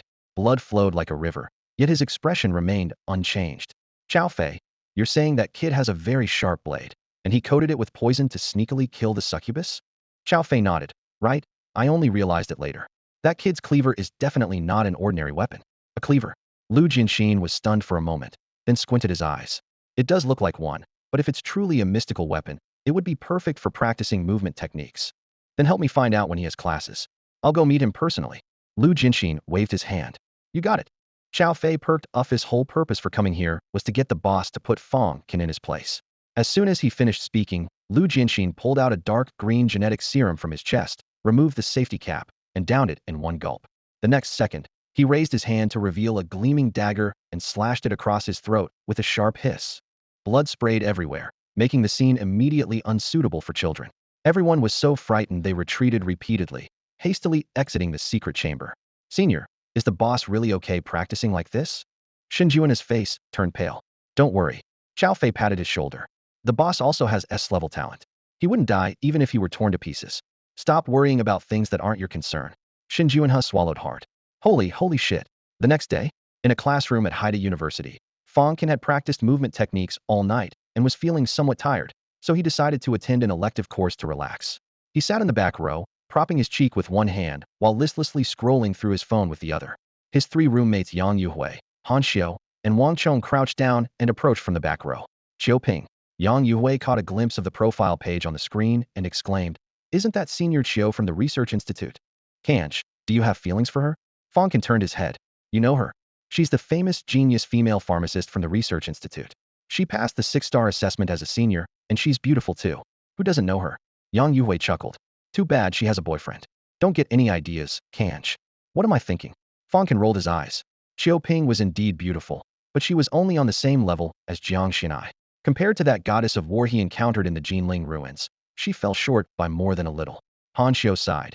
A senior year 6-star pharmacist is definitely a legendary figure, a total life winner. Wang Chong patted his chest. If I could find such an excellent girlfriend, I'd be willing to live in a mansion, drive luxury cars, or even become a war god. But Yang Yuhui shook his head and sighed. Life is unpredictable. Half a year ago, Senior Chio's entire family died in a car accident, and her boyfriend of several years got a terminal illness. What? Wang Chong and Han Xio's eyes widened simultaneously. Fang Can also frowned slightly. That was indeed pretty tragic. Yang Yuhui quickly changed the subject. Let's not talk about her. Let's talk about our Kanj. I heard you took down a level-wanted criminal at Ponzi Ridge yesterday and got several hundred million in bounty. Shouldn't you treat us brothers to a big meal tonight? Wang Chong immediately started salivating. Sure, spicy hot pot, all you can eat. Fang Can replied casually. Come on, Kanj. All three groaned in unison. In the classroom, rumors about Fang Can had already exploded. The guys, how does this guy train? We're still stuck at 2 stars, and he's already clearing a level mission solo? The girls, so handsome, so handsome, so handsome, eh? While everyone was discussing, a girl dressed in a preppy short skirt with elaborate makeup walked toward the back row carrying a pink lunchbox. Yang Yuhui and the other two were stunned for a second, then immediately stepped aside. Jiang Xinai, what are you doing here? Fang Can was surprised. I came to thank you. Jiang Xinai smiled sweetly, lifting the lid to reveal exquisite dishes neatly arranged. I didn't know your preferences, so I just made some random things. I made them all by hand. The surroundings immediately erupted with wow sounds. The guys looked envious, and Wang Chong was staring at Jiang Xinai's assets while drooling. I already ate. Fang Can declined indifferently. Yesterday, I was just passing by. Anyone would have saved you. Don't make a special trip to thank me. Fang Can, are you still mad at me? Jiang Xinai bit her lip, tears welling up in her eyes. I was wrong. I really know I was wrong. Why can't you just forgive me? Woo-woo, what the hell? Are you sick? Fang Can was already drowsy, and his frown deepened. Just as the atmosphere became awkward, the sound of boots came from the doorway. More than 10 upperclassmen strode into the classroom. The uniform lion emblems on their chests particularly conspicuous. Lionheart Society? What are they doing in our class? Could they be looking for Fang Can? Look, the one leading seems to be the Lionheart Society, President Lu Jianxin. What? Lu Jianxin, number 1 on Haida's power rankings. The commotion in the classroom quickly caught Fang Can's attention. Before the class bell had even finished ringing, a group of intimidating upperclassmen burst through the door. The long-haired young man leading them strolled in casually, a faint smile playing at his lips like a predator ready to pounce. Instead of panicking, Fang Can felt delighted, thinking to himself, please, just take this idiot Jiang Xinai away already. I really can't stand him anymore. You must be Fang Can. The long-haired youth approached him, his tone gentle. Jiang Xinai had already been frightened by their imposing presence and cowered against the wall, not daring to breathe loudly. Fang Can looked up calmly and asked, what do you want? It's about what we discussed before inviting you to join the Lionheart Society. The young man smiled and introduced himself. I'm Lu Jianxin. I've already joined the Starlight Society. Fang Can replied with composure. I know, but you can always quit. Lu Jianxin's smile remained unchanged. Ever since Jianan left, the Starlight Society has become a second-rate organization. With your talent, staying in such a worthless place is a complete waste. Jianan. Fang Can's heart stirred. He had heard this name from Tang Shiying, founder of the Starlight Society, whom Tang Shuiying jokingly called the most beautiful woman in the universe. In the photos, she had snow-white long hair, mixed-race features, and a graceful figure that was breathtakingly beautiful, though she was no longer at the academy. Seeing that Fang Can didn't immediately refuse, Lu Jianxin thought he had a chance and continued pressing. After Jianan left, there was still Zhongli who could hold things together, but that guy developed severe mental illness and went crazy, attacking even his own people. The school had no choice but to send him to a sanatorium under the personal supervision of a grandmaster. So you see, the Lionheart Society is truly the strongest at Haida University, bar none. Junior, won't you seriously consider it? He then threw out his trump card. If you're willing to join, I'll take you on Srank missions. Srank missions? The surrounding freshmen gasped in unison. Those were missions only 6-star demon hunters could undertake, and students at Haida University who could handle them could be counted on one hand. Everyone's gaze toward Fang Can immediately filled with awe and envy. Just as Fang Can was about to speak, Lu Jianxin, would it kill you not to brag? A sharp female voice came from the doorway. Tang Shuiying led a group of Starlight Society members as they stormed into the classroom. With the campus beauty's arrival, every male student's gaze was instantly locked onto those snow-white, slender legs, nearly drooling. Those legs must be a meter long. However, the next second, purple-black gravity ripples emanated from between Tang Shuiying's legs, compressing the air and making everyone feel nauseous and short of breath. Lu Jianxin's expression changed slightly as he squinted at the gravity field. You actually broke through to 6 stars. Did you really think the Starlight Society's members were so easy to poach? Tang Shuiying stared back coldly, clearly harboring old grudges against Lu Jianxin. Senior, congratulations. Fang Can stood up with a smile. Only then did Tang Shuiying restrain her ability, and as the air pressure suddenly decreased, the freshman could finally breathe freely again. She looked Fang Can up and down with burning eyes. You really made quite a scene yesterday, even killing a lust demon. Every time she saw Fang Can, she felt he had grown stronger, yet she couldn't fathom his true depth. Just luck. Fang Can smiled with an air of nonchalance. Seeing the two chatting casually in front of him, Lu Jianxin felt somewhat embarrassed. He snorted coldly and said, "You've only just broken through to 6-star level.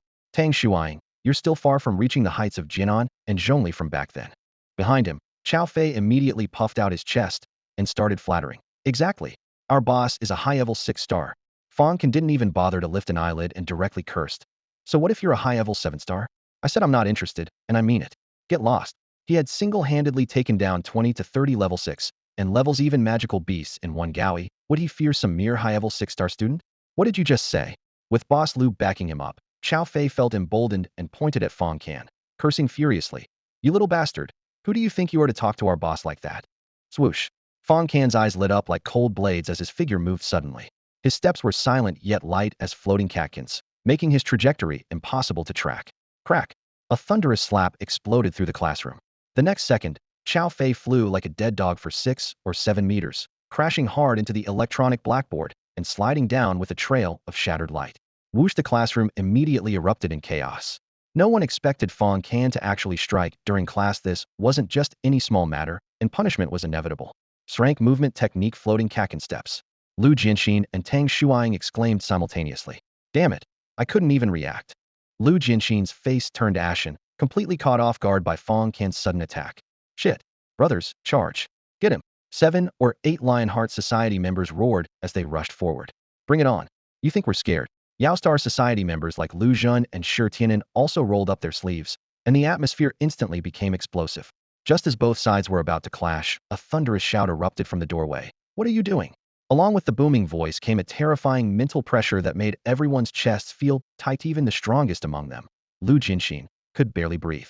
Director Qin is here," someone whispered in the crowd. The newcomer was none other than Qin Jiang, the deputy director of the mental department who had overseen the entrance examinations. Lionheart Society's Zheng Zhilong quickly embellished the story as he recounted the events. After listening, Qin Jiang snorted coldly, but inwardly calculated. "You little brat, I was just wondering how to deal with you, and here you come delivering yourself to my doorstep. Come with me to the disciplinary office." He glared fiercely at Fang Can and turned to leave. Watching Fang Can being led away, the Lionheart Society members finally breathed a sigh of relief. Tang Shuang tried several times to explain that the Lionheart Society had provoked first, but Qin Jiang gave her no opportunity. At the disciplinary office, Qin Jiang went through his routine and immediately declared academic probation, plus notifying the parents. This old schemer is ruthless. Fang Can frowned. He had expected at most a demerit and compensation, but academic probation was much worse, and the requirement to bring his parents to school was even more troublesome. He wondered to himself. His relationships at the academy had always been good, and the instructors always greeted him with smiles. Why did this Qin Jiang seem to have a grudge against him? In the office, Qin Jiang scowled. "Any other questions? If not, get out. Write a 100,000-word self-reflection and bring your parents tomorrow." "Damn, 100,000 words, what does he think this is, writing a novel?" Fang Can's face instantly turned black as a pot. Just as he was pondering his options, hearty laughter suddenly came from outside the door. "Haha, little Qin, isn't this punishment a bit too harsh?" Fang Can's face lit up with joy upon hearing that voice. "Principal Zhong." Qin Jiang and several faculty advisors immediately stood up, respectfully greeting the figure at the door. Zhong Jianfeng strode in confidently, impeccably dressed in a sharp suit with light reflecting off his glasses, wearing an approachable smile. He first gave Fang Can a subtle once-over, then spoke clearly. "I've already reported the situation to the dean. This matter, it was indeed those kids from the Lionheart Society who provoked first, and Fang Can only acted when pushed to his limit. Besides, martial artists at this age are hot-blooded and impulsive, which is perfectly normal. Since no major damage was done, let's just give him a warning citation." Under normal circumstances, Qin Jiang would certainly show respect to the vice dean. However, standing before him was the very enemy who had killed his nephew. How could he let this slide so easily? He frowned, his tone troubled. "Dean Zhong, this doesn't seem proper, does it? What if word gets out, and the media says High University has lax discipline?" Zhong Jianfeng helplessly moved closer, lowering his voice near his ear. "The dean said her rules are the rules." After a long silence, Qin Jiang could only nod in agreement. Soon, the official warning citation for Fang Can was issued, essentially a slap on the wrist.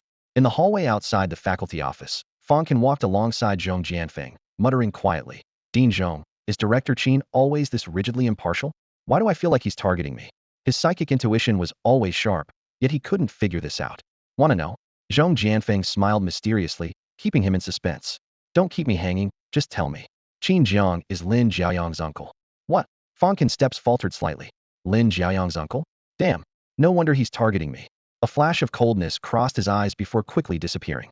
Though the movement was swift, it was still caught by Zhong Jianfeng, a master of psychic power. Lin Jiaoyang's death wasn't an accident, was it? Zhong Jianfeng asked with a knowing smile. I don't know. All I know is it has nothing to do with might was all done by those ash people. Fang Can firmly denied. Zhong Jianfeng chuckled softly and didn't press further. By the way, old Zhong, I'd like to meet the dean. Could you help arrange it? Fang Can continued trying to build rapport. What do you want to see her for? To become her disciple. I'll ask. Zhong Jianfeng pulled out his phone, made a call, exchanged a few mms and ohs, then hung up and looked at the expectant Fang Can. The dean says she doesn't want to see you. Why not? Fang Can was stunned. She's busy. Zhong Jianfeng relayed the exact words. Fang Can gritted his teeth. However, Zhong Jianfeng's tone shifted. The dean wants me to teach you first, and she's giving you a free S-level combat technique. You can pick anyone you want from the school's combat technique vault. Really? Fang Can immediately beamed with joy. Thank the dean. She's a saint for 108 lifetimes.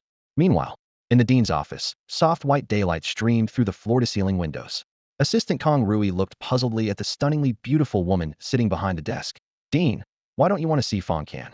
He really is a very talented student. The dean didn't look up. Her breathtakingly beautiful face carried a natural coldness as her fingers flipped through documents, her voice indifferent. I don't know him. I just want to temper his character. Kong Rui speculated. Dean, do you know Fang Can? I have my own pace. You don't need to ask so many questions. The dean's tone turned cold. Yes, Dean. Seeing her superior's slight anger, the young assistant quickly fell silent. A week later, on a certain morning, at the balcony of dormitory 608. Kanch, that girl is here again to bring you a love breakfast. Yang Yuhui poked his head down to look, his finger almost reaching beyond the railing. Downstairs, Jiang Xinai was carrying a pink thermal lunchbox, looking up expectantly, as if ready to rush upstairs at any moment. So annoying. Fang Can curled his lip, simply stepped over the railing, and using the floating Kakin step, he stepped into the air and glided down from the third-floor balcony like a large bird. After landing, he headed straight to the specialized training hall reserved for geniuses on campus. The hall was brightly lit, and Zhong Jianfeng was already standing in the center with his arms crossed, waiting for him. For the past week, every morning Fang Can had been honing his psychic power with this vice dean. In the evenings, he would meditate on the Nuwa diagram. In just 7 days, his psychic power had climbed to 5-star peak level. As for the free combat technique gifted by the dean, Fang Can ultimately chose Mindstorm. Zhong Jianfeng happened to be an expert in this psychic combat technique, teaching him Hansen, and he quickly mastered it. The afternoon time was reserved for Tang Shuaying. Senior Tang's talent, Gravity Field, was perfect for tempering physical techniques. Their intimate sparring sessions allowed his physical combat strength to similarly break through to 5-star peak level, and combined with the floating Kakin step, he could actually fight evenly with the 6-star Tang Shuaying. Physical Training Hall. Fang Can not here. I think it's fine. It's too dirty. Then I'll clean it up now. Slow down, you're getting it everywhere. The floor was splattered with bloodstains by some inconsiderate person, reeking with a foul smell. Too lazy to bend down, Fang Can used his psychic power to control a mop, swish swish swish, cleaning the entire floor until it gleamed. Afterward, he and Tang Shuaying put on protective gear and began sparring. 3 hours later, with the gravity field intensity pulled to 30 times normal, Tang Shuaying was knocked back 7 or 8 steps by a heavy punch, her heels scraping sparks. Fang Can, you're really perverted. She clutched her numb arm, gritting her teeth. You can still deliver this kind of force under 30 times gravity. Hee, you're too kind, senior. Fang Can clasped his fists with a humble expression. Seriously, your physical techniques and psychic power coordinate so well, and even those 2 new combat techniques you learned flow seamlessly together. A 6-star losing to a 5-star, probably no one would dare believe it. It's all thanks to Vice Dean Zhong's excellent teaching. Time was approaching evening, and Tang Shuaying dispelled the gravity field, wiping sweat from her forehead. The club is going to the wilderness area for training at the end of the month. Are you coming? We'll see. If I'm free, I'll go. All right, then I'm heading out. The senior swayed her ponytail and left cheerfully. The hall returned to silence. Fang Can wanted to practice a bit more, but his phone suddenly rang. Unknown number. Hello. Mr. Fang, the potion development is successful. Can you come over tonight? On the other end, Qiu Ping, the owner of Jishir Hall, spoke with uncontainable excitement in her voice. Okay. He replied with just one word. After 8 o'clock in the evening, Fang Can arrived at Jishir Hall. The metal rolling door was half pulled down, but sounds of shop smashing and crude cursing came from inside. Smash it all. Smash everything. I'll teach you to do business, you stinking bitch. He pushed the door open and saw a burly man leading several underlings wielding steel rods, smashing everything in sight. Medicine cabinets lay scattered everywhere. Xiaoping was cornered, her fists clenched red but not daring to step forward. She looked up at the ceiling with tears in her eyes. If only he were still here. Grandfather, father, mother were all gone, and now even he had been taken away. Why was heaven so cruel? Stop! A familiar voice thundered through the shop like lightning, and the steel rods froze in midair. Mr. Fang. Xiaoping was stunned, then rushed over, pushing him toward the door while urgently whispering. You came at a bad time. You need to leave quickly. What's going on? Who are these people? Fang Can stood his ground without moving. Before Xiaoping could explain, the burly thug stepped forward and looked Fang Can up and down. So you're her boyfriend? Sell us the shop right now, or you won't be doing any business here. You hear me? His voice was hoarse and rough, carrying an unmistakable menace. Fang Can frowned, immediately categorizing these people as low-life thugs in his mind. Kid, who are you calling names? A punk with bright yellow hair took offense and swung a steel rod straight at Fang Can's chest. Fang Can merely glanced sideways. In the next second, the steel rod flew out of the punk's grip and struck him squarely on the forehead. Bang! With a dull thud, the yellow-haired punk's eyes rolled back, blood trickling down his bangs as he collapsed straight to the ground. The steel rod hovered in midair, and all the thugs froze instantly as psychic. Behind the counter, Xiaoping and the shop assistant Delay were equally stunned. I'm telling you, we're with Contai. If you dare, the leader tried to maintain his bravado. Before he could finish, the air in the room seemed to solidify instantly, and an invisible force lifted all of them up and hurled them toward the door. Across from Jishir Hall was an empty lot scattered with rusty exercise equipment. Bang, bang, bang. 7 or 8 thugs crashed into the equipment like broken sacks, shattering the old iron frames and leaving them bloodied and unconscious. As for whether they were dead, Fang Can couldn't be bothered to check. The shop fell quiet again. What's this all about? Fang Can withdrew his gaze and looked at Xiaoping. Xiaoping took a deep breath. They're from Contai Pharmaceuticals. Contai. Fang Can wasn't familiar with the pharmaceutical industry. The biggest gang in the slums, backed by the Chao Familia famous demon hunter clan in Tianhai. Xiaoping smiled bitterly. They've set their sights on Jishir Hall's location and want to force a sale, but I won't sell. Low offer. No, quite generous actually. Then why won't you sell? Disgusting. Hatred flashed in Xiaoping's eyes. Contai is a recognized cancer in the industry. False advertising, exaggerated drug effects, bribery, fraud, murder to silence witnesses. They also crush competitors, forcing many ethical pharmaceutical companies into bankruptcy. I suspect my family's death is connected to them too. No one stops them. The Chao family has connections. Every time something happens, they throw out a couple of scapegoats, pay some fines, and it's business as usual. She shrugged. Fang Can remained silent for a long moment before steering the conversation back to business. The potions? At those words, Xiaoping's eyes brightened. Follow me. She led Fang Can upstairs, leaving Delay to glumly clean up the aftermath below. At a metal door, Xiaoping entered a 12-digit code, and the lock clicked open with mechanical precision. A pristine laboratory came into view, bathed in clean white light. She opened a safe and carefully retrieved an orange-yellow potion, placing it gently in Fang Can's hands. I just finished this morning. The AI analyzed the pharmacology, basically no issues. Want to try? Only then did Fang Can notice Xiaoping's dark circles were so pronounced they looked like smoky makeup, yet her smile was radiant. All right. He trusted his senior, but kept a safeguard ready if anything felt wrong. He'd immediately use his psychic power to induce vomiting. The potion went down smooth, with a creamy fragrance and warm sensation. Fang Can closed his eyes to assess the effects, then opened them in pleasant surprise. The absorption rate is several times faster than before.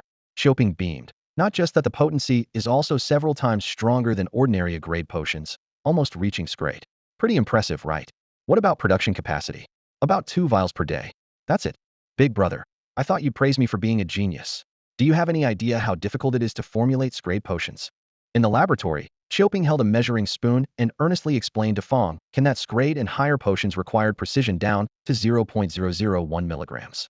Even the slightest error could cause the entire batch to explode and be ruined, which is why AI systems couldn't handle mass production. Everything had to be done by hand, 1 vial at a time. As for the underlying principles, she waved her hand dismissively, as if to say, you wouldn't understand anyway. All he needed to know was this. Contai had offered her a 2 billion annual salary to poach her, and she couldn't even be bothered to consider it. It was precisely because of her skills that the local thugs only dared to provoke her, but never actually laid a hand on her. So you're a master. My apologies, my apologies.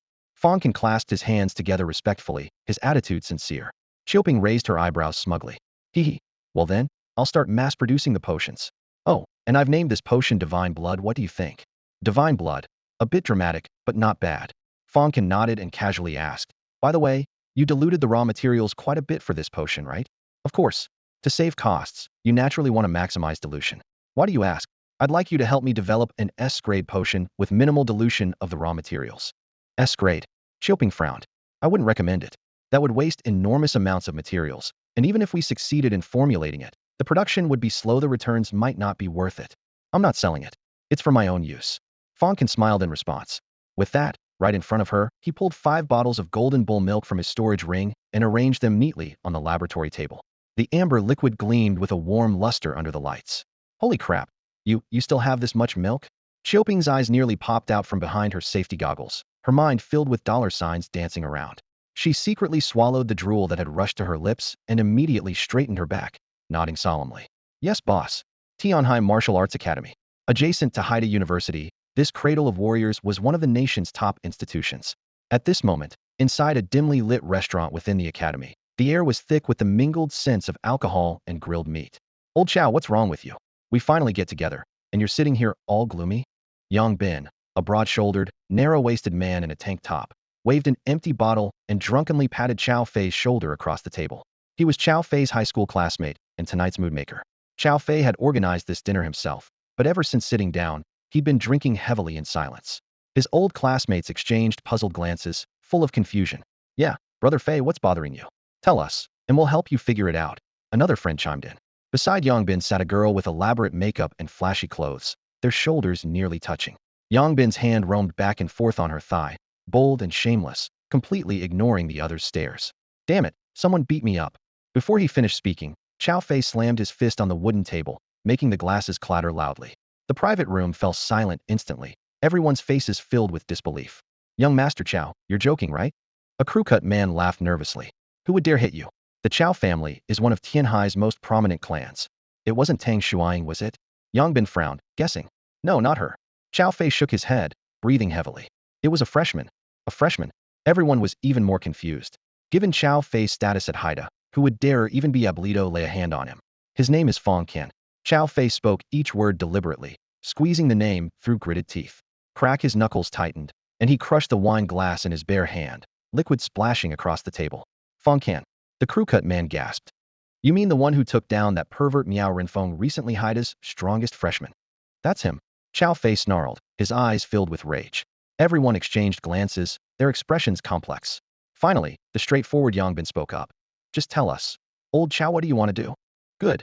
Yangbin, I knew I could count on you. Chow Fei filled his glass and lowered his voice. I've done my research. He has a sister named Fang Ro who often goes shopping at the downtown mall. Here's what we'll do, and then.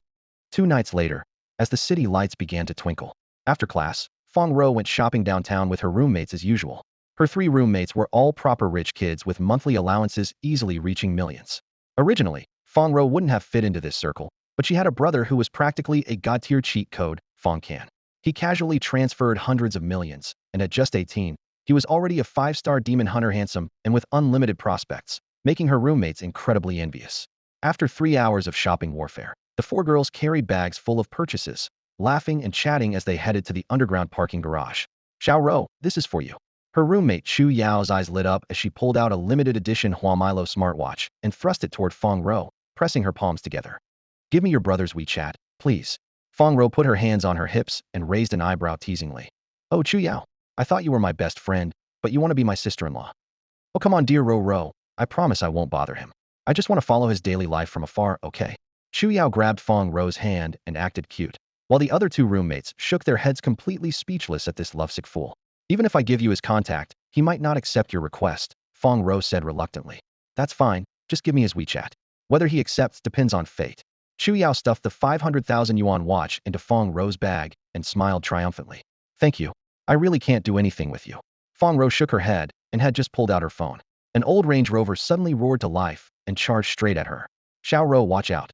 The night wind beneath the dormitory building seemed to tear apart as 3 roommates' screams exploded across the parking lot.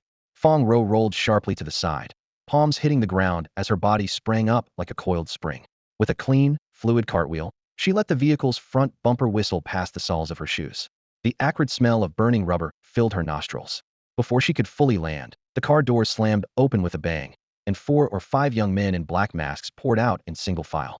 Their steps were chaotic, yet carried the vicious intensity of wolves. Who are you? What do you want?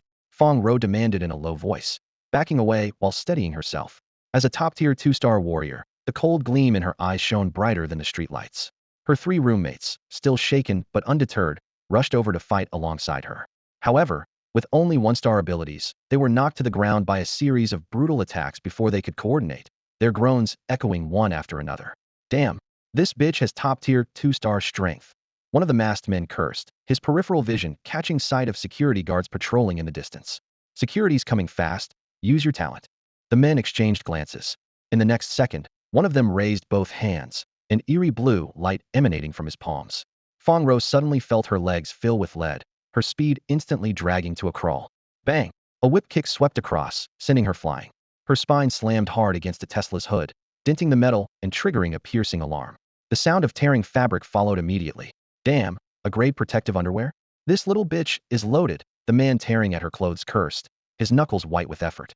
Let me handle this. Another stepped forward, his right hand rapidly transforming as bones shifted with crackling sounds, morphing into gleaming scissors.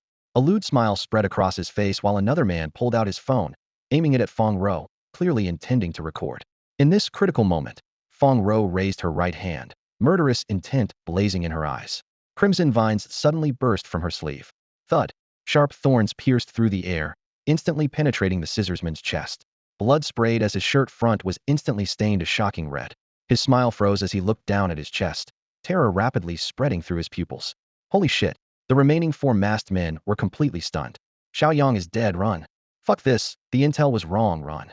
The 4 men fled in absolute terror, scrambling away. Gurgle, gurgle, gurgle. The dragon blood vine took root in the scissorsman's chest cavity, frantically absorbing blood as bubbles of crimson surged along the vine toward Fang Ro's sleeve. Before long, the scissorsman was drained into a withered mummy, hitting the ground with a dull thud, while the dragon blood vine's color grew darker and deeper. Although Jishir Hall was on the brink of bankruptcy, its foundation in the pharmaceutical industry remained solid.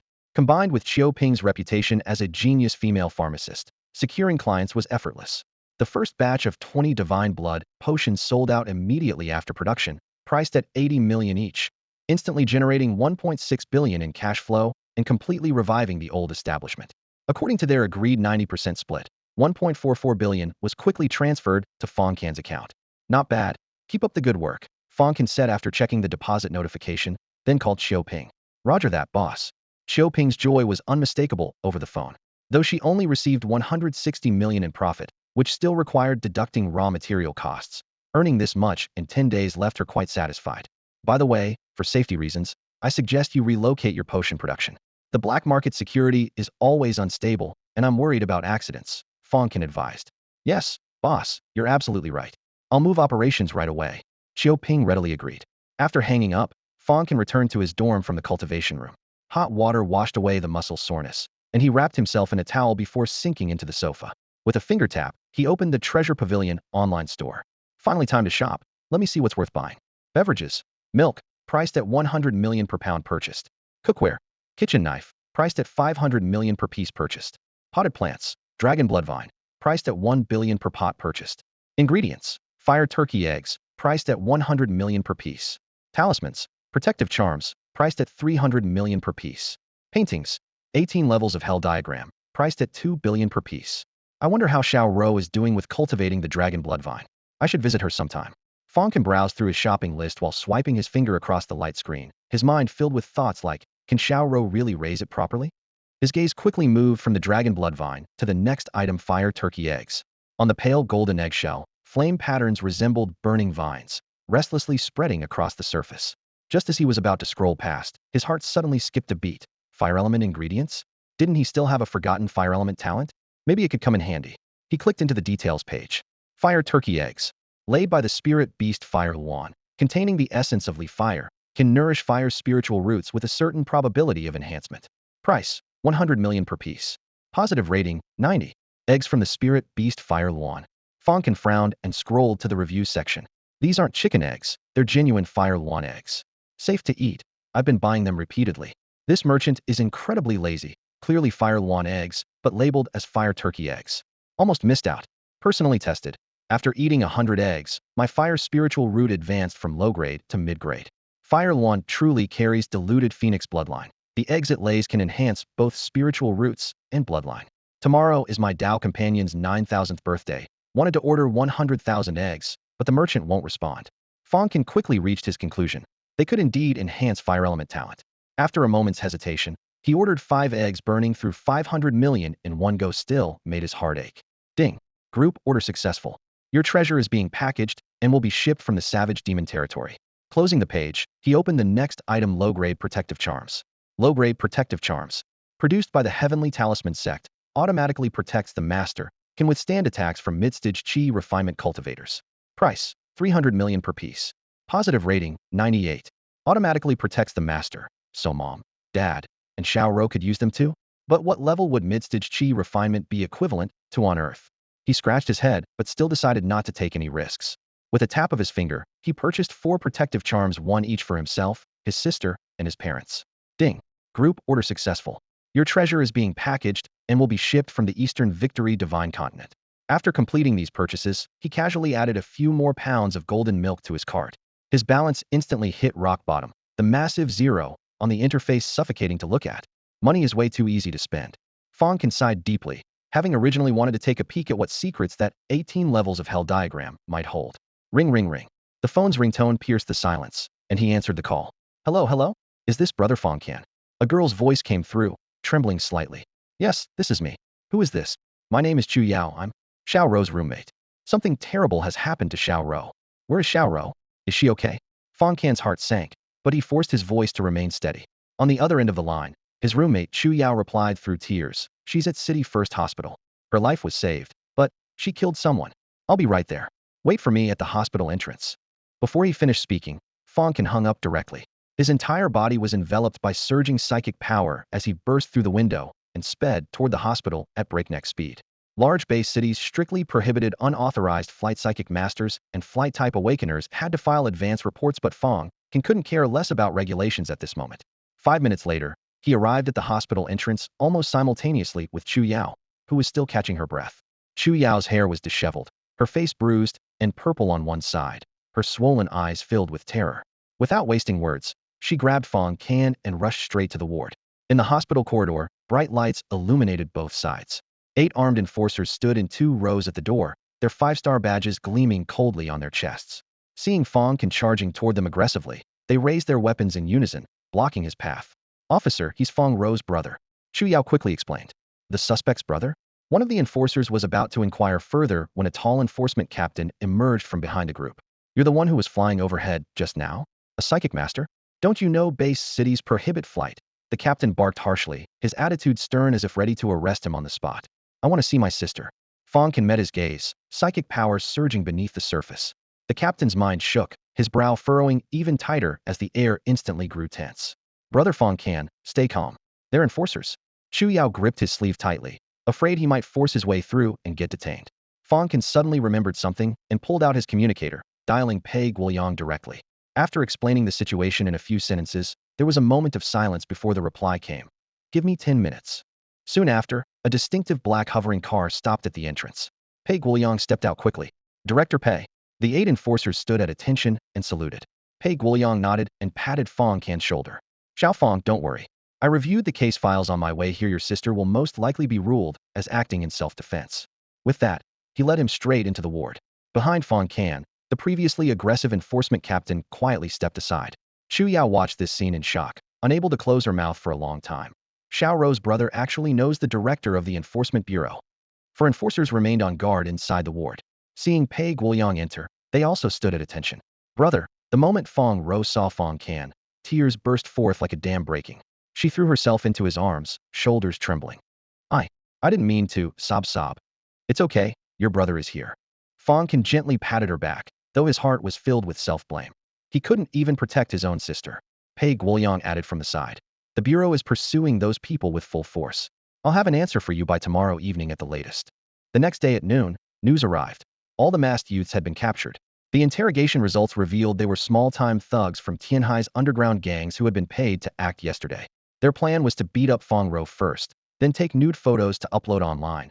but Fang Rou had killed one of them in retaliation. More importantly, they revealed the mastermind behind it all, someone named Yang Bin. Yang Bin? Who was that? Fang Can suppressed his rage.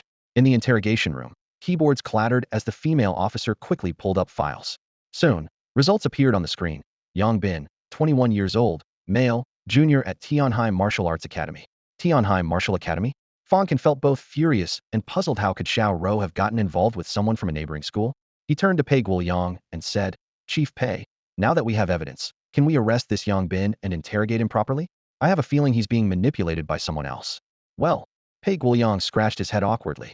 We can't arrest someone based on testimony alone. We need to build a complete chain of evidence before we can go to the school and bring him in. That'll take at least 3 days. 3 days? Fang Can shook his head. I can't wait that long. He turned to leave. Xiao Fang, calm down. Worried he might do something reckless, Pei Guoyang quickly had his men block the way. Don't worry, Chief Pei. I'm not that stupid. Fang Can composed himself. Then what are you planning to do? Challenge the academy. A ruthless glint flashed in his eyes. At 2:30 p.m., Fang Can arrived at Tianhai Martial Arts Academy. After asking around, he learned that Yang Bin was a member of the school's largest club, the Azure Dragon Society, and was currently training at the Azure Dragon Hall. Inside the Azure Dragon Hall, dumbbells weighed over 1,000 pounds, punching bags were the size of water tanks, and the power racks were forged from pure Desa alloy. More than 50 martial arts students were training intensively. Suddenly, a handsome young man in a black athletic shirt walked up to a punching bag. He unleashed a whip kick. Boom! The iron sandbag, capable of withstanding 20 tons of impact, exploded on contact, scattering iron sand everywhere. Holy shit, he burst the bag. Who is this guy? Is he from our school? He looks pretty lean, but how is his explosive power so terrifying? Murmurs rippled through the crowd. The young man kicked again. Boom, boom, boom. In just a few dozen seconds, over 10 punching bags were destroyed in succession. The other students had to move away to practice on different equipment, but the young man gave them no respite. He sat down at a power rack, gripped the handles, and pulled with both arms. Metal shrieked as the grade 5 Desa alloy bar was forcibly bent into an L shape. Snap, snap. 2 steel cables rated for 25 tons snapped in half, and a perfectly good power rack was instantly destroyed. This guy must have 5-star advanced strength, right? Definitely not from our school. I couldn't have missed seeing him before. As the young man prepared to dismantle a second power rack, a bald student stepped forward. Hey, you're not from this school, are you? The young man ignored him completely. Only after destroying another piece of equipment did he stand up. I'm looking for Yang Bin. All 50-plus students turned in unison toward the spectator area, where a muscular young man in a tank top sat. Yang Bin himself. Yang Bin's face went pale as he quickly stood up. I don't know you. It's enough that I know you. Fang Can stretched his arms and walked out of the training area, his expression dark. What do you want? This is a martial arts academy. If you start a fight, they'll call the police and throw you in jail. Yang Bin's voice was fierce, but his courage was lacking. Fang Can suddenly raised his voice, shouting directly in the Azure Dragon Society's exclusive training hall. Is the academy's largest club, the Azure Dragon Society, really just a collection of trash like you? WHOSH martial artists were hot-blooded by nature. How could they tolerate such provocation? Dozens of club members showed their anger and quickly surrounded him. What do you mean by that? You're not leaving here today until you explain yourself? The bald student from earlier pointed at him accusingly. Hey, don't misunderstand him, not targeting Yang Bin specifically. Fang Can quickly waved his hands. I'm saying that everyone here, each and every one of you, is trash. Damn, how arrogant. He actually dared to call all of us in the Azure Dragon Society trash. The curses exploded like signal flares, and over 50 members immediately formed a tight circle, completely surrounding Fang Can. A quick count of the crowd revealed several 4-star demon hunters, a bunch of 3-star ones, and the rest were all built like bears with intimidating Pinxixi. At least that's how it looked to outsiders. Despite being outnumbered, everyone could see that Fang Can wasn't panicking at all. The bald young man rolled up his sleeves, striking what he thought was a fierce pose. What's the deal, buddy? Here to challenge our dojo. In Fang Can's eyes, this was just a paper tiger. A faint smile curved his lips. You got it right. I'm here to challenge your dojo. All right then, let's spar on the platform. The bald youth pointed to the nearby arena. I'll go call our society officers right now. No need for such trouble. Fang Can lifted his chin slightly. You can all come at me together.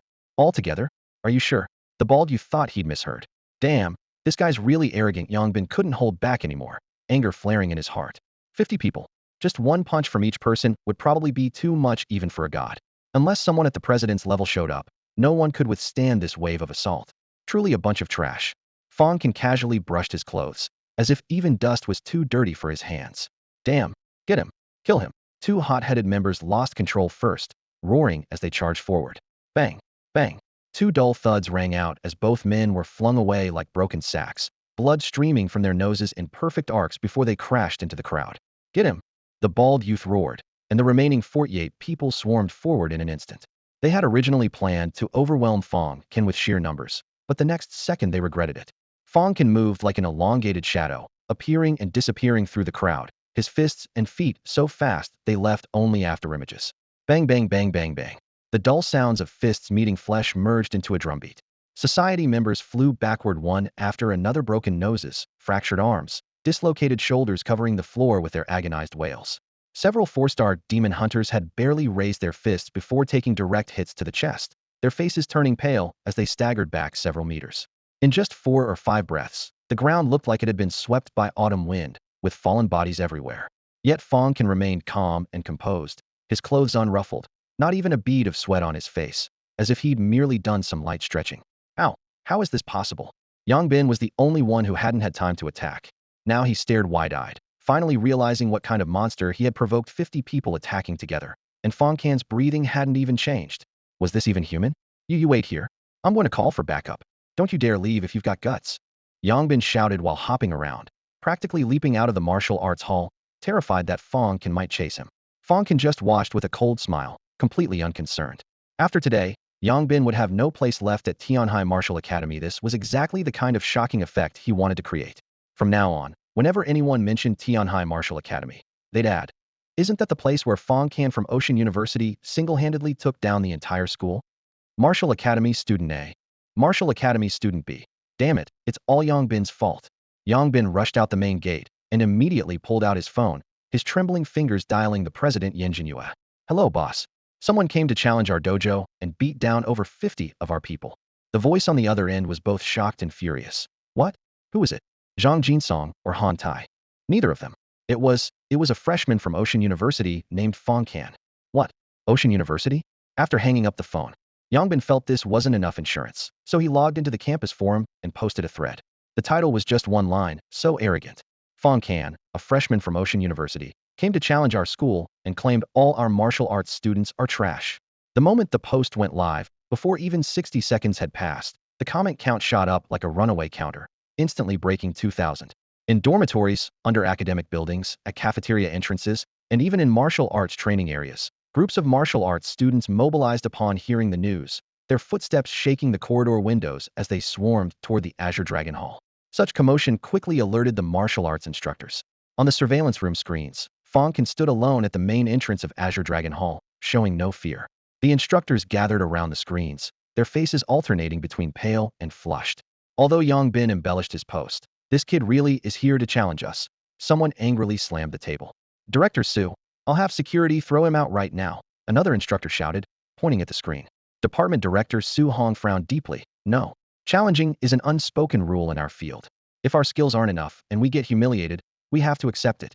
So we just watch him swagger around." Someone gritted their teeth. "He's a 5-star advanced fighter. If it comes to a real fight, our students might not hold up." Su Hong coldly ordered, "Aren't Yen Jinhua, Zhang Jinsong, and Han Tai usually the best fighters? Notify them today they need to unite and face this external threat." Meanwhile, at the other end of Ocean University campus, Kong Rui somehow caught wind of the situation and burst into the dean's office. "Dean, Fang Can is causing trouble again." The dean's eyebrows furrowed slightly, her tone helpless yet firm. "Forget it, Rui. Go there personally and tell them he's my disciple. Let's see who dares to touch him." "Understood." Kong Rui grabbed her coat and rushed out, her heels echoing continuously down the corridor. She feared that if she was even a moment late, her student would face a mob beating. At the Starlight Society venue, Tang Shuang immediately rang the assembly bell upon receiving the news. Over a dozen members hurried over, some still carrying their backpacks. "Everyone, Fang Can is currently challenging Tianhai Martial Arts Academy and might soon face a mob attack." Tang Shuang scanned the group. "We're few in number and weak in power, but we can't just stand by. I'm going to help him. Who's willing to come with me? I'll go. Count me in." Over 20 core members raised their hands in unison. Shuang's heart warmed, and she immediately waved her hand. "Let's move out." At the Lionheart Society venue, Chao Fei held his phone, laughing hysterically. "Ha! That idiot Fang Can actually dares to challenge Tianhai Martial Arts Academy alone. Does he even have a brain? I really want to see him get beaten to a pulp. Ha!" At this moment, at Tianhai Martial Academy, over 1,000 students had gathered in the Azure Dragon Hall, a sea of black figures filling the space with restless anticipation. At the front, Yin Jinyue, Zhang Jinsong, and Han Tai stood shoulder to shoulder, blocking Fang Can's path. You're Fang Can, right? If you don't give us an explanation today, you might walk in standing, but you'll be carried out. The speaker was Yin Jinyue, revered throughout the academy as senior brother, a 6-star demon hunter with strength enhancement talent. Zhang Jinsong and Han Tai flanked him, both top-tier 5-star fighters. Fang Can glanced at the three men, his lips curling with disdain. If you want to fight, then fight. Why waste words? Though he was also 6-star, he had once easily suppressed Tang Shuang, who possessed S-strength talent. These three before him didn't concern him in the slightest. You're asking for death. Yin Jinyue roared, veins bulging as his muscles swelled like molten lava ready to explode. Everyone around could sense the danger. Boss Yan's about to lose it, get back. Yang Bin shouted, and the spectators instinctively retreated. Buzz.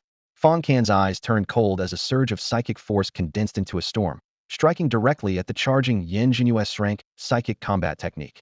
Mind Storm. Caught completely off guard, Yin Jinyue's eyes went black instantly.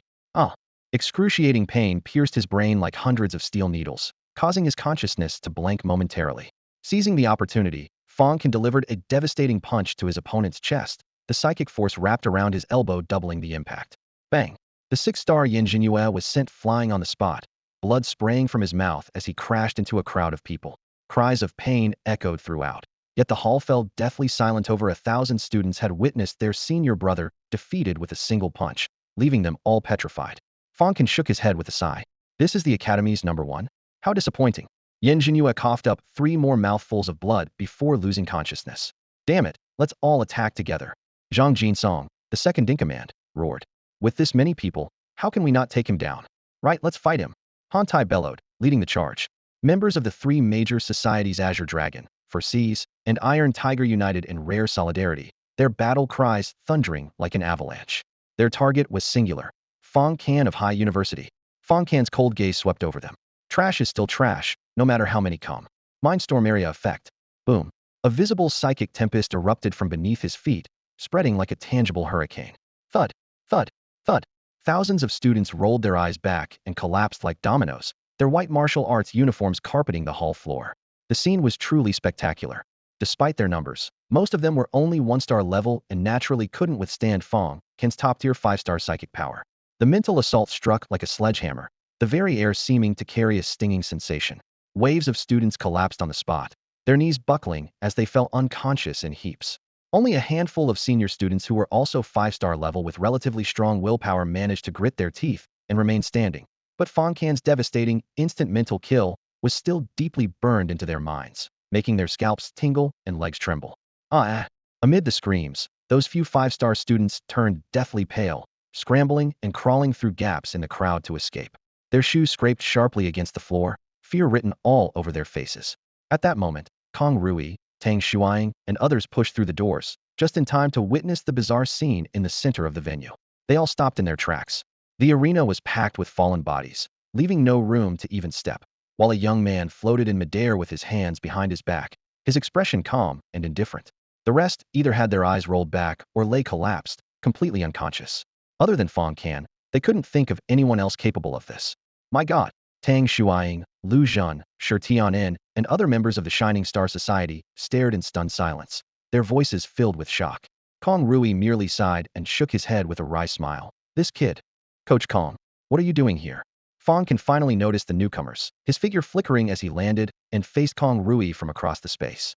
The dean sent me to check on the situation. Kong Rui's gaze swept over the students covering the floor, and he smiled bitterly. I always knew you were a troublemaker, but I never expected you'd cause such a commotion. The dean. Fang Can's eyes lit up, the image of that mysterious high-ranking figure immediately surfacing in his mind, vaguely anticipating a summons. Fang Can. A furious roar exploded from the entrance as several leaders from Tianhai Martial Academy rushed into the hall. Seeing the devastation, their faces instantly flushed red with anger that seemed ready to burst from their throats. You, what have you done? This is outrageous. This isn't over. Fang Can calmly surveyed the crowd, his tone flat. Rest assured, everyone. They're only unconscious and in no mortal danger. As for the reason, please go ask Yang Bin from the Azure Dragon Society. Yang Bin. The leaders were taken aback. Fang Can then recounted the entire story of how Yang Bin had laid hands on his sister Fang Rou, deliberately emphasizing the word kidnapping to highlight the severity of the situation. One of the leaders was livid. Even if everything you're saying is true, you should have gone directly to Yongbin to settle the score. Why did you have to target the entire academy? If word got out that the prestigious national key institution Tianheim Martial Academy had been challenged by a freshman from the neighboring high university in a one versus all scenario, where would they put their face? The thought alone made their scalps crawl. I originally came here just for a friendly spar, but who knew your academy's students would be so pathetically weak? Truly disappointing. Fang Can brushed off his sleeves, his tone filled with weary disdain, then turned and walked away, leaving behind a back that made everyone's teeth itch with hatred. You call this a friendly spar? This was clearly a challenge to our entire academy. One leader trembled with rage. Afterward, some enthusiastic member of the Shining Star Society secretly uploaded photos of the scene to High University's campus forum, complete with an explosive headline. 1 against 1,000? Our school's freshman Fang Can takes on the entire Tianheim Martial Academy. And so, the entire forum, and indeed the entire Tianhai University, erupted in chaos. Inside the Lionheart Society's activity venue, Xiao Fei wondered if he was dreaming when he saw the news. The bold headline on his phone screen, "One man sweeps through 1,000 students at Tianheim Martial Academy," stung his eyes painfully. 1 against 1,000? Even Yin Jinyue, Zhang Jinsong, and Han Tai were defeated? And that kid was also a 5-star psychic? Holy shit. Xiao Fei couldn't help but curse.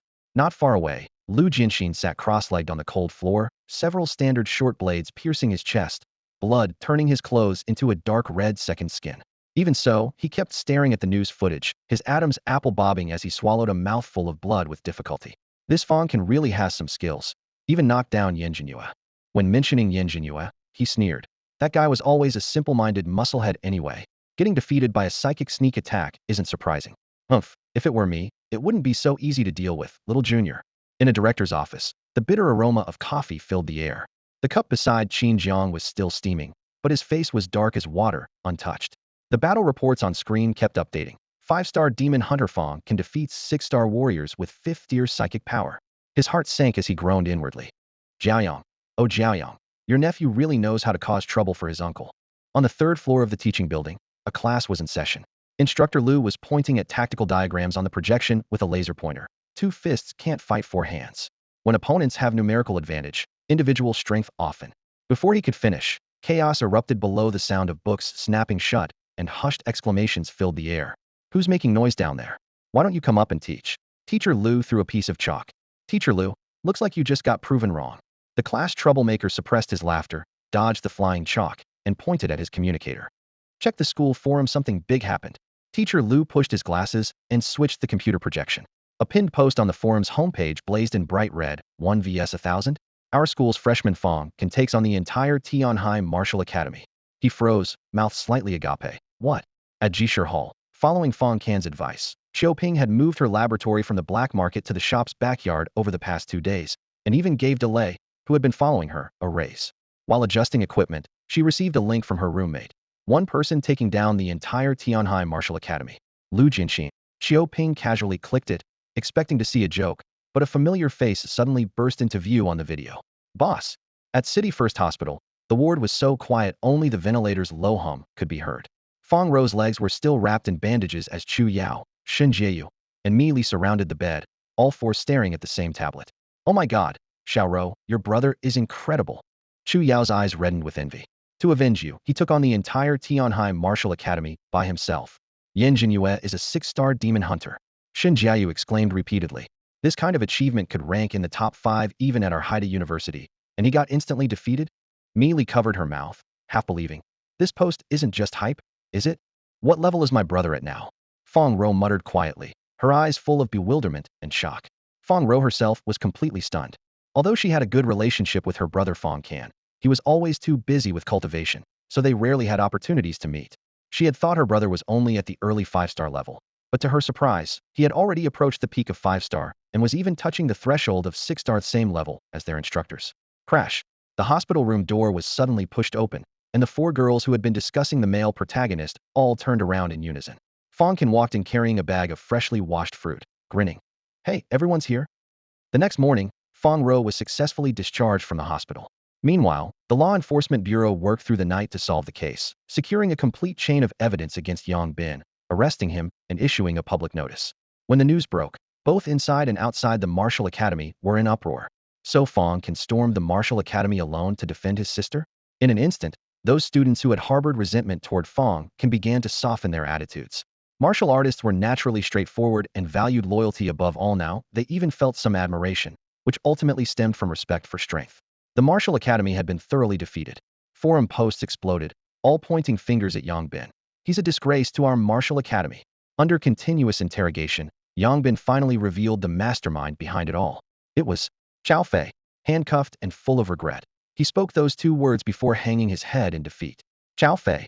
Fang Can's eyes flashed coldly. Just as he suspected. He had long doubted this person, but lacked evidence. Now that Yang Bin had spoken directly, it almost confirmed that Guy's conspiracy, most likely revenge for that slap he received that day. But when law enforcement pressed for evidence, Yang Bin was stumped. I was drunk that day. I foolishly agreed to old Chao's request. I thought it was just bullying a little girl. Never expected things to go wrong and someone to die. No recordings, no chat logs, nothing at all. Cunning as Qiao Fei was, he obviously wouldn't leave any evidence. Martial Academy people really are simple-minded with strong limbs, Fang Can sighed inwardly. Young Fang, testimony alone isn't enough. Law Enforcement Chief Pei Guoyang reminded him from the side. I know, we can't arrest him, Fang Can smiled. This is actually better. If we really locked up that bastard, how would I get my revenge? Pei Guoyang added. The Chao family has considerable influence in Tianhe 3 local power brokers. Don't act impulsively and ruin your future. Don't worry, Chief Pei, Fang Can nodded solemnly. He pulled the chief aside to the stairwell and handed him an orange-yellow vial. This is… Pei Guoyang was momentarily stunned, then recognized it. Divine blood serum. Chief Pei knows about it. Fang Can raised an eyebrow, surprised that its reputation had already spread. It's a newly released grade supplement for physical cultivation. Black market prices are through the roof. Pei Guoyang was tempted but still waved his hand. Too valuable. I can't accept it. It's a thank you gift after the fact, not a bribe. Fang Can forced the vial into his pocket. You've worked hard these past few days. Not hard at all. Not at all, it's my duty. Call me anytime if you need anything else. Pei Guoyang beamed with joy.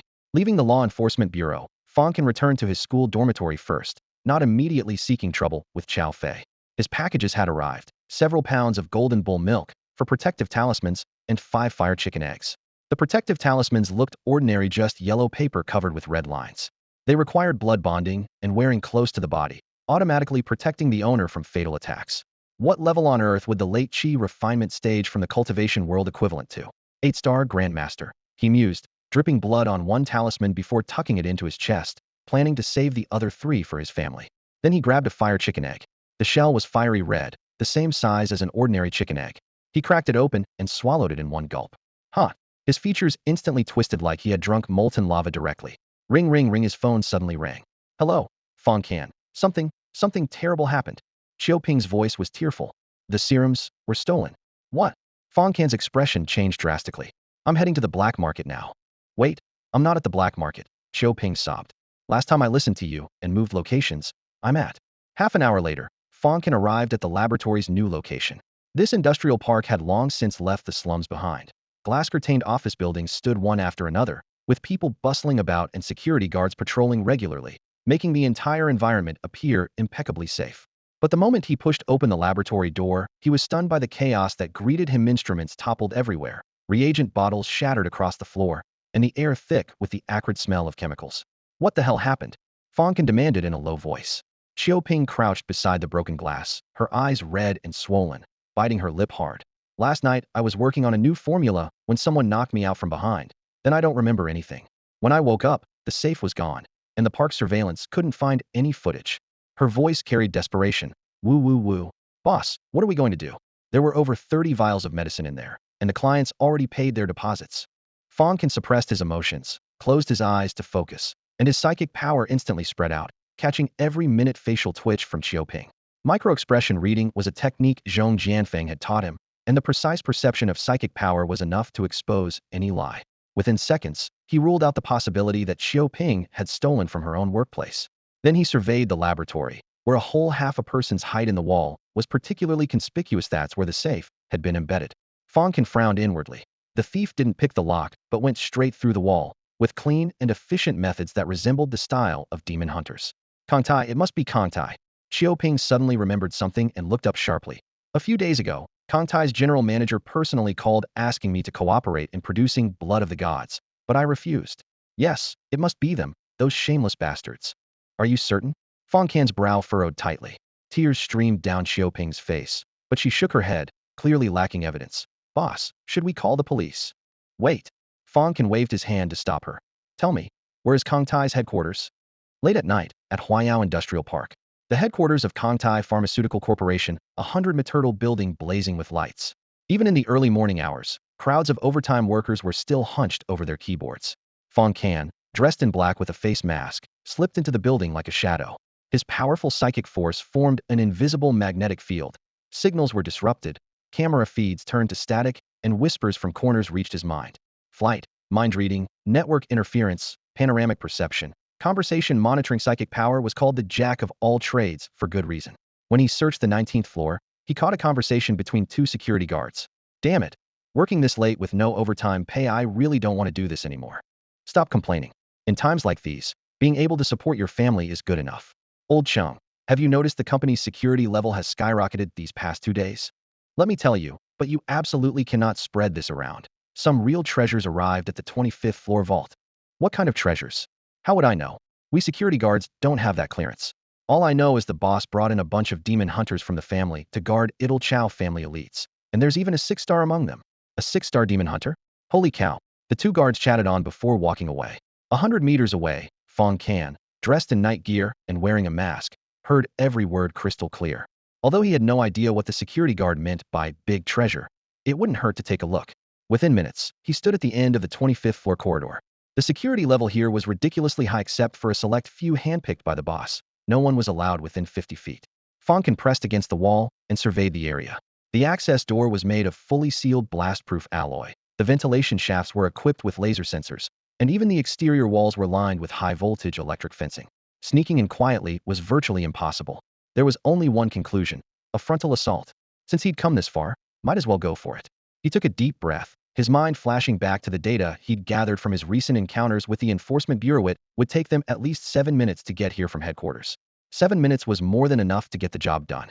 Decision made. Fang Can stepped out from the corner and headed straight for the vault's main entrance. The two armed guards at the door instantly went on high alert, raising their weapons simultaneously. Who are you? Stop right there. Before they could finish speaking, he closed the 30-meter distance in what seemed like a straight line. Fang Can's figure flickered, appearing almost like teleportation. With just a glance, both guards' eyes rolled back as they collapsed unconscious. His psychic power reached out, snatching their access cards from their belts and swiping them remotely. Beep beep. The green light flashed, the door slid open, and he strode inside. He had already released his psychic power in the hallway to jam all the cameras, but the control room still noticed the static on their screens. Within 10 seconds, a fully armed private security team burst into the corridor. Open fire. Rat-a-tat-tat. Over a dozen submachine guns spat flames, the gunfire deafening. Fang Can raised his hand, layering 9 psychic shields as bullets struck the invisible barriers, creating dense ripples in the air. The next moment, his figure shifted, and the 9 shields slammed forward like a battering ram, sending the entire security team flying like they'd been hit by a truck, sprawling across the floor.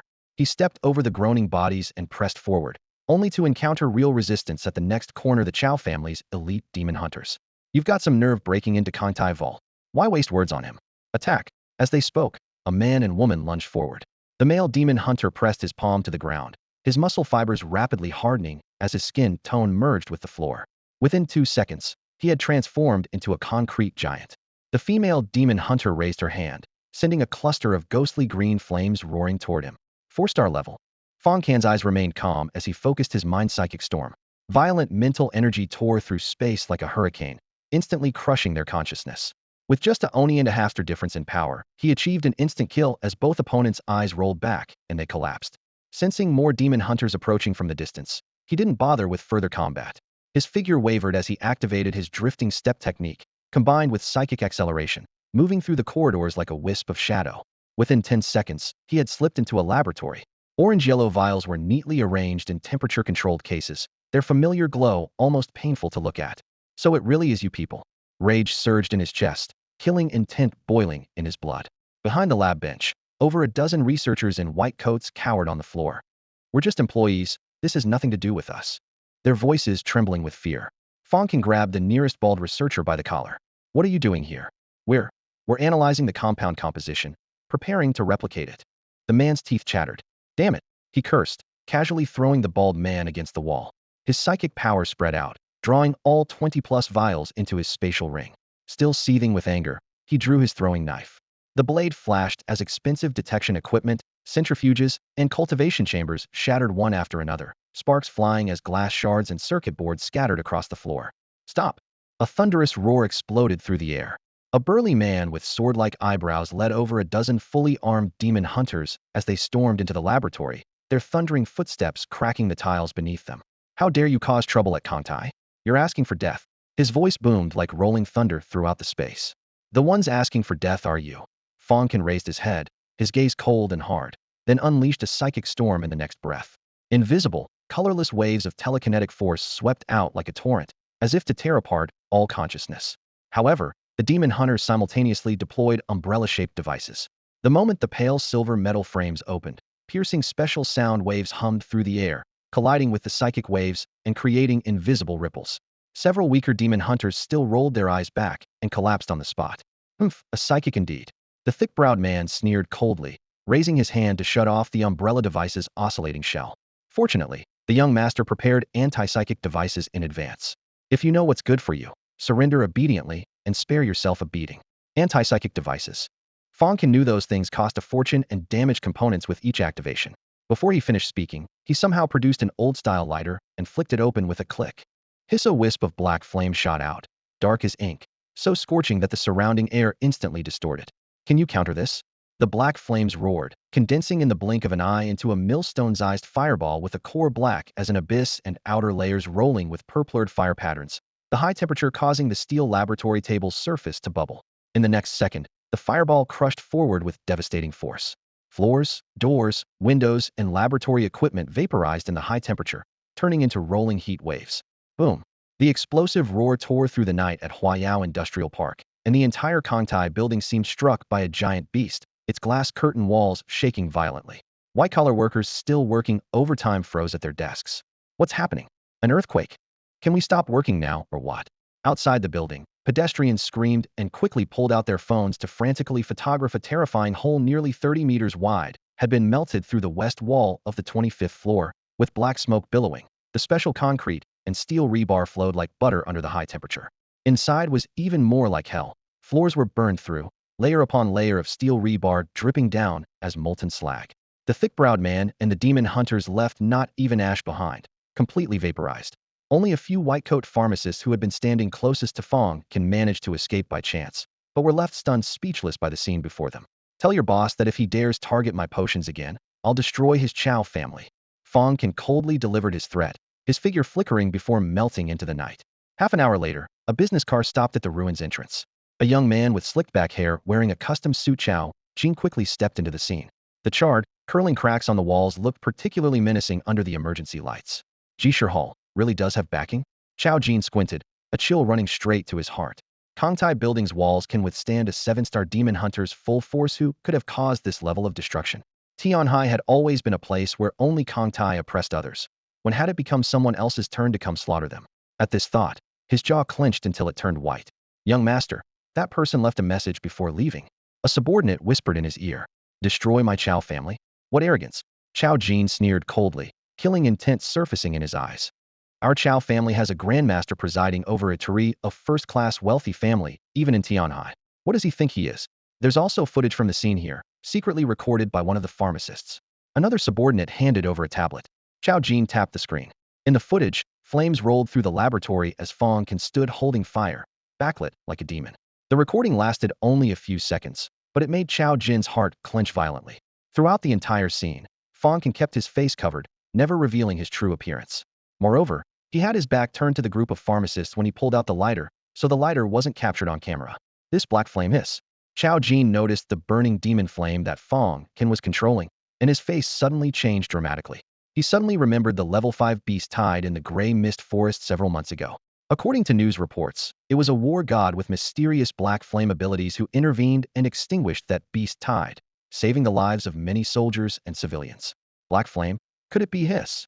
Chow Jin's face changed drastically, and he nearly wet himself in fear. At that moment, his younger brother's voice came from behind him, filled with extreme surprise. Brother, what's going on? Chow Jin struggled to calm himself and turned to look at his younger brother, Chow Fei. After thinking for a long time, he decided not to mention this matter. If their parents found out that he had provoked a war god outside, they would skin him alive. Young master, this is terrible. At that moment, several subordinates came running over in panic. The pharmaceutical storage warehouse has been robbed. My goodness, boss, where did you find these? Xiaoping had originally been brooding over the lost pharmaceuticals, but Fang Can had recovered them in just one night. Although 4 vials were missing, it was still better than losing everything. You don't need to worry about that. By the way, I also have these. Help me estimate their value. After Fang Can took out more than 20 vials of divine blood pharmaceuticals, he also produced a large pile of colorful pharmaceuticals. These were some pharmaceuticals he had casually taken when leaving Contai Company. Since they had used up 4 of his divine blood vials, they had to compensate him. He wasn't one to take losses lying down. Grade B Spirit Wind Pharmaceutical. Grade A Ice Soul Pharmaceutical. Grade A Phantom Pain Pharmaceutical. Aren't these all Kangtai's products? Boss, where exactly did you get these from? Xiaoping looked at her junior schoolmate in shock. After doing some quick mental calculations, she quoted a price of roughly 7 to 800 million. Not bad, no loss. Only then did Fang Can show a satisfied smile, then said, Kangtai probably won't dare to trouble you again in the future. Focus on producing pharmaceuticals and try to get me a private estate next year. Yes, boss. Xiaoping smiled happily. After Fang Can left, Delay held his phone with trembling hands and shakily presented it to Xiaoping. Sister Xiao, you should look at the news. Xiaoping took the phone and saw news about Kangtai Tower being attacked by a terrorist organization, suffering heavy losses. Ah, she covered her lips with her delicate hand, her eyes sparkling with disbelief. My God, these pharmaceuticals were actually forcibly taken from Kangtai. After leaving Jishir Hall, Fang Can requested several days off from Zhong Jianfeng and took his sister Fang Ro back to their hometown. Jiangnan Bay City, Yinlu Mountain Residence Villa. Dad, Mom, Xiao Ro, these are for you. After dinner, Fang Can distributed 3 protective talismans to his family members. What are these? Fang Jiangwo, Wang Meiwan, and Fang Ro held the talismans, completely puzzled. These cost me several hundred million. Fang Can directly told his family about the value of the protective talismans to prevent them from taking them lightly. Then he had them perform the blood recognition ritual and repeatedly emphasized that they must wear them close to their bodies at all times, even while sleeping and bathing. Although the 3 had doubts in their hearts about whether such paper talismans could really ensure safety, they still complied. A few days later, Xiaoping transferred a huge sum of 3.06 billion and informed Fang Can that the pharmaceuticals stolen that night had all been sold out. Kangtai hadn't interfered but had chosen to remain silent. So they're scared now. Fang Can smiled coldly. Let me buy that 18 levels of hell painting. The phoenix eggs are almost finished too. He then took out his phone, entered the treasure pavilion shop, and opened his favorites list. Potted dragon blood vine. Price, 1 billion pot purchased. Ingredient phoenix eggs. Price, 100 million piece purchased. Talisman protective charm. Price, 300 million piece purchased. Painting 18 levels of hell. Price, 2 billion piece. Cultivation method great dream breathing technique. Price, 3 billion scroll. Hidden weapon rust poison nails. Price, 3.5 billion piece. Fang Can first purchased 5 turkey eggs and 5 pounds of golden bull milk. With 2 billion remaining, he prepared to acquire the 18 levels of hell painting. Before placing the order, he clicked into the details page. Under dark, cold lighting effects, a massive painting filled the screen. Oil cauldrons, steamers, stone mills, knife mountains, seas of fire. The torture instruments from the 18 levels of hell seemed to emanate a metallic chill. Demons and yiksha bared their fangs and claws, as if ready to burst from the painting at any moment, making one's scalp tingle. Huh? This isn't a psychic power artifact. He scrolled through the reviews. It turned out this painting wasn't a psychic cultivation treasure like the Nuwa diagram, but rather a visualization technique focusing intently on it. One could condense the ghost kings of the 18 levels of hell to serve oneself. Simply put, it was a talent diagram capable of summoning combat power. Fang Can's heart trembled as he immediately placed the order. Ding! Group order successful. Your treasure is being packaged and will soon be shipped from the underworld. Even the underworld can ship packages? Wonder if there's express delivery from the heavenly court. Fang Can laughed self-mockingly. Just as he finished spending all 3 billion, Xiaoping's call came through. Hello, boss. Where are you? What's wrong? The general manager of Kangtai has come to visit. Would you like to come over? Hearing the words Kangtai general manager, Fang Can snorted coldly. Fine, I'm coming over now. After hanging up, he booked the fastest flight and landed back in Tianhai several hours later. Inside Jishir Hall, Xiao Fei's bottom had gone numb from sitting, his heart growing restless. Brother, how much longer do we have to wait? Why don't we just go back? Weren't you the one clamoring to come along? Xiao Jin glared at his younger brother. If you can't wait, then leave. I must figure out whether that person is the war god. Xiao Fei pouted and stood up, about to leave. Bang! A dull impact suddenly came from the doorway, and he was sent flying backward, crashing into and shattering the counter before lying on the ground, writhing in pain. Second young master. The black-clad bodyguards cried out, rushing over to help him up. Outside the door, a black-clad young man slowly stepped inside, his eyes cold and sharp, with barely concealed killing intent. Though young, his presence made the very air feel heavy. Brother, he's the guy who slapped me at school. Xiao Fei clutched his ribs, grimacing as he shouted, beat him to death. Only after hearing his shout did Fang Can realize. So Xiao Fei came from the Qiao family behind Kang Tai. Petty and vindictive, truly a perfect match for Kang Tai's style. Suddenly, he noticed store clerk De Lei giving Qiao Jin an extremely subtle look. His psychic master's keen perception made him understand instantly. No wonder the laboratory was found even after moving locations. There was a mole. Stop. Qiao Jin raised his hand to halt the bodyguards, his expression complex. Then he pointed to two men. You take second young master to the car to rest. Yes. Two bodyguards helped Xiao Fei walk outside. As they passed Fang Can, Xiao Fei turned back to stare at him fiercely, the killing intent in his eyes almost taking physical form, reaching an extreme intensity. After he left, Xiao Jinkai approached Fang Can with a smile and asked, young man, that night, was it you? So what if it was me? Fang Can remained calm, knowing he was referring to the night raid, and simply admitted it. In all these years, very few people have managed to make the Qiao family suffer losses. Xiao Jinsai's smile turned cold, then he lowered his voice. According to my investigation, that person's strength is above Grandmaster level. Young man, you don't seem to have reached that level yet, do you? Tell me, who's backing you? Above Grandmaster level. The onlookers collectively gasped, their eyes scrutinizing Fang Can. Xiaoping also had a sudden realization. No wonder Fang Can could obtain so much Lord-level magical beast. Milka had a powerful figure behind him. Fang Can chuckled inwardly. These people had clearly misunderstood. But since the misunderstanding worked in his favor, he was happy to go along with it. My teacher's name is not something you're worthy of knowing, he said indifferently. So you do have backing. Xiao Jinkai narrowed his eyes, recalling the terrifying figure from that night, who had single-handedly infiltrated the Kangtai building and punched through the 3-meter-thick walls of the 25th floor vault. Most likely the teacher this young man was referring to. Could you introduce me? His tone softened. The Qiao family would like to discuss a deal with your teacher. The divine blood? Fang Can sneered. I advise you to give up on that idea. My teacher won't cooperate with you. Why not? Xiao Jinkai was puzzled. Xiaoping is my girlfriend. Fang Can's gaze was sharp. Have you forgotten how you've been bullying her? You want my teacher to cooperate with scum like your company? Dream on. The word girlfriend left Xiaoping stunned. When did she become his girlfriend? Standing not far away, De Lei's eyes flashed with anger, but he dared not show it, suppressing it deep in his heart. I see. Xiao Jinkai finally understood, repeatedly bowing. A misunderstanding, young man. It's all a misunderstanding. You can leave now. Fang Can couldn't be bothered to deal with them anymore, waving them away, then put his arm around Xiaoping and headed upstairs. Xiao Jinsai's face turned ashen, grinding his teeth. Damn it. That little bitch actually found such a powerful boyfriend. What dumb luck. After cursing, he whispered instructions to De Lei. Keep watching. Report any developments immediately. Yes. De Lei nodded as everyone dispersed. In a quiet spot on the second floor, Fang Can used his psychic power to scan below and told Xiaoping with certainty, the mole is De Lei. Xiaoping was shocked. De Lei had worked at the Jishur Hall for 5 whole years, and had helped her considerably. Was actually a Qiao family plant? Thinking carefully, many suspicious details began to connect, and even her family's car accident might be related to De Lei. At this thought, her hands trembled with anger as she pulled out her phone. I'm calling the police. Wait. Fang Can stopped her. If you report him, he'll only be locked up for a few years at most, and it'll be harder to gather evidence. Better to keep him around and feed false information to the Qiao family regularly. By the way, I have a plan. What plan? Xiaoping's eyes were red-rimmed. In a moment, just reject me. Reject you? Xiaoping was completely confused. The next second, Fang Can suddenly adopted a pitiful tone, deliberately raising his voice. Xiaoping, I'm sorry. I didn't mean to offend you. I just wanted to protect you and stop the Qiao family from bothering you. Forget about him and be with me, okay? Though she didn't understand why, Xiaoping still cooperated. I'm sorry, Fang Can, I really can't be with you. Why not? Fang Can deliberately raised his voice to ensure those downstairs could hear. At the stairway, De Lei looked up alertly. Why are they arguing?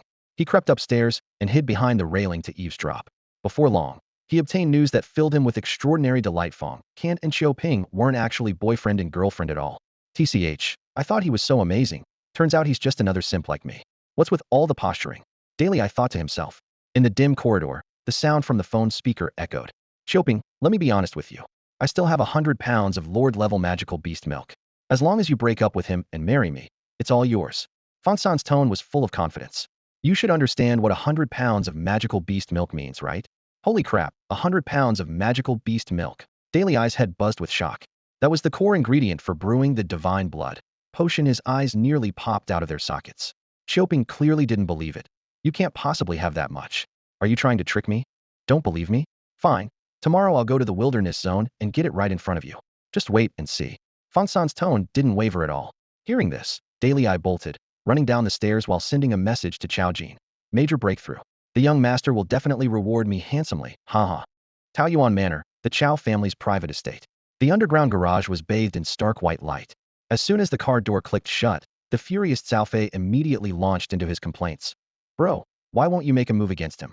I've looked into it. It's just some kid from the Jiangnan slums. His parents are ordinary workers. He has a sister, and at most he's got a bit of talent.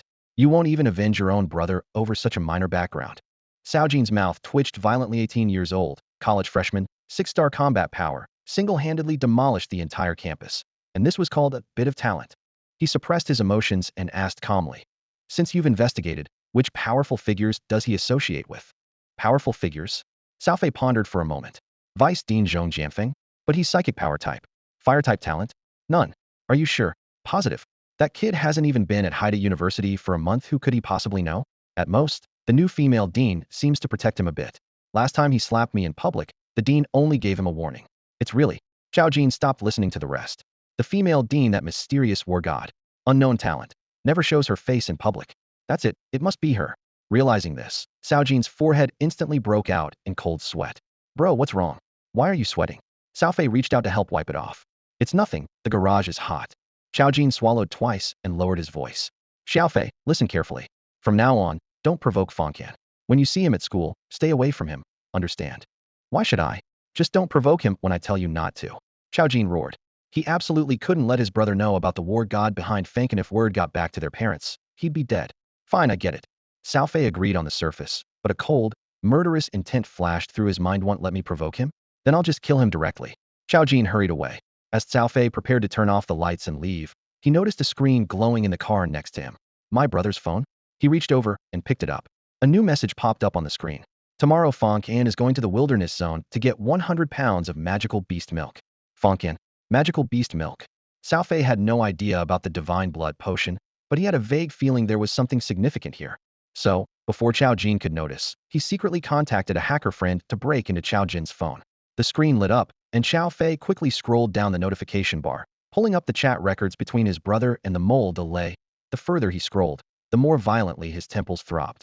Scrayed potion raw materials, a full 100 pounds.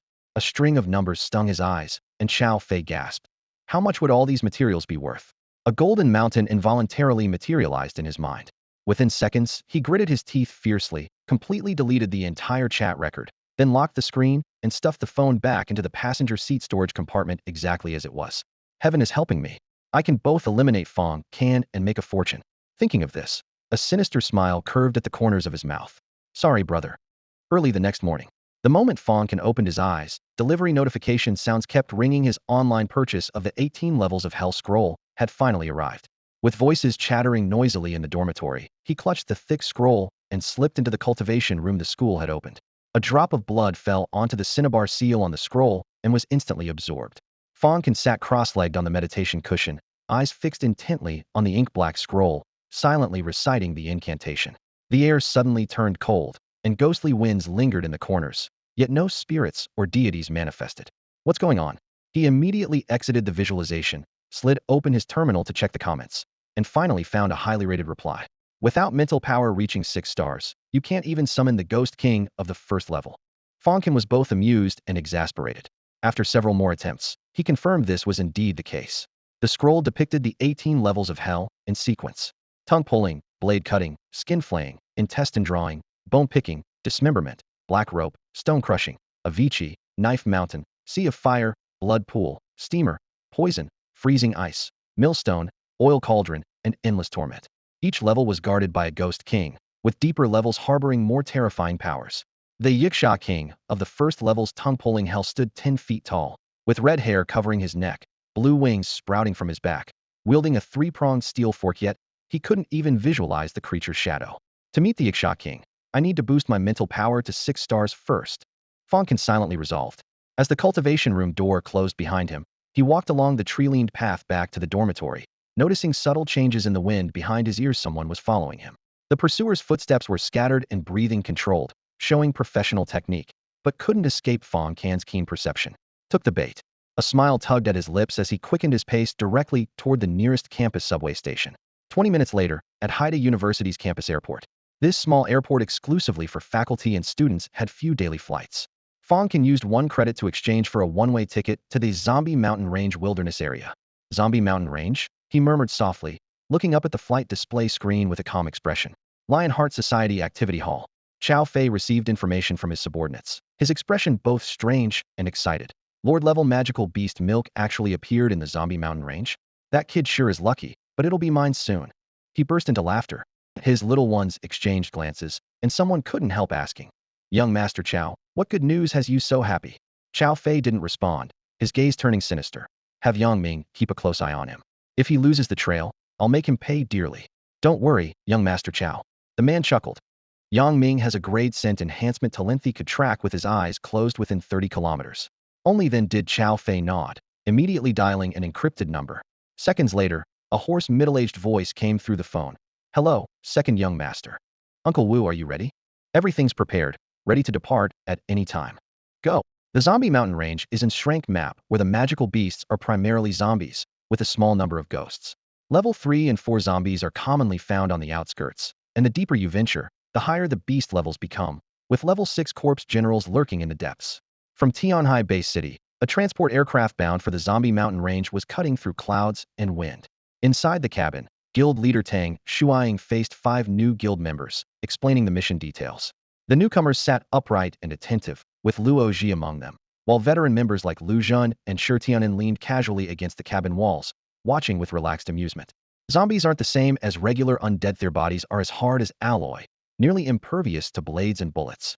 Ghosts are even more troublesome, immune to physical attacks, capable of possession, and able to phase through obstacles to appear anywhere.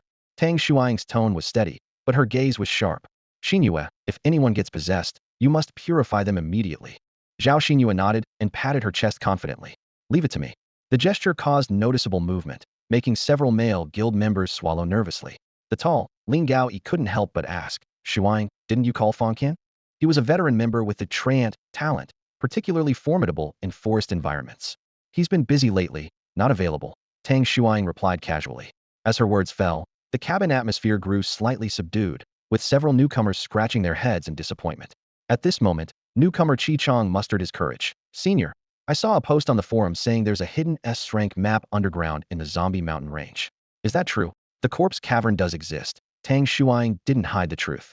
"Danger level S-rank, with many blind spots underground." Luo Ji's heart tightened. An S-rank map meant level 7 magical beasts, beyond their combined capabilities. Chi Chong swallowed hard. "I heard the monsters there are generally 1 level higher, and there's a level 7 zombie elder. A 7-star demon hunter went in before and never came out. The monsters in the Corpse Cavern fear light. As long as we don't go looking for trouble, they won't actively crawl out," Tang Shuang reassured everyone. During their conversation, the aircraft reached its coordinates. The rear cargo door opened, and fierce winds rushed in. Everyone strapped on their parachutes, while Luo Ji spread his pristine angel wings and leaped out gracefully, his elegant figure drawing envious gazes. Moments later, everyone landed in the eerily sinister mountain range. Dense forests blocked out the sky. The temperature was bone-chillingly cold, and the nauseating stench of rotting leaves mixed with flesh hit them immediately. Several newcomers turned pale, their throats working as they fought the urge to vomit. Tang Shuang gestured to Zhao Xinyue. Xinyue waved her right hand, and cyan blue purifying light flowed like water over everyone, instantly coating each person. The nausea and oppression vanished immediately, as if even the air had been cleansed. "Amazing, even the air feels fresh now," the newcomers exclaimed in wonder. "Senior Xinyue is incredible." The newcomers were all amazed. The air in the zombie mountains was tainted with corpse poison invisible to the naked eye, so it was fortunate they had brought Zhao Xinyue along. Lu Zhen chuckled and gestured for everyone to stay calm. Zhao Xinyue raised her hand and cast a spell, enveloping each team member in a faint protective barrier that would purify the poison for several hours, though it continuously drained her energy. Roar! Mist swirled as a level 2 zombie stumbled out, its grayish-white skin covered in cracks like rough tree bark. Just as Lu Zhen was about to act, Tang Shuang raised her hand to stop him. "It's just a level 2 zombie. Let the newcomers practice." Bang! On the other side of the mountains, a massive level 4 zombie was lifted into the air by invisible telekinetic force, then torn to shreds with black blood splattering everywhere. Fang Can didn't even bother to look up magical beasts below level 5 were nothing more than a thought to him. Strange, why haven't they caught up? They couldn't have gotten lost, could they? I've already slowed down, he muttered to himself. His purpose here wasn't to kill zombies, but to verify whether the Chow family was secretly following him. If they showed themselves, he was prepared to leave none alive. Whoosh! A sudden ghostly wind arose as a fierce-looking, semi-transparent specter lunged at him. Fang Can glanced at it, his psychic power forming invisible blades that instantly shredded the ghost. As the specter dissipated, a cold stream of energy flowed into his spatial ring. Huh? The hell diagram is absorbing the ghost's spiritual energy. Fang Can was surprised, then delighted to sense his psychic power slightly strengthening. Though the increase was minimal, it gave him a glimpse of breaking through to 6-star level.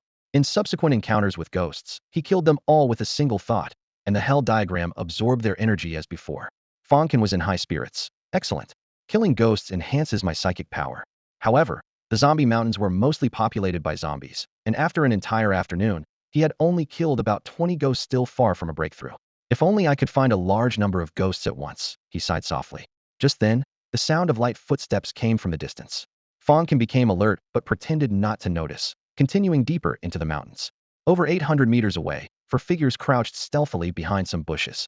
The leader was none other than Chow Fei, the second young master of the Chow family. He had specifically brought 2 family experts. 1. Wu Qian, with sonic speed talent, high-level 6-star. 2. Zhu Hongjun, with explosive talent, mid-level 6-star. Along with Yang Ming, a classmate responsible for tracking, the 4 had spent over 3 hours locating Fang Can's position.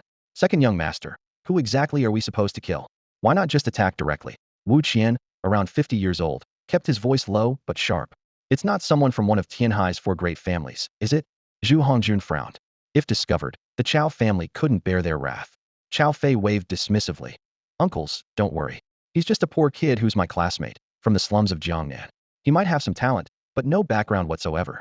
He pointed to Yang Ming. Ask him if you don't believe me. Yang Ming nodded repeatedly in confirmation. Wu Qian and Zhu Hongjun exchanged glances, feeling somewhat reassured. After another 2 hours, Chow Fei walked along cursing why Fang Can still hadn't found any magical beast milk. Just then, intense sounds of combat suddenly erupted from ahead. What's happening? Chow Fei's heart pounded as he swore to himself. That kid absolutely cannot die in this vast zombie mountain range, with no one else to run errands for him. Where would he find another? Let's go. Follow and see what's happening. Before his words had even finished, he was already charging forward, with everyone silently following close behind. Rounding a patch of shrubs, they immediately saw Fang Can's opponent, a zombie with a pitch-black body covered in ghastly white fur. It moved slowly, but its flesh was harder than steel. Fang Can's throwing knife struck its shell and only produced showers of sparks. The zombie possessed tremendous strength, and each exchange of blows sent Fang Can flying back several meters. A corpse general. Chow Fei frowned deeply. A 6th-level zombie-type magical beast with terrifying strength and nearly impenetrable defense. There were only a few in the entire zombie mountain range, and Fang Can had actually encountered one? Even worse, this kid was stubborn. Can't he just run when he couldn't win? Why did he insist on fighting Hedon? Chow Fei wanted nothing more than to shout across the distance and wake Fang Can up. Go find those 100 pounds of Lord-level magical beast milk. I refuse to believe I can't break through your defense. In the distance, Fang Can roared as he flipped back to his feet, blood trickling down his chin, and charged at the corpse general once more. Roar! The corpse general, with its disheveled hair and rotting face, loomed like a grotesque iron tower. Bang! A thunderous crash echoed through the air as the corpse general staggered back 7 steps, while Fang Can shot backward like a cannonball, smashing through 3 or 4 giant trees before crashing into broken branches and weeds, leaving only faint breathing sounds. To force a corpse general with mid-6-star strength back 7 steps, this kid is quite something. Wu Qian nodded silently, then sneered coldly. No wonder the young master finds him disagreeable and wants him eliminated, knowing he can't win, but still insisting on fighting. Utterly foolish. However, Zhu Hongjun shook his head. No, we can't let him die. We still haven't gotten those 100 pounds of magical beast milk. Seeing the corpse general crushing the earth beneath its feet as it approached Fang Can step by step, Chow Fei anxiously shouted, Uncle Wu, Uncle Zhu, it's up to you. Kill that corpse general. Wu Qian and Zhu Hongjun exchanged glances and nodded, then burst into action. Zhu Hongjun struck first, pulling a handful of coins from his pocket. Crimson energy surged from his palm, flowing entirely into the metal. The coins scattered toward the corpse general with clattering sounds. Boom! Flames shot skyward as the corpse general was blasted backward repeatedly, its white fur singed and flesh torn, with a large crater blasted into the ground beneath its feet. Zhu Hongjuan's explosive talent could transform any object into a bomb, and his favorite weapons were the conveniently portable coins. Whoosh! A dark shadow swept into the battle circle. Wu Qian drew his blade and entered the fray. His figure moving too fast to track his sonic speed talent allowed him to burst forth at a terrifying 400 meters per second, far exceeding the 280 meters per second limit of warriors at the same level, even breaking the sound barrier. Flash! Flash! Flash! In an instant, countless wounds opened across the corpse general's body, black blood spraying everywhere, yet not even touching a corner of Wu Qian's clothing. The corpse general roared furiously, sweeping with iron arms and sharp claws, but Wu Qian had already retreated to a safe distance. Speed-type warriors never engaged in direct confrontation with monsters. Boom. After Wu Qian dodged away, Zhu Hongjuan's new wave of explosive attacks followed up. The two had been partners for many years, their coordination flowing like water, leaving the corpse general with no chance to fight back. So powerful. Yang Ming, one of the subordinates watching from the sidelines, was stunned. The white-furred corpse general, once terrifyingly mighty, was now being pummeled like a punching bag by Zhu and Wu. Meanwhile, Qiao Fei summoned a red-dressed female ghost and walked toward Fang Can. His eyes gleamed with mockery as he laughed. Didn't expect this, did you, Junior Fang? It's Qiao Fei. Fang Can clutched his chest and collapsed to the ground as if bleeding out, his eyes suddenly widening in shock. You? How are you here? What do you think? Qiao Fei looked down at him, noticing the alarming pool of blood, and his lips curled into a smile. Be honest and hand over those 100 pounds of Lord-level magical beast milk, and I might spare your life. Don't forget, this is the wilderness, not the school. The dean can't protect you here. Fang Can lowered his gaze, seemingly surveying the sparse bushes and fallen branches around them, then suddenly asked, Your brother didn't come? Cut the crap. Are you going to talk or not? Before Qiao Fei could finish speaking, he was about to deliver another kick. Meanwhile, the battle on the other side was just wrapping up. The white-haired corpse general had been torn apart under the bombardment from Zhu and Wu, its putrid blood pooling everywhere. But the continuous explosions had also drained most of their stamina. This was exactly part of Fang Can's plan. Uncle Wu, Uncle Zhu, thank you for your hard work. Qiao Fei turned around and waved to Wu Qian and Zhu Hongjun as they approached. Second young master, watch out. Wu Qian suddenly roared. Watch out for Hua. Just as Qiao Fei turned his head back, a fist suddenly loomed large. Bang! The muffled sound of a shattered nasal bone accompanied an explosion of blood mist. Qiao Fei flew backward like a cannonball, crashing through 3 or 4 trees before stopping, his agonized screams piercing through the forest. Second young master, Wu Qian and Zhu Hongjuan's faces turned deathly pale. That kid's injuries were all an act. Seeking death. Zhu Hongjun reacted fastest, sending several charged coins shooting like streaks of light. Fang Can raised his hand to form 9 layers of shields, but they were torn to pieces by the blazing fire column that followed. As the scorching wave rushed toward him, he was forced to retreat quickly. At the same time, Wu Qian closed in with his blade. As a 6-star advanced fighter, his speed crushed that of flying knives. Fang Can's spiritual weapon couldn't keep up at all. Mental storm. 2/3 of his psychic power poured out instantly. The surging invisible waves causing Wu Qian's steps to falter slightly was controlled. 3 options flashed through Fang Can's mind in 0.1 seconds. 1. Demon Burning Flame. 2. Cleaver. 3. Purple Heaven Divine Thunder. He drew out the battery. Crack. Purple-blue lightning crawled up his arm and covered his fist. Die. The thunder fist struck out with purple lightning shrieking. Before the electric arc could touch his body, Wu Qian suddenly awakened and retreated at maximum speed. If it had been the demon burning flame or the cleaver, he definitely could have dodged, but Fang Can chose the purple heaven divine thunder. Lightning is faster than sound. Boom. A streak of purple thunder shot from his fist, piercing through Wu Qian's chest. The high temperature of the lightning strike exploded between muscle fibers. His eyes filled with bewilderment, and the next second he turned into black charcoal and collapsed, with rolling black smoke emerging from the wound. Old Wu. Zhu Hongjun almost doubted he was dreaming. Old Wu, who possessed sonic speed talent, was instantly killed by a mere kid? Quick, it's just ahead. Several kilometers away, Tang Shuiying led club members Lu Zhen, Shi Tianan, Luo Ji, and others racing through the dense forest. The continuous explosion sounds guided them like drumbeats. Along the way, they encountered Yang Ming fleeing in panic. But this support-type student had terrible luck. After running only a few dozen meters, he was grabbed by the throat by a level 4 zombie. Lu Zhen emerged from the shadows and smashed the zombie's head with one punch, but it was still too late. Yang Ming's throat was completely torn, his breathing faint. Isn't this Yang Ming from the support department? What's he doing here? Lu Zhen recognized the face. After examining him, Zhao Xinyue shook her head. He can't be saved. Let's check ahead. Tang Shuiying felt an indescribable unease rising in her heart and led the team forward. Ahead, explosions continued endlessly, with firelight illuminating the night sky. When everyone quietly approached and could make out the outline of that battlefield, they couldn't help but widen their eyes. Fang Can, Xiao Fei. The members of the Yaoxing Society lurking in the shadows widened their eyes in disbelief. Purple-blue lightning crackled around Fang Can, his left hand gripping Xiao Fei's neck like a vice, lifting him off the ground. The earth beneath them was scorched and cracked, pockmarked with craters, and the flowers, trees, and rocks within a radius of hundreds of meters had been torn apart and charred, leaving no trace of the original landscape. On the other side, Zhu Hongjun sat slumped on the shattered ground, his chest, arms, and thighs slashed open with multiple wounds, blood dripping down his clothes and staining his upper body a deep red. With a howl, the red-clad female ghost lunged at Fang Can, her sharp teeth bared. With a crackle, Fang Can brought his two fingers together and swiftly sliced through the air, sending a bolt of purple lightning that struck the ghost. Her piercing scream lasted less than a second before her ghostly form twisted and evaporated in the electric light, her soul obliterated. The contract summoned the spirit to death, and the backlash immediately hit Xiao Fei.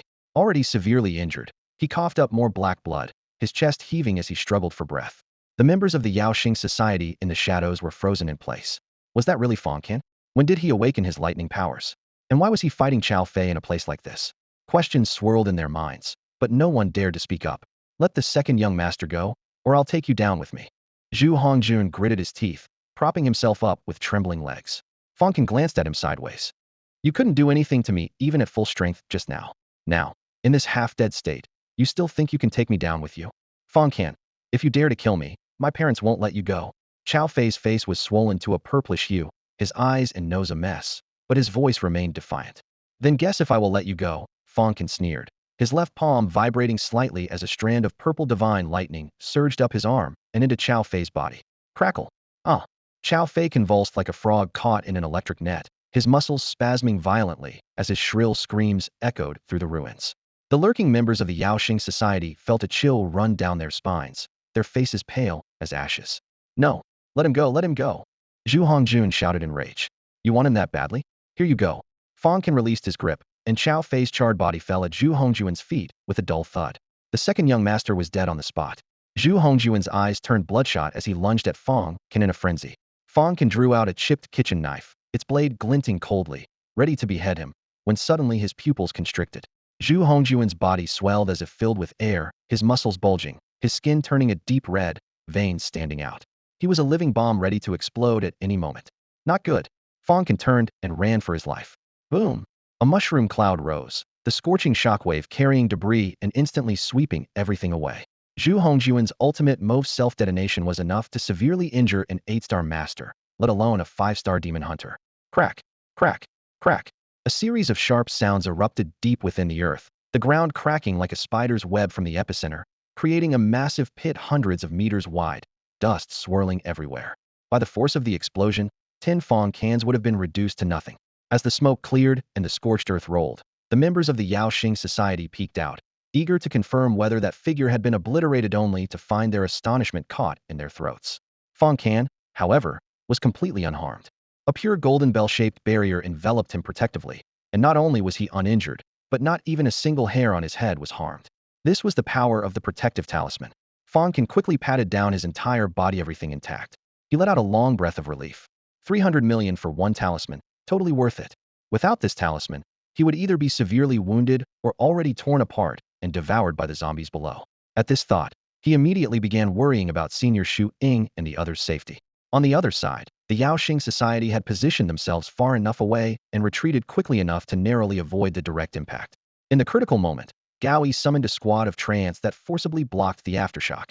Only a few newcomers in the group had fainted, and while the rest sustained injuries, no one died. In other words, Zhu Hongjun's ultimate attack had essentially been wasted.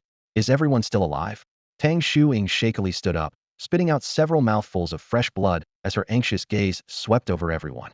I'm fine. Thank goodness, not dead, ugh. Thanks to Gao Yi's trance. Otherwise we'd probably be having dinner together on the road to the underworld. Just as Tang Shu-Ying was about to breathe a sigh of relief upon hearing her teammates' responses, Luoji suddenly pointed toward the stone wall that had cracked open after the explosion. Senior, look, there seems to be something in that cave. Deep within the dark cavern, heads bobbed densely together. Thousands upon thousands of zombies surged out like a tide. Oh no, the S-level map, the corpse den has been blown open. It's a zombie horde. Run. Tang Shuying's face went pale with terror as she turned and fled. The group was slowed down significantly by their injuries, plus they had to carry 4 unconscious newcomers on their backs. In contrast, the zombie horde moved with lightning speed, catching up to them in the blink of an eye. You go ahead, I'll cover the rear. Tang Shuying gritted her teeth and stopped. Senior. Shuying. No one was willing to abandon their companion, and after a few steps, everyone stopped in their tracks. At this critical moment, boom!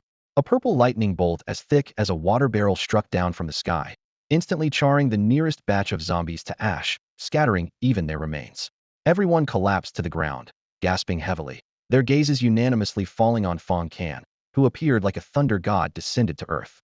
The Golden Bell barrier had already been withdrawn, as he intended to save the remaining time. Did you all just see that? Fang Can's gaze swept back and forth over Tang Shuying, Lu Zhan, Luo Ji, and the others, his expression complex and unreadable. Before he finished speaking, the purple heaven divine thunder exploded from within his body again, blasting another wave of zombies into fragments. Everyone was nearly scared senseless. Fang Can, listen to me. We didn't see anything. Tang Shuying was first to speak. Forget it, just go. Fang Can had no intention of silencing them permanently. After saying this, he turned and charged into the sea of corpses, lightning continuously exploding as another large swath of zombies was pulverized. Tang Shuying's expression was complex. Was the person before her still the Fang Can she knew? She lowered her head in thought for a moment, then suddenly spoke with a voice cold as an icy blade. Whatever happened today, if anyone dares to breathe a word of it when we get back, I'll make sure they can't survive their 4 years of college. The society members were stunned for a moment, then understood immediately and nodded in unison. Meanwhile, Fang Can single-handedly held off an entire zombie horde. Thousands of undead swarmed down the mountainside with deafening roars, only to be reduced to charred ash within minutes under the crackling lightning of his purple heaven divine thunder.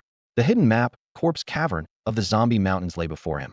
Zhu Hongjuan's explosives had blasted open the surface, revealing a deep, yawning entrance.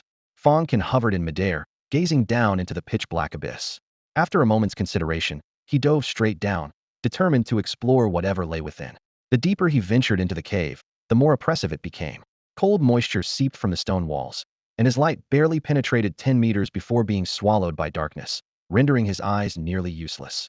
Fortunately, as a psychic master, he could perceive his surroundings through mental power alone.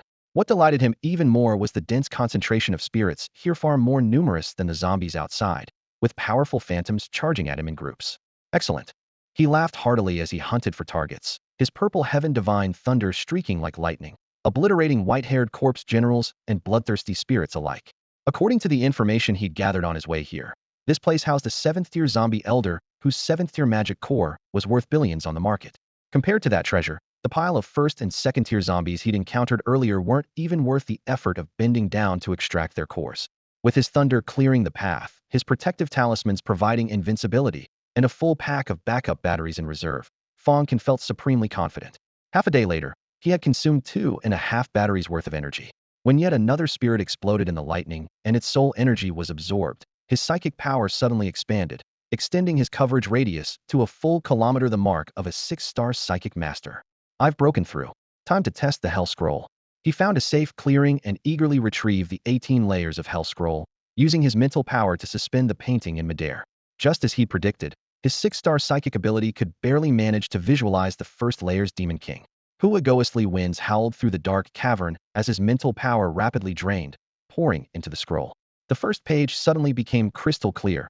Iron chair torture platforms filled the scene, with prisoners in tattered clothes, hands and feet bound behind them. Malevolent demons grinned wickedly as steel forks pierced through prisoners' tongues, blood spattering everywhere. The agonized screams seemed real, as if the scroll truly existed and living torture was taking place within it. The first layer of the 18 hells, the tongue-ripping hell. All who died from evil thoughts would suffer 100 years of torment here. At the center of the scene sat a massive demon with red fur and blue wings, its blue face bearing savage fangs, terrifyingly sinister, gripping a steel fork. Its form towered over the surrounding lesser Yiksha demons. This was unmistakably the Yiksha King, the embodiment of malevolent thoughts. Suddenly, the Yiksha King's eyelids trembled slightly, and it slowly turned its head, staring directly at Fang Can through the painting, its mouth curving into a bizarre expression that seemed both crying and laughing. It's alive. Fang Can's heart raced. Whoosh! The Yiksha King's blue flesh wings suddenly spread wide behind it, creating a piercing shriek as its steel fork pointed directly at Fang Can, tearing through the scroll and charging out. The image from the painting rapidly enlarged, its expression becoming increasingly clear and ferocious. In the next moment, the Yiksha king shattered the dimensional barrier and flew right out of the painting. Its fleshy wings beat violently, creating howling winds that sliced through the air like blades, whipping up fierce currents around Fang Can. The 10-foot blue-faced demon landed with a thunderous crash, its fangs protruding menacingly. Its murderous aura was so thick it seemed tangible, and the steel trident in its hands gleamed with cold light, radiating an overwhelming sense of oppression. Fang Can's psychic power was severely depleted. His head throbbed, his vision kept going black, and he had to lean against the wall and rest for quite a while before recovering. Looking up at the Yiksha king, he assessed its strength. At least a 7th-tier magical beast. To verify his judgment, he dragged his exhausted body through the winding tomb passages for a full half-hour before finally locating a 6th-tier white-haired corpse general. The corpse general caught the scent of living flesh and came charging with a roar, its sharp claws scraping the ground and sending sparks flying, clearly considering Fang Can a delicious meal. Kill! Fang Can commanded with a thought. The Yiksha king spread its wings and shot forward like lightning. Thud! The steel trident pierced through the corpse general's chest. Before it could even scream, it was hoisted high into the air like a steaming kebab. It struggled and shrieked desperately on the trident, but to no avail. The Yiksha king simply gave a casual shake, and the corpse general's bones cracked audibly. Excellent. Fang Can's eyes lit up. Chao Fei's 2 subordinates had taken ages to defeat a corpse general of the same level. Yet the Yiksha king had killed it in one strike, definitely 7th tier, and clearly in the upper middle range of that tier. After confirming its combat power, Fang Can began searching for the zombie elder.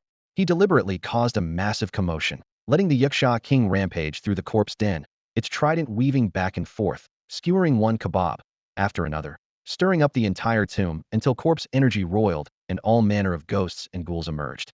The commotion finally awakened the slumbering occupant of the main burial chamber. The sandalwood coffin lid flew off with a bang, and a zombie over 6 feet tall rose upright.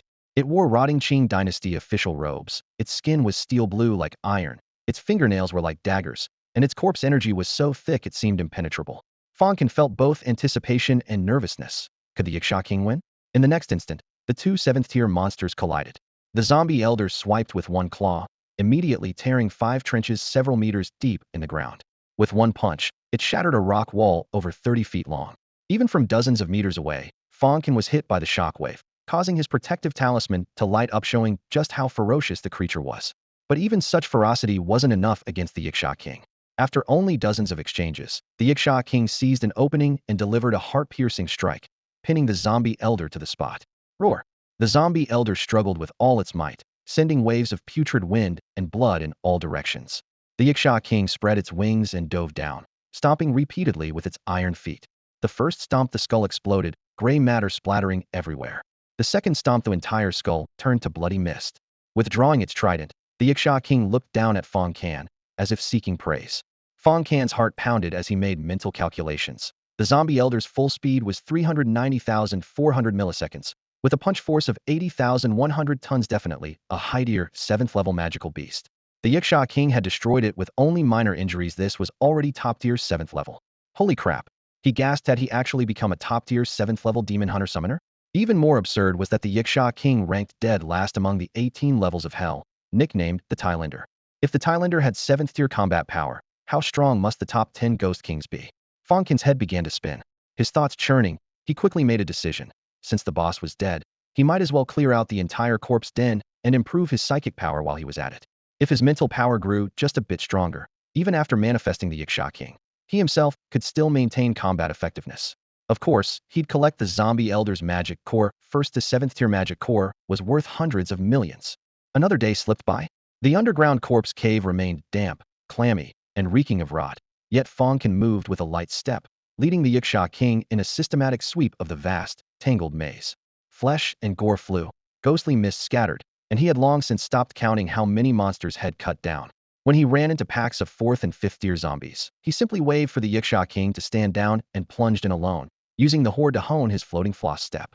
After several days of high-intensity combat, even without relying on psychic force, not even 100-odd 4th and 5th tier zombies could brush his sleeve. Head achieved the subtlety realm and movement. Subtlety meant evading with the smallest possible motion. To others, he looked as if he were strolling through a garden, but every tiny sidestep, lift of the foot, and turn of the body was a reflex forged by countless wounds and hard-won experience. Once he confirmed the breakthrough, he vaulted out of the swarm and raised a hand to the Yiksha king. An unspoken command fell. The Ghost King lunged like a tiger into sheep. In just a few breaths, hundreds of zombies were pulped into Wynn's house-style meatballs, blood paste splattering walls and floors so thick you couldn't scrape it off. Fortunately, magic cores were incredibly tough and barely affected by physical damage. With a sweep of his sleeve, Fang Can collected them all into his spatial ring. They piled up like a small hill, easily a billion plus on this run, and he was thoroughly pleased. In the passage leading out of the corpse cave, a thought struck him. His psychic force had recovered. Could he visualize another Yiksha King? If he could stack summons, wouldn't he be unstoppable? He acted at once, channeling the first page of the hell diagram, tongue-ripping hell. But after working at it for a long while, the Yiksha King that had been stationed there was gone. Page 1 was empty. What was he supposed to visualize now? Wait, what about page 2? Blading Shear's Hell, Guardian Ghost King, the Rakshasa Queen. She was the embodiment of worldly malice, crimson face, black horns, tall and lissom. A female Ghost King bearing an obsidian pair of shears on her back and twin bone daggers at her waist. Judging by the illustration, she was under 1.70 m, a classic assassin build. Fang Can tried to visualize her. His psychic force trickled into the hell diagram. Yet the Rakshasa Queen in the center of Blading Shear's hell didn't budge. With his current mental strength, it was wishful thinking. Still, he noticed that visualizing two Ghost Kings at once didn't seem to conflict so long as his mind was strong enough. He stroked his chin, imagining it, whether battling enemies or hunting beasts, a single thought, and several dozens, even Ghost Kings would line up across the sky. Now that would be breathtaking. Buoyed by visions of future power, he headed for the exit, only to get lost after 2 loops. The corpse cave's layout was a knotted labyrinth, the side corridors copy-pasted from each other. He paced between 2 nearly identical junctions, chose one on instinct, and walked straight into a dead end. He was about to turn back when a figure clad in armor flickered into his psychic cytoskeleton. Had long since formed the habit of sweeping his surroundings with mental perception whenever he scouted, even though it burned through energy. This approach offered 2 advantages: safety and the chance to discover rare spiritual herbs growing in rock crevices and wall gaps. Over the past few days, he had already found several spiritual medicines worth millions using this method. Is that a dead demon hunter? Following the rugged cliff face, Fang Can's gaze locked onto a set of withered bones ahead. The armor covering the skeleton was instantly recognizable: 27th century Tiger Amber series, worth hundreds of millions each, equipment reserved only for 7-star demon hunters.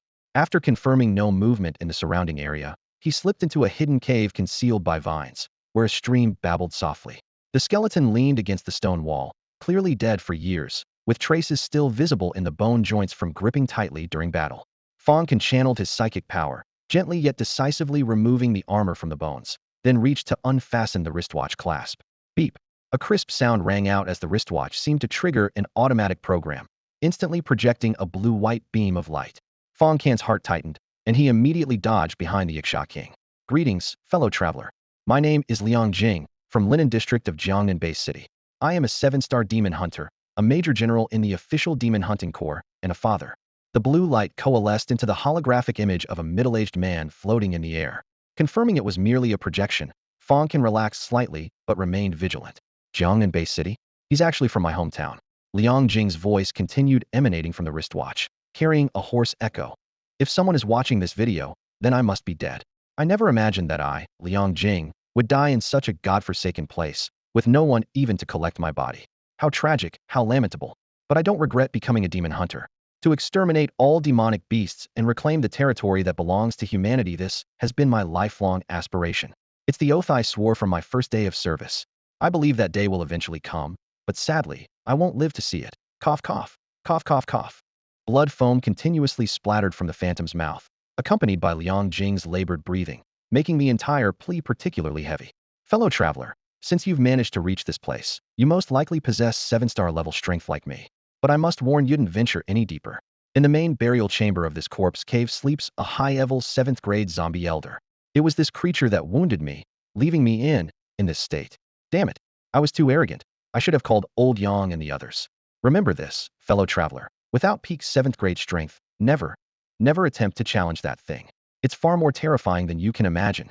At this point, Liang Jing lost emotional control, his chest heaving violently as fresh blood gushed from between his clenched teeth. After briefly composing himself, he continued with a bitter smile. I didn't come here for training. I came searching for a rare spiritual herb called Ning grass to treat my son's congenital genetic disease. Unfortunately, I never found it.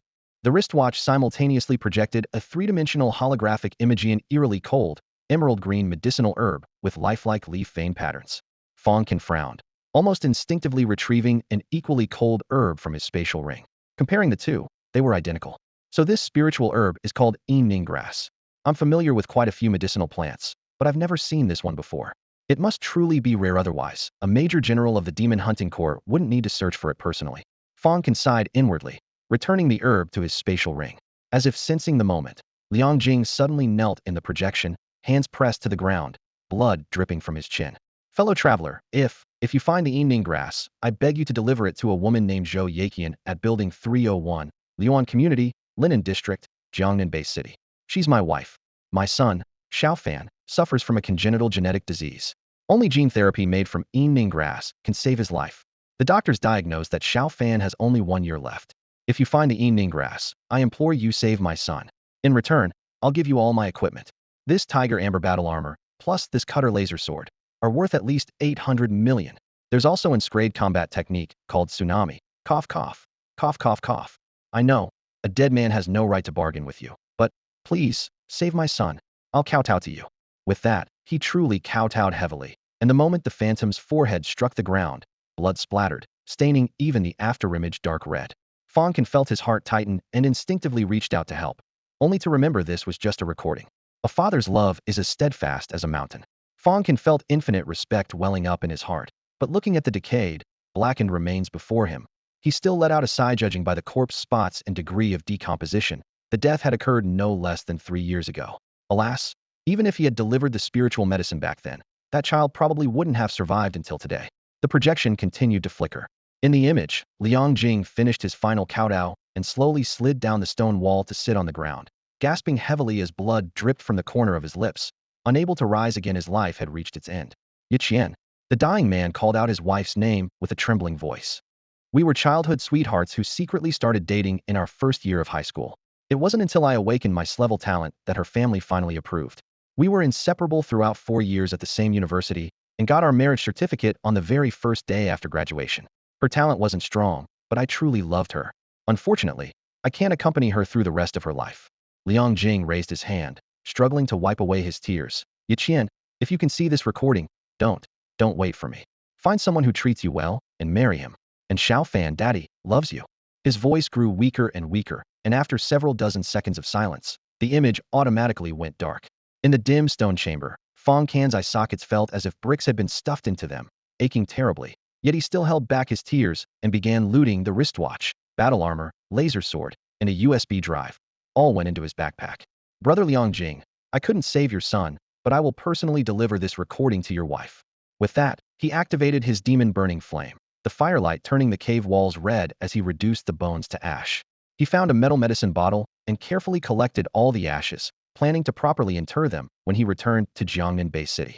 After handling everything, he groped through the intricate underground passages for a full 3 hours before finally finding an exit to the surface. Taoyuan Ishu, the Chao family mansion. 7 days. My son has been missing for a full 7 days, and you haven't found so much as a hair. Are you law enforcers, just freeloaders? In the resplendent living room, the jewel-bedecked Du Wani shrieked into her phone on speaker. Her breathing was rapid, veins bulging on her forehead, her agitation obvious. On the other end of the line, Deputy Director Pei Guoyang of the Law Enforcement Bureau tried to remain calm. Mrs. Du, please don't worry, we are currently. It's not your son who's missing, of course you're not worried. Her shrill roar nearly burst his eardrums. Pei Guoyang suppressed his anger, his voice still low. We have already deployed a special task force to search for your son with all our resources. If Madam continues with this attitude. Woo-woo. My poor son, where are you? Du Wani broke down crying, leaving only sobs on the phone. Pei Guoyang hung up helplessly, rubbing his temples. It couldn't be him, could it? Meanwhile, Chao family patriarch Chao Pengyun rushed back from abroad overnight. Before he could even step through the door, he heard the thunderous sound of things being smashed inside. Dad, you're finally back. His eldest son Chao Jin hurried to greet him. Please talk to Mom. She's been going crazy every day since Xiao Fei disappeared. I know, you go rest first. Chao Pengyun felt his chest tighten as he rushed into the living room. Honey, you bastard. You finally remembered to come back.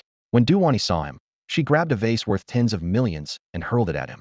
Chao Pengyun quickly dodged, and the vase shattered all over the floor. He said in panic, Honey, what happened? Xiao Fei, our son has been missing for 7 days, and you were abroad doing business. Is business really that important? Du Wani's eyes were red as she jabbed her finger hard into his chest. each word piercing like an awl. Don't think I don't know about those mistresses you keep abroad. Listen to me, Chao Pingyun. If anything happens to my son, I'll make sure you lose everything. Do you believe me? The Du family lifted you up, and we can bring you down just as easily. Du Wani spoke through gritted teeth, driving each syllable into Chao Pingyun's eardrums. The Du family, one of the four great families, was Chao Pingyun's strongest backing, and this threat struck directly at his lifeline. Hearing these words, his face instantly turned ashen, yet he still forced himself to say, "Honey, Xiaofei is my son too. I'll do everything to find him." After speaking, he stopped arguing with Du Wani and immediately called the butler Zhou Bo to his side. Old Zhou, Wu Qian, and Zhu Hongjun also disappeared together? Yes, Chairman. Upon receiving this confirmation, Chao Pingyun finally realized this was no simple case of getting lost. He ordered in a deep voice, "Contact all major media outlets immediately and post a reward. 500 million yuan for clues about Xiaofei, plus another 100 million to buy trending searches, especially local Tianhai media. The buzz must be maximized." "Yes, Chairman." Zhoubo immediately complied. Just as he was about to leave, Du Wani's cold laugh stopped him. 500 million? Chao Pingyun, you cheapskate. Our son is missing and you're still being stingy? I'll add another 500 million. Post a 1 billion yuan reward. Zhoubo nodded repeatedly and hurried off to handle it. Chao Pingyun was thoroughly berated but could only swallow his anger. That night, 500 million to find son exploded across all platforms.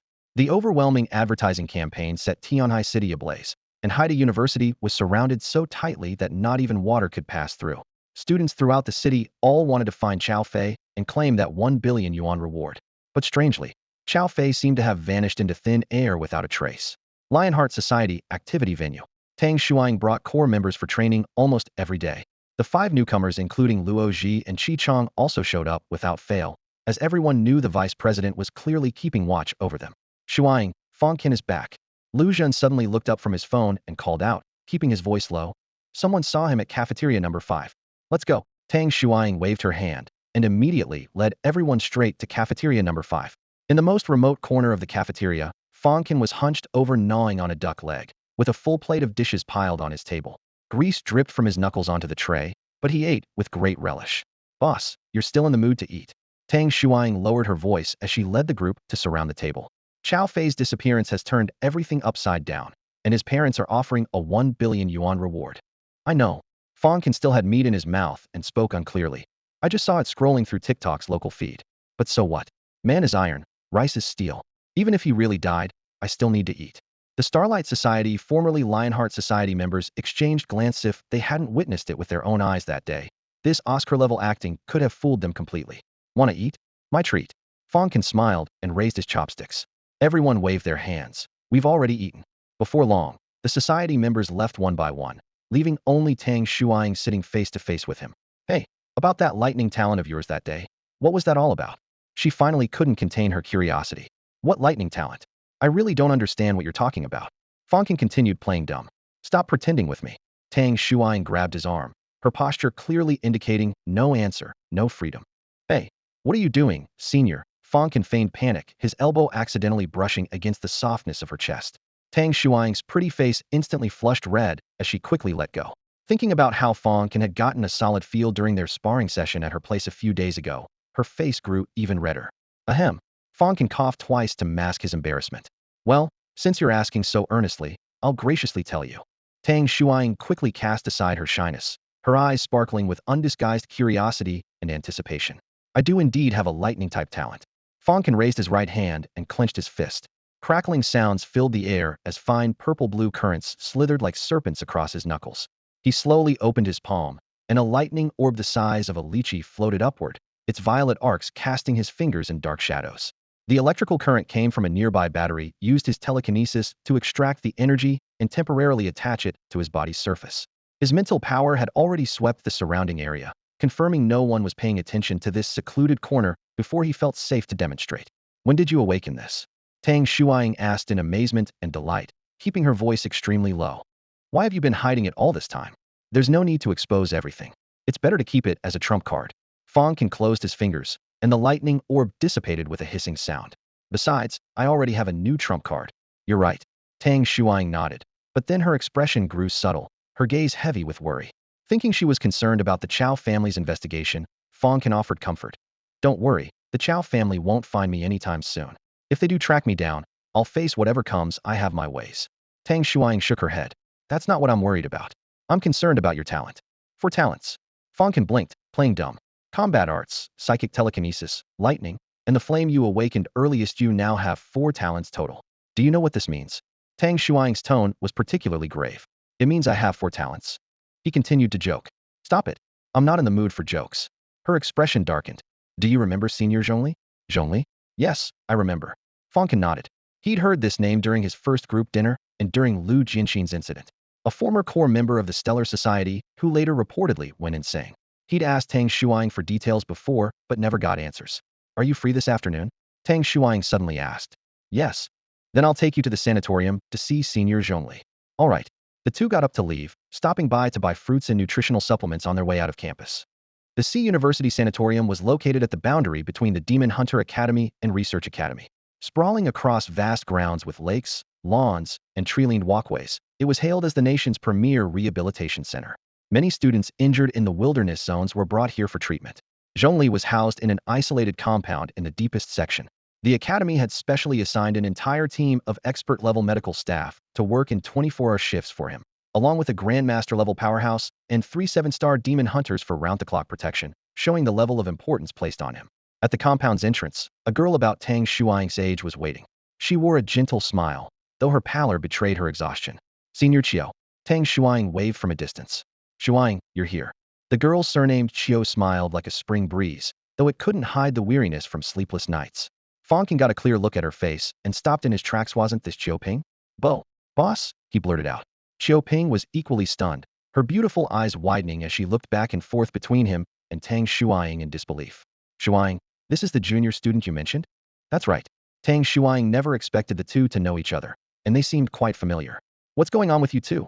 Let's talk inside. Qiao Ping gestured helplessly and led them through the wrought iron gate. The courtyard was filled with fresh greenery, white walls and corridors reflecting the setting sun, with a faint smell of disinfectant lingering in the air. Several medical staff in white coats hurried past with files, their footsteps creating a rhythmic pattern on the bluestone pavement. Fang Can invested in Jishir Hall, and now you're working for him? Are you serious? Tang Shuang lowered her voice in disbelief. Absolutely true. Qiao Ping smiled with pursed lips, escorting them all the way to the center of the courtyard. Tang Shuang was momentarily speechless. Fang Can's expression was even more complex than Hershey had long known that Qiao Ping's boyfriend was seriously ill, but he never expected it to be Zhongli, the legendary figure from Yaoxing Society and his former senior. The world was indeed ridiculously small. Not far away, a lush camphor tree cut the setting sun into fragmented golden threads. Zhongli sat in the shade beneath it. Unlike the rumored image of a haggard patient, he was neatly dressed, gentle-faced, and tall, wearing only a thin white shirt. His gaze passed through the swaying leaves toward the horizon, his eyes opening and closing intermittently, as if trying to catch some elusive light. Senior Zhong. Tang Shuang approached and greeted him softly. I've brought a newcomer to see you. No response. She took a few more steps closer. Senior Zhong. It's Shuang, I've come to see you. Still silence. Tang Shuang had to continue moving forward. Suddenly, Zhongli looked up with a dawning expression. I understand. So that's how it is. Senior, what are you saying? Tang Shuang was startled by his voice. I finally understand. Haha, he suddenly stood up, clapping his hands and laughing excitedly. When we open our eyes, we can see light. When we close them, we can't. So we're actually a refrigerator. Haha, I finally understand. Tang Shuang and Fang Can were both stunned. Ali, what nonsense are you spouting now? Qiao Ping hurried over with a thermos, her tone mixing reproach with helplessness. Zhongli's laughter stopped abruptly, and his body swayed twice. He raised his hand to press his temple, saying in a low voice, Sorry. That madman came out again. After a long moment, he looked up again, clarity returning to his eyes. Shuang? Tang Shuang felt a bitter ache in her heart. Every time she saw Zhongli acting crazy, she couldn't help but remember the brilliant genius from years past, second only to Senior Jinan. And this is? Zhongli noticed the unfamiliar face. Hello, Senior. I'm Fang Can, a freshman who just joined Yaoxing Society. Fang Can extended his hand without hesitation, his expression calm and showing no trace of rejection. For Shuang to bring you here personally, she must think highly of you. Zhongli smiled slightly, then caught a subtle fluctuation in Fang Can's eyes. A psychic. Good eye? Are you one too, Senior? Fang Can responded. Only psychics have this kind of perception. My personality number 2 is. Zhongli maintained his gentle smile. Personality number 2. Fang Can's heart stirred. Indeed, multiple personality disorder. But the current Zhongli seemed no different from an ordinary person. With a junior like you in Yaoxing Society, I can rest easy. Zhongli raised his hand and gently patted Fang Can's shoulder. Xiaoping set up tea and folding chairs under the tree, and the group sat in a circle. During their casual conversation, the topic turned to Yaoxing Society's old rival Lionheart Society. Shuang, has that kid Lu Jianxin been causing trouble for the society these past 2 years? Zhongli sipped his lukewarm tea and asked casually. Just let me know if there's any problem. Even in my current state, sneaking out to give him a beating shouldn't be an issue. Zhongli's tone was quite confident. Don't you dare. Hearing this, Xiaoping's eyebrows shot up in anger as she whipped her gaze toward Zhongli with a sharp snap, looking ready to glare him right off the hospital bed. Zhongli sheepishly scratched the back of his head and let out a hearty laugh, his whole demeanor screaming henpecked husband. Don't worry, senior. Everything's running smoothly with the club. Tang Shuang stood beside the bed, her tone confident, though she didn't elaborate further. That's good to hear. Zhongli breathed a sigh of relief, then shifted the conversation. Lu Jianxin's talent is still quite troublesome. Apart from a select few from our year, many instructors probably can't handle him. By the way, has Jianan come back yet? Not yet. Tang Shuang shook her head. If Senior Jianan had returned, she would have come to see you first. True. Zhongli sighed softly. That place gathers the world's most elite talents. She must be under tremendous pressure and has no time to come back. Tang Shuang felt a slight tremor in her heart with Zhongli's qualifications. He should have gone to that place too, but fate had other plans. Fang Can, listening nearby, was completely lost. What place were they talking about? Why did everyone love speaking in riddles? Maybe we should call it a day. Having heard the doctor's instructions, Xiaoping apologetically explained to Fang Can. Ollie can't be exposed to too many outside matters right now. Of course, senior. We'll head out then. Tang Shuang had just bent down to say goodbye when, suddenly, Zhongli shot upright with a rustle, pointing at Xiaoping and loudly blurting out. Ping. I can't agree with that viewpoint. I believe Italian pasta should be mixed with grade 42 concrete. The room's atmosphere instantly froze. The length of this screw directly affects the excavator's torque, you know? The moment it strikes, it can burst forth massive amounts of high-energy protein, commonly known as UFOs, which will severely drag down the economy and potentially cause nuclear contamination to the entire Pacific Ocean and chargers. He grew more animated as he spoke, his speech accelerating. Besides, with the Pythagorean theorem right there, artificially bred Hideki Tojo can completely capture wild trigonometric functions. So, regardless of whether Qin Shi Huang's cross-section is radioactive or whether Trump's nth power contains sediment, it won't affect Walmart and welcome meeting in Antarctica. Tang Shuang? Fang Can. Both were completely bewildered. That string of words was like a keyboard trampled by a cat, each sentence completely disconnected from the next. Shuang, you two should head back. Xiaoping's face reddened as she supported her still rambling boyfriend, her tone full of embarrassment. Senior, actually, I came today because I need to ask a favor. Tang Shuang hesitated. Wait for me outside then. Xiaoping nodded. The two stepped outside the hospital. Fang Can couldn't hold back any longer and asked in a lowered voice, Senior Shuang, isn't Senior only a psychic? How did he end up like this? Logically, psychics have such strong mental power, how could there be problems?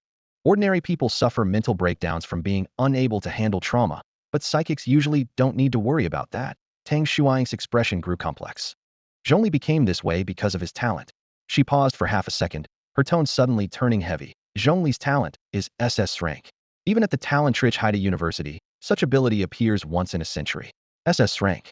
Fang Can's expression changed as he hurriedly asked, Senior, what exactly is Senior Zhongli's talent? Ninefold personality. Tang Shuang uttered these 4 words. Fang Can felt a chill in his heart. Just hearing the name alone, he knew it was incredible. Hidden within Zhongli were 9 different personalities, each carrying its own talent. Extreme speed enhancement, psychic telekinesis, elemental manipulation, even transformation and supernatural abilities. All kinds of strange powers, with each one stronger than the last. Initially, he only possessed in strength speed enhancement. Back then, his emotions were stable, and he was a cheerful young man. However, when his psychic telekinesis awakened, another dark personality emerged who would venture alone into the wilderness, taking pleasure in torturing magical beasts, and even attacked demon hunter squads.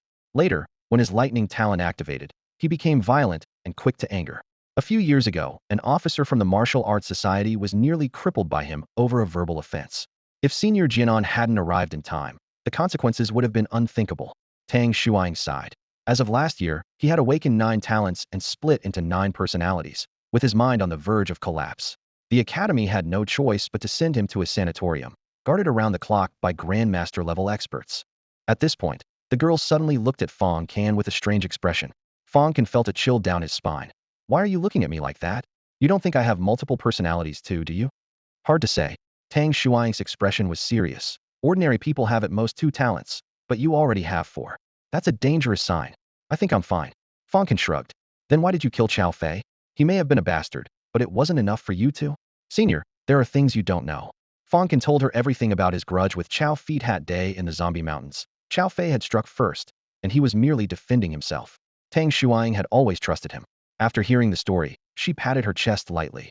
Thank goodness, your emotions seem relatively stable. However, you need to watch for signs of new talent awakenings. If there are any, report to the academy immediately, I know. Fang Can didn't know whether to laugh or cry. At this moment, he didn't reveal that he actually possessed fire control flame spark, physical enhancement, psychic telekinesis, demon burning flame, purple heaven divine thunder, and hell ghost king visualization, a total of 6 abilities, all derived from external sources, which strictly speaking didn't count as talents. Alright, I'll be careful. He casually agreed, then remembered something. Where exactly did President Jinan go? Tang Shuang was about to speak when the courtyard gate creaked open. Qiu Ping emerged with an apologetic smile. Sorry for making you witness that embarrassing scene. Tang Shuang quickly asked, Senior, how is Senior Zhong's condition? Not very optimistic. Qiu Ping sighed deeply. In the past, those personalities only emerged when he was emotionally agitated. Now he starts rambling without any warning, saying many things I can't understand either. She changed the subject. By the way, Shuang, you said you needed my help? Tang Shuang pulled Fang Can forward. I want Fang Can to have a checkup here, as comprehensive as possible. Soon enough, Tang Shuang gave a general rundown of Fang Can's situation. Qiu Ping's expression instantly darkened, awakening 4 different talents in just a few short months. She was first stunned, then her gaze toward Fang Can became complex and unreadable. Senior, I'm really fine, no need for an examination. Fang Can spread his hands helplessly, glancing at Tang Shuang with resignation as he finally realized the truth. Being dragged here today, Tang Shuang's real purpose was a medical checkup. No way, you must have a comprehensive examination. Tang Shuang grabbed him firmly, her tone brooking no refusal. Wait a moment, you two. Qiu Ping pulled out her phone and made a call. In less than 10 minutes, a group of experts in white coats hurried over, followed by an elderly man with white hair and beard who had a kind demeanor. This is Elder Huang, our hospital's retired director. Qiu Ping introduced. Elder Huang. Fang Can and Tang Shuang both nodded in greeting. The old man was dressed simply without any airs of a powerful figure, yet everyone knew he was the grandmaster who guarded Zhongli. Deputy. Elder Huang chuckled good-naturedly, his gaze sweeping over Tang Shuang before finally settling on Fang Can. So you're the one who awakened 4 talents in just a few months? Fang Can nodded. Come, let me first see what these talents are. Elder Huang gestured with his hand. Fang Can first demonstrated his psychic power, only showing a brief example without revealing his deeper abilities. Then he opened his right hand. Whoosh! Flames roared forth, crimson fire shooting up more than a foot high, with scorching waves hitting their faces. The metal rod on the courtyard roof was licked by the flames and visibly melted, with molten iron dripping down with a splat. Not only Tang Shuang, but even Fang Can himself was stunned. The small flame from before had actually evolved to the point of melting metal. He felt a surge of joy. It was indeed that fire egg taking effect. He had developed the habit of swallowing one raw on an empty stomach every morning, and now his flame power appeared to have reached a level. What's going on? Tang Shuang's eyes widened. Your fire talent, wasn't it in a level flame? Fang Can shrugged and simply played dumb. Elder Huang and Qiu Ping exchanged a meaningful look. Next, physical arts needed no explanation as Fang Can directly activated the purple heaven divine thunder. Purple-blue arcs crackled and danced, the air carrying the sharp scent of electrical burning. What an astonishing lightning talent. A middle-aged expert wearing glasses adjusted his frames and turned to ask, Elder Huang, have you ever seen this form of lightning? Elder Huang pondered for a moment before finally shaking his head. Never heard of it. He added, but judging from its power, it's at least S level, possibly even SS level. SSS. Tang Shuang and Qiu Ping both gasped simultaneously, their expressions shifting from amazement to worry. Young man, do you feel anything unusual in your body? Especially your mental state? Elder Huang pressed. Really, I'm fine. Fang Can almost didn't know whether to laugh or cry. These talents all came from external sources. He himself was perfectly normal. Elder Huang, patients with mental disorders often don't admit they have problems. I suggest a comprehensive examination. The bespectacled expert pushed up his glasses and added, all right, let's do the examination. Elder Huang nodded decisively. Soon, Fang Can was surrounded by a group of white coats and taken away. They used Zhongli's equipment to give Fang Can a full body examination that took a solid 5 to 6 hours.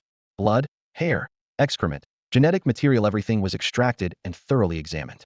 The test results came out quickly. Fang Can's bodily functions were completely normal, With no abnormalities in his medical history, behavioral patterns, or family genetics, no signs of mental disorders whatsoever. Only then did everyone breathe a collective sigh of relief. Fang Can, who had been tormented enough by Tang Shuang, bolted the moment he left the sanatorium and vanished in the blink of an eye. Late at night, in a private room of a 24-hour restaurant on campus, dim yellow lights cast shadows. Two freshmen hunched over a round table littered with more empty bottles than plates. The two had been desk partners throughout high school and shared a solid friendship. One had gotten into Haida University, the other into an ordinary first-tier school. Tao, I heard you passed the Yaoxing Society's assessment at Haida. That's incredible. Come on, cheers to you. The bowl-cut boy raised his cup with both hands, his eyes red-rimmed. Bottoms up. Zheng Tao tilted his head back and drained his drink, the alcohol making his speech slurred. He had been there that day at Zombie Ridge, one of the new recruits in the same batch as Luo Ji. The bowl-cut boy, named Guoxiangyu, was about 80% drunk, but still enthusiastically asked, "It's been so long since school started. Any crazy stories from Haida? Share some with me." Crazy stories? Tons of them. Zheng Tao gripped the back of his chair. There's this freshman in my year, Fang Can. You know him? Fang the legend? Who doesn't? Guoxiangyu acted like it was obvious. On entrance exam day, he freaking beat up the advisor. Zheng Tao hiccuped. How's that for crazy? Guoxiangyu scoffed. Even Haida's Tianhai Martial Academy has been beaten down before. What's beating up one advisor? Yan Jinyue, the senior disciple of Tianhai Martial Academy, is 6-star level. That's not enough? Fine, here's something even more explosive. Zheng Tao was getting into his drinking groove, Tang Shuang's warnings long forgotten. Recently, a senior at our school, Chao Fei, went missing. You know about that? From the Chao family? Guoxiangyu thought for a moment. I heard about it. His family put up a 1 billion yuan reward for information. I'm guessing it's bad news. Probably died in the wilderness. Haha, you guessed right. Zheng Tao burst into laughter. But he wasn't killed by magical beasts, it was a person. Buzz Guoxiangyu's mind reeled as he realized this was big news. His special talent made him immune to most alcohol and toxins, and his mind became increasingly clear. He pretended to pour himself a drink to calm his nerves while secretly pulling out his phone under the table and quietly starting a recording. Tao, if you don't have anything real to say, stop making stuff up, okay? He continued to provoke him. Who's making stuff up? Zheng Tao's neck flushed red. I saw it with my own eyes. The one who killed Chao Fei was Fang Can. Electrocuted him alive. As soon as the words left his mouth, Zheng Tao collapsed face first onto the table, snoring loudly. Guoxiangyu sat stunned for several seconds, then quickly stopped the recording and played it back. His heart-pounding windfall of fortune had finally landed on his head. At the same time, in Haida's underground training area, Fang Can stood shirtless in the silent training room, his muscles trembling like steel cables. A punching force tester sat in the corner, its cold metal surface reflecting the steam from his sweat. He was practicing in strength combat technique he'd picked up in the underground corpse cave tsunami. The principle was simple: treat the chi and blood in his body like ocean waves, building them up layer by layer, first wave, second wave, third wave, until they formed a tsunami capable of destroying everything. First, agitate the chi and blood. He tightened his bones, his muscle fibers vibrating at high speed, his body temperature soaring as white vapor rose from his skin. When the frequency reached its limit, the waves gathered in his meridians. He twisted his waist and hips, his punch surging like a cresting wave, then struck out with explosive force. Bang! The tester let out a muffled sound, its screen numbers skyrocketing: 32, 740.78 kg, 32,000 tons. He had broken through the entry threshold for 6-star demon hunters with a single punch. Fang Can smiled with satisfaction, but he knew clearly that this was data achieved using the double wave technique. A true 6-star warrior had to reach 32 tons purely through physical strength, without relying on any techniques. If the double wave is this powerful, once I master the 9 waves. He clenched his fist, his eyes gleaming with sharp intensity. At this moment, as he focused on practicing his power techniques, he had no idea that trouble was about to come knocking. The next day at noon, Fang Can pushed open the alloy door of the training room and immediately sensed something was wrong as he stepped into the corridor. All the passing students avoided his gaze, their eyes filled with fear rather than admiration. Can, phew, finally found you. Yang Yuhui, Han Xiao, and Wang Chong suddenly rushed out from around the corner, panting heavily. Yang Yuhui grabbed him by the arm. Something terrible has happened. We need to run. What terrible thing? Fang Can frowned. Han Xiao stammered. Chao Fei's parents came to the school. They're convinced you killed Chao Fei and want you to pay with your life. The speed at which the news had spread made Fang Can immediately think of one possibility: the Yaostar Society had leaked information. Can, they're searching the entire campus for you, Wang Chong said anxiously, stamping his feet. Fang Can straightened his collar. Run? If even High University can't protect me, it's even more dangerous outside. Where are they? At the administration building, being held back by Vice Dean Zhong. Let's go. Fang Can immediately strode away. Holy shit. Ken is really going? Wait for us. The three hurriedly followed. A crowd had gathered outside the administration building. From a distance, Fang Can could hear a woman's shrill screaming. Zhong Jianfeng. You can protect him for a moment, but not for a lifetime. Let that little bastard come out and face me. Banners hung between the rooftop and treetops. Murderer Fang Can. Money-grabbing killer Fang Can. A life for a life. The bright red characters were particularly glaring in the sunlight. In the center of the crowd, Du Wani wore all black, her face pale but expression fierce. Around her stood more than 10 bodyguards, each with 5 or 6-star cultivation levels, plus 3 7-star experts. Most striking was the middle-aged man in white training clothes to her right, with a sallow complexion Feng Guifu, a retainer of the Du family and a high-level psychic master, whose aura faintly surpassed Zhong Jianfeng's. In the crowd, Psychic Master Qin Jiang squinted as he assessed, upper mid 8-star, slightly stronger than Vice Dean Zhong. Besides Zhong Jianfeng, 2 other Vice Deans were present. Jiang Wei Martial Arts Master, Song Minka Water Element Demon Hunting Master. The 3 blocked the stairway entrance. School rules prohibited combat, creating a temporary standoff. Du Wani took advantage of this to act brazenly, clearly intending to make a big scene. Baseless rumors? She sneered coldly. Then let everyone listen to this. Her phone's speaker blared, and chaotic audio echoed across the scene. I'm telling you, I saw it with my own eyes. The one who killed Chao Fei was Fang Can. Electrocuted him to death. Snore, snore. The Yaostar Society members stood to one side. Shi Tianan's face changed dramatically. That's Zheng Tao's voice. Where is Zheng Tao? Everyone looked around. Lu Zhen cursed angrily. Damn. Traitor. If I catch him, I'll make him regret it. Newcomer Qi Chong shrugged. Probably hiding in his dorm, too scared to come out. Not far away, Luoji clenched her fists tightly, silently praying. When the recording ended, the 3 vice deans were momentarily speechless. Zhong Jianfeng said gravely, Mrs. Du, you want to convict someone based on a drunken recording? That's far too rash. Du Wani's gaze turned cold. Everyone knows that little bastard had conflicts with my son at school. Standing in front of the administration building, Du Wani pointed at the school representatives, her chest heaving violently as her voice turned shrill with rage. You slapped my son in front of all those people, and this damn school only gave him a warning? I'm taking you to court. Fine by me. Suddenly, a clear yet commanding male voice cut through the tension like a knife slicing through boiling water. Whoosh. Hundreds of students and faculty on the plaza turned their heads in unison, their gazes converging on a tall, upright young man Fang Can. Fang Can, what are you doing here? Zhong Jianfeng strode quickly to the young man, his brow furrowed as he gave him meaningful looks, signaling him to leave immediately. But Du Wani instantly locked onto that young face, a vicious glint flashing in her eyes. You're Fang Can. Without needing any introduction, she was certain this young man was the real killer of her son. Mrs. Du, if you want to sue, include your son in the lawsuit too. Fang Can nodded slightly at Zhong Jianfeng as a greeting, then stepped directly in front of Du Wani, his tone calm, yet resolute. 2 weeks ago, he instigated Yang Bin from Tianhai Martial Academy to kidnap my sister, resulting in 1 death and multiple injuries. The Law Enforcement Bureau has formed a special task force with solid evidence. If we're talking about murderers, your son is the real one. His ringing words echoed outside the administration building, and the watching students secretly admired him. At this crucial moment, not only was he composed, but he was also aggressive, truly worthy of being the strongest freshman. You're talking nonsense. Du Wani gritted her teeth, wishing she could tear the young man apart on the spot. Who's talking nonsense? Fang Can glanced at the phone in her hand. You think you can frame me with some crappy recording? By that logic, I could fake a recording saying you used to be a prostitute, and that would be true too. Holy shit. Zhong Jianfeng felt his scalp tingle. Did this kid know who was backing Du Wani? How dare he make such outrageous statements in public? Well done. In the crowd, the scheming Qin Jiang grinned from ear to ear. With those words, he wouldn't need to personally avenge his nephew. The Du family would handle it themselves. You little bastard, you're asking for death. The murderous intent in Du Wani's eyes almost became tangible. Fang Can thought to himself, here it comes. This was exactly the effect he deliberately provoked, forcing Du Wani to attack in public. Sure enough, the woman suddenly threw open her coat and drew a black pistol from her waist, the dark muzzle pointing directly at Fang Can, clearly premeditated. Old phone. Block them for me, she shrieked, pulling the trigger. Bang bang bang bang. Gunshots rang out continuously.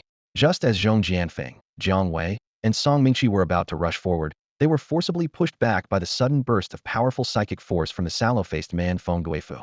An invisible barrier seemed to rise in midair, trapping the 3 instructors in the outer circle. Bullets tore through the air, nearly grazing Fang Can's temples. The young man moved lightly, his figure flickering left and right like a phantom, easily dodging with his micro-level movement technique. Avoiding ordinary bullets was child's play now. Almost absurdly overkill. A bullet casing spun to the ground. Fang Can's psychic force captured a spent bullet, suspending it in midair, its metal surface gleaming coldly. Special bullets? He wondered silently, roughly estimating the pricey at least 1 million yuan per shot. Well, she really spared no expense. The young man's lips curved slightly as his gaze swept over the gun-wielding woman. Attempting murder in broad daylight with such expensive bullets, definitely a crazy bitch. Students and faculty in the distance cried out and retreated, the area outside the administration building instantly descending into chaos. But the gunshots, screams, and surging crowd couldn't shake Fang Can in the slightest. His eyes were fixed solely on Du Wani. Cold sweat beaded on Zhong Jianfeng's forehead as he shouted, "Mrs. Du, stop! You're at Tianhai Academy. Shut up." Du Wani pulled the trigger again, emptying the last few bullets from the magazine, but still couldn't even graze the young man's clothes. Feng Guifu strained to maintain the psychic barrier, veins bulging, clearly paying a tremendous price. Jiang Wei and Song Mingqi roared as they struck the barrier, only to be knocked back by the recoil in a split second. Amid the crowd's overwhelming terror, the gunfire finally stopped.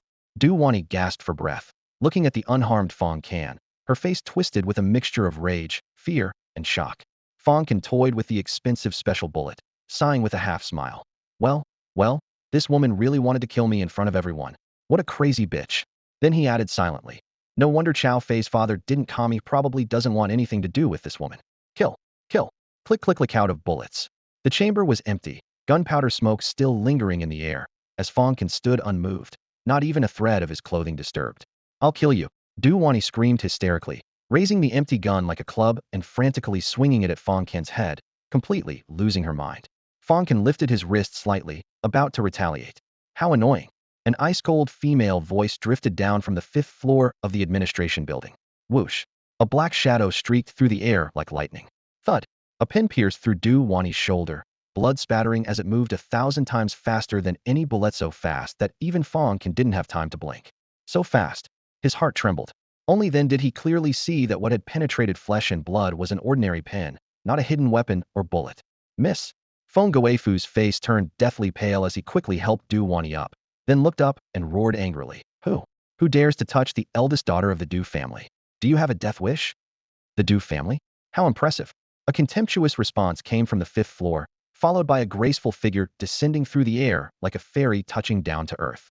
Fang Can had already found that voice familiar, and now seeing her face, his mind was struck as if by lightning, pupils contracting sharply, breath suddenly stopping.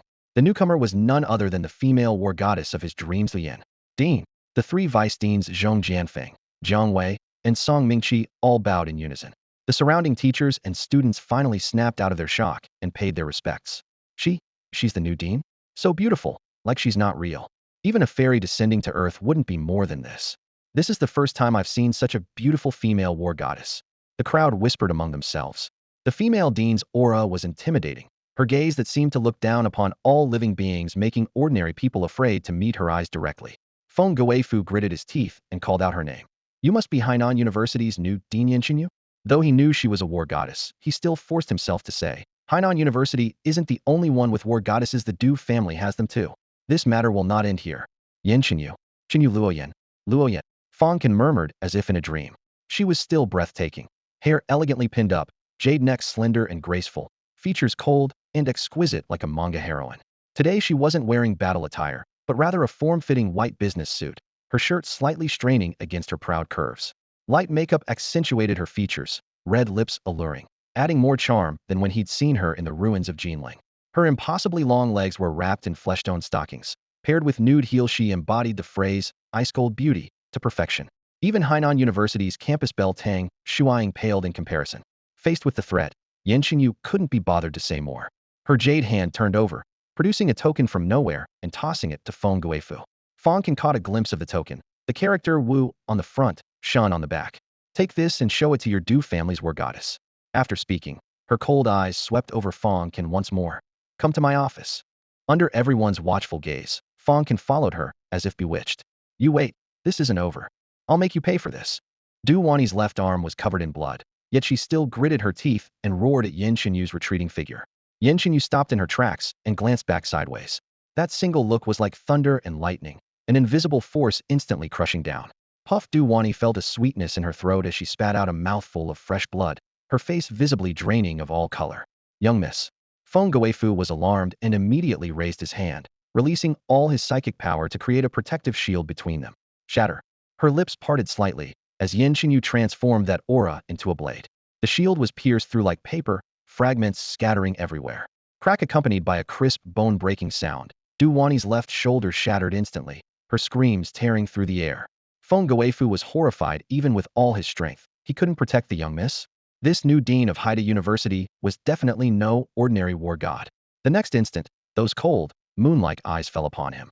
Feng Guifu's chest suddenly shook, his blood surging violently, his eyes nearly bursting. Puff, he spat out 3 mouthfuls of blood and collapsed backward. Du Wani was completely stunned. Old Feng, a high-level psychic master, had been severely injured by that woman's single glance. If this weren't at the school, I would kill you. Yin Xinyu coldly dropped these words and turned to leave.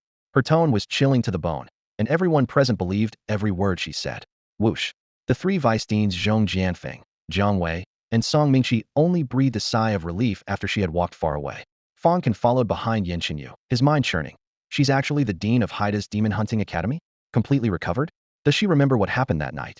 His thoughts never stopped racing along the way. While going upstairs, Kong Rui hurried after them. Hey kid, what's going on? Did you really kill Chao Fei? She whispered. It wasn't me. Fang Can shook his head, silently adding in his mind. Then who else could it be? Arriving at the dean's office door, Yin Xinyu instructed. Rui, go outside and close the door. Yes, Dean. Kong Rui stood guard outside. Please sit. Yin Xinyu entered and looked up, gesturing toward the sofa. Hearing the words sit, Fang Can couldn't help but touch his nose, his gaze becoming subtle. The spacious office was minimalist yet luxurious. An amethyst chandelier cast cold, shimmering light. A massive obsidian ornament stood quietly in the corner, and high-grade magical beast leather sofas emanated a faint metallic scent, perfectly matching the owner's aloof temperament. Yin Xinyu sat in the main chair and casually pulled out a file. Fang Can, let me ask you a question first. Her tone was stiff, as if she were meeting him for the first time today. According to the records, the talent you awakened in high school was called Flame Spark, and a level fire control technique. But based on your college entrance exam and admission tests, your abilities have changed to psychic power and physical enhancement. Explanation.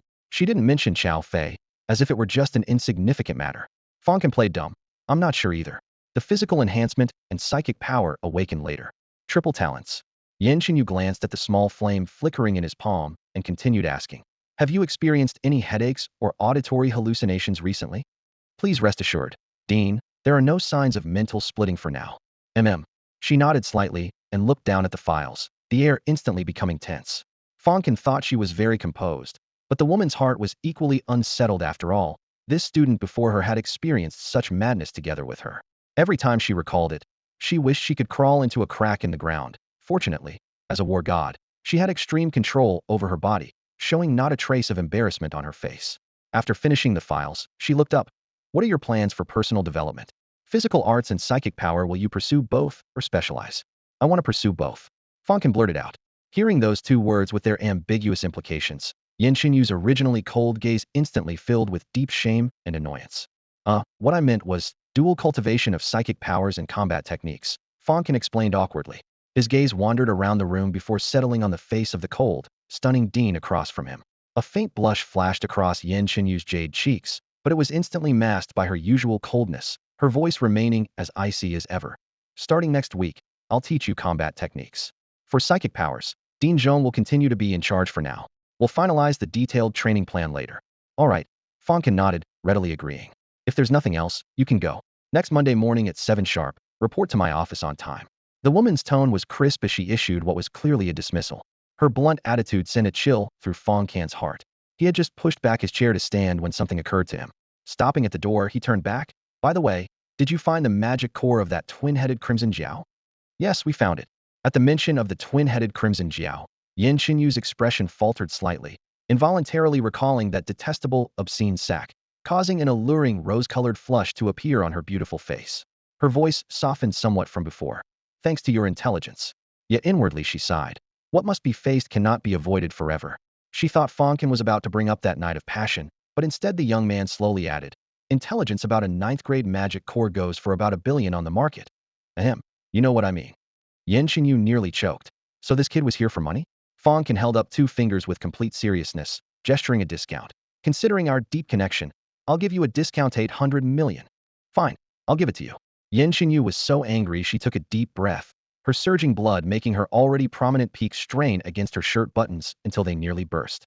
With that, she swiped her smart bracelet a few times and transferred the money directly, a full billion. Thank you, Dean. With a billion credited to his account, the string of zeros made Fang Can's eyes light up.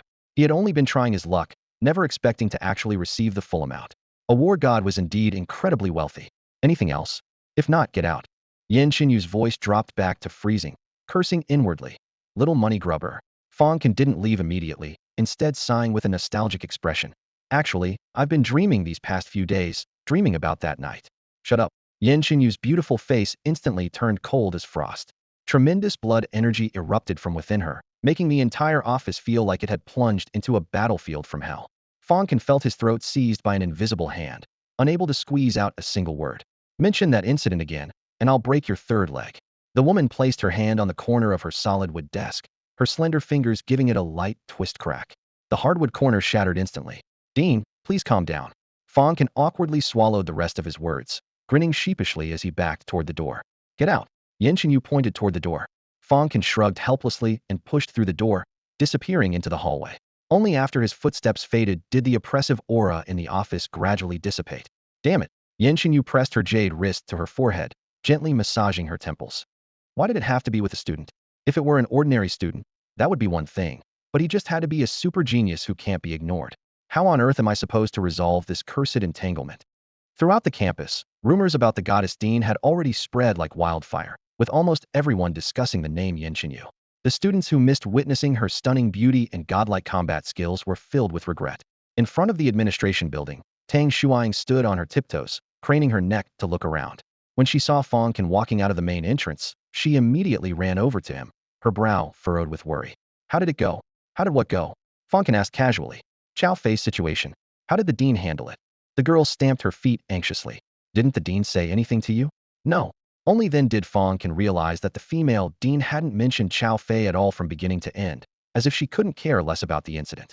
This left him with mixed feelings. Chow Fei, don't I deserve any respect? Does she only see us as old acquaintances? Catching up, Tang Shuang was stunned for a moment, then suddenly exclaimed, You know the dean? What if I told you she's my wife? Would you believe me? Fang Can said half-jokingly. Like hell I'd believe that. Tang Shuang raised her hand and lightly tapped his forehead, huffing indignantly. Bro. Fang Rou arrived at that moment, with Chu Yao, Mi Li, and several other roommates following close behind. What did the dean say? Silly little sister. Remember to call her sister-in-law from now on. Fang Can said with a mysterious smile. The girls all froze, but before they could ask any questions, whoosh. Another pin flew down from the 5th floor, cutting through the air with thunderous force, grazing past Fang Can's neck and embedding itself completely into the stone slab at his feet, with a thud. Everyone gasped in terror at the frightening precision. Fang Can instinctively touched his neck, feeling a chill down his spine. She can hear from that far away? Does this woman have enhanced hearing abilities? He didn't dare joke around anymore, and quickly ushered everyone to leave. To avoid the campus rumors, he disguised himself before leaving school and headed straight to the black market. The black market was dimly lit and filled with noisy chatter. He placed a large pile of magic cores on the counter, along with Liang Jing's amber battle armor and laser cutting sword. In the end, magic cores sold for 1.25 billion. Battle armor and laser sword, 740 million. There was still the Yin Ning grass left. He had originally planned to sell it too, but thinking of Liang Jing's son Xiao Fan, he mysteriously put it back. When he had time, he'd take Fang Rou back to Jiangnan and visit Liang Jing's widow. Maybe Xiao Fan was still alive. Though he knew the chances were slim, he still wanted to try. The trip to Zombie Mountain Range had netted him nearly 2 billion. However, at some point, his concept of money had become almost numb. This felt like just 20,000 yuan with an extra zero. Leaving the black market, he pulled out his phone and ordered 5 protective talismans in 1 Gothic life-saving items were definitely worth stockpiling. After finishing his business, he turned into the familiar Jishir Hall. The shop was filled with the fragrance of medicinal herbs. Qiuping was still busy sorting herbs with her head down, while Delay was hunched behind the counter scrolling on his phone. Hearing footsteps, Delay looked up, his pupils instantly contracting as if he'd seen a ghost. What's wrong? Surprised to see me still alive? Fang Can said with a smile as he stepped forward. Boss, what are you talking about? I don't understand, Delay said, sweat beading on his forehead as he forced an awkward smile. Sit down, Fang Can shouted. A strand of mental force wrapped around Delay like an invisible rope, instantly twisting him up. Fang Can lifted him steadily and strode upstairs. He then carried him upstairs to discuss with Qiuping how to deal with this traitor. Tell me, how exactly did my parents and grandfather die? In a room on the 2nd floor, Xiaoping questioned Daley with an icy tone. The spacious bedroom had its curtains half drawn, casting dim light throughout. Daley reeked of sweat, his back pressed against the corner, his voice trembling like a sieve. I don't know. I really don't know. Sister Chio, please save me. I've followed you for so many years. Even if I haven't achieved much, I've worked hard. Before he could finish, his pants were already soaked with urine. Lying. Another person in the room, Fang Can, spoke in a deep voice. His six-star psychic master's soul perception cut like a blade, instantly piercing through Daley's heart. All the falsehood in that fat man's eyes was crystal clear to him. Speak. Fang Can's brow furrowed. Invisible air currents surged like invisible hands gripping toward Daley. Or I'll crush you into a ball of flesh. The cramped space suddenly compressed, and Daley's bones crackled throughout his body. His face turned pale, driven mad by pain. I'll talk. It was Chao Jin. Chao Jin did it. His voice was hoarse from screaming. It's not my fault, really not my fault. The first sentence is true, the second is false. Fang Can coldly concluded. Reading an ordinary person's thoughts was child's play for him. His psychic force tightened again, and Daley's shoulder and elbow joints snapped on the spot, his screams deafening. It was me. I leaked their whereabouts. Allah. Hearing this, Xiaoping felt completely hollowed out. She turned and pushed through the door, her steps rigid but never stopping. Sister Chio, save me. I was wrong. I really know I was wrong. Daley wailed, tears and snot streaming down his face. You just know you're about to die. Fang Can snorted coldly and casually raised his hand. The next second, Daley was lifted by an enormous force, crashed through the window, and was thrown from the second floor. Thud. On the busy street below, Daley crashed into a heavily tattooed thug. The thug's head was bloodied, his rage instantly igniting. Damn it. Can't you watch where you're jumping? He immediately started kicking Daley viciously. Despite his broken bones everywhere, Daley stiffly stood up and threw a punch at the thug's chest, his face filled with terror, as if he couldn't control this counterattack himself. You're asking for it. The thug roared, pulling out a switchblade from his waist and stabbing Daley's abdomen repeatedly. The blade withdrew and fell again, blood spattering everywhere. Passers-by scattered like frightened birds, while shop owners merely glanced and continued their business as usual. They had long grown accustomed to such scenes. In moments, Daley collapsed into a pool of blood.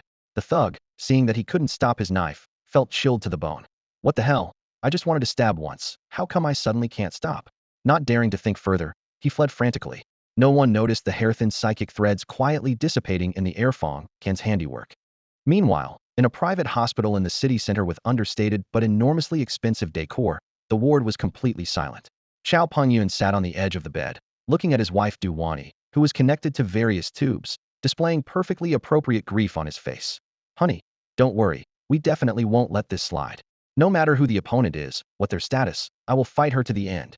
His words sounded sincere, but inwardly he cursed. Why didn't that Dean Hai just kill this crazy woman directly? Damn it.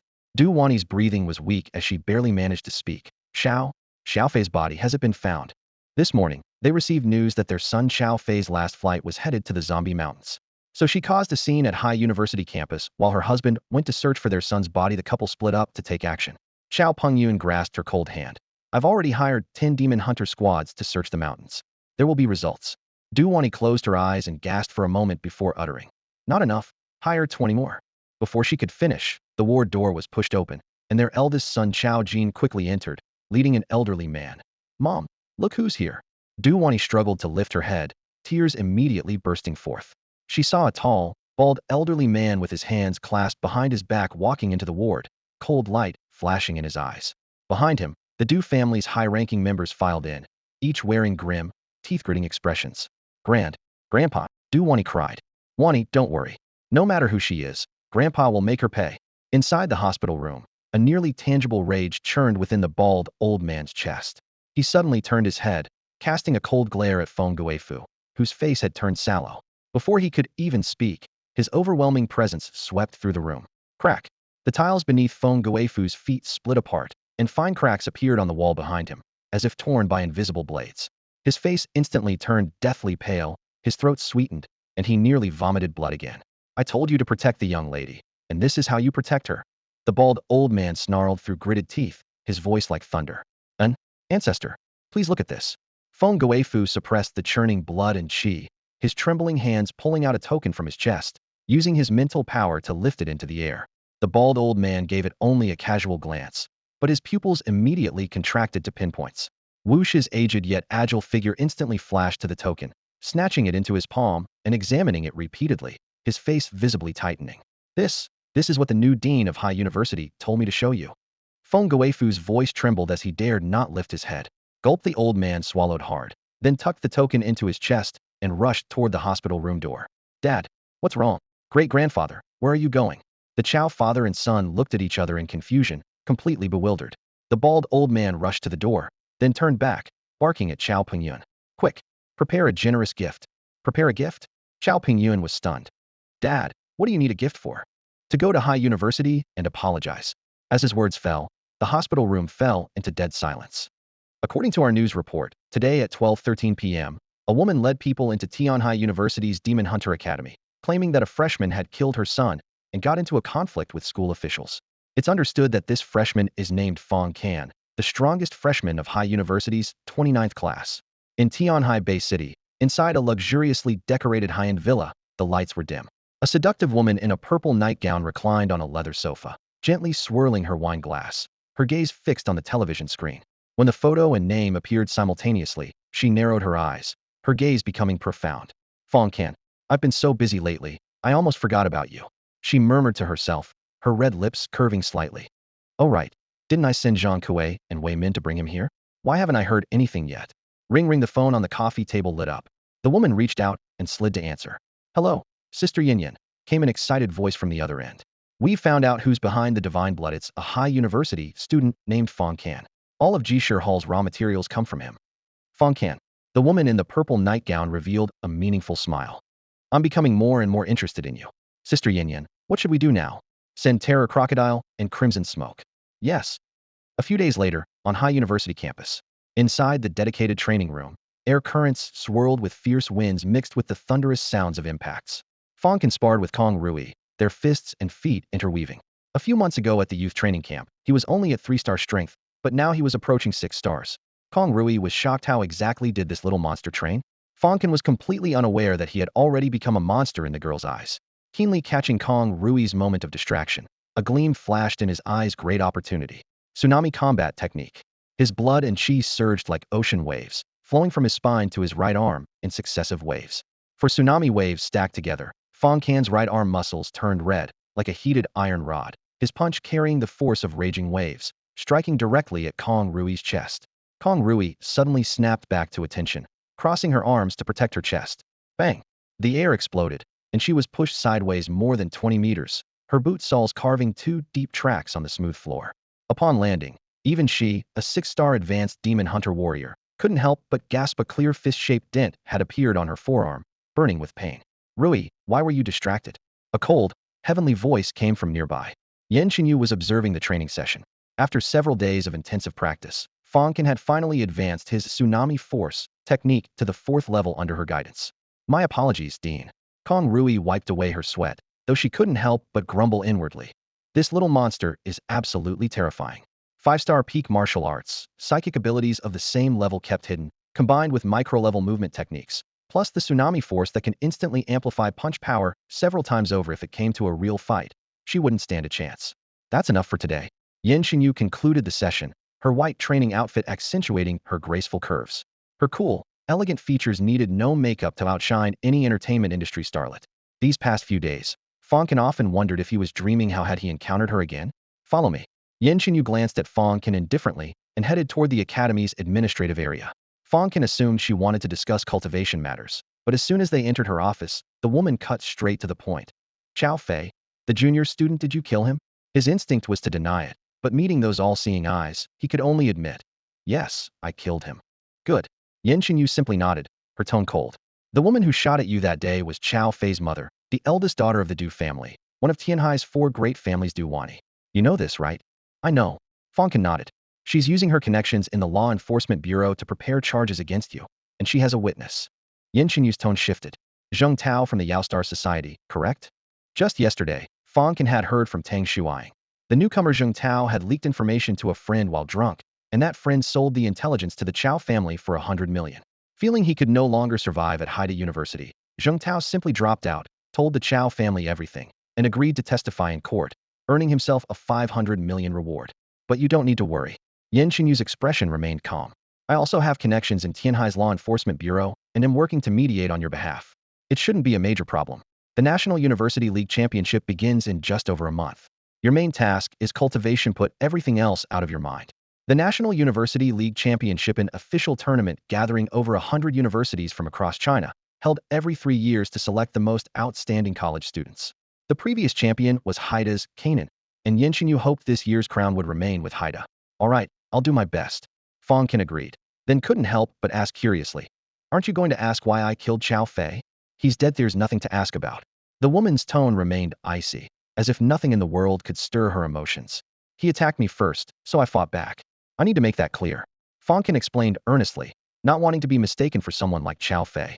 Understood. You can go now. Yenxinyu's expression remained unchanged. Fang Can secretly worried. Ice Queen, if I actually marry her someday, how would we live together? After he left, those lustrous lips curved into the faintest smile. This little guy is quite adorable. After leaving the dean's office, Fang Can planned to continue his cultivation, hoping to break through to 7-star level before the university championship. Then he would dominate the league tournament, earning the admiration of the goddess Dean.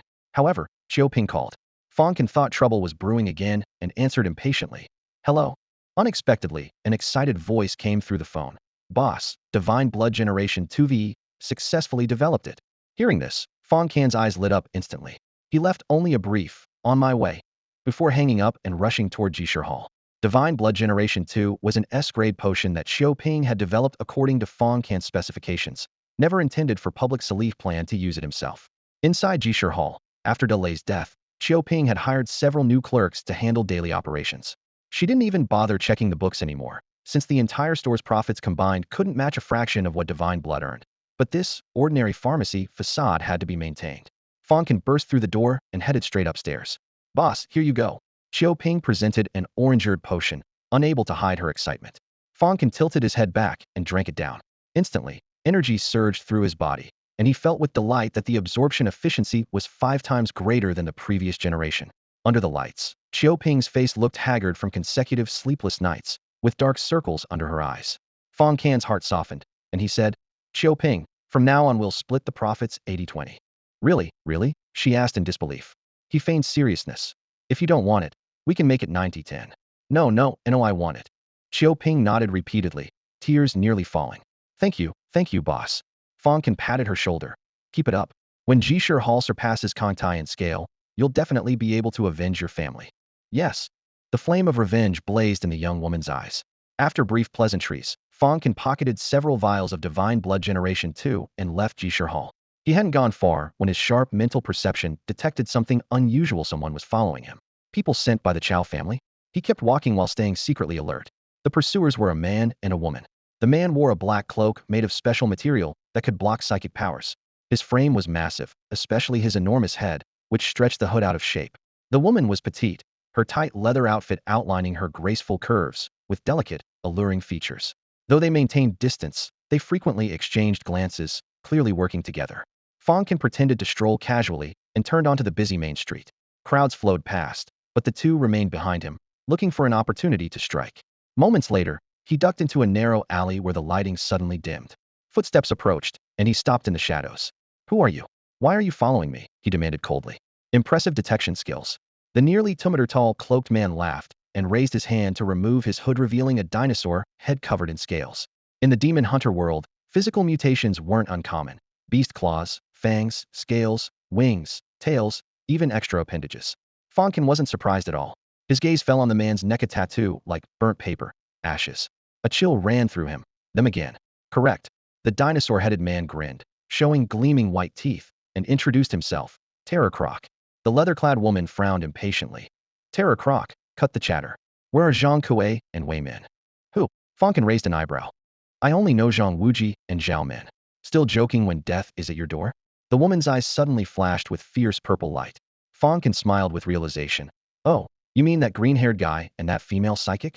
They're dead. Dead. The leather-clad woman seemed somewhat surprised. You killed them. Isn't that obvious? Fang Can sneered coldly, his gaze sweeping over the 2 murderous fugitives across from him. They came to capture me. Did they expect me to surrender without a fight? The streetlight at the end of the alley cast 3 overlapping shadows. Terror Croc stepped forward, dust flying from beneath his feet as he scoffed. What a pair of useless fools, couldn't even handle one student. They deserve to die. The dinosaur mask with cracked tattoos on his head conveyed nothing but contempt in his tone. The leather-clad woman raised her hand to her earpiece, her stiletto heels clicking lightly against the ground as she warned coldly, "Be careful. This guy isn't ordinary. A snot-nosed brat who's barely grown any hair. What could be so special about him?" Terror Croc waved dismissively, his arrogance unbounded. "You don't need to lift a finger. Just watch." Before his words had fully faded, he twisted his ankle and his body became a black shadow, thundering forward to appear before Fang Can in an instant. His punch whistled through the air like a cannonball, a massive fist aimed straight at Fang Can's face. Fang Can showed no sign of retreat, throwing his own punch to meet the attack. Bang! The thunderous impact rolled outward, shockwaves sweeping wildly as the old brick walls on both sides cracked from the impact, debris raining down. More than 10 meters away, Fang Can's feet carved 2 deep furrows in the ground before he came to a steady stop. Terror Croc, in contrast, remained motionless in his original position, merely raising an eyebrow. "You actually managed to take 60% of my strength." Under the dim yellow light, Fang Can quickly assessed the situation. This dinosaur head is about the same level as Sister Rehadier's 6-star. His talent should be physical enhancement, plus tooth-based attacks. Terror Croc cracked his neck with audible pops, seemingly amused by the student's counterattack. Are all students this strong these days? The leather-clad woman frowned, sensing something amiss. The young man before them faced 2 glass fugitives with an unnaturally calm expression. This defied logic. "Who's fighting out here? Do you want to die making all this noise at night?" Suddenly, an iron door in the alley burst open, and a middle-aged woman with a half-fallen face mask emerged wielding a feather duster, cursing loudly. But when she looked up and saw Terror Croc's horrifying appearance, her face went pale as she forced an awkward smile. Sorry about that. Please continue, please continue." Purple light flashed in the leather-clad woman's eyes as she snorted softly through her nose. The middle-aged woman's pupils instantly took on the same purple hue, her entire body straightening as if controlled by strings. "You saw nothing. Get lost," the leather-clad woman commanded in a low voice. "I saw nothing," the woman repeated like a puppet, turning to close the door. Fang Can glanced at the woman illusion-type talent. "Attack together and finish this kid quickly." The leather-clad woman didn't want to waste any more time. But Terror Croc raised his hand to stop her. "No need. If I can't handle one student, how will I maintain my reputation in the organization?" With those words, Terror Croc suddenly went berserk. His muscles exploded with growth, veins writhing like earthworms as his height instantly shot up to 7.5 feet. Fangs burst through his lips, and thick white vapor poured from his breathing. With his back to the streetlight, his massive shadow engulfed Fang Can completely. Seeing him get serious, the leather-clad woman felt slightly reassured. Terror Croc was high-tier 6-star, and after going berserk, he could approach peak 6-star level. Logically, no matter how strong Fang Can was, he couldn't be more than early 6-star, making it impossible to withstand this punch. Yet the young man's face remained calm, even showing a hint of anticipation. What was he waiting for? Fang Can's lips curved slightly upward, as if finally spotting his prey, and he chuckled softly. "Ash, I was just wondering where to find you, and here you've delivered yourselves to my doorstep. Excellent." He looked up, his eyes bright. "Night Raksha King, come forth." As soon as Fang Can finished speaking, he focused his mind and summoned a creature over 10 feet tall from the Hell Scroll. The monster had a blue face with protruding fangs, blood-red fur covering its neck, and wings as thick as walls of flesh, though they were forced to fold tightly in the narrow alley. Its towering frame of over 10 feet instantly filled the passageway like an iron hammer stuffed into a tube. The cold steel trident in its hands gleamed menacingly in the night. This was the fearsome hell spirit known as the Yiksha King. Its physique completely dwarfed even the frenzied terror crocodile. What is this?" The 2 Ash members gaped in complete shock. The intelligence clearly stated psychic, yet here was an authentic summoning-type talent. The leather-clad woman's mind buzzed with confusion. "I want them alive," Fang Can said quietly, his voice echoing through the alley. The Yiksha King launched forward like a drawn bowstring, its foot cracking the ground as it charged with devastating force. Despite its 10-foot height, it moved with lightning speed as if teleporting. The steel trident struck toward the terror crocodile like a bolt of lightning. The terror crocodile raised its hands to block, but couldn't withstand that overwhelming force. Squelch! The trident pierced through half its shoulder, blood spraying instantly. The terror crocodile roared and struggled, but the Yiksha King grabbed its throat with one hand, lifted it high, then slammed it down. Boom! The ground caved into a pit half a meter deep, cracks spreading wildly along the surrounding walls. The 6-star terror crocodile was severely injured and knocked unconscious in one blow. What? The leather-clad woman's voice trembled. The 6-star terror crocodile lasted only 2 moves? That meant this monster was 7-star level. Run! She turned to flee without hesitation. But the Yiksha King was faster. Just as the alley exit came into view, a hand grabbed her long hair and yanked her back like a rag doll. Ah! She crashed to the ground, her shoulder blade feeling shattered. Before the pain could fade, she gritted her teeth and activated her illusion technique. Purple light exploded from her pupils. If she could control Fang Can, she might have a chance to stop the monster. However, Fang Can's psychic power was no less than hers. He simply shook his head, and the illusion shattered like a bubble. Arrow step tsunami force. Fang Can's right arm muscles swelled crimson as his blood energy built up like crashing waves. Bang! His heavy punch struck the leather-clad woman's lower abdomen, nearly rupturing her internal organs. She tasted blood in her throat, spitting up copious amounts as she flew backward, hit the Yiksha King's knee, and rolled to the ground with barely half her life remaining. Fang Can had deliberately held back, using only 2 levels of force. With 4 levels, her physical constitution would have been pulverized by a single punch. The Yiksha King grabbed both the terror crocodile and the leather-clad woman, one in each hand, and leaped into the air with Fang Can. Minutes later, they landed on an abandoned, unfinished building. The terror crocodile was dumped on the first floor with the Yiksha King standing guard. Fang Can dragged the leather-clad woman straight up to the 28th floor and casually threw her onto the concrete floor. Speak. Where are Fan Yin and Zhao Han hiding? He asked coldly. Going against our Ash organization, you're seeking death. The leather-clad woman threatened through gritted teeth. Fang Can's eyes flashed coldly. As she continued her threats, blood suddenly spurted from between her teeth. The perfectly intact tooth was forcibly extracted by invisible psychic force. The excruciating pain made her clutch her mouth and scream in agony, tears streaming down her face. Say one more useless word, and it won't be as simple as pulling teeth, Fang Can said with chilling coldness. A student with such ruthless methods? The leather-clad woman's throat tightened as she swallowed a mouthful of metallic-tasting blood, her eyes still twitching violently. The warehouse lighting was dim, with only the fractured overhead lamp casting swaying white light that made the blood stains on the floor gleam. You'd better not lie. Fang Can stepped closer, crushing glass underfoot, his voice flat, yet carrying a suffocating chill. After I'm done questioning you, I still need to interrogate that dinosaur head downstairs. If your stories don't match, you'll both die. The leather-clad woman was stunned by this statement, fear and hatred intertwining in her eyes. After a long silence, she reluctantly spoke. Fan Yin should be in Tianhai.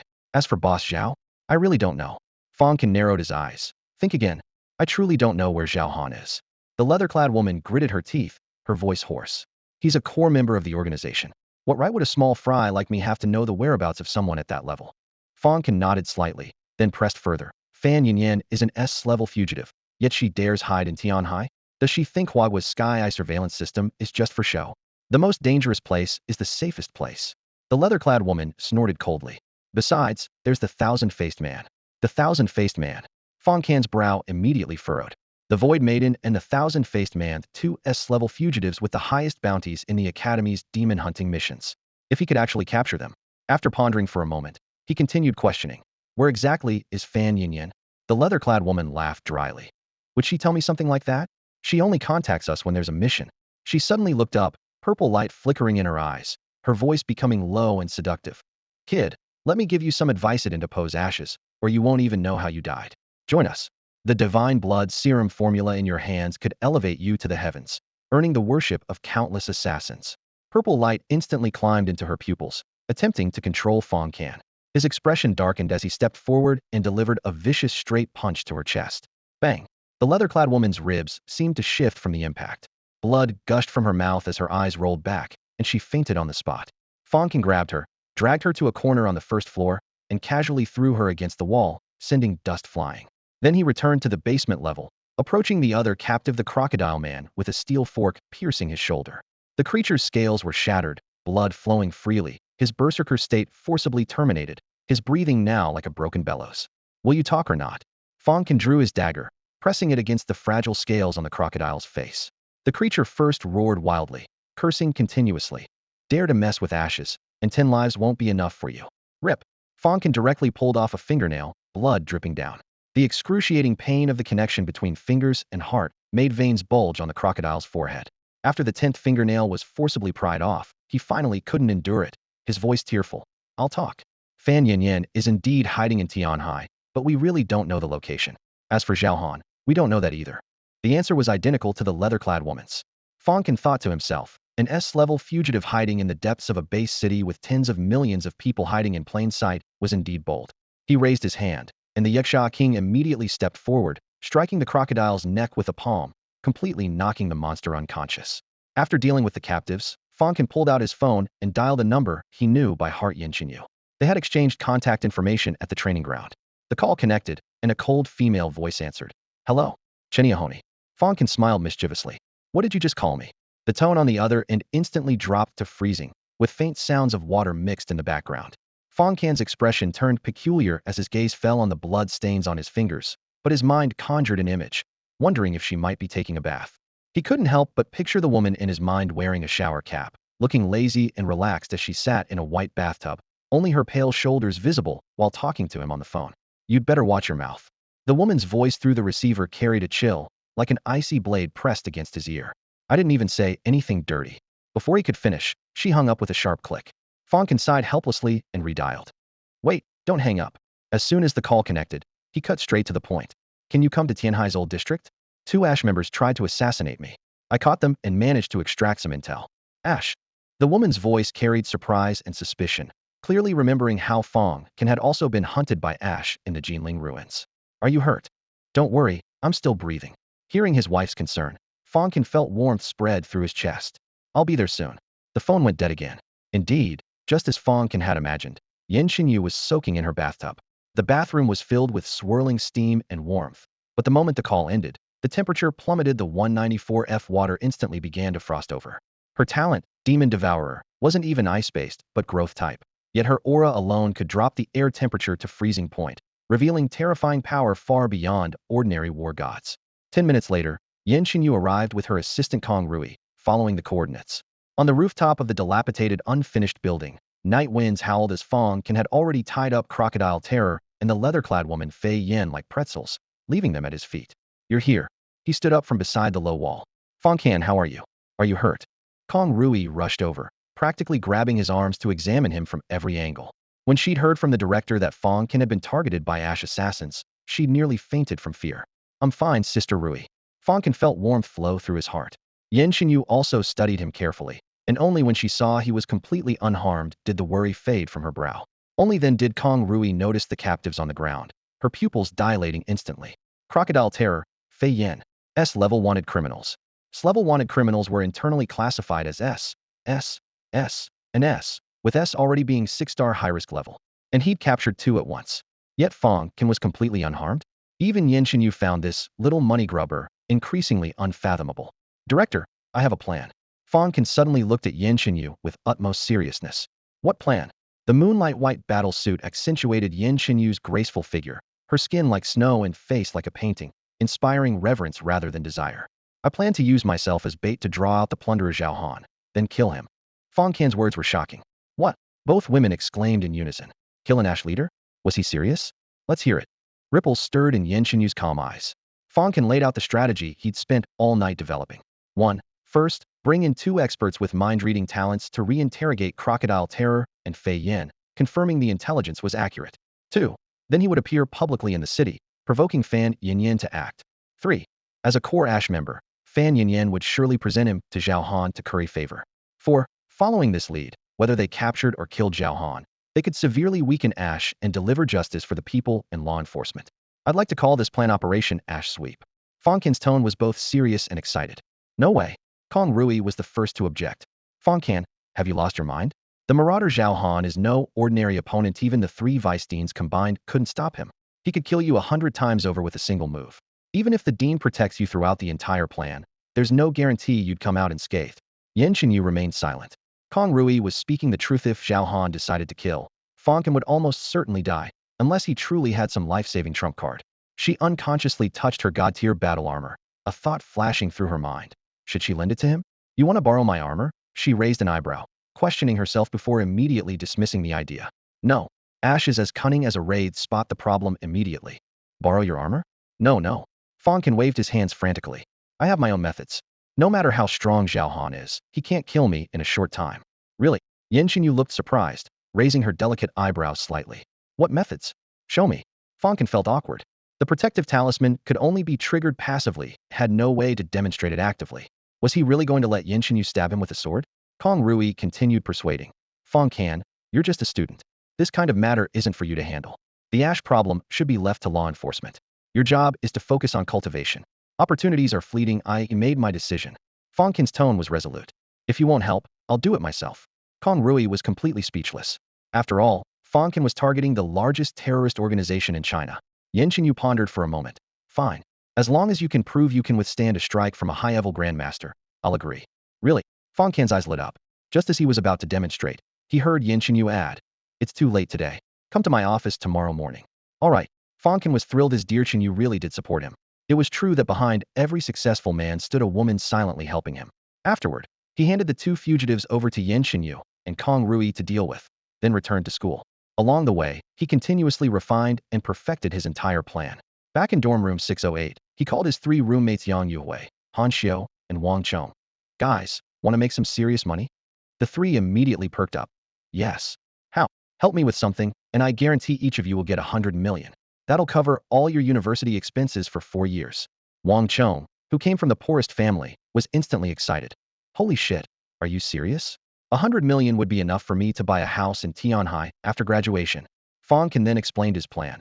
"Record a video of me drunkenly confessing to killing Chao Fei, then sell it to the Chao family." The three were stunned speechless. "Kanj, have you gone crazy?" Yang Yuhui couldn't understand. "If this video gets leaked online, you'll be cyber-bullied to death." "This is part of the plan." Fang Can couldn't reveal too much. "You have to help me. It's the only way I can clear my name." The roommates exchanged glances. That night, Fang Can took them out for late-night snacks, and then got himself completely drunk. Old Wang. "Sure, I'm not bragging here, but with Chao Fei's pathetic skills, killing him was like squashing a stinking bug. With his measly abilities, he thought he could fight me? Ha. I used a simple trick and got him killed in the zombie mountain range, along with 2 6-star bodyguards from the Chao family. His mother even came to the school to make a scene. Hilarious. I'm the strongest freshman, and the dean will definitely protect me to the end. The Chao family is nothing but hot air. What can they possibly do to me?" Under the dim dormitory ceiling light, smoke swirled in the air. A pinhole camera was aimed directly at Fang Can, whose face was flushed red with a cigarette dangling from the corner of his mouth. His voice pitched 8 notes higher than usual. While boasting wildly, he deliberately slammed the table and bounced his crossed leg to make the footage look even more arrogant, all with one purpose: to ignite the fury of every viewer. Cut. The moment recording ended, Fang Can's expression shifted, his eyes returning to clarity. "How was that, Yuhui? Did you get it all?" Yang Yuhui nodded, adjusting the angle of the tiny camera in his palm. "Got it all. Honestly, Kanj, you were so over the top just now that even I wanted to punch you. If this gets out, you'll definitely get roasted alive by the entire internet." Fang Can casually flicked off his cigarette ash. "Exactly. We need the online backlash for the next phase of the plan to work." "What exactly is this plan?" The other two roommates leaned against their beds, eyes full of curiosity. "Heaven's secrets cannot be revealed." Fang Can grinned, giving them a look that said, "I'm not telling no matter how much you ask." Late at night, only the energy-saving lights hummed in the dormitory corridor. The four had just pushed open their door when, ding, Fang Can's smartwatch vibrated, and a transfer notification popped up, amount 2 billion. After finishing the account verification, he pulled out his phone and logged into Treasure Pavilion. First, he confirmed that the 5 protective talismans he'd bought earlier showed delivered, then scrolled to his favorites. Potted plant dragon blood vine 1 billion pot purchased. Ingredient phoenix egg 100 million piece purchased. Talisman protective charm 300 million piece purchased. Painting 18 levels of hell 2 billion piece purchased. Technique great dream breathing method 3 billion scroll. Hidden weapon rusty iron nail 3 billion piece. Ingredient battle axe steak 1 billion serving. Great dream breathing method. What's this for? He clicked on the details. Product description. Great dream breathing method. Ancient secret technique from Cloud Dream Immortals Sect Volume 1. Allows user to cultivate in dreams. Price, 3 billion. 95 positive reviews. Cultivate in dreams. Fang Can's pupils contracted. He considered himself a cultivation maniac, spending his days either in the training room or on his way there. But no matter how hard he pushed himself, he still needed 3 to 4 hours of sleep or his body would feel completely broken. Yan Qinyu had once told him that war god-level practitioners could go a month without sleep. From that moment, he'd fantasized how wonderful it would be if sleeping could count as cultivation. Now this fantasy was right before his eyes, and he nearly dropped his phone. He continued scrolling through the reviews. Great stuff. Actually being able to cultivate in dreams is amazing. With this breathing method, I'm improving even with my eyes closed. I'll outgrind them all. It's basically a cultivation cheat code. Please practice this method with a Dao companion present, otherwise you might sleep for several cycles. Don't ask how I know. Reading this, he slammed his phone on the desk with a bang. Order it. Order it now. Bang. His finger hit purchase. Ding. Group order successful. Treasure is being packaged and will ship from Cloud Dream Immortal Marsh. The next day, sunlight streamed through the glass dome of the training ground, illuminating the sweat drops from morning practice.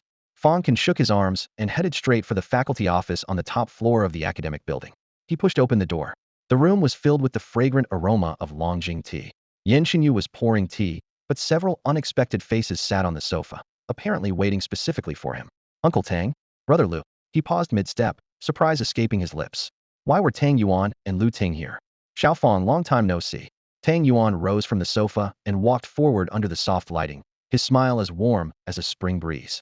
Lu Ting followed closely behind, his eyes filled with shock. Just a few months ago, when he first met Fang Can, the boy was just an ordinary high school student.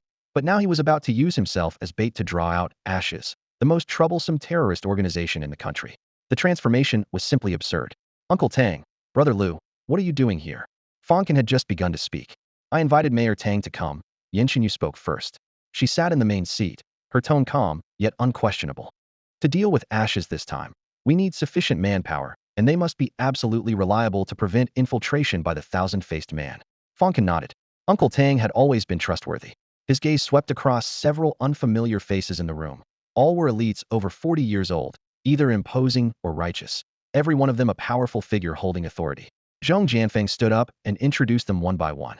This is Director Qi of Tianhai Law Enforcement Bureau. This is Chairman Zhang of Tianhai Demon Hunter Guild. This is General Liao of the Storm Legion and Lieutenant General Tuoba of the Demon Hunting Army. Fang Can nodded slightly to the familiar Tuoba Wu, acknowledging their acquaintance. Tuoba Wu smiled back, thinking to himself, this young man shows no fear at all. No wonder he dared to propose the ash-sweeping plan. If only my son had half his courage. Qi Wei, Zhang Zhihe, and Liao Hongfei all studied Fang Can simultaneously, their gazes filled with rare appreciation. They had no idea that the young man before them was already a top-tier 7-star demon hunter. Someone even the mid-level 7-star Tuoba Wu would struggle to match. This was the source of his calm confidence. Director Qi, Chairman Zhang, General Liao. Hello. Fang Can remained humble, his tone sincere. Tuoba Wu couldn't help but speak up. Fang Can. Director Yin says you can withstand a Grandmaster's attack? These three gentlemen are very busy, so don't joke around.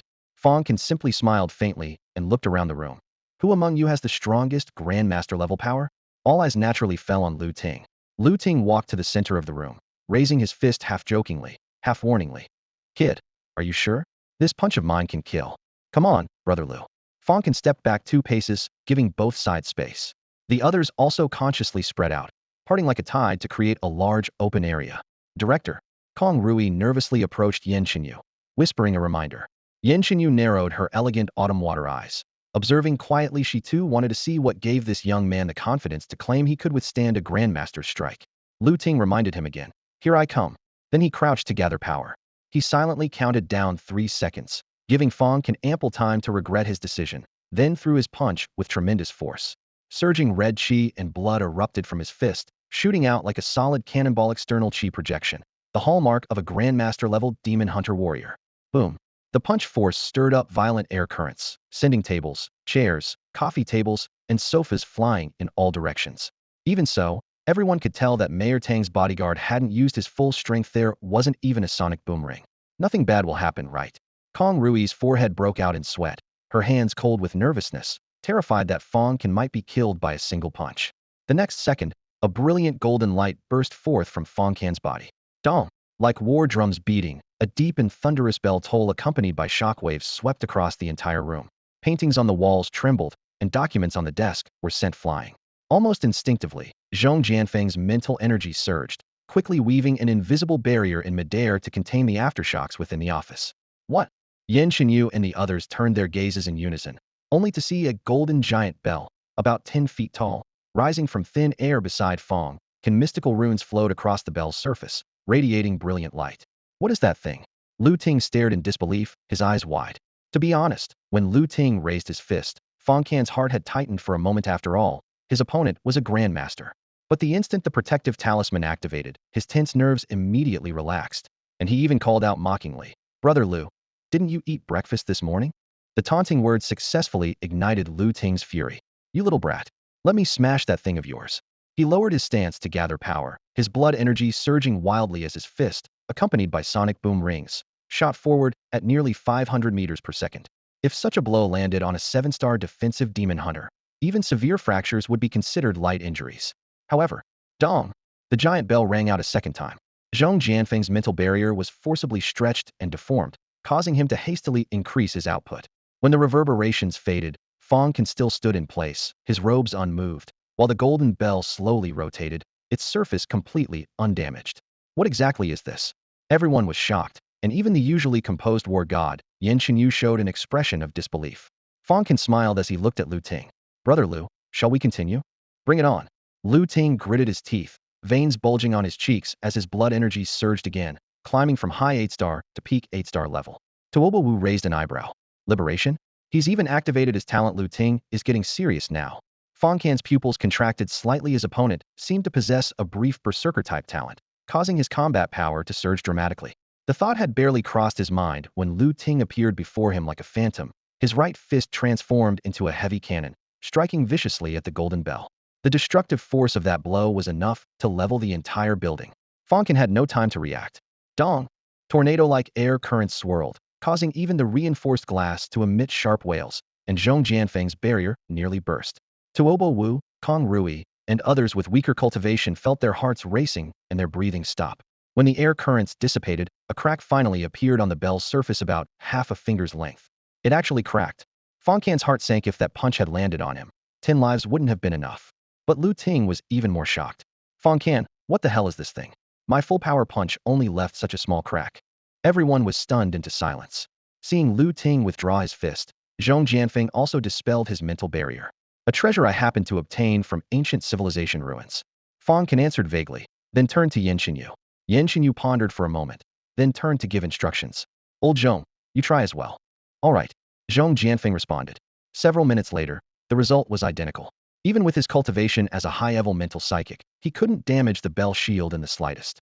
Only then did everyone truly believe Fang Can indeed possessed a trump card that could directly withstand Grandmaster-level attacks.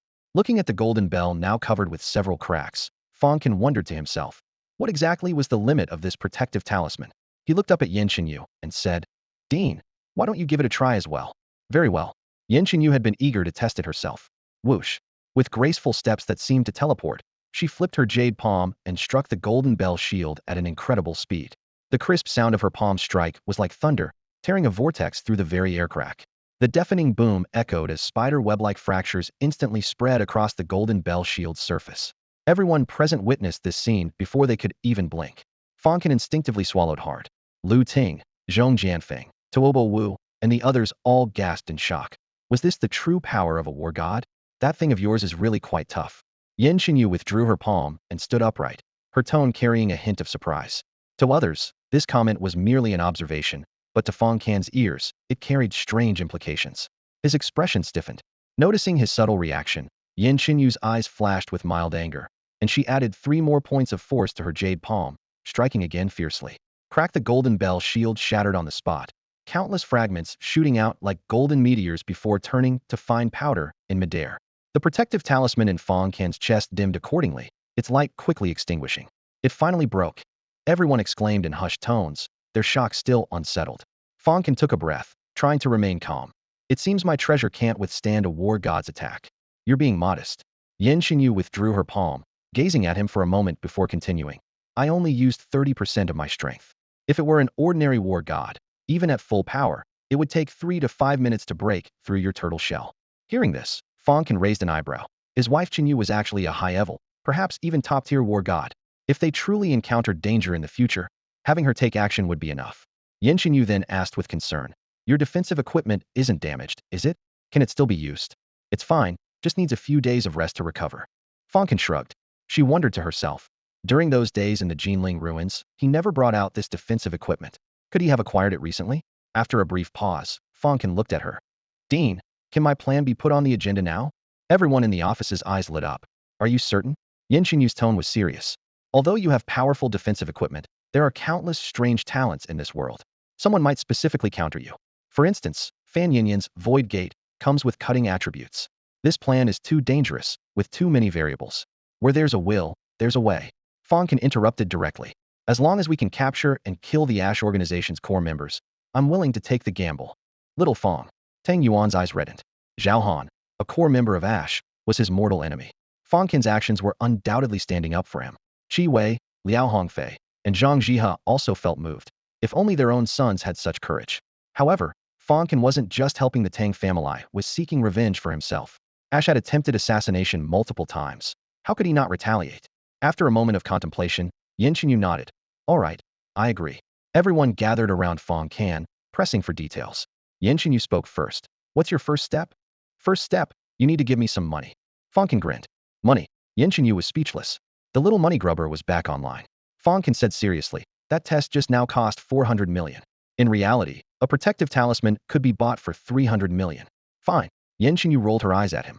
As long as the plan succeeds, the academy will cover all expenses. Money is just one aspect. Fang Can's expression grew slightly more serious. You and I also need to have a big fight, and then completely break ties. Fight? Why start a fight? Yin Chenyu was puzzled, and the other bigwigs around were equally confused. Not only do we need to fight, but after the argument, you'll have to expel me, Fang Can said, leaning back in his chair with a calm tone. Once I lose the academy's protection, Ash will think their opportunity has come and will actively seek me out, even extending an olive branch to invite me to join. What's the reason? Yin Chenyu pressed. Expelling a genius out of nowhere would make anyone suspicious. You'll find out soon enough, Fang Can said with a slight smile. This morning, Yang Yuhui already took that video to the Chao family. Given Chao's mother's temperament, she definitely won't be able to resist exposing it online. But what if it's not Ash who comes, but Du Wani? Zhong Jianfeng raised an eyebrow. That woman hates you to the bone.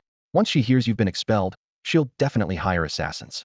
Let her come, Fang Can said indifferently. She can't kill me. This was his second calculation. If Du Wani really sent assassins after him, he could justifiably retaliate, send her and her son to their reunion, and take the opportunity to root out Ash's key members, killing two birds with one stone. I've already had a word with the Du family. They won't make a move against you, Yin Chenyu said in a light tone, which reminded Kong Rui of last night's Xindu Rulong. The Du family patriarch and a figure of immense power in Tianhai Bay City had personally come to the office, bowing and scraping as he returned that token intact. What exactly was the dean's background? What was the origin of that token? Kong Rui's mind was full of questions. Overall, the plan is feasible. Yin Chenyu nodded after mentally reviewing the process. Go back and wait for notification. We'll hammer out the details. Remember, the plan must not be leaked to anyone, not even family members. Understood. Contact me anytime if you have news. Back in the dormitory, before the door was even fully closed, Yang Yuhui burst in. Brother Can, it's done. Guess how much Chao Fei's mother gave me? He was so excited his face was flushed red. How much? Wang Chong poked his head over to look. 500 million.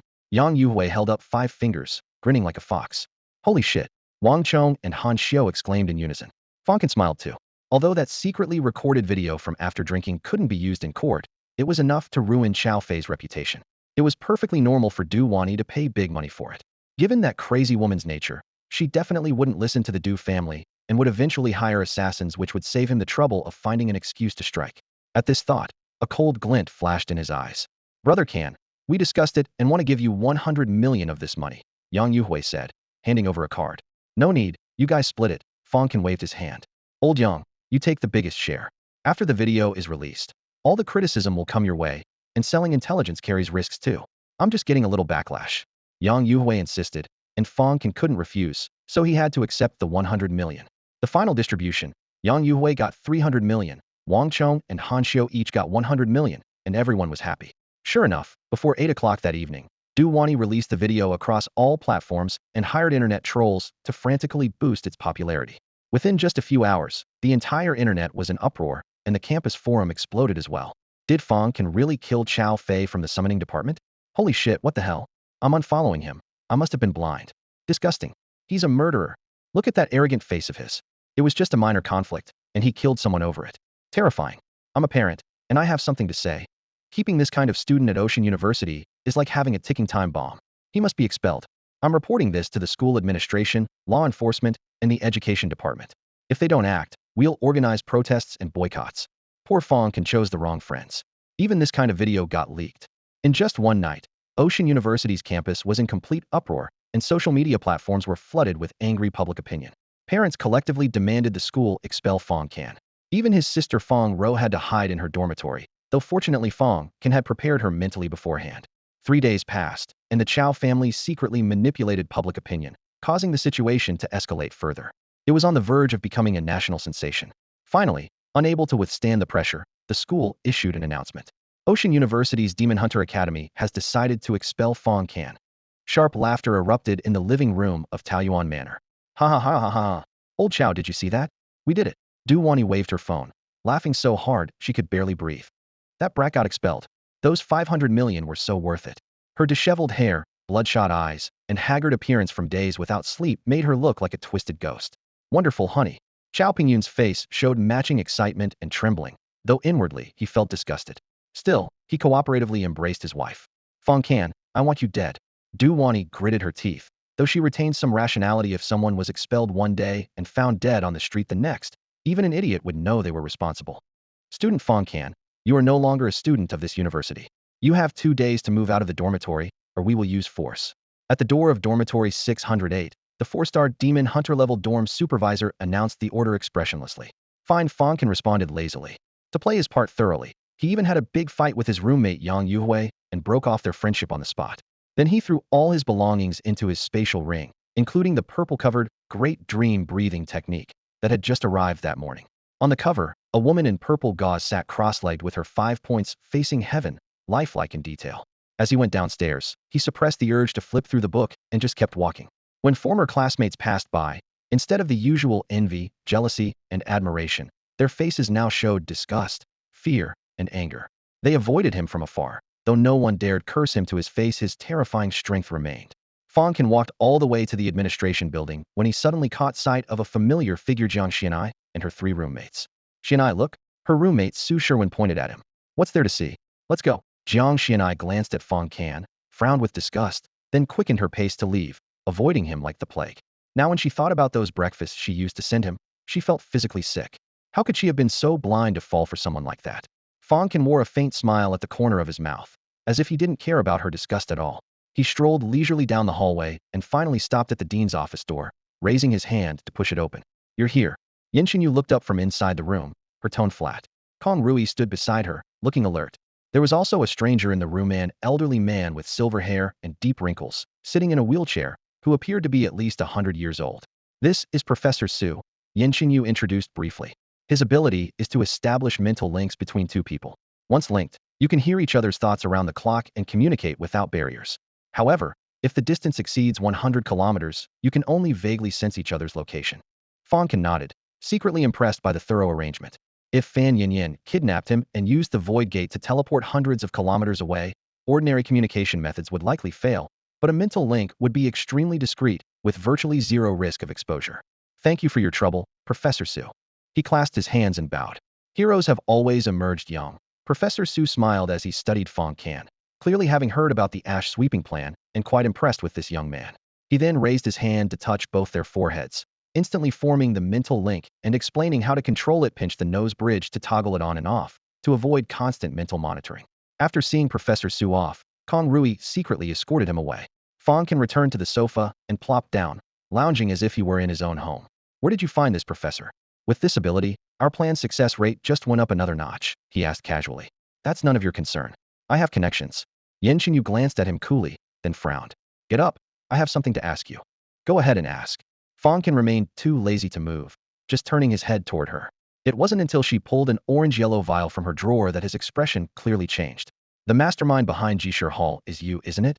Yen Xinyu gently placed the vial on the table, her voice leisurely. Yeah. Fang Can drew out the word, essentially confirming it. The raw material for divine blood is supposedly milk from Lord-level magical beasts. Where did you get it? She narrowed her eyes and stared at him intently. What do you think? He absolutely couldn't expose the treasure pavilion, so he could only hint that the source was the lords they had killed in the Jinling ruins. But Yen Xinyu shook her head. The cellular energy activity in this vial is dozens of times higher than genetic medicines of the same price range. Ordinary lords couldn't possibly reach this level. I know nothing about pharmaceuticals. Perhaps my employees are exceptionally skilled. Fang Can tried to remain calm. Xiaoping. Yen Xinyu chuckled softly. She is indeed talented, but only at a 6-star level. It wouldn't be exaggerated to this extent. Fang Can's expression gradually grew serious. What exactly are you trying to say? Seeing that he was no longer smiling, Yen Xinyu stared at him for a long moment. He finally sighed. Fine, I admit it. The raw materials for divine blood come from an ancient civilization ruin.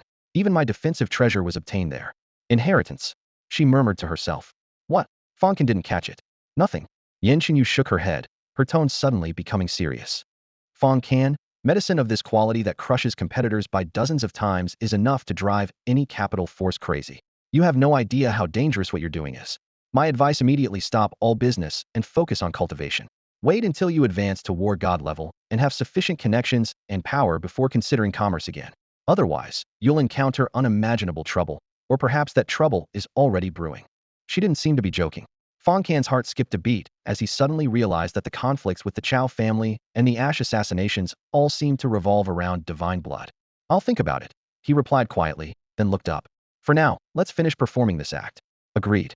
A few minutes later, a fierce argument between a man and a woman suddenly erupted from the principal's office, the shouting piercing through the half-open door and windows, causing teachers and students in the hallway to stop in their tracks. Before the voices died down, a sharp crack rang out as a figure crashed through the window, plummeting from the 5th floor amid a shower of glass shards. Holy shit! Get out of the way. What's happening? Isn't that Fang Can? Did he fight with the dean? Serves him right for being a killer. Disgusting. Curses rose from the crowd of onlookers, with almost no one showing sympathy for the poor soul below. Only a slender, angel-like girl broke through the wall of people, jogging to where he had fallen and helping the dust-covered Fang Can to his feet. Fang Can, are you okay? Luo Ji frowned with concern, her voice full of worry. How did things get this bad? I'm fine. Fang Can grimaced and sucked in air through his teeth, though he secretly complained to himself. That Xinyu wife of mine really went too far. He thinks she broke one of my ribs. Ouch. Who are you calling wife? An icy female voice suddenly exploded in his mind. Oh no. Fang Can's expression changed slightly as he remembered that Professor Su had established a mental link between them earlier, meaning Yin Xinyu could hear all his thoughts in real time. Humph. The female voice gave a cold snort before falling silent. With Luo Ji's support, Fang Can struggled to his feet and looked up at the shattered 5th floor window, giving it the middle finger. What a piece of shit academy. Expel me if you want, I quit. If this place won't have me, somewhere else will. He turned to leave. Stop right there. A stern shout pierced his eardrums like a steel needle. Everyone looked toward the voice, Director Qin from the psychology department. Fang Can, you scumbag, how dare you slander the academy? Today I'll teach you a lesson on behalf of your parents. Qin Zhang's rebuke thundered through the air as his psychic power instantly spread out, making the air hum with pressure. Mind your own business, you old bastard. Fang Can had long wanted to curse this piece of trash and showed no restraint now. You dare insult a teacher? Qin Zhang's veins bulged as psychic energy surged from his body, visible ripples spreading outward while the floor tiles beneath his feet cracked with audible snaps, forcing students to retreat 100 meters in panic. Zhao Yang, may your spirit in heaven watch closely, uncle. Will collect some interest for you today. Murderous intent flashed in Qin Zhang's eyes as he raised his palm to strike. Stop. Yin Xinyu's cold shout came from the 5th floor. Dean. Qin Zhang looked up reluctantly. Let me teach him a lesson. If we don't deal with him now, he'll definitely bring shame to our academy later. Enough, let him go. Yin Xinyu sighed softly. Fang Can, from now on you have no connection to this academy and are permanently banned from entering the campus. Trash academy, even dogs wouldn't study here. Fang Can spat out these 8 words, took the wooden stick Luo Ji handed him, and left without looking back. You? Qin Zhang gritted his teeth, but thinking about the boy's future circumstances, he couldn't help but sneer coldly. The crowd dispersed, leaving only Luo Ji watching Fang Can's departing figure with worried eyes. Dean, your acting skills are pretty good. Outside the school gates, Fang Can hailed a taxi heading downtown while teasing through their mental link. No response from the other side. That's strange. Professor Su said the link has a range of 100 kilometers. Did she block me? Fang Can scratched his head and boldly called out again. Xinyu honey, are you there? Call me that again, and I'll tear your mouth off next time we meet. Yin Xinyu's angry voice echoed in his mind. Haha. Just joking, don't take it seriously. Don't bother me unless it's important. Oh, Fang Can responded glumly, then pinched his nose bridge. This was the blocking gesture Professor Su had taught him, as he didn't want Yin Xinyu hearing all his thoughts. After getting off the car, he headed to the sales office of a luxury villa development, planning to buy a villa to live in. After some browsing, he set his sights on a 3-story villa in a prime location downtown. It came with a private garden, covered a full 485 square meters, and was priced at 100 million yuan. Since he was only staying temporarily, he figured he didn't need anything too extravagant as long as it was livable. With the paperwork completed, he moved in that very day. In the entryway, he pulled out the Great Dream breathing technique from his luggage and opened to the first page. With a whoosh, before he could even read carefully, his spirit was swept into a dreamlike world where purple mist churned like an ocean, mysterious yet ethereal. What is this place? He rubbed his eyes and looked around. Soon, he spotted the woman from the manual's cover floating in the air draped in purple misty robes, beautiful yet solemn. The woman sat cross-legged on the clouds, her voice resonating like a great bell yet ethereal as a dream. Through countless autumns of great dreams, what year is this now? The Great Dream breathing technique, is one of the fundamental practices of our Cloud Dream Immortal sect. This is the upper volume, divided into 4 levels. Well, I'll be damned, holographic teaching? Fang Can marveled and immediately began learning. The woman continued her explanation. 1. First level dream cultivation. Practice while sleeping with higher efficiency than when awake, waking up more refreshed without fatigue. 2. Second level rapid recovery. Stimulate bodily functions to quickly restore soul energy and heal physical injuries. 3. Third level dream immortal. Achieve whatever you desire in dreams, simulate battles, become master of your domain. 4. Fourth level time swift passage. Following the breathing techniques, Fang Can soon felt drowsiness wash over him. In a pink-purple forest where clouds and mist drifted like silk, everything felt ethereal and weightless. Is this my dreamscape? He looked around, delighted to discover he could move and speak freely. Most people dream unconsciously, yet the great dream breathing technique allowed him to remain lucid in his dreams. Fang Can, a seductive voice suddenly called from behind, so familiar it made his heart skip. Turning around, it was his stunning wife. But unlike the stern Dean from reality, this Yenxinyu wore a bunny girl outfit, her jade skin flushed and glowing. She leaned against a tree trunk, beckoning with a delicate finger. Come here. Gulp. Fang Can swallowed hard, then shook his head vigorously. Am I really this obsessed with her, with that night? But Yenxinyu instantly teleported behind him, wrapping around his arm with overwhelming softness. What's wrong, baby? Come love your sister. He forcibly steadied his mind, sat cross-legged, and focused on visualizing the image of Nuwa. No matter how the bunny girl Yenxinyu tempted him, he remained unmoved. This was just a dream. After an unknown amount of time, the seductive voice gradually faded, and the dreamscape returned to silence. A piercing ringtone suddenly blared. He had deliberately set his phone to maximum volume before sleeping, worried about oversleeping. Upon waking, he saw it was already the next afternoon.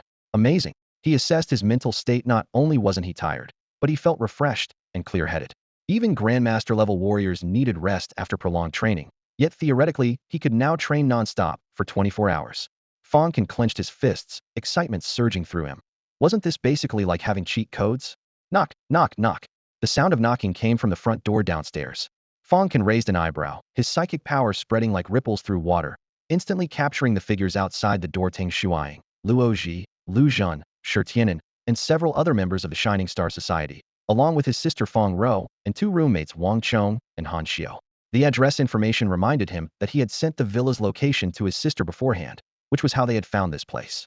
As his psychic power continued to extend outward, he was astonished to discover that his detection range had suddenly expanded, breaking through the 6-star intermediate level in one leap. The coverage radius had increased from the original 1 kilometer to 1.3 kilometers, with the numbers clearly jumping into his perception. Fang Can was secretly delighted. Cultivating in dreams was actually more effective than when awake. He might as well sleep every day from now on, he thought with amusement. A casual sweep of his psychic power revealed several sneaky watchers in the neighboring villa, most likely Chao family members. After confirming they posed no immediate threat, he remained composed and got up to answer the door. The moment the door opened, Feng Rou threw herself into his arms with red-rimmed eyes, unable to control her tearful voice. Brother, you've been expelled. What are we going to do now? We'll figure it out. Fang Can shrugged, acting completely unconcerned. Tang Shuang hesitated. Fang Can, actually we all know that Chao Fei was the one who. Let's not dwell on the past. Fang Can raised his hand to cut her off, unwilling to waste emotional energy. Just as the atmosphere grew tense, Wang Chong and Han Xiao cooperated in putting on a dramatic, cursing performance, firing off at the air. Damn it, that bastard Yang Yuhui. Money-grubbing scum, actually betraying Brother Can. Fang Can put his arms around his 2 roommates' necks and changed the subject. Forget it, let's move on. Tonight we're going downtown to have some fun, my treat. What? Everyone looked at each other in confusion. Don't ask questions, just eat and play to your heart's content, he promised, patting his chest. Downtown, a high-end restaurant blazed with lights. Several bottles of limited vintage wine and over a dozen dishes from renowned chefs resulted in a bill of several million. After dinner, he took everyone to a spa for massages. The therapists were stunning in both looks and figure. Any of them could easily have been the campus beauty at school. Wang Chong's cousin was so excited he performed an impromptu sit-up demonstration, causing everyone to burst into laughter. Late at night, the latest model Yangwang X9 magnetic levitation sports car parked outside the spa attracted crowds of onlookers taking photos. Fang Can opened the door and got in, calling out proudly, "How's this? I rented this car. 88,000 a day." He then floored the accelerator, speeding through the brightly lit streets with everyone aboard. His friends still thought this was just an emotional release after being expelled from school. However, when Fang Can parked the car outside a bar and burst through the doors shouting, "Tonight, all expenses are on me," the air instantly froze. Now something seemed off. All night, he had the entire bar to himself. His handsome face and generous spending quickly attracted a group of women who approached him. Near dawn, he picked the most beautiful one and went to a hotel. On the way back to school the next day, everyone tallied up the expenses: restaurant, spa, sports car, bar. Fang Can had easily spent 30 to 40 million in one night. This guy has lost his mind. They exchanged glances, feeling uneasy. In the hotel suite, while outsiders might have imagined gates wide open, armies of billions deployed, cannons blazing. In reality, Fang Can hadn't touched the woman at all. Having experienced the ultimate goddess, these ordinary beauties couldn't even spark his interest. When she wasn't paying attention, he lightly pressed his palm against the back of her head, and she rolled her eyes back and collapsed unconscious on the bed. He then lay down on his side and entered dream cultivation. At this moment, dozens of ASH members from Tianhai Bay City were holding an online video conference. Fan Yinyan had top-tier hackers by her side, so there was no need to worry about being detected by AI big data screening. Has anyone seen Terror Croc or Crimson Smoke recently? She draped herself in a form-fitting purple silk robe, her fair and slender legs crossed elegantly as she lounged lazily on the sofa. The luxurious villa gleamed with gold and jade, crystal chandeliers blazing with blinding light, while a wine decanter on the coffee table glowed deep red, highlighting just how comfortable her life had become. Terror Croc? Crimson Smoke? Someone responded in the virtual meeting. Sister Yin, didn't you send them on a mission? Right. I think they went to replace Zhang Kuei and Wei Min to capture that Fang Can. Another member recalled. Zhang Kuei, Wei Min, Terror Croc, Crimson Smoke, none of them could be reached. The air instantly froze. Fan Yinyan's expression darkened. They're either dead or captured. What? The channel erupted in shocked anger. Everyone lay low for now. I sensed something ominous in the air, she warned coolly. Yes. Everyone hurriedly logged off. The room fell silent again. She poured herself a glass of red wine, raised her phone, and stared at the photo of a handsome young man on the screen, murmuring softly. Fang Can, just a student at Ocean University, yet so hard to capture? When I get the chance, I'll have to meet you personally. 3 days later, Tang Shuang arranged a dinner at a restaurant off campus, hoping to sit down and talk with Fang Can.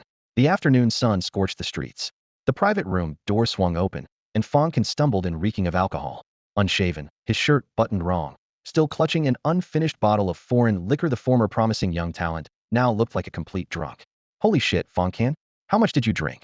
Han Xiao and Lu Zhen rushed forward to support him upon seeing his state. Come on, sit here. Old Wang, get some water. Wang Chong quickly brought over a glass. Fang Can slammed the bottle on the table and laughed wildly. Brothers, let's hit Lizi Bar tonight. I'll introduce you to some girls, their figures are absolutely amazing. Huh. He deliberately pulled open his collar, revealing over a dozen lipstick marks of varying shades. Everyone stared in stunned silence. His two roommates gasped. Holy crap, Brother Can, you're quite the player. Going to bars occasionally is fine, but every day isn't good, Lu Zhen advised. You can't neglect your cultivation. Shi Tianan also smiled bitterly. Yeah, it feels like you haven't been cultivating much these past 2 days. Screw that feeling. Fang Can tilted his head back and chugged, his eyes hazy with drink. Anyone herein, I mean anyone who thinks they can beat me? Speechless silence spread as Tang Shuang rubbed her forehead and sighed softly.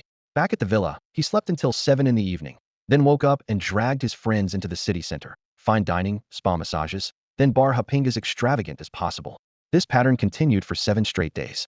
Han Xiao and Wang Chong finally couldn't take it anymore. We really can't keep up. First, the expenses were too high, constantly freeloading off him was embarrassing.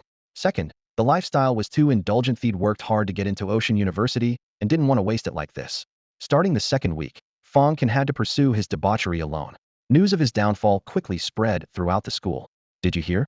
Fang Can got expelled from school. Now he doesn't cultivate at all, just spends his days at spas and picking up girls at bars, dropping tens of millions in a single night. I saw him at Liz Bar yesterday, covered in lipstick marks. He left with 2 internet influencers in a Yangwang X9, probably headed straight to a hotel. Holy shit, has he lost his mind? Even if he's not in school, he shouldn't stop cultivating. Physical arts and psychic powers are most damaged by indulgence. Partying every night like this, and with multiple women each time, his abilities must be declining. Rumors spread everywhere. Many students had spotted Fang Can at bars and even recorded videos as proof. In the video, neon lights blazed and music pounded. The camera shook as Fang Can held a half-empty bottle of foreign liquor in one hand, waving the other to the beat with his eyes closed, shouting like he was possessed by Lord Liu Bei. Keep the music playing, keep dancing. Beautiful women surrounded him in a circle, their pale legs flashing under the laser lights. The phrase, living in drunken debauchery, couldn't have described this lifestyle more perfectly. After watching the video, classmates buzzed with discussion. Some were shocked. Isn't he supposed to be a genius? Some envious. Being rich must be nice, some worried. What a waste of talent. And others secretly pleased. On social media, Shen Juanhe had posted last night. I thought you'd be my strongest rival for 4 years, but you've chosen to degrade yourself instead. The accompanying photo showed him drenched in sweat at the training facility. Dean's office. Dean, I think Fang Can has completely lost his mind. Kong Rui burst through the door, placing her phone in front of the administrator. Yen Xinyu glanced at the video, her lips curving slightly. Well, he seems to be having quite the time. Aren't you worried he'll actually fall into depravity? I followed him last night and saw him take twin sisters into a hotel, his face and neck covered in lipstick marks. Kong Rui lowered her voice. What if he couldn't resist? What's that to me? Yen Xinyu's tone remained indifferent. If he falls, he falls. As long as we can draw out the Ash operatives, that's all that matters. But it's been a month with no movement. Are we really going to let him keep spending public funds on partying? Kong Rui frowned, reminding her, when we established the Ash sweep plan, you promised to reimburse all his expenses. How much has he spent? Probably around $1 billion. Only $1 billion? That's nothing. Yen Xinyu waved dismissively, gesturing for her assistant to leave. After Kong Rui departed, Yen Xinyu opened the campus forum and randomly clicked on one of Fang Can's latest videos. The young man was so drunk he'd melted into a puddle, pillowed on several pairs of slender legs, his face radiating pure bliss. For some reason, her chest tightened and her jade fists clenched involuntarily. Why am I getting angry? She wondered with a frown. Logic told her Fang Can was just acting, but even if he wasn't, so what? It was his private business. She could only force herself to accept one explanation. She was furious because she worried this unseen a century super genius of high university, future war god of China, was wasting his cultivation, drowning in pleasure. Meanwhile, in another office, Qin Zhang's phone buzzed. The caller ID read, brother-in-law Lin Xiong. Hello, brother. Lin Xiong. Qin Zhang wasn't surprised. He knew what the man wanted to ask. Has Fang Can really fallen into depravity? Lin Xiong's voice trembled with barely contained rage. Spending every day in bars sleeping with women is definitely fallen. Qin Zhang chuckled softly. Excellent. Heaven finally has eyes. Lin Xiong was so excited his palms trembled. Had waited 6 months for this moment to avenge his son. Actually, you don't need to act personally, Qin Zhang consoled. The Chao family will never let him go. I understand, Lin Xiong replied in a low voice. But it's been a month. Why haven't the Chaos made their move? Maybe they're waiting for the online controversy to die down, Qin Zhang speculated. I've already waited half a year. I can't wait any longer. Standing before the floor-to-ceiling windows, Lin Xiong stared coldly at the distant city lights, his eyes blazing with murderous intent. After hanging up the phone, he asked his secretary to book him a flight for tonight. He needed to see what Fang Can had become with his own eyes. Late at night, cold winds howled outside Li's bar as neon lights cast an eerie glow on the wet pavement. Lin Xiong stood across the street, his gaze locked onto the slowly approaching maglev sports car limited edition model, in matte black with floating, spinning rims. The gull-wing door lifted, and Fang Can stepped out with a half-smoked cigarette dangling from his lips. With a casual flick of his wrist, he tossed the keys to the valet, warning loudly through the smoke. Take good care of my ride, or I'll break your legs.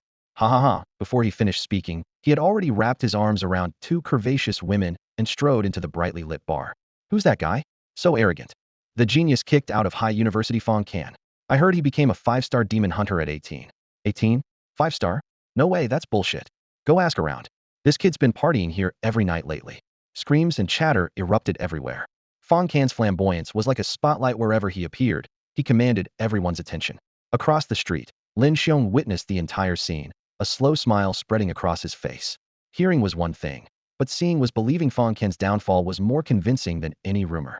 Those whom the gods would destroy, they first make mad. He sneered inwardly as he turned to leave. Fang Can, just you wait. I'll make you pay for my son's life. Shortly after Lin Xiong left, a rideshare car stopped in front of the bar. The door opened, and Tang Shuiying, Luo Ji, and Fang Ro hurried out. Tall and elegant Shuiying with her long hair, pure and innocent Luo Ji with her short hair, and the adorable Fang Ro. The 3 of them easily outshined 99% of the gold diggers in the bar with their looks and figures. After asking around briefly, they found Fang Can in the presidential suite on the top floor. Brother. The private room was dimly lit with suggestive lighting, and the standing speakers blasted deafening rock music. Fang Can had his arms around 2 heavily made-up hostesses, holding a microphone and singing wildly. When he saw Fang Ro burst in, he hadn't even put down the mic before she pushed the 2 women aside with tears in her eyes. Get away. Both of you, get away. Fang Can waved his hand, signaling the 2 women to leave. Then he lit a cigarette and leaned back into the sofa, looking both lazy and roguishly handsome. Brother, you haven't trained for a whole month. Fang Ro was nearly in tears from frustration. At first I thought you were just blowing off steam and would get back to normal soon. so I didn't interfere. But you come here every single day now, and you're hanging out with these questionable women. Fang Can blew a perfect smoke ring and smiled carelessly. What's wrong with coming every day? Don't I have the right to have fun? Having fun is fine, but you need moderation. Fang Ro lowered her voice. Other people come once a month, but you're here every single day, and you take different girls to hotels every night. Moderation? Fang Can raised an eyebrow, his tone impatient. I'm already a 5-star demon hunter, can't I enjoy myself? To put it bluntly, even if I party for 3 more years, those losers still won't catch up to me. Fang Ro was speechless. She never expected her usually modest and low-key brother to say something so arrogant. Tang Shuang stepped forward, her voice cold and clear. Fang Can, you are indeed talented. But you're in the golden period of cultivation. 5 stars shouldn't be your endpoint hit, should be your starting point. Everyone believes you can become a war god, or at least a grandmaster. Why are you giving up on yourself and disappointing everyone's expectations? Crash. Fang Can suddenly smashed his bottle, glass shards flying everywhere as he roared. So what if I'm giving up on myself? Who says I have to become a war god or grandmaster? I refuse. I'll stay at 5-star for the rest of my life, so what? Why the hell should I live according to your expectations? Tang Shuang flipped her hair and coldly dropped one line. You're finished. She then pushed the door open and left, thinking to herself, this guy's acting skills are really something. That's right. A few days ago, her father Tang Yuan had told her about the ash sweeping plan. In that instant, her heart felt like it had been struck by a heavy hammer. Surprise, shock, and admiration all surged through her at once. For a student to dare declare war on the Ash organization required such incredible courage and determination. It was almost unimaginable. However, Fang Ro and Luo Ji had no idea, she already knew. Today, she was simply here to play along with their tragic performance. Sister Shuang, don't leave, please talk to my brother again, Sister Shuang. At the private room entrance, Fang Ro chased after her with tears in her voice. After the door closed, the room suddenly fell silent, leaving only Fang Can and Luo Ji. Luo Ji approached, her cool fingers actively intertwining with Fang Can's palm. This girl, who had always been as pure as an angel, now had tears streaming down her cheeks. What's wrong? Fang Can raised his hand, gently wiping away her tears with his fingertips. Stop this nonsense and come back with me, please. Luo Ji lifted her small face, her voice pleading. After a brief pause, she bit her lip and added in barely a whisper, if you're willing, I can be your woman. My looks shouldn't be inferior to those women, right? These words pierced Fang Can's heart like an arrow. Never expected the reserved Luo Ji to say something so bold. He had to admit, Luo Ji was extremely beautiful. Though not as stunning as his wife, who could make fish forget to swim, she certainly deserved to be called a goddess. Combined with her innate angel wings talent, when she spread her wings with pure white feathers floating around her, she seemed like holiness incarnate. Your looks aren't just not inferior, they're absolutely crushing. Fang Can thought to himself. Fang Can, I know you're angry about being expelled from school, I understand. But please don't torture yourself to get back at the school, okay? I really feel heartbroken for you. Luo Ji's voice trembled as she reached out to grab his sleeve again. Stop playing around and come back, please. Fang Can remained silent, his Adam's apple bobbing slightly. He almost impulsively wanted to tell her everything about the ash sweeping plan, but ultimately held back. The fewer people who knew, the safer it would be. Just leave. He shook off Luo Ji's hand, his tone ice cold. You think you're beautiful? Sorry, I'm not interested in you. Those seductive sluts at the bar, I find them much more appealing. You, Luo Ji clenched her small fists in anger. Are the ones you pay for really that good? Pay for? Fang Can was stunned, his face slightly flushing. Pretending not to understand, he roared, get out. Luo Ji rushed out of the room in tears. Outside the door, Fang Ro wanted to go back in, but Tang Shuang held her back. Your brother is still angry. Let him cool down first. Brother. Fang Ro cried until her eyes were red and swollen, but could only follow them as they left. Inside the private room, Fang Can let out a long sigh and smiled self-mockingly. Sigh. I can only explain to her after everything is over. Then he called out loudly. Xiao Zhe, Xiao Ma, Xiao Li, Xiao Ya, come in. Coming. Young Master Fang, several beauties in high heels swayed their way through the door. Over the next few days, Fang Ro and Luo Ji continued to visit several more times, earnestly trying to persuade him to change his ways. Lu Zhen, Shi Tianan, Zhao Xinyue, Qi Chong, and other Shining Star Society members, roommates Han Xiu and Wang Chong, Zhong Jianfeng, Kong Rui, Xiu Ping, Chun Zhe, Lu Fei. Even his high school deskmate Lu Wei came all the way from Jiangnan. Everyone took turns trying to convince him. Even second and third tier institutions like Jiangnan Martial University, Sudong Demon Hunting Academy, and Jianzhou Psychic Academy sent recruitment teams to his door, enthusiastically handing over thick information packets and urging Fang Can to lower his standards and enroll with them. Without exception, he drove them all away with a single word, scram. Seeing this situation, Fang Rou could only bring their parents in for one final attempt. To keep up the act, Fang Can steeled himself and had a massive fight with his own parents, slamming the coffee table so hard it shook the entire room. In the end, even the elderly couple was at their wits' end, and relatives, friends, teachers, and classmates gradually wrote him off as hopeless mud that couldn't be shaped, with no one bothering to persuade him anymore. The only exception was Luo Ji. Every few days, she would show up at his door with a thermos container, bringing hot meals and soup, smiling as she tried to awaken him. What she got in return was always Fang Can's cold sneer, sharp tongue, and an impatient eye roll. 2 months flew by in the blink of an eye. The buzz about Haida University's fallen genius gradually faded like a receding tide. The campus forum returned to normal, with occasional posts using Fang Can as a punchline, but most faculty and students treated him as invisible, going about their own business. One late night, on the 6th floor of the girls' dormitory building, the door was kicked open as an intoxicated Su Sherwin burst in, reeking of alcohol. Hey, guess who I ran into at Ritz Bar tonight? Fang Can. Jiang Xinai was organizing her skincare products when she heard that name, her brow instantly furrowing into a deep frown. TCH. Lu Yuqing said, holding a thick book without even looking up. Who at Haida doesn't know he's washed up? Spending all day in bars, hooking up with women, and I heard his cultivation level even dropped by a star. What a waste of talent that could have been mine. The two chattered away at lightning speed. Su Sherwin waved at the dazed Jiang Xinai. Xinai, you're not thinking about him again, are you? Didn't you used to make him breakfast every day? The whole school knew you were chasing after him. Indeed, the girls who once pursued Fang Can could form a long line. Even Luo Ji, one of the campus beauties, publicly confessing to him, was considered minor. But ever since that video of his chaotic private life was exposed, Fang Can's reputation plummeted instantly. Rumors even spread that he had contracted serious STDs, making girls recoil at the mere mention of his name as if hearing a ghost story. Like him? I hate him to death. Jiang Xinai clenched her teeth. Chasing after that murderer back then has become a permanent black mark in my history that I can never wash away. So many people mock me for it. Her eyes reddened. Lu Yuqing quickly put down her book. Don't mind those gossipers. To lighten the mood, Su Sherwin changed the subject. By the way, my idol broke through to 4-star elemental mage a few days ago. Shenjuan, huh? Amazing. Lu Yuqing exclaimed. Though he's still 1 star behind Fang Can, he'll catch up soon. Don't compare that rotten scumbag to my idol, okay?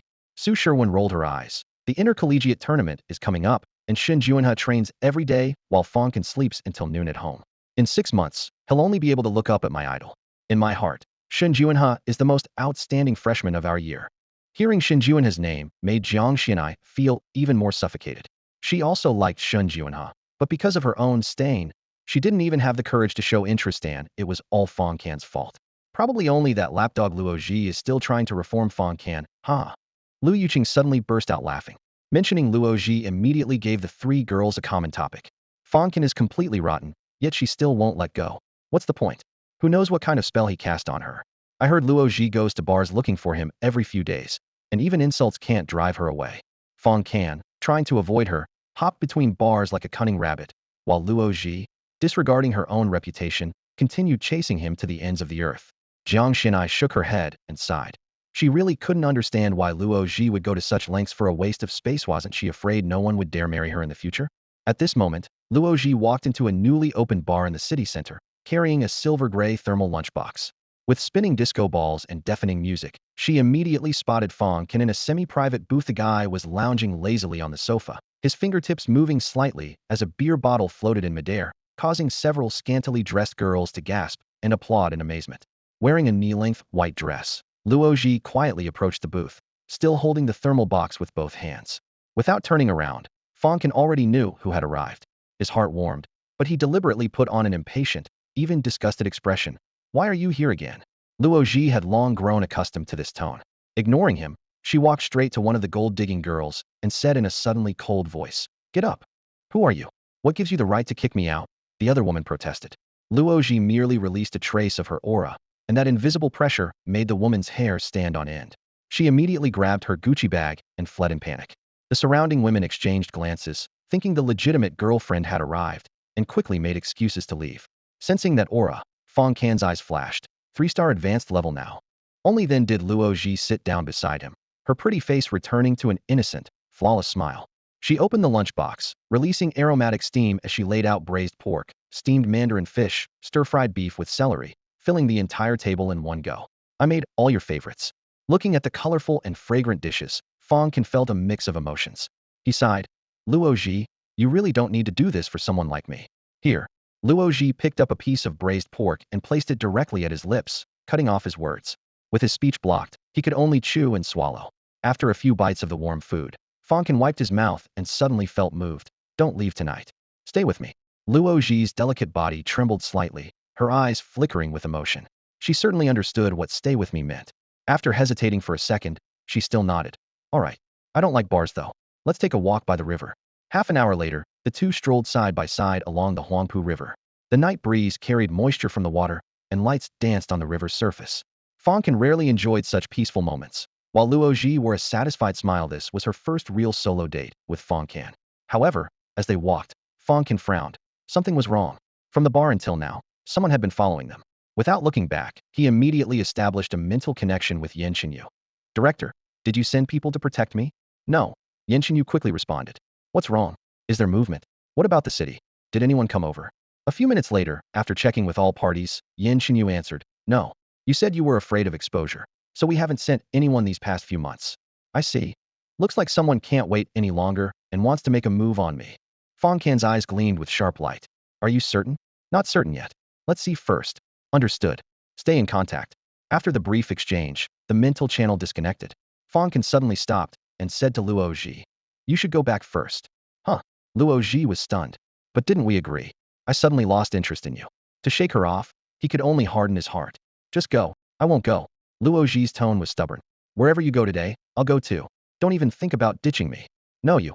Fang Can was helplessly frustrated. At this critical moment, this woman was still clinging to him. Get lost. Disappear from my sight. He exploded with profanity, his voice rising and drawing stares from passersby.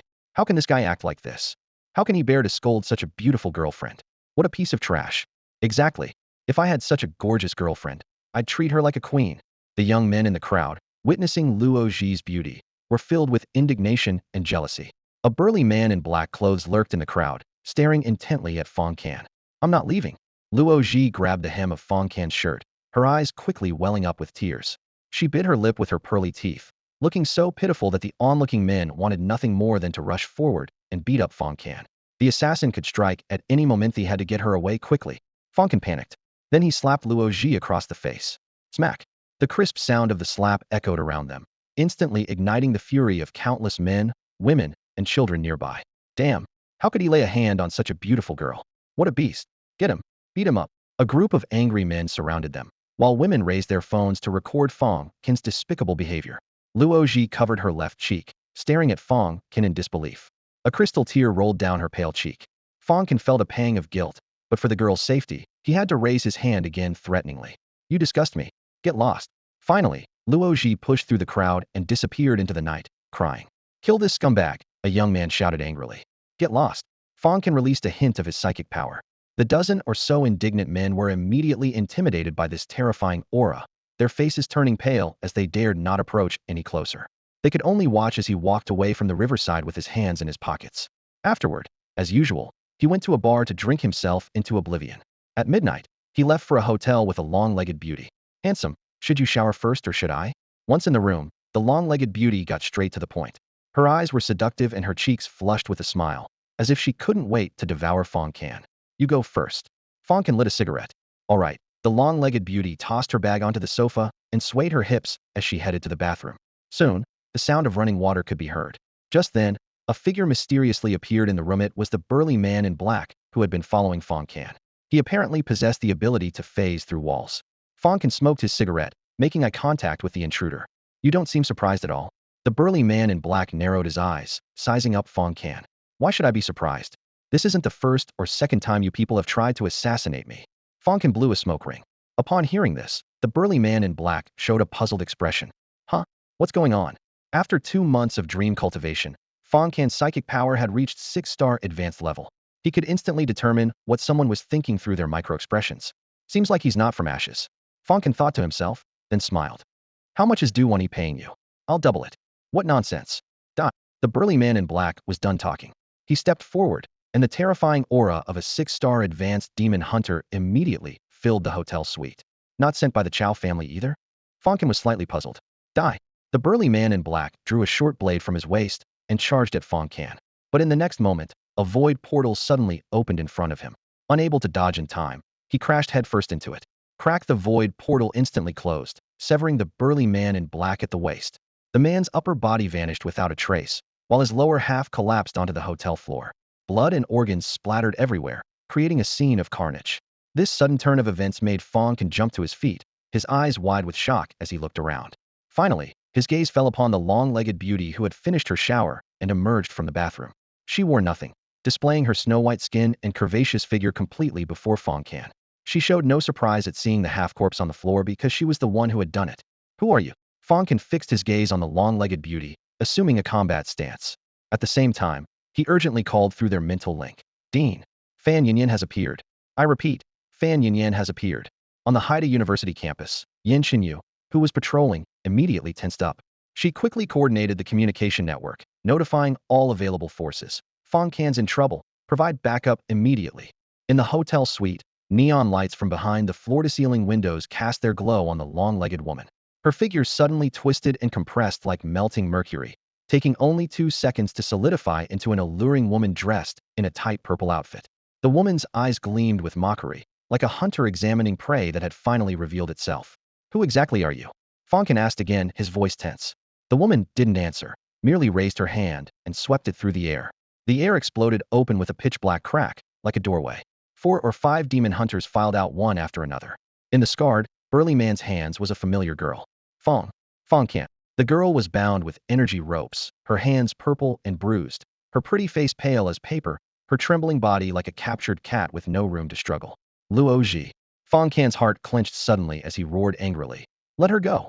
Looks like you care quite a bit about this girl." Fan Yinyan sauntered forward with cat-like steps, lifting Luo Ji's chin with her fingertip to examine her closely. Truly beautiful. I'll have Thousand Face peel off this face for me to use later." "Ashes, you scumbags. Let me go." Upon hearing the name, Thousand Face, Luo Ji struggled violently, screaming at the top of her lungs. "You're after me. Let her go." Fang Can forced himself to steady his mind. So far, his plan was proceeding smoothly. The only unknown variable was Luo Ji. "No way.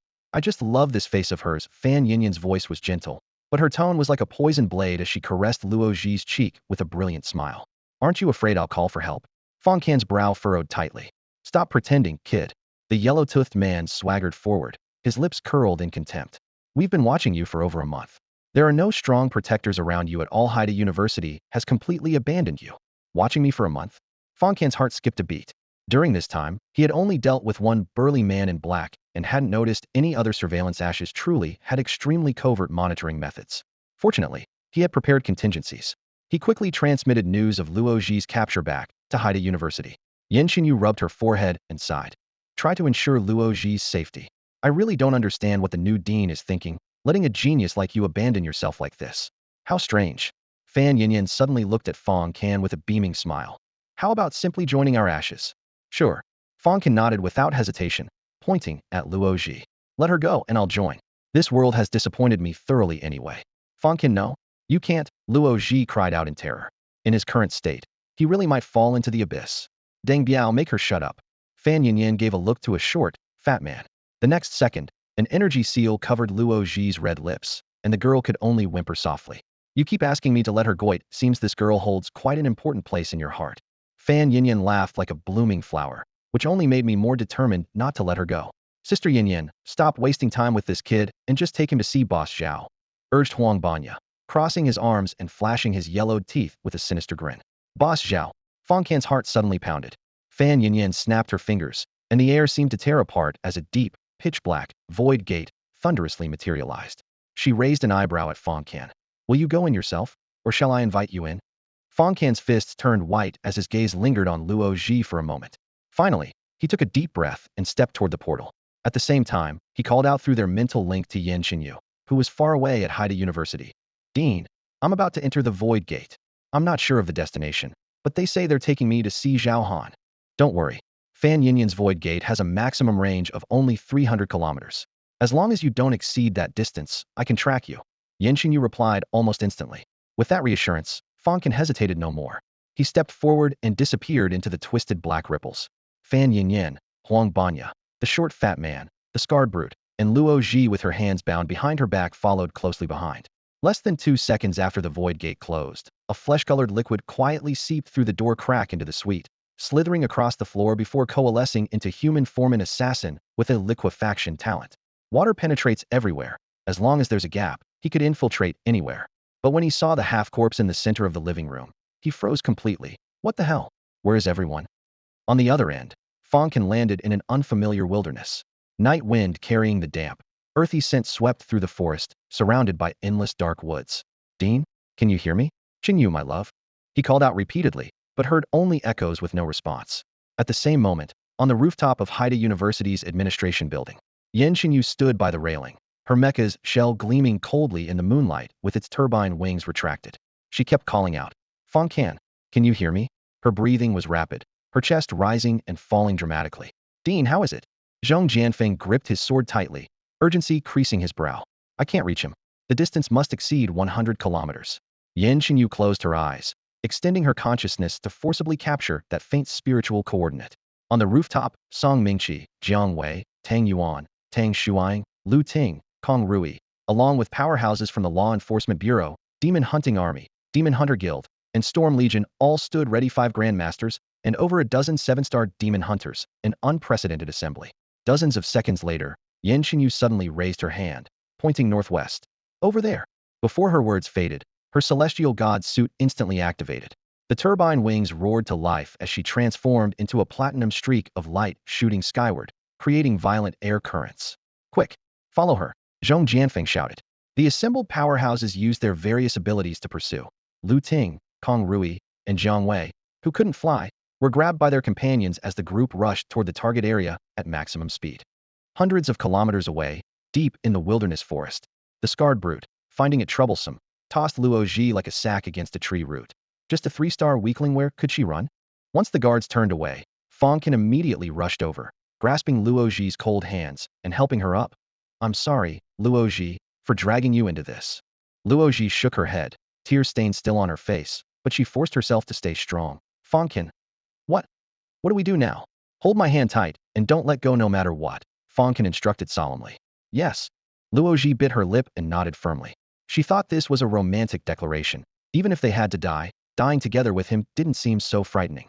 A bittersweet smile appeared on Luo Ji's tear-stained, beautiful face. On death's door, and still in the mood for flirting? Fan Yinyan's cold laughter echoed through the air. She raised her hand and waved dismissively, giving a casual order to the several Ash members behind her. Keep an eye on them. I'm going to fetch Boss Xiao. With that, she lightly tore at the empty air with her finger, and a deep, pitch-black portal silently formed. Fan Yinyan stepped forward, her figure swallowed by the darkness, and the portal immediately closed, leaving only faint ripples behind. Fang Can looked up at where the void portal had vanished, sighing inwardly. The void gate, what a formidable talent. Being able to travel freely between base cities and wilderness zones. No wonder the Enforcement Bureau and Demon Hunter Corps haven't been able to catch her for years. At the first sign of trouble, she just opens a door and runs. She can even give herself a hem. Thinking of that particular maneuver, he coughed lightly and secretly shrugged at Luo Ji. He wondered, my dear Xingyu said she has a way to deal with her, but I wonder what it could be. Luo Ji discreetly scratched his palm, her eyes full of urgency. Fang Can immediately understood. While Fan Yinyan was away, they had to find a way to escape. This was their only chance. If they waited until the Ash leadership arrived, it would be over. Kid, don't get any funny ideas. The short, fat man guarding them sneered, his stubby fingers quietly tapping at his waist, signaling his companions to stay alert. Before Boss Xiao arrives, behave yourself, or I don't mind making you suffer a little. Don't worry, I won't run. Fang Can's lips curved upward, revealing white teeth. Honestly, I'm quite interested in your Ash organization. I'd actually like to join. What? The short fat man, the scarred brute, and the yellow-toothed thug all froze simultaneously, staring wide-eyed as if they'd heard a joke. Fang Can, you. Luo Ji's face went pale, her breathing becoming erratic. But Fang Can gave her a reassuring look. She suddenly understood. Fang Can wanted to join Ash first to save their lives, then look for an opportunity to escape later. Kid, what are you scheming? Planning to infiltrate us and then find a chance to slip away? The short fat man chuckled darkly. You think our boss Xiao is that easy to fool? Let me tell you, once you're in Ash, there's only one way out: death. Boss Xiao's methods are beyond your imagination. The dozen or so Ash members around them let out sinister cackles, as if they'd already sentenced the pair to death in their minds. The scarred brute licked his lips, and the yellow-toothed man lowered his voice. That little girl's not bad. I'll ask Boss Xiao if I can have some fun with her later. Haha. The vulgar words reached her ears, and Luo Ji's face instantly turned deathly pale, her delicate body trembling slightly, her hand gripping Fang Can's becoming damp with sweat. She had only one thought. If Fang Can died, she would never live alone. Don't worry, I'll protect you, Fang Can said quietly, his gaze calm. Luo Ji stared blankly at those eyes, feeling an inexplicable sense of security rise in her heart. He wasn't afraid at all, as if he'd already anticipated this would happen. Before the thought could settle, the air twisted again, and a new void portal opened out of nowhere. Fan Yinyan stepped out first, followed closely by a tall man in a black robe. Boss Zhao. The previously arrogant Ash members instantly fell silent, dropping to one knee in unison, cold sweat beading on their foreheads. The plunderer Zhao. Fang Can's pupils contracted slightly, an imperceptible cold light flashing in his heart. Finally lured you out. That wasn't easy. This man was one of Ash's 10 core leaders. The black robe stirred slightly as Zhao Han's aura spread like a tide, instantly covering a 1,000-meter radius. The Ash members even breathed carefully, as if taking one extra breath would result in immediate execution. Only Fan Yinyan stood relaxed beside him, her smile gentle. It was clear she was Zhao Han's trusted confidant. Besides Zhao Han, he had brought 2 capable lieutenants. One was skeletal thin with long hair hanging down to cover half his face. The other was grotesquely fat, clutching an entire bucket of fried chicken legs, gnawing loudly with grease splattering and making his chin gleam. The overwhelming aura emanating from both men practically screamed, Grandmaster, level terrifying power. Fang Can. Luo Ji felt her heartbeat become erratic under the pressure of these auras, instinctively gripping Fang Can's right arm tighter, yet she didn't hide behind him but stubbornly stood shoulder to shoulder with him. So this is the student who ruined the plan for exam room 007? From beneath Zhao Han's black hooded robe, 2 eerie pupils slowly swept over Fang Can, his raspy voice carrying scrutiny. As for Luo Ji, he didn't spare her even a glance. Fan Yinyan leaned close to whisper in his ear. Zhao Han paused slightly, his tone gaining a hint of interest. 18 years old, 5-star demon hunter? Interesting. Boss, this student is no ordinary person. Fan Yinyan seized the moment to press her advantage. If we could recruit him, he'd be of great use in the future. Besides, he just personally agreed that he wants to join the organization. Zhao Han drawled lazily, as if not truly taking it to heart. Then he raised his hand to pull back his hood, revealing a face full of pockmarks and scabs exposed to the air, his hair disheveled. Those merciless eyes, cold with killing intent, sent chills down one's spine with just a glance. You're willing to join Ash? He asked casually. Yes. Fang Can nodded. Luo Ji's grip tightened dramatically in that instant, clearly unable to tell whether his answer was genuine or false. Very well, drink this. Zhao Han reached into the void, and amid swirling black mist, a dark green vial landed at Fang Can's feet. Spatial storage talent? Fang Can raised an eyebrow, bending down to pick it up. What is this? Poison. Zhao Han stated emotionlessly.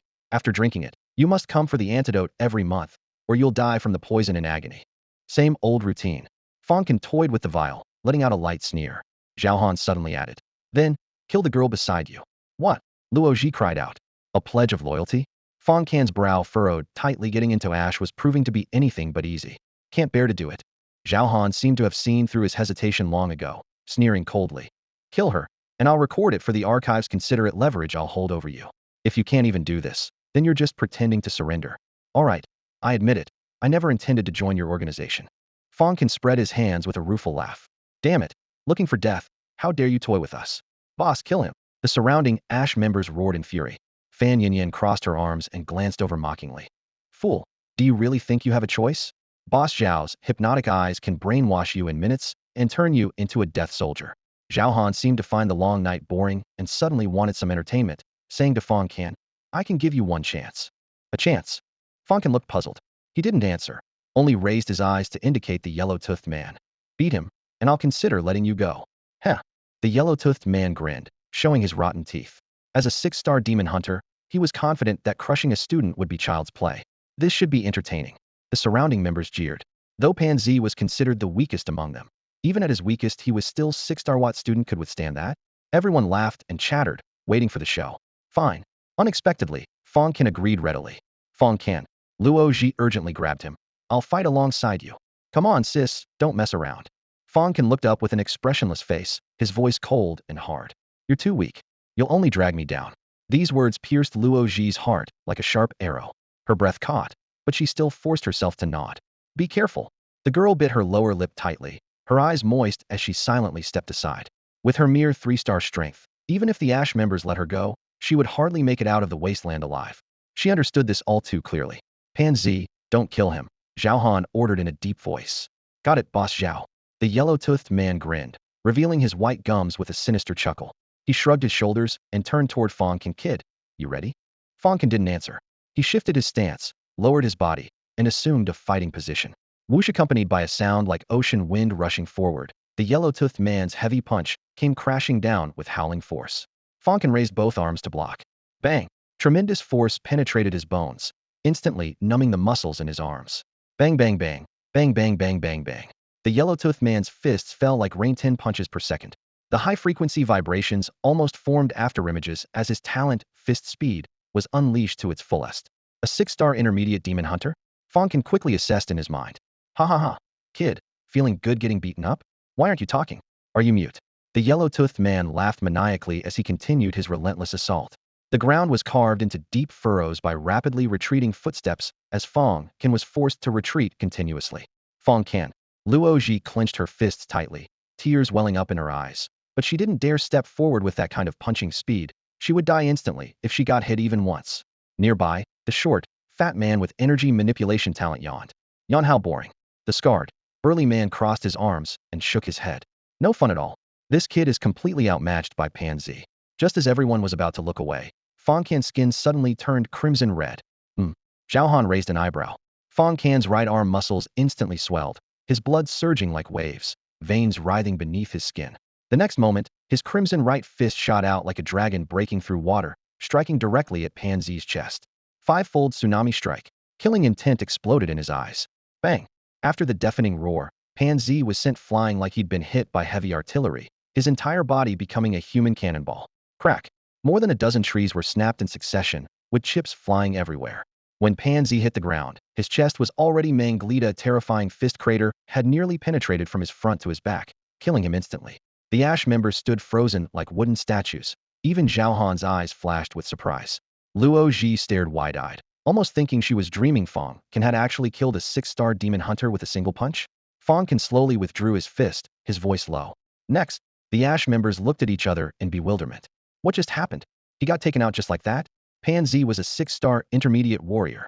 He actually has 6-star strength too? Not far away, Fan Yinyan's eyes blazed with intensity. She pushed up her glasses and commented. That punch seemed to use some kind of powerful combat technique. Pinxixi was careless, otherwise he could have lasted a bit longer. Boss, let me go. The short, fat man looked up at Zhao Han, fury in his chest almost burning him hollow. He couldn't wait to skin and dismember this enemy to avenge his friend. Zhao Han nodded. With the leader's signal, the short, stocky man Deng Biao immediately activated his Talenta pitch-black energy whip materialized in his palm, and the moment it took shape, it let out a sharp whistling sound as it lashed toward Fang Can. Fang Can touched the ground lightly with his toes, unleashing the drifting Kakin step. His figure darted left and right, like willow catkins dancing in the wind. Crack, crack, crack. The whip repeatedly shattered the air currents, its tip exploding with fierce energy. If it struck a person, flesh and bone would surely burst apart instantly. Yet after a full minute passed, the whip shadows filled the air. None could even touch a corner of Fang Can's clothing. Instead, Deng Biao was forced to retreat step by step. Micro-level movement technique. Zhao Han narrowed his eyes, thinking to himself, Yinyan wasn't wrong, this kid is indeed no ordinary person. Suddenly, a brilliant flash of blade light pierced into his pupils. What? Almost simultaneously, the whip froze. All members of Ashes followed the gaze and saw Deng Biao clutching his throat with both hands, his eyes bulging as he staggered backward.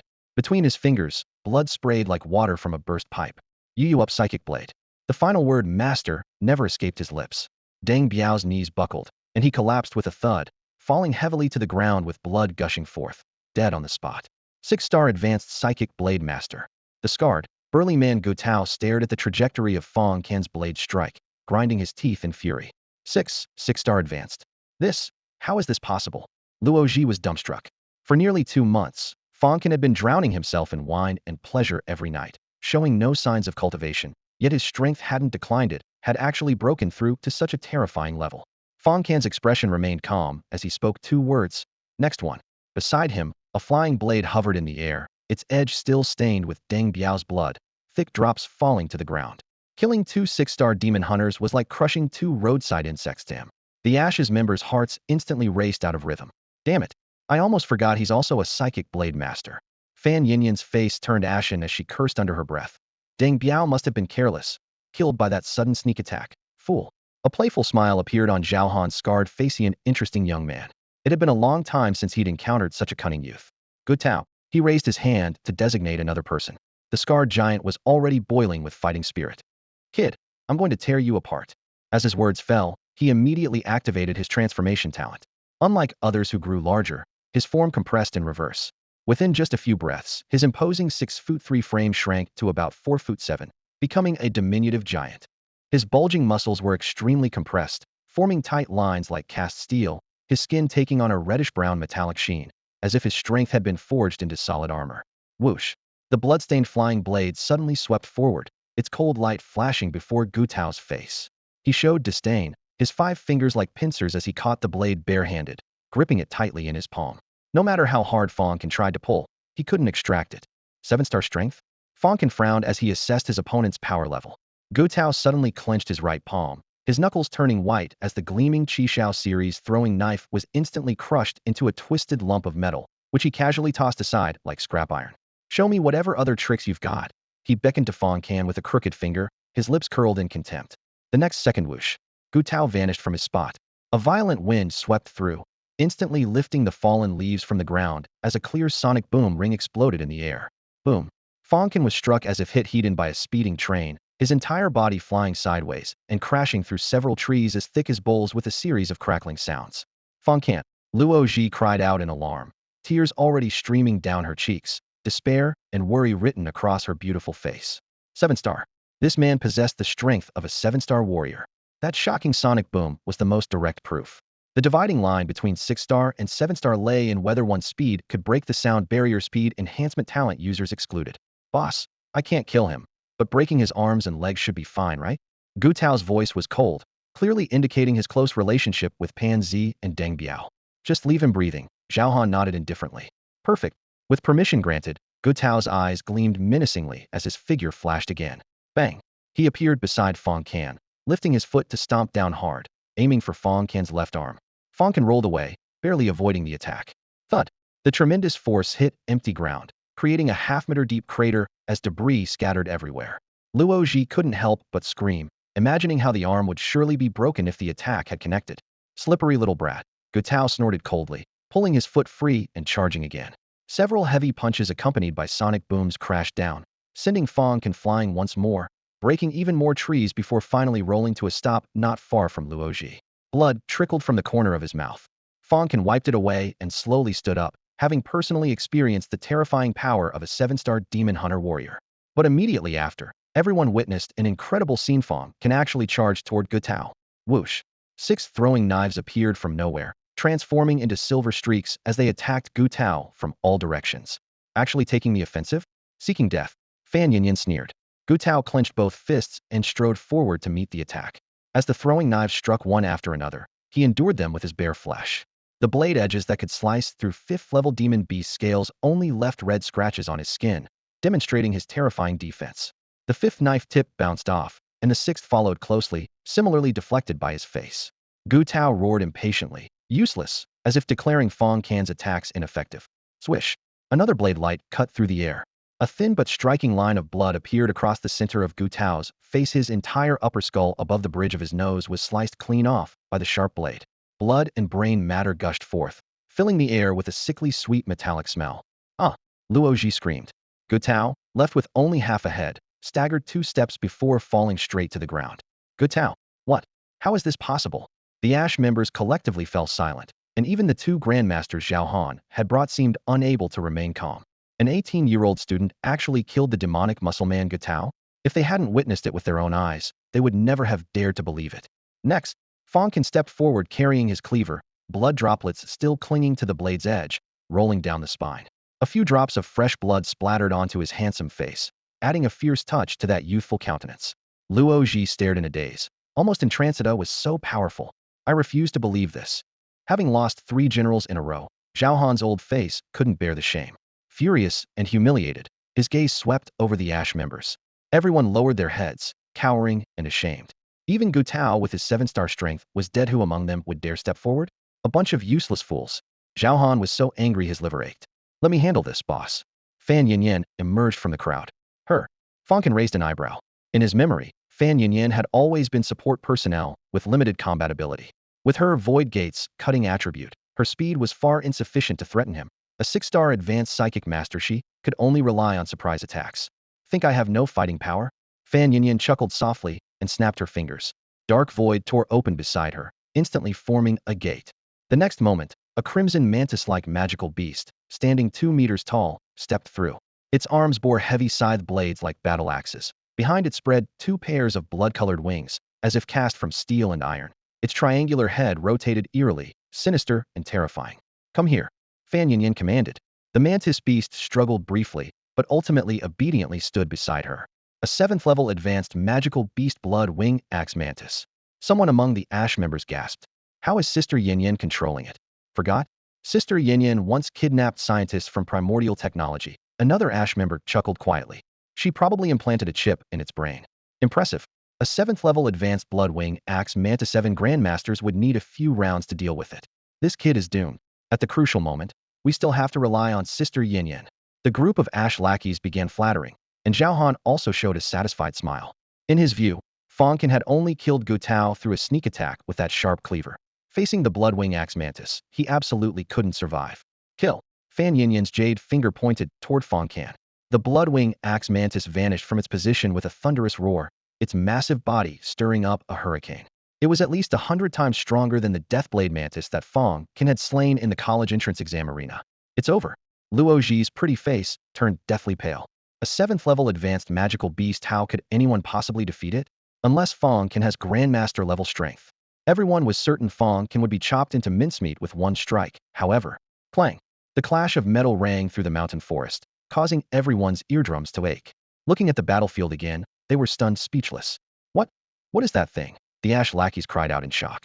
A monster over 3 meters tall with blue wings and red fur had suddenly appeared, wielding a steel trident, forcefully blocking the bloodwing axe mantis's fierce strike. The tremendous recoil forced the bloodwing axe mantis to retreat several steps. Fang Can stood behind it, his expression calm as a lake. This is... Luo Ji was completely dumbfounded. This is impossible. Fan Yinyan's seductive, beautiful eyes widened like saucers, unable to believe it.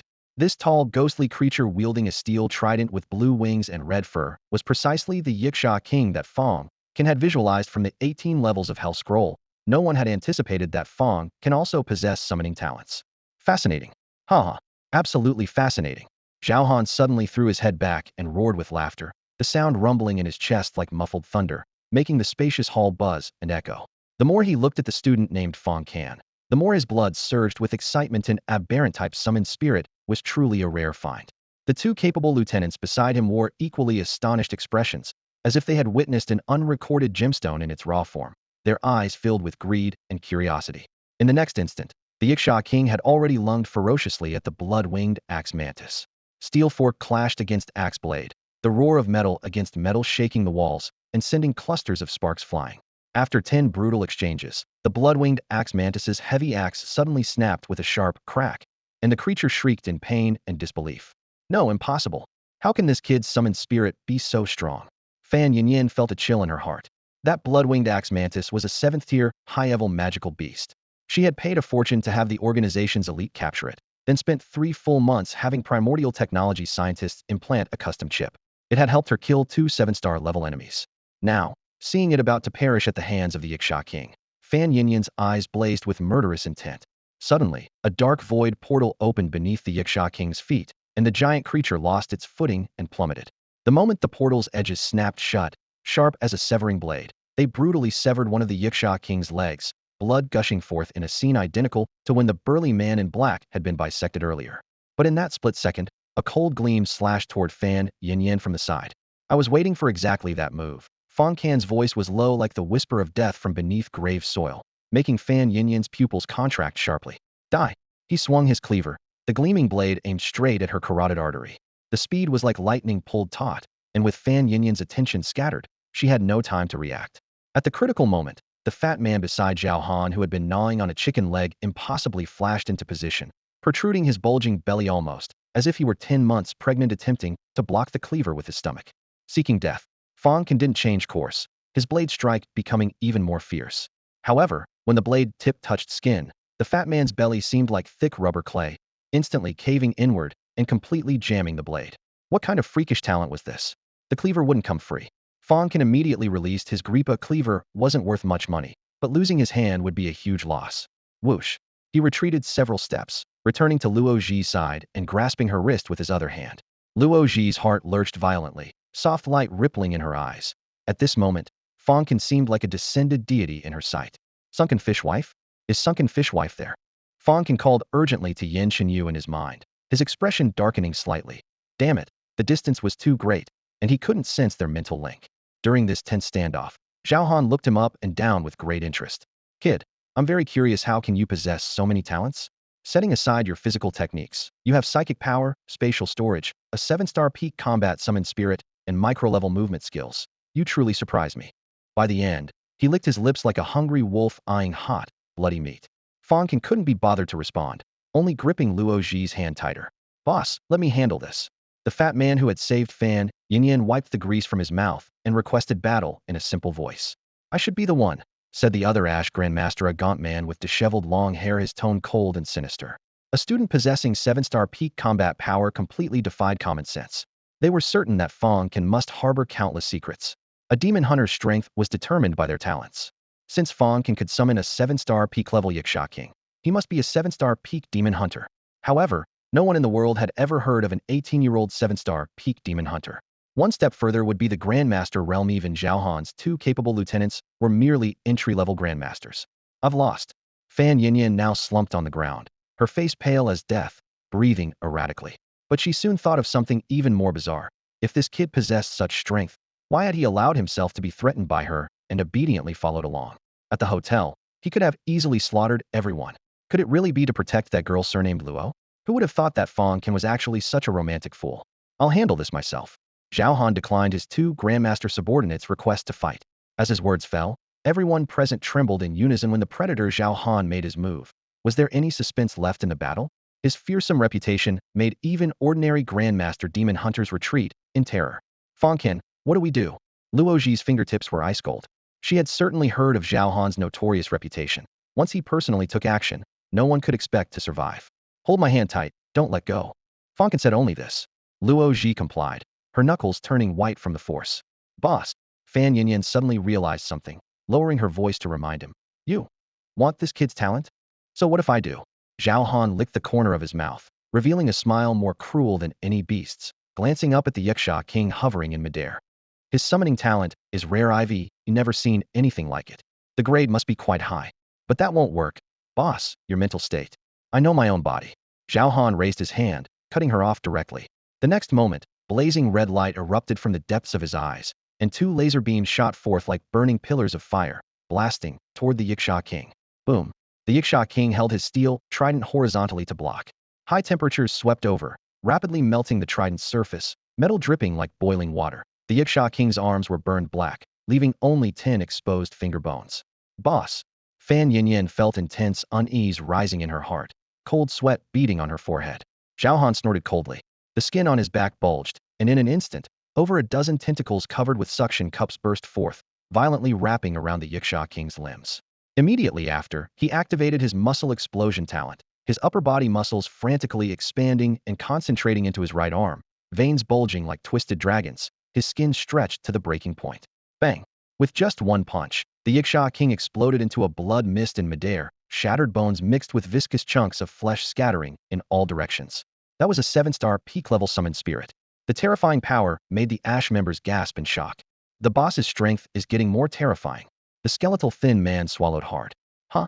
How is that kid completely unaffected? The gluttonous fat man widened his eyes. Zhao Han immediately caught this detail as well, squinting to examine Fang Can closely. Everyone knew that once a summoned spirit died, the summoner would suffer severe backlash, at best spitting blood, at worst falling unconscious. Yet Fang Can still stood straight, holding Luo Ji's small hand without moving an inch, as if the Yiksha King had never existed. Your summoning talent seems rather special. Zhao Han spoke with interest. So what? Fang Can responded with furrowed brows. So what? Zhao Han grinned wickedly, spitting out his final 3 words. I want it. Humph, you want my talent? Let's see if you have what it takes to claim it, Zhao Han. Fang Can, who had been nervous moments before, suddenly radiated confidence. A slight smirk played at the corner of his mouth as he seemed to transform into a completely different person. Luoji keenly noticed this change and turned her head, studying him with puzzled eyes. You're asking for death. Zhao Han's eyes turned bloodshot as he roared and raised his hand, firing a laser cannon. The brilliant white beam tore through the air with a thunderous roar, heading straight for the pair. Luoji cried out instinctively, closing her eyes. In the next second, dazzling golden light burst forth from Fang Can's body. A bell-shaped golden shield materialized out of thin air, enveloping both him and Luoji. The light beam struck the shield repeatedly, causing golden patterns to ripple across its surface, yet it remained completely unmoved. What? The Ash members stared in stunned disbelief. What is that thing? A defensive talent? It actually blocked Boss Zhao's attack. Damn, just how many trump cards is this kid hiding? They had assumed that after his summoned spirit was killed, Fang Can would be defenseless. They never expected such a complete reversal of the situation. This is... Luoji opened her eyes to see the golden bell surrounded by sparks flying everywhere, completely dumbfounded. Zhao Han's brow furrowed deeply. This definitely isn't a talent, it's equipment, an extremely powerful piece of equipment. Zhao Han the plunderer, what an empty reputation. Fang Can seized the moment to mock him, deliberately buying time. You can't even kill a freshman college student. How will you maintain your standing in Ash after this? Boss, it's a trap or treat now. Fan Yinyan suddenly sensed something was wrong and urgently warned him. I refuse to believe this. Zhao Han's fury boiled over as his right arm muscles swelled, pushing his explosive muscle talent to its limit. Bang bang bang, 10 sonic boom rings erupted from the ground in succession. In just 1,000th of a second, his heavy fist had already slammed into the golden shield. Boom. The terrifying impact swept through the surroundings, and the seemingly indestructible golden bell finally showed a hairline crack. Fang Can's eyelid twitched. This Zhao Han really is a brute. My dear Chen, you told me that only a war god could possibly break through this protective talisman. Zhao Han's strength is nearly at war god level. Let's see how many of my punches your turtle shell can withstand. Zhao Han roared as his entire body's muscles writhed, each punch carrying the force of collapsing mountains and raging seas. Heavy punches capable of instantly killing elementary grandmasters rained down like a storm, and the cracks visibly expanded. At this rate, the shield would shatter within a minute at most. But Fang Can remain composed. Go ahead, keep at it all you want. I've got 4 more of these. If Zhao Han could hear this thought, he'd surely cough up blood and rage. He'd already thrown over 100 punches and fired more than 10 laser cannon shots at just one protective talisman without breaking it. Yet his opponent had 4 more? Unwilling to give up, Zhao Han deployed his illusion eyes, attempting to control Fang Can on a mental level. But protective talismans were called protective talismans precisely because they filtered and blocked everything, whether physical attacks or mental intrusions. There was no way around it except brute force. Boss, the powerhouses from Tianhai Bay City might already be on their way. Retreat now. Fan Yinyan shouted again. Almost there. Just a little more. Zhao Han gritted his teeth, his punches becoming even more frenzied. He desperately wanted the secrets that Fang Can possessed, especially that summoning talent and the golden bell shield. These abilities were very likely inheritances. Zhao Han had long suspected he'd walked into a trap, yet he refused to give up. After all, with Yinyan here, he could teleport away at any moment. This was how he comforted himself. Buzz. A sinister low-frequency wave suddenly spread from the distant forest. Except for warriors with robust physiques, every demon hunter on the scene felt as if their brains had been struck by a sledgehammer. Their vision darkened and nausea overwhelmed them. Zhao Han suffered excruciating pain, halting his attack to clutch his head and let out piercing screams, as if his skull would explode at any second. Luoji was about to inquire about the situation when she saw Fan Yinyan kneeling on one knee nearby, her trembling hands attempting to open a void portal. Despite her spiritual energy surging wildly, she couldn't succeed. Silence Domain. The legendary restraining talent specifically designed to counter demon hunters. Luoji realized what was happening, her heart filled with wild joy as she embraced Fang Can, trembling all over. Fang Can. We're saved. We're saved. Fang Can finally exhaled a long breath, looking up at the night sky like grasping a lifeline. Whooshing sounds of cutting wind rang out consecutively as over a dozen figures pierced through the darkness and descended. Leading them was a black-robed elder in his 60s who spread his arms wide, sending low-frequency waves rippling outward like tides, steadily covering the entire battlefield with the Silence Domain. The Silence Domain could instantly nullify all demon hunters' talents unless their power far exceeded that of the caster. For tonight's operation, Yen Qinyu had brought this elder from a distant northern Bay city specifically to restrain Fan Yinyan and her void portal. At this moment, only demon hunter warriors who relied purely on physical prowess and martial techniques could move freely. Run. Several martial artists from the Ash organization who specialized in physical combat sensed trouble and turned to flee. Lu Ting led his team in hot pursuit.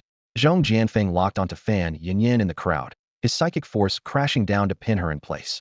A pair of dark metal handcuffs snapped onto her wrists, magic-suppressing shackles designed specifically to restrain prisoners' talents. Don't move. You're surrounded. Tang Shuiying and Kong Rui swooped down from above, one delivering a vicious kick to Fan Yinyin's abdomen while the other bound her arms behind her back. It's over, completely over. I should have realized. Fan Yinyin trembled all over, and no matter how she struggled, she could no longer tear open even the slightest spatial rift. Meanwhile, on another clearing, the plunderer Zhao Han was dueling with a woman of celestial beauty wearing moon-white battle attire. He had always been an invincible existence in Fan Yinyin's heart, but at this moment, he was being completely overwhelmed. The woman's wings fluttered lightly as she severed Zhao Han's left arm with a single sword strike. Blood sprayed as Zhao Han roared, unleashing a laser cannon blast, yet it couldn't even graze her garments. The situation collapsed. Zhao Han turned and fled while the moon-white woman pursued like light itself, both figures quickly disappearing into the night. Boss Zhao actually ran away. He just abandoned us like that.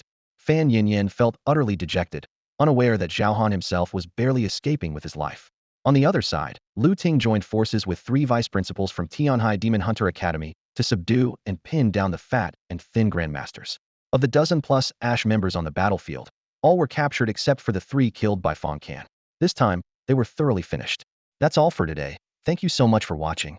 I hope you guys enjoyed. If you wish to have another part of this recap, please give us at least 1,000 likes. Please don't forget to comment and subscribe to our channel for more content like this. Until next time.